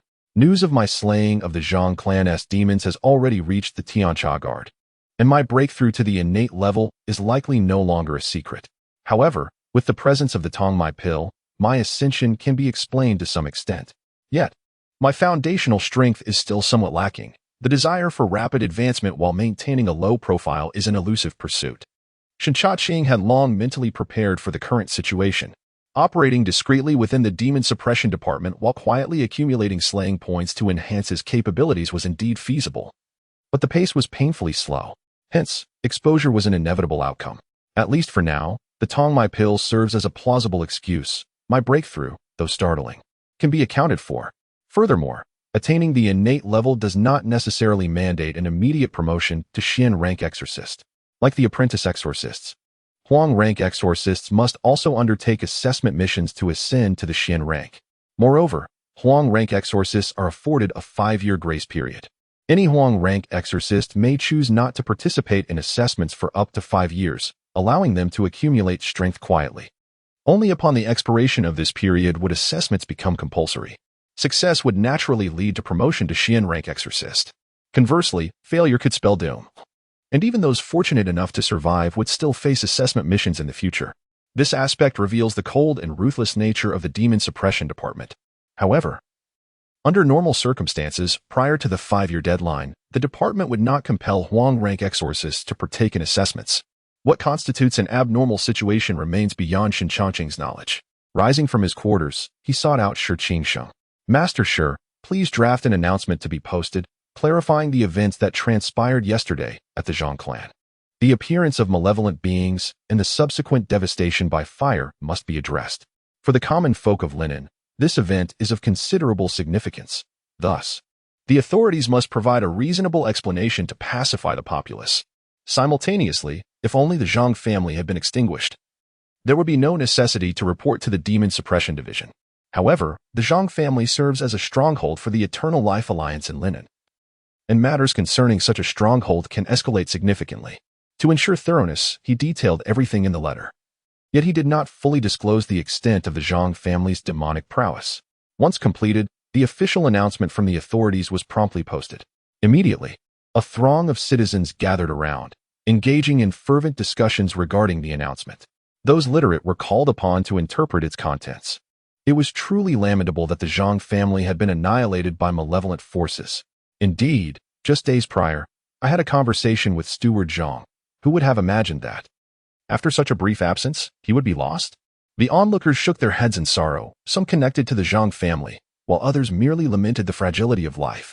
Had the Zhang family truly been obliterated by demons only yesterday? Amidst the crowd, Chui Cheng scrutinized the posted announcement, his brow furrowed in contemplation.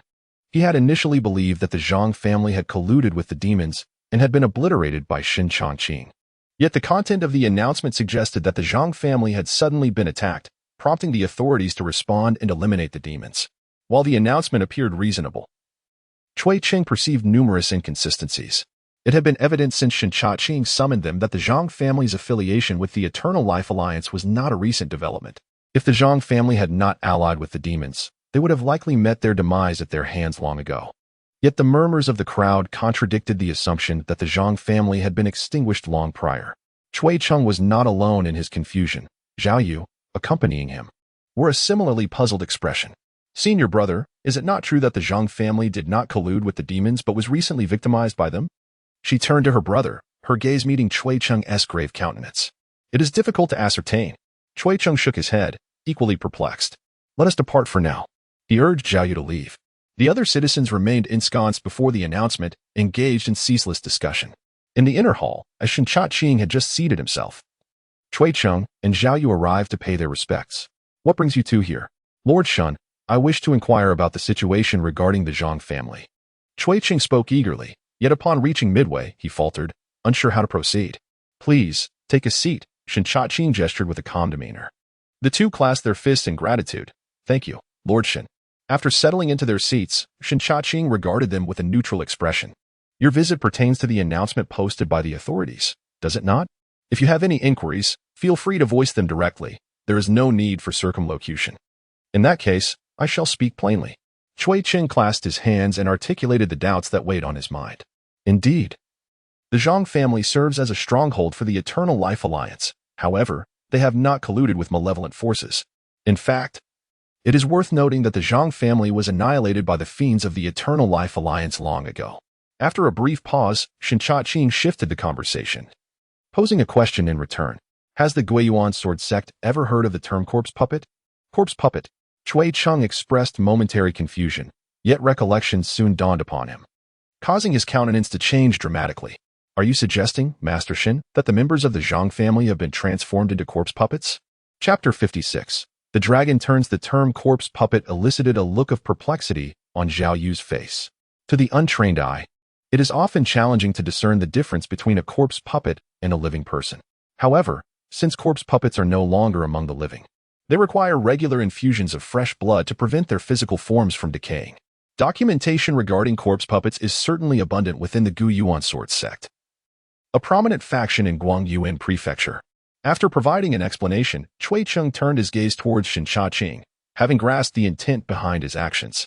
Lord Shen is concerned that the revelation of the existence of corpse puppets may incite panic among the populace. Indeed, Shen Changqing nodded in affirmation. The nature of corpse puppets is exceedingly bizarre, and the common folk would be utterly incapable of discerning their true nature. Should they learn that members of the Zhang family had already become corpse puppets, chaos would undoubtedly ensue among the citizens of Linen. Thus, I implore both of you to remain tight-lipped about this matter. As I have reiterated, your pursuit of the blood of demons and monsters is your own affair. The stability of Linen City rests solely upon my shoulders. Anyone who dares to disrupt the peace of Linen City will find that I am not one to be trifled with. Such words of intimidation were expressed without reservation by Shen Changqing. At present, he felt no need to act with excessive caution within Linen City. With the prowess of the 13th layer of heavenly martial aura, as long as no master emerged, he may not sweep through the innate realm unopposed. Yet he would certainly not be a weakling among them. That is indeed preferable. Shen Changqing lifted his teacup in a gesture of contemplation. Observing this, Chui Cheng grasped Zhao Yu's hand and rose. We shall not impose further upon Lord Shen. We bid you farewell. Go slowly, the both of you. Shen Changqing replied with a nod, then turned his attention to the doorway. Someone, please show our guests out. As soon as the words left his lips, a constable entered from outside, addressing the two. Gentlemen, please. Farewell. Following the earlier extermination of the Zhao family and the subsequent confiscation of the Zhang family's assets, within a brief span, Linen City witnessed a near-total cleansing of its prominent local factions. The remaining, slightly larger families have all ceased their activities, daring not to make any unnecessary movements. Consequently, the city of Linen has returned to tranquility. With nothing more to attend to aside from the routine affairs of the local government, he found himself at a loss. Originally, the blade assigned to the Demon-Suppression division had become damaged, and he sought an opportunity to procure a replacement weapon. However, Linen is merely a small locale. While there are blacksmiths, the weapons they forge are inferior to his currently half-damaged longsword. Thus, Shen Changqing had no choice but to make do. Calculating the time, it seemed that the blood of the demons was about to manifest. Standing at the entrance of the inner hall, he gazed into the distance. Unbeknownst to him, the once clear sky had dimmed slightly, as if a heavy stone pressed against his chest, instilling an inexplicable sense of oppression. Out of nowhere, Fragments of sayings from his past life surfaced in Shen Changqing's mind. A storm is brewing. The winds fill the tower. Dark clouds loom over the city, threatening to destroy it. Although dark clouds did not currently shroud the city, the atmosphere felt similarly foreboding. He sensed an ominous premonition. The blood of the demons might very well emerge today.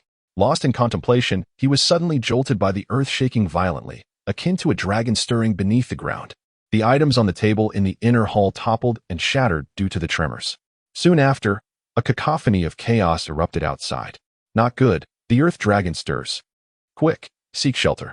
The clamor of the citizens was loud enough to penetrate the inner hall of the government office. Before long, Shen Changqing rushed in, visibly flustered. My lord, the earth dragon has stirred. It is likely unsafe to remain in the inner hall. We must prepare to take cover. Do not panic. Shen Changqing's expression darkened slightly. Yet his feet felt as though they were anchored to the ground. No matter how the earth quaked, his figure remained steadfast and unshaken. Seeing his master's calm demeanor, Shen Changqing's internal turmoil began to subside significantly. With a forced calmness, he cautiously spoke. My lord, the earth dragon has turned, causing considerable panic. What shall we do now? Gather the populace in open areas for shelter, but do not allow any unauthorized exits from the city. Additionally, instruct all the officers to disperse and maintain order within the city. Anyone attempting to incite chaos during this turmoil shall be thrown into the dungeons. Anyone who dares to resist shall be executed on the spot. Shen Changqing issued his commands with a composed demeanor. Upon hearing his words, Shen Changqing immediately set about fulfilling the orders. Shen Changqing remained rooted in place, his brow furrowed in thought. The earth dragon's upheaval, if of a typical magnitude, would not pose significant repercussions. However, should the tremors prove intense, it would spell disaster for the common folk. Nonetheless, in the eyes of a martial artist at the innate external realm, the earth dragon's upheaval posed no threat whatsoever. Judging by the current tremors, the upheaval was not particularly violent, and with Shen Changqing and the officers maintaining order, Shen Changqing felt somewhat reassured. The crux of the matter was that his thoughts were not solely consumed by the earth dragon's movement. The natural occurrence of an earth dragon's upheaval was, after all, a rare event. Yet, with the imminent emergence of demonic blood, the timing of this upheaval could very well be connected to it. Shen Changqing's mind grew heavy with this speculation. If the mere emergence of demonic blood could instigate such upheaval, then he would need to reevaluate the potency of demonic blood. To speak candidly, his understanding of demons was rather limited. The term demonic evil encompasses both demons and strange phenomena, yet only demon slayers are permitted to engage with strange entities, while they are barred from interacting with demonic evils. Within the Demon-Suppression prison, the sealed remnants of demons and the demons themselves were not captured by demon slayers. As for the records in the first level of the library, they contain scant information on demons, with a greater abundance of accounts regarding strange entities. As Shen Changqing's thoughts swirled, the ground suddenly trembled violently once more. The tremors did not last long before subsiding. In the next breath, a thunderous noise echoed from afar. A resonant roar, reminiscent of an ancient beast awakening from a profound slumber, reverberated through the air. In that instant, Shen Changqing felt every hair on his body stand on end. A mere outburst of fury instilled within him an overwhelming sense of danger. The demon's blood had emerged. Without any forewarning, this thought erupted in his mind. Immediately, he found himself unable to remain still, hastily exiting the magistrate's office. Meanwhile, the citizens of Linen were thrown into a frenzy, as the roar seemed to awaken their deepest fears. The constables tasked with maintaining order were not faring any better. Run! If you do not flee now, it may soon be too late, they cried. Anyone who dares to run amok will be thrown into the dungeons. Zhang Yu, suppressing his own panic, bellowed with authority while drawing his gleaming blade. The sight of the shining sword instilled a sense of dread among the populace, momentarily restoring some semblance of order amidst the chaos. At that moment, an elderly man, frail and trembling, pointed with quaking fingers and proclaimed, "Demons! A demon has emerged. I have heard whispers of slumbering demons in the vicinity of Linen. Now, with the upheaval and that roar, it can only mean one thing. Demons have come forth. Flee. If demons truly are unleashed, we shall all perish." The very utterance of demons have emerged sent a fresh wave of panic through the already shaken crowd. Just as the throng began to stir restlessly, Shen Changqing strode forward, channeling his divine energy, and unleashed a thunderous command. Silence. In an instant, all voices were quelled. Some citizens felt as though their heads had been struck by a heavy hammer, nearly losing their balance. With a grave tone, Shen Changqing continued. The notion of demons emerging is unfounded. This is merely a simple upheaval of the earth. You need not worry excessively. Moreover, should demons truly arise, what of it? I hail from the Demon-Suppression office, and it is my duty to eradicate such evil. Even if demons wreak havoc, they must first contend with the blade in my hand. His words served to soothe the frayed nerves of the citizens, restoring a measure of calm to the tumultuous scene. Though Shen Changqing's tenure in office has been brief, every action he undertakes resonates profoundly with the populace, crafting an imposing image. The reputation of the Demon-Suppression Division further enhances his persuasive power. Observing the calm of the scene, he entrusted the remaining matters to his authority. After speaking, he turned his gaze toward Zhang Yu, affirming his decision with a nod before departing from the location. He could distinctly sense that the resounding roar, echoing like thunder, emanated from the eastern outskirts of the city. According to intelligence provided by the Celestial Watch, the area surrounding the eastern cemetery could very well be the site containing the sealed essence of demonic blood, aligning perfectly with the current anomalies. Whether in his capacity as the county magistrate of Linen or as a demon-slaying envoy of the Demon-Suppression Division, Shen Changqing had no justification for remaining passive. Although he did not seek the essence of demonic blood, it was certainly prudent to investigate the scene of the incident. As he exited the city, he observed numerous martial artists hastening towards the cemetery of the unburied. Along the way, he encountered several familiar faces. Lord Shen, two vaguely recognizable figures caught Shen Changqing's attention, and he promptly identified them. They were from the Seven Luminaries sect, one named Ming Xingyang and the other Huang Xian. What a coincidence! With the recent disturbances outside the city, it seems the essence of demonic blood has emerged. Are you also intrigued, Lord Shen? Ming Xingyang remarked with a slight smile, though a hint of gravity lingered in his heart. It was curious that someone who professed disinterest in the pursuit of demonic blood would now be inclined to join the fray. Chapter 57. An abundance of quantity. The commotion outside the city has stirred the Earth Dragon, compelling me, the acting magistrate of Linen, to take action rather than remain a mere spectator. Observing the expression on Ming Xingyang's face, Shen Changqing intuitively grasped his thoughts, yet he chose not to elaborate further. As the magistrate of Linen and a member of the Demon-Suppression Division, it is unnecessary for me to report my actions to those of the martial world. Upon hearing this, Ming Xingyang did not probe further. Your Excellency cares for the people, and I hold you in high regard. We have other matters to attend to, so we shall take our leave. With that, he departed alongside another companion. The emergence of demonic blood has attracted more than just the influence of the Seven Sons sect. Should we arrive too late, and the blood fall into the hands of others, it would spell great trouble. Shen Changqing did not impede their departure. Feeling somewhat helpless as he observed the martial artists around him, each exhibiting graceful agility. In contrast, he relied solely on the explosive force of his profound energy, appearing rather boorish. Yet, the mastery of lightness skills is a minor concern. He could refine them gradually over time. What truly demands immediate attention is the demonic blood that has surfaced. As he himself stated, he harbors no desire to compete for the blood. His sole apprehension lies in the potential complications that its emergence may provoke. The sight of the Earth Dragon stirring and the thunderous roar that followed were indicative of something extraordinary. The mass grave outside the city is not far from Linen, a mere 3 or 4 li away. Shen Changqing arrived at the site in no time, greeted by the sight of collapsed hills and fallen trees. As though a colossal beast had trampled a vast area, a strong scent of blood permeated the air. Cautiously, Shen Changqing stepped forward, entering the confines of the mass grave. Once within, the stench of blood intensified, and an unsettling voice seemed to echo in his mind, stirring a sense of agitation. Something is amiss. Instantly, Shen Changqing recognized the anomaly. He paused, grounding himself, and the disquieting voice faded away. At this moment, he became certain that this voice was undeniably linked to the emergence of the demonic blood. According to intelligence from the Sky Watchers, the demonic blood should now have descended to a lower tier. Yet, could even low-tier demonic blood possess such formidable power? Taking a few deep breaths, he reevaluated the magnitude of the demonic blood. In the Demon-Suppression prison, Shen Changqing had encountered the remnants of demons and even witnessed living demons. Though the prison appeared simple, it was fraught with various taboos, and the malevolent forces confined within were largely sealed away. The current emergence of demonic blood signifies that the sealing power has been broken. This implies that the demonic blood now possesses no inhibitions, stealing his resolve. Shen Changqing pressed deeper into the mass grave. As it was the site of a mass grave, discarded corpses were strewn about, with coffins unearthed and toppled.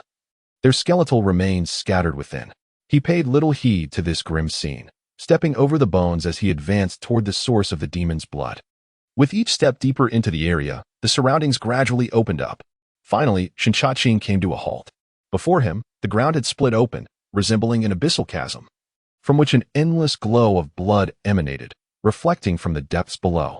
A force, potent enough to send tremors through even the most seasoned of innate martial artists, was slowly rising. The demon's blood lay beneath the chasm. Shen Changqing contemplated, now grasping why the emergence of the demon's blood would cause such upheaval.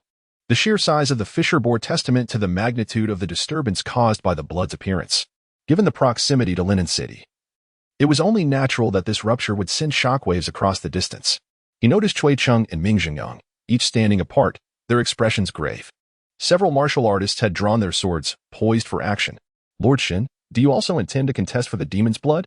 One martial artist, feeling a weight in his heart, inquired with a respectful nod upon seeing Shen Changqing's arrival. At that moment, nearly all eyes were fixed upon him, understanding that among them, he was the most formidable presence, hailing from the Demon-Suppression division. In response, Shen Changqing chuckled lightly. You need not concern yourselves with me. I harbor no ambitions to seize the demon's blood. Whoever possesses the capability may take it and depart, but should you lack the means to claim it, then that is that. His words alleviated the tension, as they were clear. Those capable could take the blood, while those unable would have to resign themselves to their circumstance. No one believed themselves to be among the incapable. A hush fell over the crowd. The earth had fractured, sealing the demon's blood deep within. This was merely the first step towards its emergence, and every martial artist could sense the demon's blood rising rapidly from the depths below. They awaited the true manifestation of the blood. As the demon's blood continued to ascend, Shen Changqing felt a resurgence of the elusive sound, stirring within him an impulse to wreak havoc. Alarmed, he surveyed the surrounding faces. As expected, some of the weaker or less resolute martial artists exhibited a flicker of crimson in their eyes, struggling to maintain control. Their hands, gripping swords, trembled slightly. Suddenly, one individual struck, swinging a long blade at another nearby. Lu Er, I have yet to settle the score for your previous sneak attack. And today you dare to vie for the blood? You seek death. It is you who seeks death. Lu Er appeared unfazed, ready for the assault, and countered with decisive action as the two engaged in the ensuing conflict. Some martial artists, harboring deep-seated grudges, could no longer restrain themselves and unleash their fury. The once serene scene erupted into chaos. Observing the tumult before him, Shen Changqing maintained an air of tranquility. He neither attempted to dissuade the combatants nor intervened, instead choosing to remain a silent spectator, watching the events unfold. Among the onlookers were individuals from the 5 major factions, as well as a few wandering practitioners of the martial arts. Such audacity to vie for the demon's essence was nothing short of reckless folly. Ming Zhengyang shook his head in disdainful amusement. These individuals lacked even the strength to resist temptation, yet dared to seek their demise, even without their presence. The mere allure of the demon's essence was far beyond their reach. The battle raged on. Soon, casualties began to mount. Shen Changqing stood with his hands clasped behind his back, patiently awaiting the emergence of the demon's essence. Suddenly, a frenzied martial artist lunged at him with a blade. The 9-ringed broadsword sliced through the air, generating a fierce gust of wind. Unperturbed, Shen Changqing extended his hand and effortlessly pinched the blade between 2 fingers. Channeling his true energy, he twisted the blade, which instantly shattered into 2 halves. He then deftly flung one of the severed pieces, embedding it directly into the assailant's chest. A scream escaped the man as he fell backward, blood gushing from his grievous wound. This sudden turn of events jolted a portion of the onlookers into awareness. Their gazes towards Shen Changqing, now laced with horror. The ease with which he dispatched life was chilling, showcasing a terrifying prowess. At that moment, Shen Changqing's attention was drawn to the fissured ground before him, where a discordant, rhythmic sound emerged, as if something was slowly crawling up from the depths below. Could the demon still be alive? The sound caused his expression to shift dramatically. The demon's essence should merely consist of blood, incapable of crawling from the abyss as if it possessed a corporeal form. Even the notion of it flying would seem more plausible. Be cautious, something is rising from below. Shen Changqing's voice resonated, penetrating the ears of all present. In an instant, the combatants ceased their actions, their gazes collectively fixating on the canyon ahead. Moments later, a decayed, bloodied hand emerged from the depths, followed by a corpse that clawed its way out. As the body emerged, it lunged toward the nearest individual. The person, taken aback, exclaimed, "What is that?" The putrid stench mingled with the scent of blood as the corpse approached, causing waves of nausea. Despite his terror, he dared not hesitate. With a swift stroke of his long blade, he cleaved the corpse in two midair. Thus, the severed halves of the corpse fell to the ground, writhing like worms. Not entirely lifeless, Shen Changqing's expression darkened. The sight of the undead before him evoked unsettling thoughts. A corpse puppet. Yet, it differed slightly from the artificially crafted puppets of the Zhang family. In truth, there exist various types of corpse puppets. The Zhang family's creations are but one kind. The one before him represented an entirely different breed. This is a corpse puppet, likely resurrected due to the taint of demonic blood.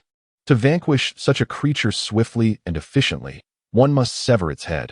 Otherwise, the corpse puppet will prove difficult to render entirely lifeless.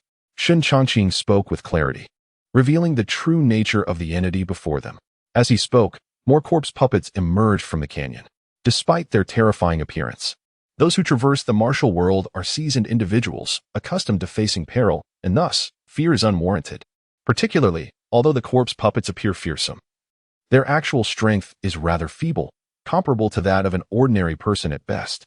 With an understanding of the corpse puppets' vulnerabilities, the formidable presence of those assembled makes their defeat relatively uncomplicated. The sole concern lies in the sheer number of these puppets, which is rather overwhelming. Chapter 58. An unsettling silence. The chaotic burial ground had existed for many years. Countless corpses of the common folk, lacking proper resting places, ultimately found their final resting place here. Over the years, no one could ascertain how many bodies lay buried within this forsaken site. Now, those remains, tainted by the essence of demons and monsters, had re-emerged as walking corpses, clawing their way out of their graves. Fortunately, not all corpses could transform into these undead. Only those that were relatively well-preserved underwent this grotesque metamorphosis. Had this not been the case, the number of these abominations would have surged dramatically. Shen Changqing unsheathed his blade, swiftly dispatching a lunging corpse. Although the number of risen undead was considerable, it had yet to reach a state of despair. He mused that the powerful entity who had sealed the demonic essence here could hardly have anticipated that this place would one day become a burial ground for the Forsaken. This land was under his jurisdiction. It was not the time for malevolent forces to run rampant.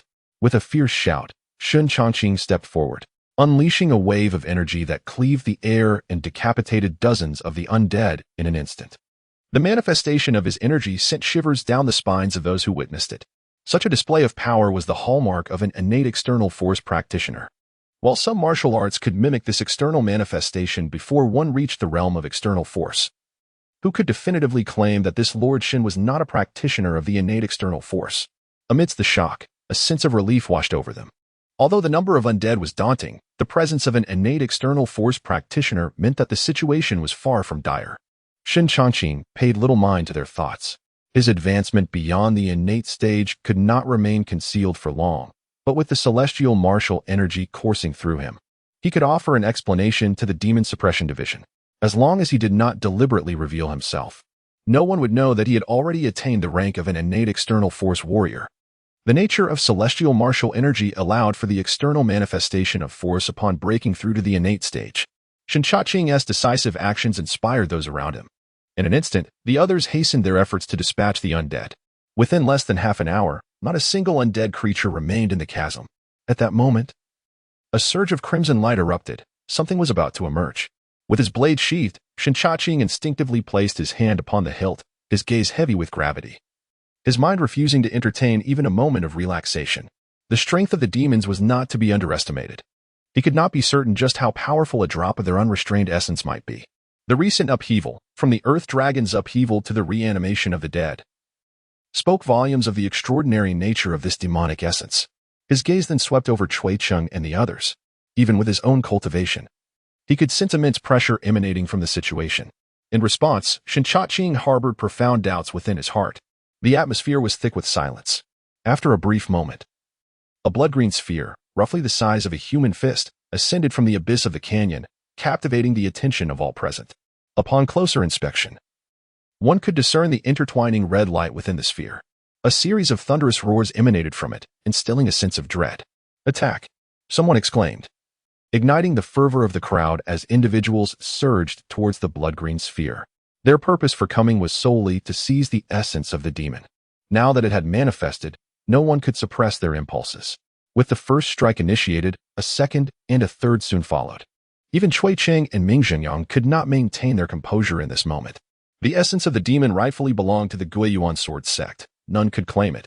Cui Cheng unsheathed his long sword, the cold gleam reflecting as he targeted a nearby warrior.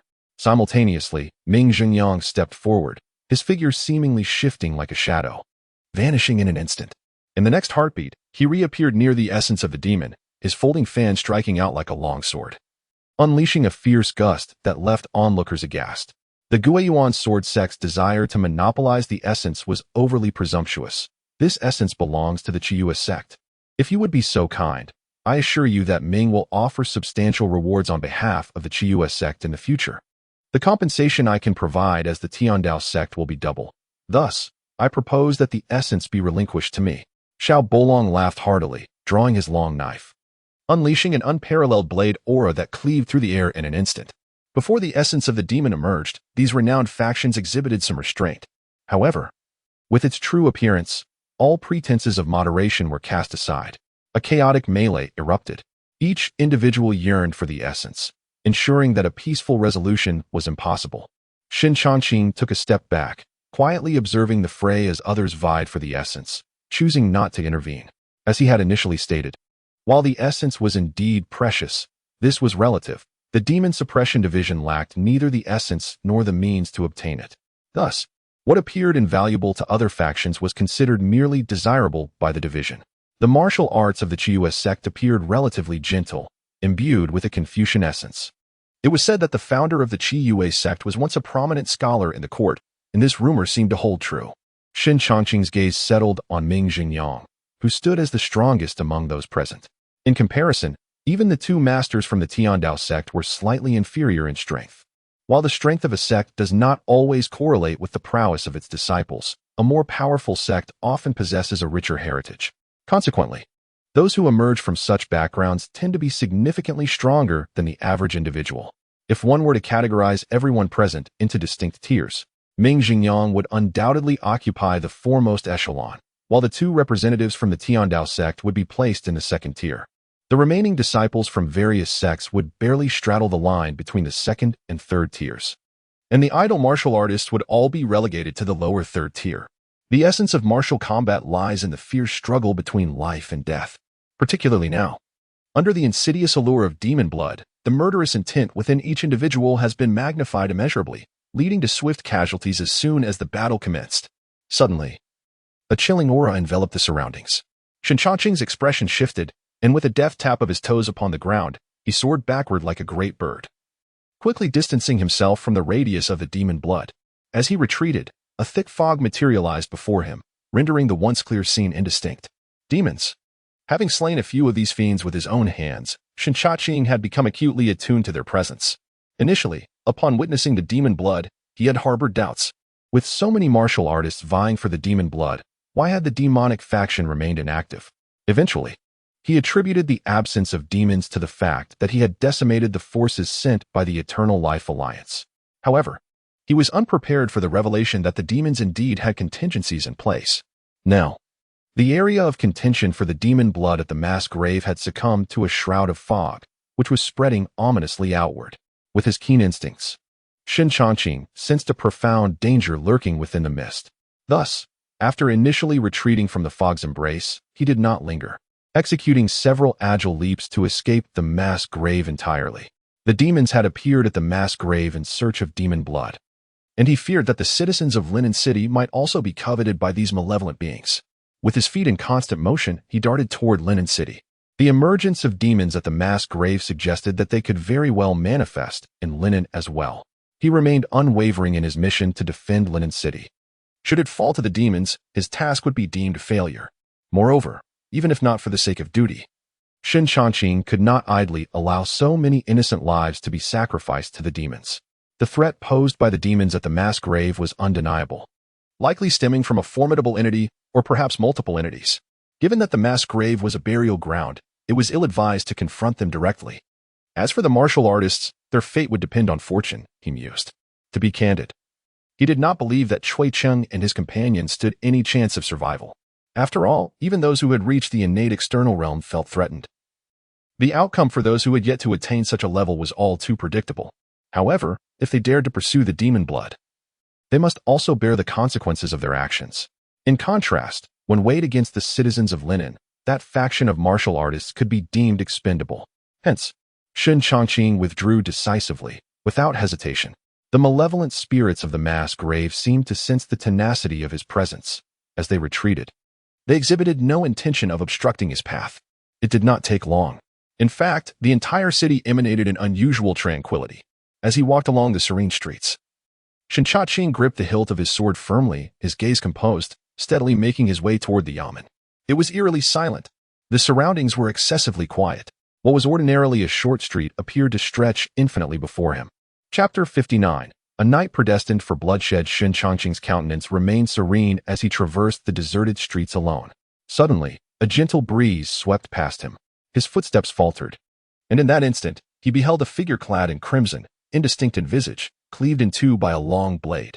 A piercing scream erupted, the body of the red-clad individual dissipating into nothingness like mist. Simultaneously, a familiar aura coursed through the blade, merging with Shen Changqing's hands. Upon glancing at the status board, he noted that his kill count had escalated from 0 to 7 points. The creature he had just vanquished was undoubtedly the weakest adversary he had ever encountered, as evidenced by its meager contribution of 7 points to his tally. With a single stroke, he had dispatched the malevolent entity. In the blink of an eye, the street before him returned to its former tranquility. Shen Changqing sheathed his sword and hastened towards the yamen. The emergence of malevolent beings in Linen City, coupled with their audacity to launch a surprise attack against him, confirmed his suspicions. The Eternal Life Alliance had not only dispatched a faction of demons to seize the essence of their kind, but had also sent other fiends to assault Linen City. As for their motives, Shen Changqing surmised two possibilities. Firstly, it could be to threaten the lives of the 100,000 citizens of Linen City. Secondly, it might be a quest for vengeance. After all, he had claimed the lives of 2 demon individuals and several malevolent entities. The Eternal Life Alliance would not easily swallow this grievance. Upon reaching the yamen, Shen Changqing found the main gate securely shut, yet the interior was ablaze with light. "Open the door for me," he commanded in a grave tone. As his words resonated, the heavy gate creaked open slowly. A cautious clerk peeked out, and upon recognizing Shen Changqing's face, an expression of relief washed over him. The gate swung fully open, and a multitude of clerks surged forth from within. Shen Changqing stepped into the yamen, casting his gaze upon the multitude of constables assembled there. He spoke in a calm manner, instructing, "Summon Shi Qingxing and Zhang Yu to the inner hall to meet me. The rest shall remain here at the yamen, awaiting my orders." "Yes, sir." In the inner hall, Shen Changqing took his seat at the head, and soon Shi Qingxing and Zhang Yu entered together. "Sir," they exclaimed in unison, "what has transpired in the city?" As Shen Changqing addressed them, he observed the expressions on their faces. Both Shi Qingxing and Zhang Yu displayed signs of tension. Upon hearing the question, Zhang Yu clasped his fists respectfully and reported, "Your Excellency, shortly after your departure, there have been some unusual occurrences in the city. Some individuals have reported that no matter which path they take, it seems endless, while others find themselves going in circles. I suspect that malevolent entities are at play, which is why I've instructed all constables to remain on standby at the yamen." After Zhang Yu finished speaking, he added, "Moreover, it is evident that the malevolence infiltrating the city is not merely a solitary presence. Immediately transmit my orders to seal all city gates. No one is to enter or exit without my express permission." Shen Changqing's expression turned frosty.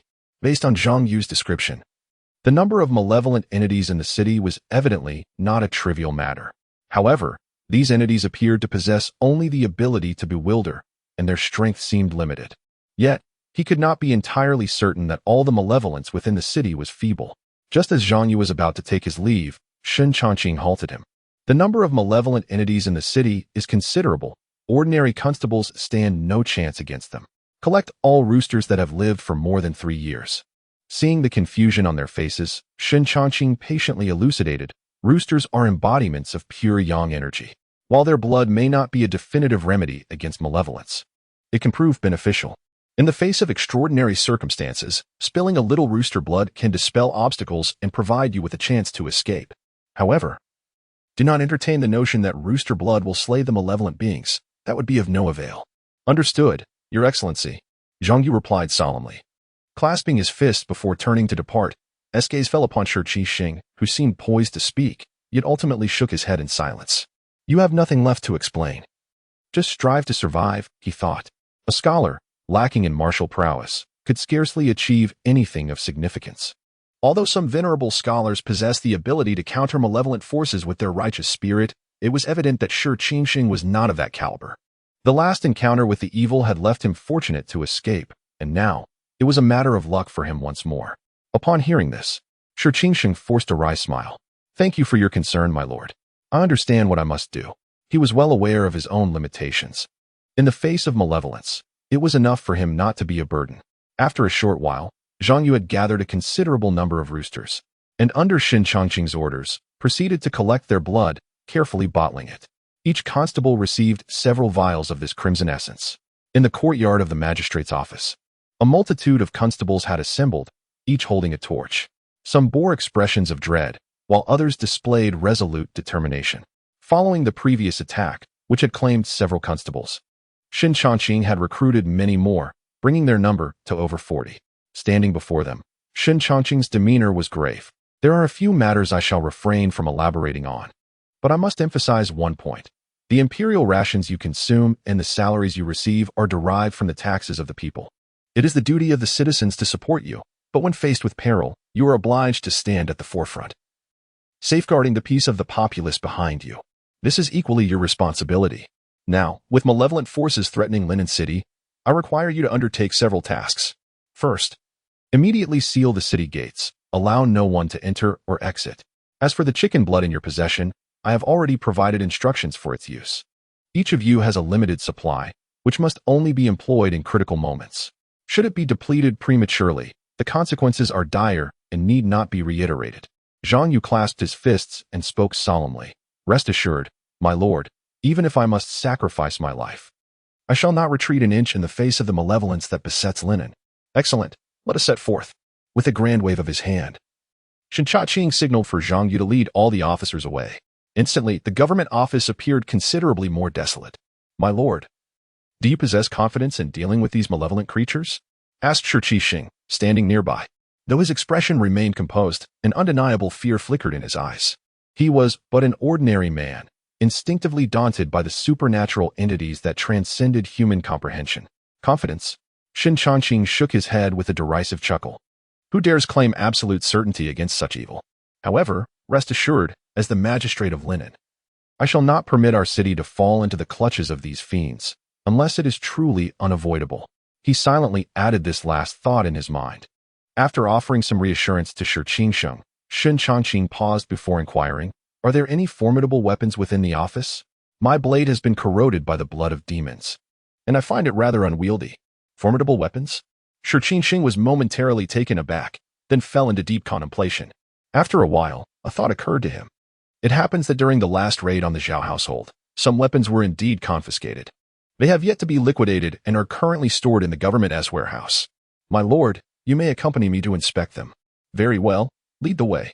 Following closely behind Shi Changqing, the two swiftly arrived at the location of the warehouse. There, boxes were stacked high, all sealed with official wax. Additionally, several weapon racks stood prominently in the space. Pointing to the racks, Shi Changqing remarked, My lord, these are the weapons currently available in the warehouse. Please take a look. Upon hearing this, Shen Changqing approached the rack and casually picked up a long sword. It felt neither too heavy nor too light in his grasp, and as he drew it from its sheath, the blade gleamed with a pristine whiteness. With a flick of his finger, a crisp and melodious ring of the sword resonated through the air. The blade trembled violently, as if it were on the verge of shattering. Observing this, Shen Changqing could only shake his head in resignation. A quarter of an hour passed. The two departed from the storeroom, which housed numerous weapons, yet they were merely ornamental, appearing impressive but lacking any practical utility. Shen Changqing was cautious even when applying the slightest force, fearing he might break those weapons. Compared to those equipped by the Demon-Suppression division, these were inferior by more than a single tier. Even now, despite the corrosion inflicted by the blood of the demon, his own blade remained far more effective. Seated in solitude, a basin of clear water beside him, he had unknowingly unfastened his long knife, its scabbard resting nearby. One hand held a damp cloth, while the other grasped the long knife, as if to cleanse the corroded blade. In crucial moments, he often felt the need to engage in certain rituals to soothe his inner turmoil. Cleansing the blade was one such method. The clear water, though incapable of erasing the marks of corrosion, gradually calmed Shen Changqing's spirit. After a considerable time, he halted his actions. The soiled cloth was discarded into the basin, and the pitted surface of the blade seemed to gleam slightly brighter. Now, only you can assist me to some extent. Gazing at the long knife, a faint smile graced Shen Changqing's face, yet under the flickering candlelight, it bore an air of cold severity. The long knife was unsheathed. This night was destined to be stained with blood. Chapter 60. The predicament of the Demon-Suppression Division seated solemnly in the inner hall. Shen Changqing gazed upon the dim twilight outside, his expression a portrait of calm. It was only at this moment that he genuinely comprehended the challenges besetting the Demon-Suppression Division. The number of malevolent entities was vast, yet the formidable forces at the division's disposal were regrettably limited. Training an ordinary individual to become a proficient exorcist capable of standing alone against such threats required an immeasurable amount of time. Even if a few skilled practitioners were cultivated, they would be woefully inadequate in the face of overwhelming numbers. More critically, what the Demon-Suppression Division lacked most at present was time. Thus, the division resorted to a method akin to nurturing a venomous insect. They scoured the land for individuals of talent, then integrated them into the division, supplementing their martial arts education with ample resources. After a year, they would be dispatched, and if any managed to attain advancement, it would be considered a success.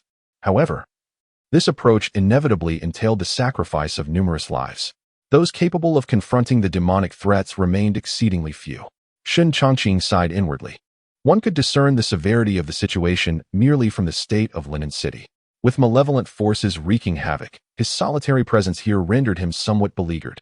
If a small city suffered so gravely from such afflictions, the extent of the chaos across the vast realm of Daqin could only be imagined. Nevertheless, the regulations of the Demon-Suppression Division were beyond the influence of a mere exorcist like himself. For now, it was imperative to stabilize the situation in Linen City. Shen Changqing shook his head discreetly, dispelling the tumult of thoughts swirling in his mind. He could not ascertain how many malevolent entities had infiltrated Linen City. Yet one thing was certain. He must not allow himself to be led astray by those sinister beings. With all the officers dispatched, the outcome remained uncertain, reliant solely on their fortunes. Shen Changqing understood that he could not afford to act recklessly. By remaining at the courthouse, he was at the very heart of Linen City. Any minor disturbance would allow him to respond appropriately and swiftly. In the realm of Tianquan, news remains conspicuously absent, and the prospects appear grim. Amidst the shadowy streets, several constables wielding torches patrol the thoroughfares. Due to the curfew, the streets are devoid of idlers. Furthermore, besieged by malevolent spirits, even the night watchmen have ceased their duties, leaving the surroundings enveloped in an eerie silence, punctuated only by the sound of footsteps. One must ponder, how many fiends lurk within the city now? Zhou Yang tightened his grip on the torch, his gaze wary as he scrutinized the ominous darkened houses that only intensified his foreboding sense of dread. Who can say? Initially, it was Zhao Feng colluding with the malevolent entities, followed by the Zhang family meeting a tragic end at their hands. Soon after, the earth itself trembled, and now, the city of Linen is besieged by these sinister forces. How did we find ourselves in such dire straits? Lamented a constable, his face a mask of despair. The others echoed his sentiments, their hearts heavy with the weight of their predicament. While the townsfolk might find means to evade the calamity, they, as enforcers of the law, are left with no recourse. As Minister Shen aptly expressed, their sustenance comes from the imperial treasury, funded by the taxes of the people. At such a critical juncture, retreat is not an option. Should the court seek accountability, it would spell doom for them. Zhou Yang clutched the torch in one hand and a vial of rooster blood in the other. Minister Shen claimed that rooster blood could ward off the malevolent spirits. Let us hope we do not find ourselves compelled to test its efficacy. But is rooster blood truly effective? One constable regarded the vial in his hand with skepticism. Who knows? Zhou Yang shook his head. For now, we can only pray for its potency. Otherwise, we are in deep trouble. Suddenly, his expression shifted, a hint of alarm crossing his features. Where has Old Wang gone? Did he not trail closely behind us? I do not know. I just saw him moments ago. Perhaps he stepped away for a moment. Observing the reactions of those around him, Zhou Yang's countenance darkened with growing concern. After years of serving, he had begun to sense that something was amiss. Old Wang was not a novice in the ranks. He would not simply vanish without a word. Moreover, in the current circumstances, it was unlikely that anyone would have the audacity to leave the group and engage in other pursuits. Thus, only one possibility remained. Observing Zhou Yang's darkened expression, the remaining officials also suddenly appeared apprehensive. Zhou, are you suggesting that Old Wang Zhou Yang interrupted their speculation? There was no room for doubt. Old Wang's disappearance undoubtedly indicated the interference of malevolent forces. However, if fortune were to turn against them, there would be little they could do. In an instant, the group dared not linger any longer and hurried towards the courthouse. Before long, Zhou Yang suddenly felt an unsettling silence enveloping the surroundings. In an instant, he was drenched in cold sweat. The current situation suggested that either the others were ensnared by malevolent entities, or he himself was trapped. Clearly, the latter scenario was the more probable. Gazing at the street before him, he recalled having patrolled it countless times, a place he should have been intimately familiar with. Yet, at this moment, the once familiar street felt eerily foreign. Darkness shrouded the path ahead, rendering it impossible to discern its end. What to do? Zhou Yang swallowed hard, staring at the scene before him, his legs feeling as though they were weighed down by lead, refusing to move. The thought of an illusion only heightened his anxiety. Despite knowing he was in a mirage, he found it impossible to relax even slightly. Not to mention, the existence of an illusion guaranteed the presence of malevolent forces. Suddenly, a chilling breeze swept in from behind, as if someone were breathing down his neck. The icy sensation sent shivers coursing through Zhou Yang's body. A rigid body stood motionless in place. With a trembling hand, it cautiously opened the vessel containing the chicken blood, revealing a grotesque visage devoid of eyes. Suddenly, the vessel, along with its crimson contents, was hurled towards the abominable sight before it, the sanguine liquid splattering upon the decaying face like scalding water, eliciting a chilling scream. At that moment, Zhou Yang sprinted frantically towards the yamen, his heart racing with unbridled terror, an instinctual response that propelled him forward with an unprecedented swiftness. "My lord, trouble has arisen," he exclaimed as he tumbled into the yamen, his voice echoing with urgency. In the inner chamber, Shen Changqing immediately responded to the commotion. "Calm down." His commanding voice dispelled much of Zhou Yang's dread.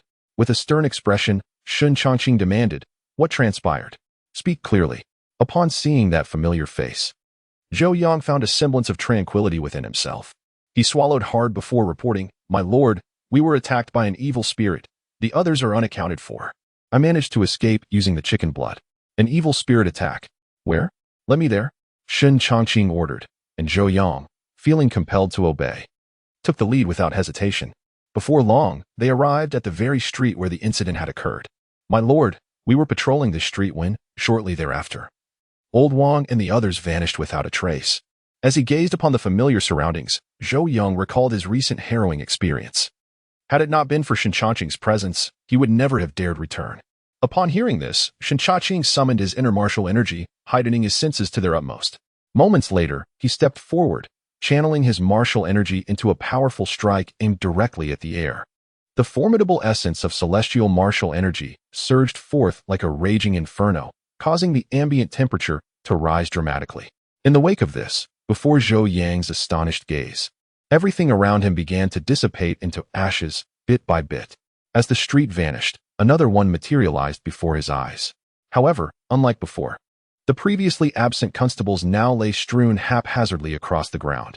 Before Zhou Yang could fully comprehend the situation, Shen Changqing suddenly drew his blade, striking at an empty space. Though devoid of any visible presence, a harrowing scream pierced the air as a mangled body was cleaved in two by the long sword, ultimately evaporating like mist. With the blade returned to its sheath, Shen Changqing scoffed, "A mere low-level specter dares to weave an illusionary barrier beneath my very nose in the city? Truly courting death." Having reaped a meager harvest of killing intent, he felt a modicum of satisfaction. It was evident that this malevolent entity had long been present, meticulously crafting an illusion that ensnared anyone who unwittingly traversed the street. Having completed this task, Shen Changqing approached the fallen constables. Their faces were pallid, yet their chests still rose and fell, indicating they were very much alive. Without hesitation, he delivered a sharp slap to each, rousing the slumbering officers. "My lord." Chapter 61. Annihilation. The few officials who had succumbed to slumber were indeed besieged by malevolent forces, their vitality severely depleted. Fortunately, the timely arrival of aid prevented any catastrophic consequences. Without delay, he departed from the government office, blade in hand, and hastened to another location. Uncertain of the passage of time, a sudden commotion erupted outside the city, piercing shrieks intermingled with the furious roars of martial artists. "My lord, there is unusual activity beyond the city walls," exclaimed Zhang Yu, who stood beside Shen Changqing, his countenance unconsciously etched with gravity. Having previously encountered an attack from malevolent beings in the streets, they had fortunately anticipated such a threat, thus avoiding dire repercussions. Yet now, having just quelled the internal menace, new troubles arose outside the city. It was impossible to deny the weight of pressure bearing down upon them. Evidently, the various sects were not entirely unprepared. The Eternal Life Alliance's assault on Linen City aimed primarily at seizing the essence of demonic blood. Shen Changqing, too, perceived the disturbances beyond the city limits. A fleeting contemplation led him to link these events with deeper implications. Compared to the rampant malevolence within the city, the struggle for demonic blood outside posed a far greater dilemma. From Shen Changqing's perspective, the entities vying for the essence of demonic blood outside were, at the very least, of the vengeful grade. The collective strength of the sects paled in comparison to even a single vengeful entity.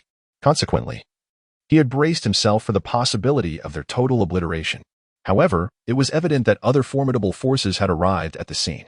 The tumult outside was indicative of a clash between these powerful beings and the malevolent entities.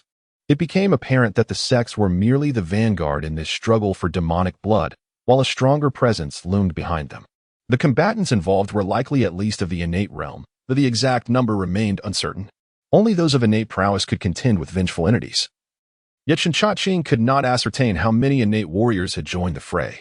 As for grandmasters, their presence seemed improbable. However, this also reveals that several sects place an extraordinary emphasis on the blood of demons and monsters.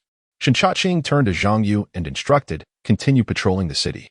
Should you discover any signs of demonic activity, report to the magistrate at once." After speaking, he headed towards the Yongfu pawn shop, soaring into the air and vanishing from Zhang Yu and the other's sight in a few graceful leaps. "Let us proceed and commence our patrol." On the other side, Shen Changqing arrived at the Yongfu pawn shop. From the situation outside the city, he could ascertain that the demonic presence within Linen City would not remain unchecked for long. As long as the martial artists outside emerged victorious, the demons within the city would inevitably retreat. Conversely, should the warriors outside suffer a crushing defeat, the demons would also sustain significant injuries. At that juncture, with his presence securing Linen City, the Eternal Life Alliance would certainly withdraw the demons to mitigate their own losses. Thus, regardless of triumph or failure, the intervention of the formidable sects would alleviate the current predicament of Linen City. The Yongfu pawn shop before him was shrouded in darkness, much like other locations, as though no one existed within. With a surge of energy, the door creaked open, and Shen Changqing stepped inside. Instantly, a chilling aura assaulted him. Demons. Shen Changqing's expression turned frosty. He was all too familiar with this frigid presence, unmistakably emanating from the inherent malevolence of the demons. Such an aura would only linger if a demon were present or had recently departed. As he had surmised, the demons had indeed launched an assault on Linen City, and the heavenly inspectors had yet to make a move, evidently also under attack from the demons. Upon entering the pawn shop, darkness enveloped him. Shen Changqing possessed the ability to see in the night. With a single glance, he absorbed the surroundings. No one was there. He advanced towards the rear courtyard when suddenly a shadow fell to the ground. He stepped inside and was confronted by the stark sight of a desiccated corpse. Externally, the cadaver appeared to have perished long ago. Yet Shen Changqing could discern at a glance that it was the result of having its essence completely drained. Furthermore, the features of the corpse struck him as eerily familiar. Upon closer inspection, he recognized that this withered figure was once a clerk at the Yongfu pawn shop. However, that was merely the surface identity, for in truth, this individual was also a member of the Celestial Inspectors. Alas, this Celestial Inspector had now succumbed to the fate of a lifeless husk. As intelligence agents, the Celestial Inspectors generally possessed limited strength. In fact, C2 Bei, the head of the Celestial Inspectors in Linen, could barely be deemed competent. Stepping over the lifeless body on the ground, Shen Changqing proceeded deeper into the inner chamber. The floor was strewn with numerous corpses, all of which had been similarly drained of their vital essence. Yet, each face bore a distinct expression. Some were filled with terror, while others were grotesquely contorted. Upon fully entering the inner sanctum, a pungent aroma of blood assaulted Shen Changqing's senses. In the dim light, he beheld a figure whose limbs had been severed, resembling a grotesque abomination. As he approached, he realized that this so-called abomination was, in fact, C2 Bei. The head of the celestial inspectors in linen had not been drained by malevolent forces. Rather, he had been brutally dismembered, bleeding to death in agony. Gazing upon the fury and disbelief etched upon the man's face, Shen Changqing could surmise the harrowing events that had transpired. Kneeling down, he gently placed his palm over C2 Bei's eyes, bestowing upon him the peace of closure. Rising to his feet, he heightened his senses to their utmost. There lingered a residual aura of malevolence in the vicinity, yet it was dissipating with each passing moment, indicating that the malevolent entities present had long since retreated. After a while, he reflected on the complacency that had led to such a downfall at the hands of these sinister forces. It had become apparent to him that the celestial inspectors in linen had grown excessively lax, lacking the vigilance expected of their station. Their intelligence regarding the malevolent forces was woefully incomplete. The Yongfu pawn shop has been eradicated, a consequence of C2 Bei's negligence. In truth, there are but few instances where a place like the Yongfu pawn shop can be so effortlessly annihilated by malevolent forces. This event starkly illustrates that C2 Bei has nearly forgotten the essential qualities that the Heavenly Watch should possess. After a thorough search of the Yongfu pawn shop, Shen Changqing confirmed that the entire stronghold of the Heavenly Watch had been entirely exterminated by these evil entities. It is evident that the Eternal Life Alliance came prepared, swiftly extinguishing the Heavenly Watch's stronghold, effectively blinding the Demon-Suppression division in Linen City. However, the Eternal Life Alliance likely did not anticipate that the Heavenly Watch in Linen City was scarcely distinguishable from its absence. The destruction of the Yongfu pawn shop would have minimal impact not only on the Demon-Suppression division, but even on Shen Changqing himself. Having completed the search, the battle outside the city raged on. Simultaneously, flames soared within the city. The inferno was undoubtedly the work of malevolent forces. You must rally the nearby populace to extinguish the flames and prevent any significant unrest. I shall obey, the officials hastily responded. Shen Changqing observed the scene outside the yamen. The city, once cloaked in darkness, was now illuminated by the blaze. The act of setting fire to the city was clearly intended to incite panic. All personnel from the yamen had been dispatched, but alas, Linen City was ultimately too small and of little strategic significance to accommodate a large garrison, which would have made the situation much more manageable. With a sigh, Shen Changqing reflected on the vast expanse of the Great Qin territory, where not every city could boast a military presence. In fact, cities with stationed soldiers were either major metropolises or of critical geographical importance. Places like Linen City were fortunate to have even a handful of officials. Taking a decisive step, he leaped into the air, landing atop the yamen's roof, whereupon his vision expanded significantly, allowing him to survey a substantial portion of Linen City. The previously darkened streets now revealed themselves, though even with night vision, there was little distance he could discern. Yet now, the situation has changed. Flames erupt everywhere. With the aid of this flickering light, Shen Changqing is able to see farther. Standing atop the official building, he observes clearly that, due to the fire, numerous citizens have rushed from their homes to assist in extinguishing the flames. Beyond this, the battles outside the city unfold. Unfortunately, the distance is too great. Even with the advantage of height, he cannot discern much. Come forth. Let me behold the extent of the malevolent creatures that still inhabit Linen City. Shen Changqing extends his senses to the utmost, his gaze piercing as he surveys the entire city, striving to locate the whereabouts of the fiends. Given that the Eternal Life Alliance has resorted to arson, the monsters will no longer act with the same subtlety as before. After all, in the eyes of these creatures, humanity is akin to mere livestock. Now that the facade has been utterly shattered, a grand massacre is surely imminent before they retreat. As he gazes out, only the roaring flames are visible. Amidst the citizens' frantic efforts to douse the fire, a chilling presence flits by. I have found you. Accurately capturing that fleeting chill, a cold smile appears on Shen Changqing's face. In the next moment, his body soars into the air, darting towards the direction from which the sinister aura has vanished. Before long, he lands within a courtyard. At this moment, that faint sinister aura has intensified, and upon looking around, he sees corpses strewn across the ground. The manner of their demise mirrors that of the celestial inspectors from the Yongfu pawn shop, their life essence completely drained. Chapter 62. Flames soaring to the skies. As he ambled forward, Shen Changqing remained unfazed by the corpses strewn upon the ground. The closer he approached, the more palpable the sinister aura became.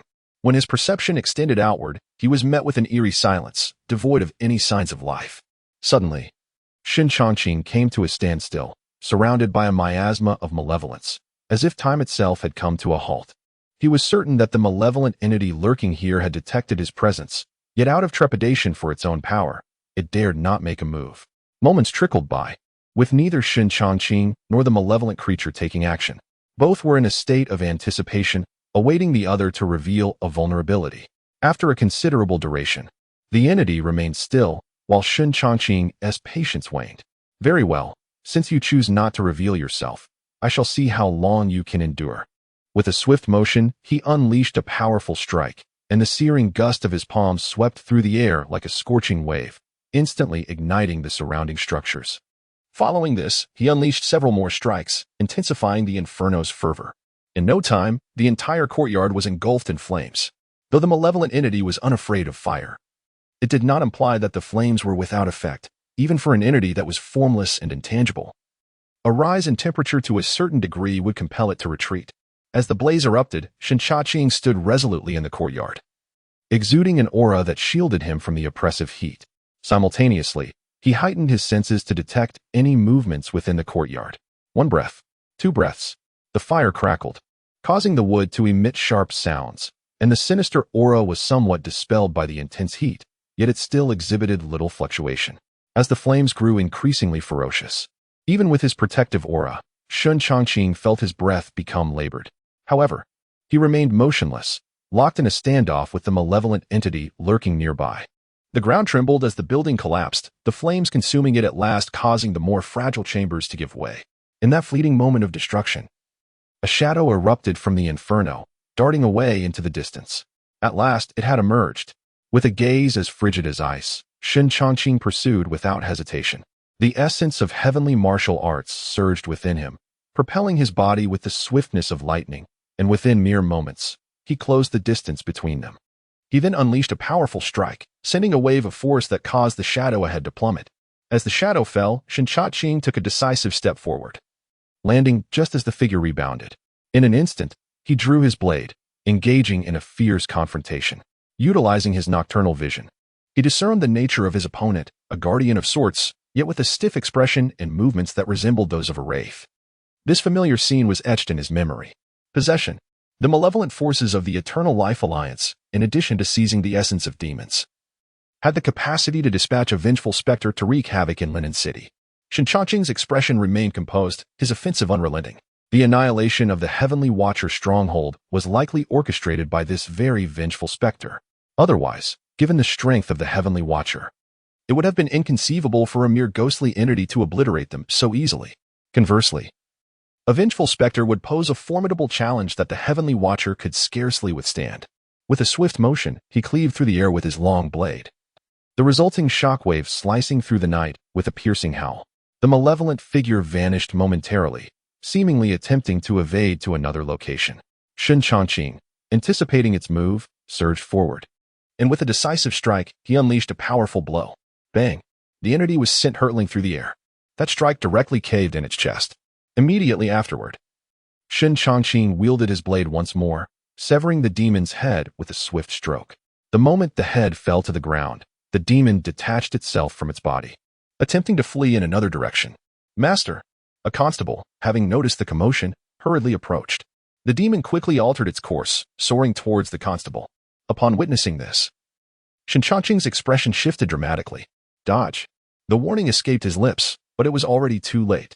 The constable, caught unawares, was possessed by the demon, rendering his body momentarily rigid. Before the demon could fully seize control, Shen Changqing struck with his blade, delivering a powerful blow to the constable's neck. Though the blade was not particularly sharp, the infusion of celestial martial energy rendered it capable of slicing through flesh with ease. In a single strike, the constable's head fell. The recently possessed demon swiftly extricated itself from the body, seeking a new vessel. Shen Changqing, ablaze with fury, bellowed, "You think you can escape?" With a forceful flick of his wrist, the long knife transformed into a streak of darkness, impaling the demon firmly to the ground. Without granting it a moment to react, Shen Changqing closed the distance and unleashed a powerful palm strike, directly impacting the demon. A piercing shriek erupted from the demon as its form dissipated like smoke. A familiar sensation surged within Shen Changqing. He glanced at the panel. His kill count had surged by over 20 points, allowing his mind to fully relax. The nature of demons was mysterious, making it difficult to ascertain whether they were truly vanquished. However, the kill count was a different matter. If the demon were not dead, it would not grant any kill points, or if it sustained irreparable damage, it would only yield a fraction of the points, but certainly not a significant amount. Now, witnessing the panel's substantial increase of over 20 kill points, it was evident that only a fully intact vengeful spirit could provide such a reward. Thus, the confirmation of the kill points assured him of the demon's demise. Until this moment, the few officials standing in place, trembling and with expressions of terror, dared to slowly approach. "Sire, how are matters in other areas?" Shen Changqing sheathed his sword and glanced at the officials, one of whom was the previously mentioned Zhou Yang. Upon hearing the inquiry, Zhou Yang had not anticipated that the commotion was instigated by Shen Changqing and the malevolent forces. Thus, he felt relieved that he was not the fastest to flee. Otherwise, he might have been the one lying lifeless on the ground, his body severed. Shen Changqing observed the group, then cast a glance at the corpse on the ground, shaking his head slightly. "Your wisdom is unparalleled, my lord." In response to Zhou Yang's flattery, Shen Changqing remained silent, shaking his head. Regardless of circumstances, the deceased official had fulfilled his duty. The man's death bore some connection to him, and offering compensation was the least he could do. After a moment of regret, he continued, "Resume your patrols to investigate any remaining anomalies and expedite the extinguishing of the fire. Leave the rest to me. Your humble servant obeys." Zhou Yang bowed deeply. Shen Changqing regarded him for a moment before soaring into the air, vanishing from sight within the blink of an eye. Outside the city, the tumult gradually diminished. Time passed. Soon, the horizon began to blush, dispelling the darkness that enveloped the world. It was over. Standing upon the roof of the yamen, Shen Changqing mused. The city of linen still had wisps of smoke rising, yet the suffocating gloom of the previous day had dissipated. "My lord, how was the situation last night?" In the dim inner chambers, Shen Changqing, who had been resting, immediately emerged from his bed at dawn, coincidentally witnessing Shen Changqing descending from the rooftop. His complexion remained pale, with dark circles under his eyes, betraying his lack of sleep. Shen Changqing raised an eyebrow. "Did you not sleep well last night?" "My lord jests. Given the turmoil of last evening, how could I possibly find rest?" Shen Changqing replied with a bitter smile. "Last night was unbearable. Even cocooned in the warmth of my blankets, I could not cease trembling. Had it not been for the brightening dawn, I would have hesitated to leave my chamber. Such is the helplessness of ordinary individuals in the face of malevolent forces." I offered these words as a form of solace to Shen Changqing. The struggle for the blood of demons and spirits has, without a doubt, come to an end. The Eternal Life Alliance has been thoroughly purged from this stronghold. And with the significant number of demons vanquished, it is improbable that they will allocate substantial resources here again. To put it bluntly, Linen City is merely a minuscule speck. Beyond the allure of its 100,000 citizens to the eyes of the malevolent, it possesses little else of attraction. If the Eternal Life Alliance were to invest heavily here, it would be merely for the sake of vindication, an exercise in recklessness. In Shen Changqing's view, the Alliance has risen to its current stature precisely because it avoids such impulsive actions. As long as there are formidable figures present, what is there to fear from the wicked? Shen Changqing offered a forced smile, but paused as he spoke. He nearly forgot that Shen Changqing was not the true magistrate, but merely an acting magistrate until the arrival of the newly appointed official. This implies that the day will inevitably arrive when he must depart. They entered the inner hall to converse, while the others took their rest. Upon seeing Zhang Yu, Shen Changqing spoke directly, then stepped into the inner chamber. Zhang Yu and Shen Changqing hurriedly followed him inside, while the remaining officials dispersed. Within the inner hall, Shen Changqing took his seat at the head. Regarding the two before him, "Please, take your seats. Zhang Yu, could you elaborate on the situation? What were the losses incurred in the city last night?" Chapter 63. Not worth further investment. The tumult of last night was significant enough that claiming there were no losses would be utterly implausible. As for the words of the constable, 8 men had perished in the chaos. Upon the conclusion of his statement, the atmosphere within the inner chamber grew solemn. Shen Changqing sighed, reflecting, given this, along with the casualties inflicted by the malevolent entities in the city, it is likely that the death toll has reached several hundred. If this matter is not handled with care, it will undoubtedly incite widespread panic. What do you believe the magistrate should do under these circumstances? Shen Changqing's gaze fell upon Shen Changqing, an unusual gesture of soliciting advice. Ultimately, he was merely an acting county magistrate, lacking substantial experience in governance. Dealing with the malevolent beings would be relatively straightforward, exterminating them entirely would suffice. However, soothing the populace was not a matter that could be resolved through sheer slaughter. Comparatively, sure, having served as a clerk for many years, possessed the most expertise in this domain. After a moment of contemplation, Shen Changqing raised his hands in salute. Your Excellency. At present, the magistracy should proceed as usual by posting announcements declaring that the malevolent entities have been completely eradicated, while simultaneously instructing the other constables to intensify their patrols. Over time, the fears harbored by the citizens will naturally begin to wane. Should anyone seize this opportunity to incite turmoil, they must be met with severe punishment, lest others perceive the magistracy as weak and easily bullied. He continued, as for the victims of last night's fire and the citizens who suffered due to the malevolent beings, those who survived should be granted some form of compensation. By sternly punishing the instigators while providing relief to the afflicted, we can implement a dual approach. Shen Changqing pondered briefly before nodding. Very well, let us proceed as you have suggested. After a brief pause, having reached a decision, Shen Changqing promptly rose to depart, leaving Zhang Yu seated in silence. Your Excellency, in light of last night's events, some constables wish to resign. What should we do now? Not everyone is fearless in the face of death. Last night, the circumstances left no room for retreat, thus preventing the constables from abandoning their posts. However, the situation has changed. As calm returns, there are indeed constables who wish to resign and depart. Shen Changqing remarked, if anyone wishes to leave, let them depart. However, they shall not be re-employed in the future. We shall recruit a new batch of constables, which is merely a trivial matter. The Great Qin lacks nothing, save for people. Even in a small place like Linen City, there are 100,000 souls. The larger cities are even more populous. To speak frankly, he was uncertain about the exact number of inhabitants in Great Qin. One thing, however, was certain: the population of Great Qin greatly exceeds that of his previous life. Having received his orders, Zhang Yu also took his leave. In the inner hall, only Shen Changqing remained. The commotion outside had subsided. The demonic blood had found its rightful place, and the malevolent beings had retreated, ensuring that Linen City would face no immediate troubles. Yet, with the vigilant eyes of the Heavenly Inspection Guard, it would not be long before someone else would come to take charge. Seated in his prominent position, his mind wandered back to the events of the past 2 days. Though brief, a considerable number of happenings had transpired. At last, he found the time to organize everything in his mind. Subsequently, Shen Changqing focused his thoughts and began to examine his status panel.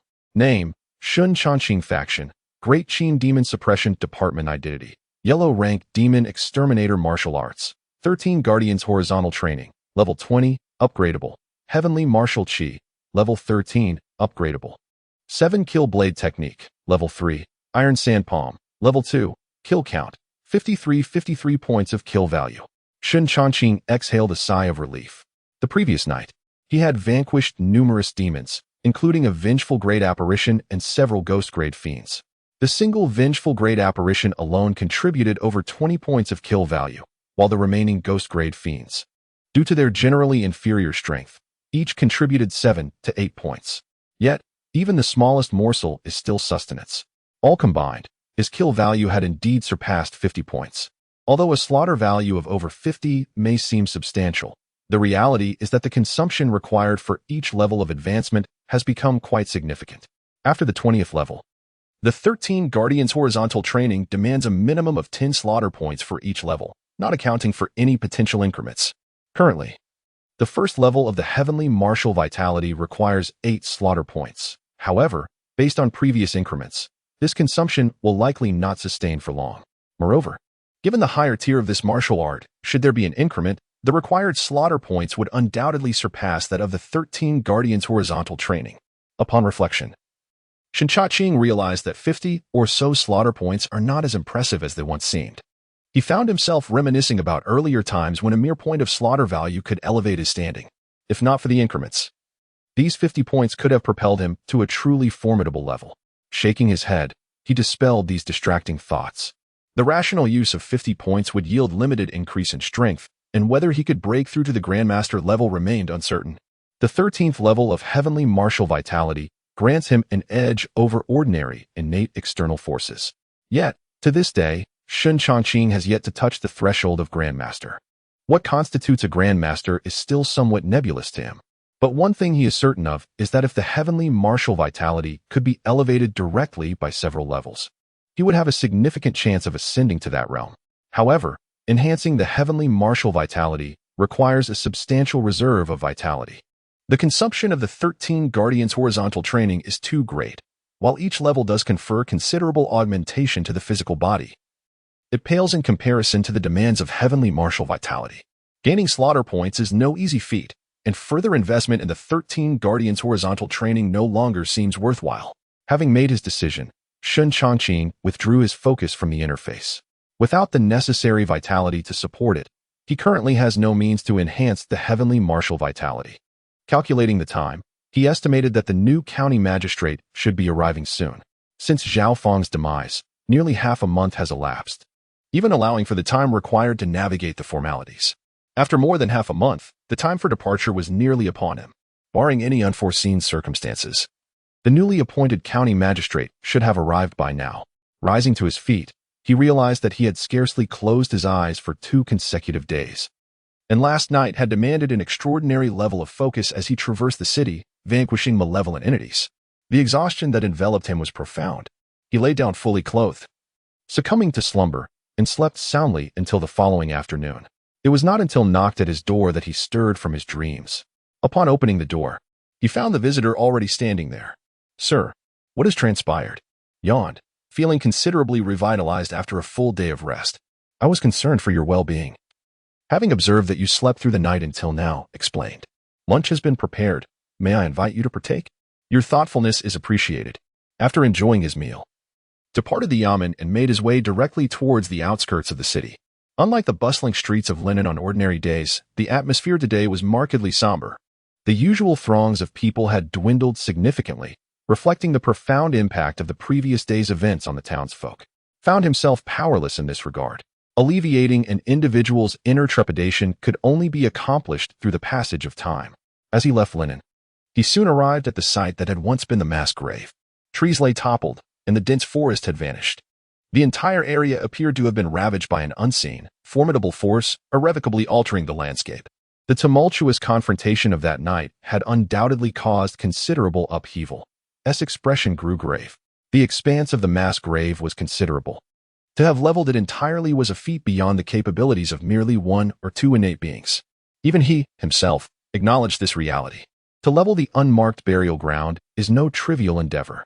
The ferocity of the battle that transpired is evident from the current scene. Stepping onto the land of the burial ground, one can still perceive the lingering aura of malevolence that has yet to dissipate.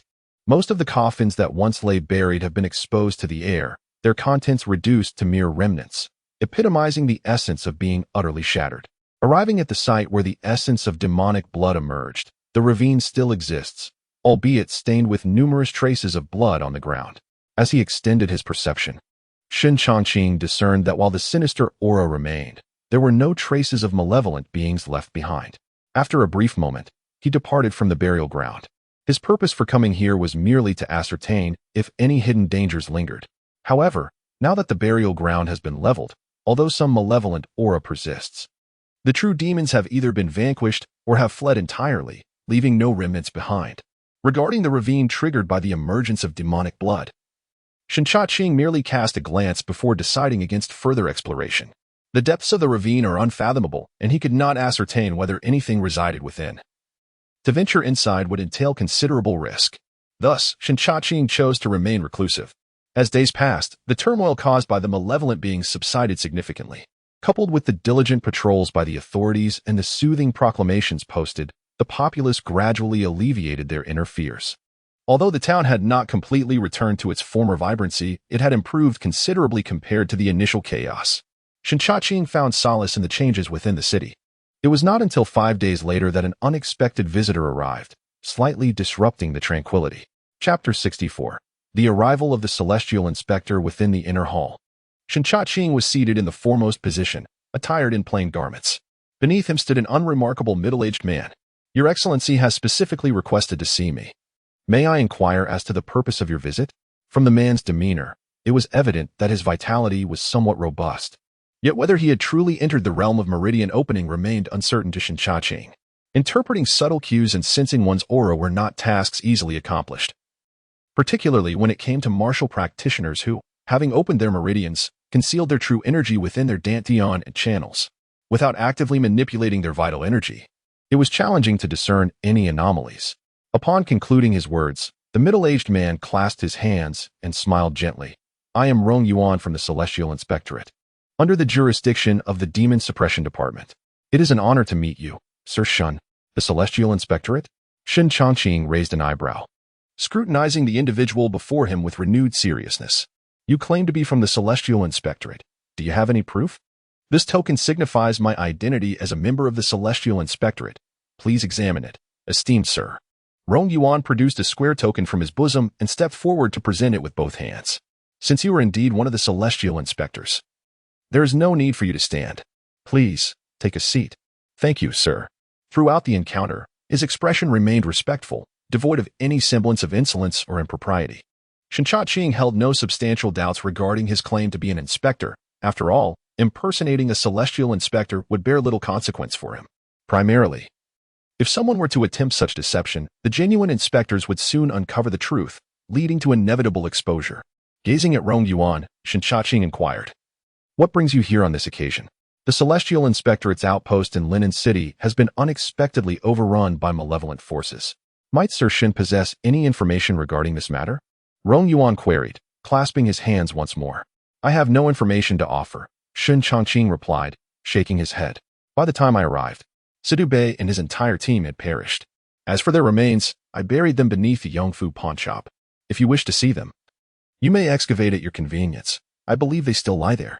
As the words fell, just as Rong Yuan was about to speak, Shen Changqing interjected once more. Regarding the affairs of the heavenly surveillance, it is best not to inquire too deeply. I have no intention of intervening. The Yongfu pawn shop remains as it is.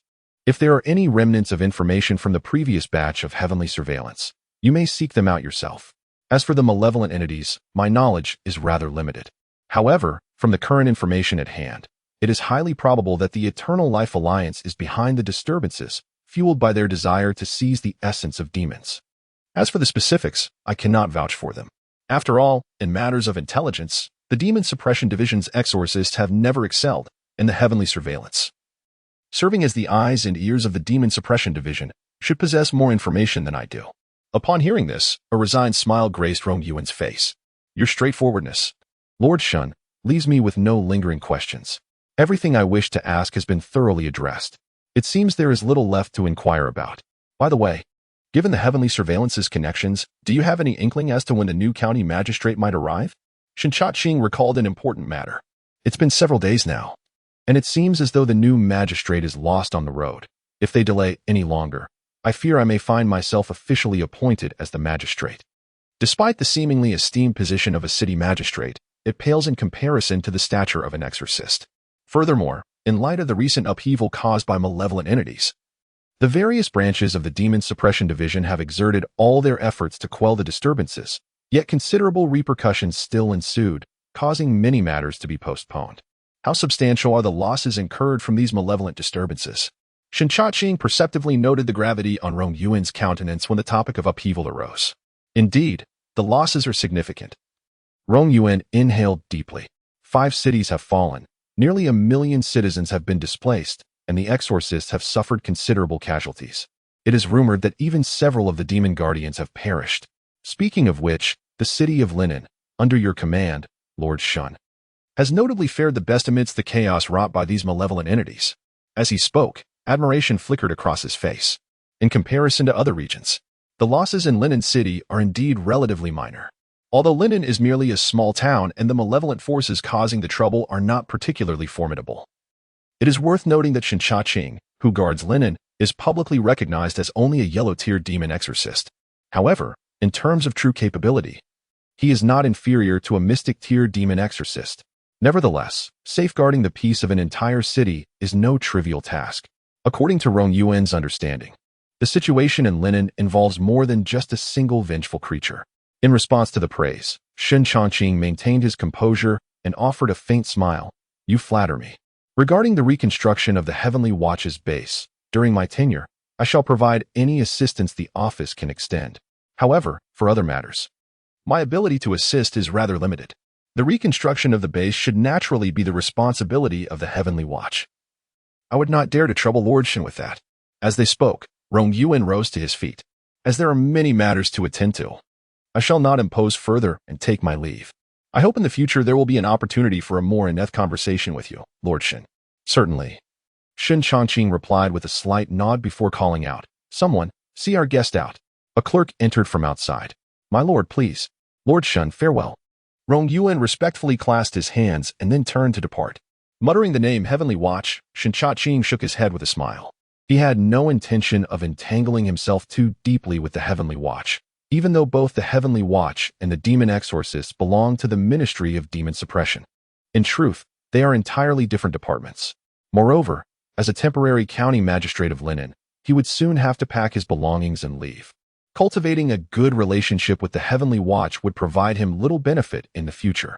Rather than waste time, it would be more prudent to lead a leisurely life. Meanwhile, on the other side, Rong Yuan exited the office, blending into the crowd, and soon arrived at a street corner. Before long, Rong Yuan once again departed from the street corner, yet his attire and visage had transformed significantly from before. He turned left and right, ultimately pausing before a modest courtyard. With a rhythmic knock upon the courtyard gate, it soon creaked open, allowing Rong Yuan to stride inside. The courtyard appeared distinct, yet bore no remarkable difference from an ordinary dwelling. As Rong Yuan entered, a group of townsfolk, garbed in common attire, converged upon him in unison. "Have you had the chance to meet Lord Shen?" Several inquired in succession. Rong Yuan nodded. "Indeed, I have met Lord Shen." However, his demeanor suggested a certain distance, likely stemming from skepticism regarding my identity as a member of the Heavenly Watch. One among them responded, "I have heard he has slain numerous malevolent beings. His prowess is not to be underestimated." "Indeed, it is formidable," Rong Yuan replied, his expression grave, eyes betraying a hint of apprehension. Though he had not witnessed Lord Shen in action, reports indicated that this individual was not to be trifled with.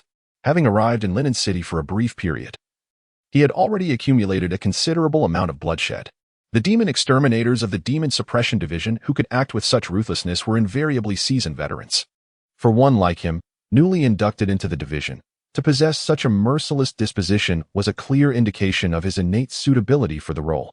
A powerful adversary is not always a source of trepidation, yet one who combines strength with a ruthless spirit is truly fearsome. Such formidable beings, if inadvertently provoked, could lead one to an untimely demise without the slightest awareness of how it transpired. Upon hearing this, a flicker of apprehension crossed the faces of the gathered. Observing this, Rong Yuan chuckled lightly. "However, we have no significant dealings with him. Our outpost of the Heavenly Watch has been obliterated by the Eternal Life Alliance, rendering our previous base unusable. We must seek a new location to establish our headquarters. Furthermore, we need to visit the Yongfu pawn shop to unearth any pertinent information from the past. The Heavenly Watch in Linen City has grown exceedingly lax. Such instances of an entire outpost being uprooted are exceedingly rare across the vast expanse of the Great Qin. Should this incident become widely known, it would be a source of profound disgrace for our Heavenly Watch." One among them expressed, his face reflecting indignation. "An intelligence outpost, utterly unprepared, was completely annihilated by malevolent forces. To speak of it is to invite mockery. Historically, the obliteration of the Heavenly Watch outposts has only occurred following large-scale assaults by such dark entities, leading to their eventual eradication. Yet, in this instance, a mere dispatch of a single demon by the Everlasting Alliance sufficed to obliterate the outpost, rendering it a profound humiliation. This matter shall not be mentioned again." Rong Yuan interjected firmly, silencing the others. Consequently, the remaining individuals fell into a contemplative silence. As night descended, Rong Yuan, accompanied by two companions, stealthily entered the Yongfu pawn shop, seeking any potential information that might reside within. 2 days elapsed without any notice. The proprietor of a tavern in Linen City had been replaced. Yet, in all other respects, nothing had changed. The entire Linen City lay as tranquil as a placid lake, undisturbed by any ripples. However, in the shadows, the Heavenly Watch had thoroughly disseminated its reach, collecting and compiling all intelligence regarding Linen City, which was subsequently transmitted to various outposts of the Heavenly Watch, ultimately landing in the hands of the Demon-Suppression Department. Chapter 65. A new official takes office in the early morning. The dew refreshed the air significantly. Due to the light rain that fell last night, the ground remained damp, appearing somewhat muddy. A horse-drawn carriage approached steadily, splashing through small puddles and washing away much of the mottled bloodstains on the axle. "Sir, we are nearing Linen City," the driver called out loudly, glancing ahead at the city while addressing the curtain behind him. As his words fell, the curtain was lifted, and a scholar, dressed in traditional attire, leaned out to gaze at the distant city. "At last, we are almost there." Inside the carriage, Fu Moshing's expression was complex. He felt a mix of anxiety and reassurance about the place where he was about to assume his new responsibilities. The Great Qin was far from tranquil. In addition to the malevolent spirits causing havoc, there were numerous bandits obstructing the way. Throughout the journey, the soldiers escorting him had all perished, leaving only himself and the driver to survive. Had they not yet reached Linen City, Fu Moshing would have doubted whether he would die en route to his appointment. The presence of evil spirits was troubling enough, yet the audacity of thieves to exploit the chaos was truly lamentable. Recalling the trials he faced along the way, his heart swelled with indignation.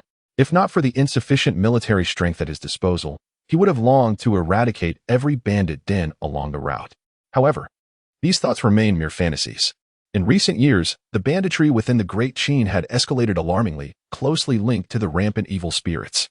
As turmoil loomed over the realm, everyone sought a piece of the pie. At that moment, the carriage gradually entered Linen City. Hearing the bustling chatter of the citizens nearby, Fu Moshing could not resist lifting a corner of the curtain to observe the surroundings. Compared to other regions, Linen City, although small, appeared to be a commendable place at first glance. Throughout his travels, he had encountered many locales. In some areas, the malevolent spirits wreaked havoc, and the people suffered greatly. Even if a place seemed prosperous on the surface, a deeper understanding revealed the underlying hardships. From a superficial perspective, the common folk of Linen City appear no different from those in other places. However, upon closer examination, it becomes evident that their faces betray little fear. It is indeed perplexing. As far as I know, Linen City has endured numerous calamities wrought by malevolent forces, yet at present, everything seems remarkably tranquil. Fu Moshing pondered silently. While he was lost in thought, the coachman, having inquired about the direction to the yamen, deftly steered the carriage towards its destination. As the carriage rolled along, many townsfolk paused to cast curious glances. The carriage seemed unfamiliar. Could it be that a noble from another region had arrived? Who could say? The coachman's questioning made it clear that they were bound for the yamen. Some citizens could not resist murmuring amongst themselves. In these times, not everyone can afford to ride in a carriage. For the commoners, merely touching one would be a rare opportunity. In Linen City, only members of the prominent families would travel by such means. Amidst their speculations, the carriage came to a halt at the entrance of the yamen. The coachman dismounted and lifted the curtain. "My lord, we have arrived at the yamen." Fu Moshing alighted from the carriage. Lowering his gaze momentarily before raising it to behold the plaque of the yamen, his expression serene. Inside the courtyard of the yamen, a fire burned brightly, with a large iron basin resting atop it, filled with iron sand. With a swift motion, the hand plunged into the iron sand and withdrew, the skin merely reddened. With no significant harm. The training under the 13 Guardians had greatly fortified his physical defenses, making the practice of the iron sand palm exceptionally efficient. Among the various martial arts he had studied, only the 7-kill blade technique and the iron sand palm required arduous self-discipline for advancement, with no shortcuts through slaughter points. In contrast, the 7-kill blade technique, a martial art that thrives on combat, enhances rapidly in the heat of battle. Mere diligent practice yields little progress. Thus, Shen Changqing devoted himself wholeheartedly to the study of the iron sand palm. Due to his formidable physical prowess, he swiftly elevated the iron sand palm to a new level within just a few days. The third tier of the iron sand palm exhibited significantly greater power than its second-tier counterpart. Moreover, the skin of his palms had become even more resilient. With the advancement of this martial art, Shen Changqing sensed a searing heat brewing within his palms. This heat, distinct from the inherent warmth of the heavenly martial true qi, appeared far more ferocious and even bore the potential to backfire upon itself. However, Shen Changqing's profound true qi and robust physique rendered the paltry backlash from the iron sand palm ineffective. His cultivation never ceased. At that moment, several individuals entered, led by a constable. "My lord, someone has arrived." With a forceful surge of true qi, Shen Changqing's hands, scorched and reddened by the iron sand, shattered the iron basin into fragments, scattering iron sand and extinguishing the furnace fire. The sudden commotion startled the constable, as well as the two individuals trailing behind him. After a brief pause, as the crimson hue on his palms faded, Shen Changqing lowered his sleeves and cast a cold, indifferent gaze at the constable. When did the office permit unauthorized entries? Must I instruct you on your duties? Forgive me, my lord. The constable's face turned pale in an instant. In his moment of panic, Shen Changqing waved his hand dismissively. Enough, you may withdraw. As he spoke, his attention shifted to the two individuals before him. I take my leave. The constable bowed his head and hurriedly retreated. As the constable exited, Shen Changqing spoke with a detached demeanor. What brings you two to my office unannounced? While inquiring, he discreetly scrutinized the pair before him. I am Fu Mashing, the newly appointed county magistrate by the imperial court. You must be the esteemed Shen Changqing of the Demon-Suppression division, am I correct? Fu Moyan clasped his hands in greeting, his gaze meticulously assessing Shen Changqing in return. From the moment he assumed his post here, he had gathered some intelligence. Understanding that the current acting magistrate of Linen City was a demon exterminator from the Demon-Suppression division. Oh, the new magistrate? Shen Changqing raised an eyebrow, a sudden smile illuminating his previously icy countenance. Ah, it appears Lord Fu has arrived at an opportune moment. I have been eagerly awaiting your presence. Please, let us enter and take our seats together. As he spoke, his peripheral vision caught sight of the companion by Fu Moyan's side, prompting him to inquire. Might I ask who this individual is? This person is merely my attendant, Fu Moyan replied, showing no inclination to elaborate. Noting this, Shen Changqing refrained from further questioning. Nevertheless, he perceived an enigmatic aura surrounding the stranger. Even while standing still, there emanated a palpable air of steely resolve. It was evident that the individual was far from the simple coachman Fu Moyan had described, but rather a skilled protector who had accompanied him to his new appointment. However, Shen Changqing held little interest in the so-called expert. The three entered the inner hall and took their respective seats. Come forth, a bailiff announced as he rushed in. Your Excellency, what are your orders? Shen Changqing instructed, immediately summoned Shi Qingsheng and Zhang Yu, informing them that the newly appointed magistrate has arrived. Understood. The bailiff acknowledged and promptly departed. Silence enveloped the inner hall. Within a short span, Shi Qingsheng and Zhang Yu arrived together. Your servant pays respects to your Excellency. Clerk Shi, Head Constable Zhang, your timing is impeccable. This is Lord Fu Moyan, the newly appointed magistrate, Shen Changqing introduced, gesturing towards Fu Moyan. Upon hearing this, both men exchanged glances, their expression shifting slightly before they bowed respectfully. Shi Qingsheng Zhang Yu pays respects to Lord Fu. Their politeness was duly noted, to which Fu Moyan responded with a slight nod. Shen Changqing then added, I am merely the acting magistrate. All matters within the office, great and small, are overseen by Clerk Shi and Head Constable Zhang. Should you wish to inquire about anything, Lord Fu, feel free to consult with them. Other matters shall not concern me. There is no need for you to be in such haste, Lord Shen. Fu Mashing smiled, yet internally he felt a sense of astonishment. Shen Changqing's straightforwardness was entirely unexpected. He had anticipated encountering some resistance upon his appointment, or perhaps the previous county magistrate would cling stubbornly to his position. As he approached, Fu Mashing pondered how best to handle a potential confrontation. However, Shen Changqing's current candor was in stark contrast to his prior assumptions. For a moment, Fu Mashing found himself at a loss for words. My mission was solely to eradicate the malevolent forces in Linen City. It was merely by chance that I uncovered the previous magistrate, Zhao Fang, colluding with these evildoers, which is why I temporarily assumed the role of magistrate. Now that you, Lord Fu, have arrived, the position should naturally revert to its rightful owner. Shen Changqing shook his head. He had long awaited the arrival of the new magistrate. Furthermore, the Eternal Life Alliance had suffered considerable losses in Linen City, making any immediate action unlikely. Consequently, without any demons to dispatch, there would be no accumulation of merit. From any perspective, remaining in Linen City was, for Shen Changqing, a squandering of life.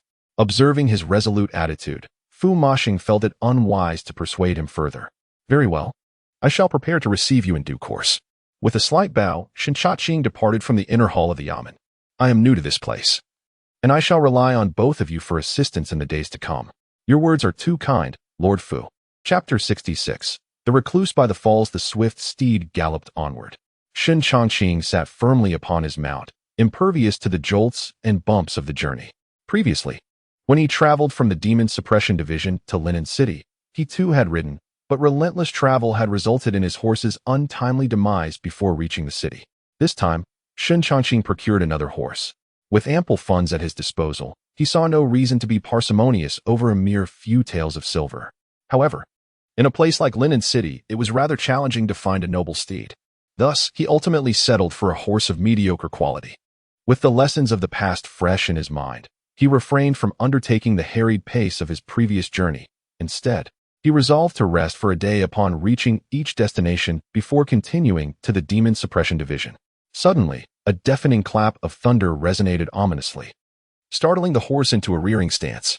Shen Changqing gripped the reins with one hand and clenched his legs tightly around the horse, managing to maintain his seat. At that moment, the once bright sky had transformed into a somber gray. Was rain imminent? Shen Changqing gazed upward, his brow furrowing in concern. With no village in sight and no one nearby, seeking shelter from the impending rain would be a formidable task. Although the rain would not greatly affect him, being drenched thoroughly was not an experience he desired. Giddy up. With a firm squeeze of his legs, the horse surged forward, racing against the droplets that had yet to fully descend. Shen Changqing needed to find refuge before the rain became torrential. Approximately a quarter of an hour passed before a light drizzle began to fall, further obscuring his already limited visibility. Braving the rain, he urged his horse into a gallop. After another quarter of an hour, the horse gradually came to a halt. In Shen Changqing's line of sight, a faint flicker of light appeared in the distance, suggesting the presence of a dwelling. However, the only path before him was narrow and strewn with thorns, making entry on horseback less than ideal. Reflecting for a moment, he dismounted and led his steed to a grand tree, securing it there. Surrounding them was a lush expanse of grass, ample enough to satiate the horse's hunger. Steady now, my friend, do not stray, he gently reassured the creature with a pat on its flank, before making his way towards the flickering lights in the distance. Before long, an old courtyard, appearing somewhat dilapidated, came into view. The seemingly faint glow of light intensified as he approached. In this desolate wilderness, the sudden emergence of a courtyard felt distinctly unusual. His expression grew serious as he stood before the entrance, taking a moment to sense the atmosphere. Finding no trace of malevolent energy allowed him to breathe a bit easier. Typically, the presence of sinister beings is accompanied by a palpable aura of darkness. Though the courtyard was unexpected, its lack of such energy suggested a low likelihood of any nefarious entities residing within. Moreover, in the vast territory of the Great Qin, it was not entirely surprising for individuals to settle in remote locations. Taking a couple of steps forward, he knocked on the door. Knock, knock. Is anyone home? He called out. Silence enveloped the courtyard, yet he could discern faint footsteps within, as if someone had been startled by his sudden intrusion. Patiently, he repeated his inquiry. I am merely a traveler seeking refuge from the rain. After a few moments of waiting, the tightly shut door creaked open, revealing a scholar-like figure who cautiously peered out. Upon realizing that only Shen Changqing stood before him, the tension in his expression eased slightly. However, his demeanor shifted again upon noticing the sword at Shen's waist. Despite his evident apprehension, the scholar did not shut the door once more. With great care, he opened the door wider and slightly bowed, inquiring, given the rain. Accommodating a traveler is certainly no trouble. May I ask your esteemed name? Shen Changqing, he replied. Shen Changqing clasped his hands together, while simultaneously observing the scholar before him. In his perception, the man exuded a calm vitality, seemingly devoid of martial prowess. Indeed, his demeanor and conduct bore no distinction from that of a learned individual. Oh, it is you, Brother Shen. I am Mo Zijin. Please, come inside. The scholar, Mo Zijin, inclined his head and stepped aside. Thank you. Shen Changqing acknowledged with a nod. Stepping inside, the courtyard was modest, adorned with a large tree that provided ample shade, alongside a long corridor that served well to shelter from the rain. At the end of the corridor lay the main hall, from which flickering flames cast their glow. Brother Shen, follow me, Mo Zijin beckoned, leading Shen Changqing into the hall. Instantly, a rich aroma of ink enveloped them, mingling with a sharp scent of herbs.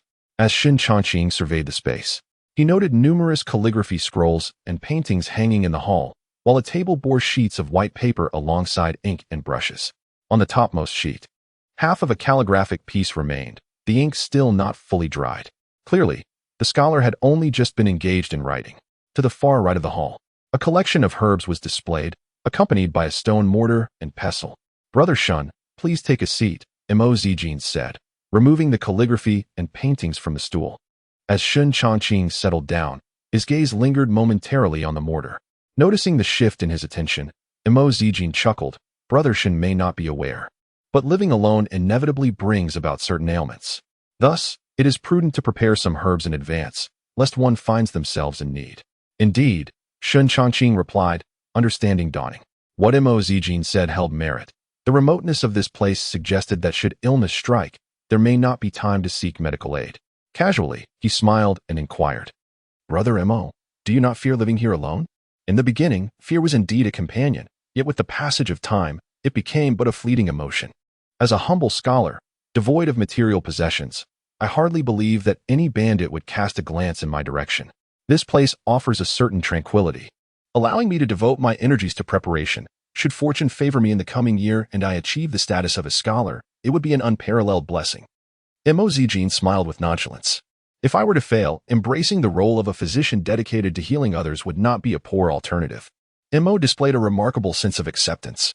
Shen Changqing, taken aback by his carefree demeanor, smiled in response. It is essential to acknowledge that, within the realm of the Great Qin, obtaining a degree is among the few viable paths for an ordinary individual. A simple physician cannot possibly compare to a learned man adorned with accolades, not to mention the distinction of being a top scholar. Even a mere degree holder is regarded with respect in society. Take for instance Shen Changqing, who, despite being merely a scholar, has managed to secure a position as a chief scribe within the government. In a world where all pursuits are deemed inferior, the pursuit of knowledge reigns supreme. Attaining a degree undoubtedly surpasses the role of a physician. Shen Changqing felt a surge of empathy and remarked thoughtfully. Upon hearing this, Imo Zijin's eyes sparkled with enthusiasm, and his demeanor became noticeably warmer as he instinctively murmured, in a world where all pursuits are deemed inferior, the pursuit of knowledge reigns supreme. His expression bore a hint of excitement. Brother Shen speaks with wisdom. Education is indeed our sole pathway. How can we, as scholars, abandon the literary arts for martial pursuits? Alas, Imo Zijin sighed deeply in conclusion. Observing his demeanor piqued Shen Changqing's curiosity. Brother Imo, it seems you carry some burdens upon your heart. This matter was not one to be broached lightly. However, Brother Shen's previous words had instilled in me a sense of camaraderie. Since he inquired, I shall unburden myself. Imo Zijin hesitated briefly, then moved a stack of books from another chair aside and seated himself. I have long immersed myself in the sacred texts, driven solely by the ambition to attain a degree. Yet, alas, my intellect is lacking, and despite years of examinations, I have failed to secure even the status of a scholar for 4 or 5 consecutive years, depleting my family's finances in the process. Thus, my father opposed my continued pursuit of education and arranged for me to join a martial arts school, where I was to apprentice and learn the craft. Alas, after 3 years of training, my gains were minimal. During an outing for practical experience, I inadvertently blinded my master, resulting in significant financial compensation and my expulsion from the school. From that moment on, I found myself neither scholarly nor martial, languishing in idleness for many years. Seeing my plight, my father sought another path for me and encouraged me to study medicine with the town's healer for several years, hoping I might eventually earn a living. Imo Zijin recounted his past experiences intermittently. Shen Changqing listened attentively. I must say, the other's journey has been rather arduous. Years of academic failure led to a shift towards martial pursuits, only to culminate in a transition to medicine. Regrettably, I was not inherently suited for the medical field and continued to yearn for scholarly distinction, not for the sake of family glory, but to fulfill my own aspirations. Imo Zijin sighed deeply and turned his gaze towards Shen Changqing. Surely, my experiences must amuse you, Brother Shen. You underestimate yourself, Brother Imo. To remain true to your original intentions is commendable. With your diligence, you may well pass the scholar's examination next year, Shen Changqing offered, a gentle smile of encouragement gracing his lips. Imo Zijin returned the smile, grateful for Shen's perspective. Indeed, it has been quite some time since I encountered someone as amiable as you. I see you're also feeling hungry, Brother Shen. Allow me to prepare a meal for you. It will also help fend off the chill. With that, he stood and made his way towards the hall's entrance. Shen Changqing opened his mouth to protest, but it was too late. Once Imo Zijin departed, he redirected his attention to the hall. Rising, he approached the hanging calligraphy and paintings. Shen Changqing possessed little understanding of such matters, but instinctively felt that the calligraphy and images were quite exquisite. Indeed, Individuals from all walks of life seem to revel in self-expression through writing. While aesthetically pleasing, the meanings often elude comprehension. After gazing for a considerable time, he could only manage a wry smile. The words are exquisite, evoking a sense of joy. However, the text remains indistinct. Only the final signature allows Shen Changqing to discern its meaning, reading, in the year 136 of the Great Qin, penned by the recluse of Luotan. Chapter 67. The plague in the year 136 of the Great Qin. Shen Changqing's gaze flickered momentarily. He had never heard of the recluse Luotan. Yet the date inscribed at the bottom attested to the antiquity of this artifact. The current year is 382 of the Great Qin, marking a significant lapse of over 200 years between the two. A calligraphy piece that has existed for more than 2 centuries possesses considerable value. While such ancient writings may hold little significance for the average person, there will always be those who seek them out. Of course, this assumption rests upon the premise that the recluse Luotan is a person of notable repute. To be candid, Shen Changqing found himself unfamiliar with this name. However, he was well aware of his own limitations. After glancing at the calligraphy, he moved on to another painting. This particular artwork depicted a magnificent mountain landscape, strikingly beautiful and captivating. Once again, the inscription captured his attention. In the year 136 of the Great Qin, authored by Luotan. Once again, the year 136 of the Great Qin. Shen Changqing raised an eyebrow, realizing he was confronted with another item of some age. Before long, he had surveyed all the calligraphy and paintings adorning the hall. Without exception, each piece bore the date of 136 of the Great Qin. If 1 or 2 instances could be dismissed as mere coincidence, an entire room filled with artifacts from over a century of the Great Qin was decidedly unusual.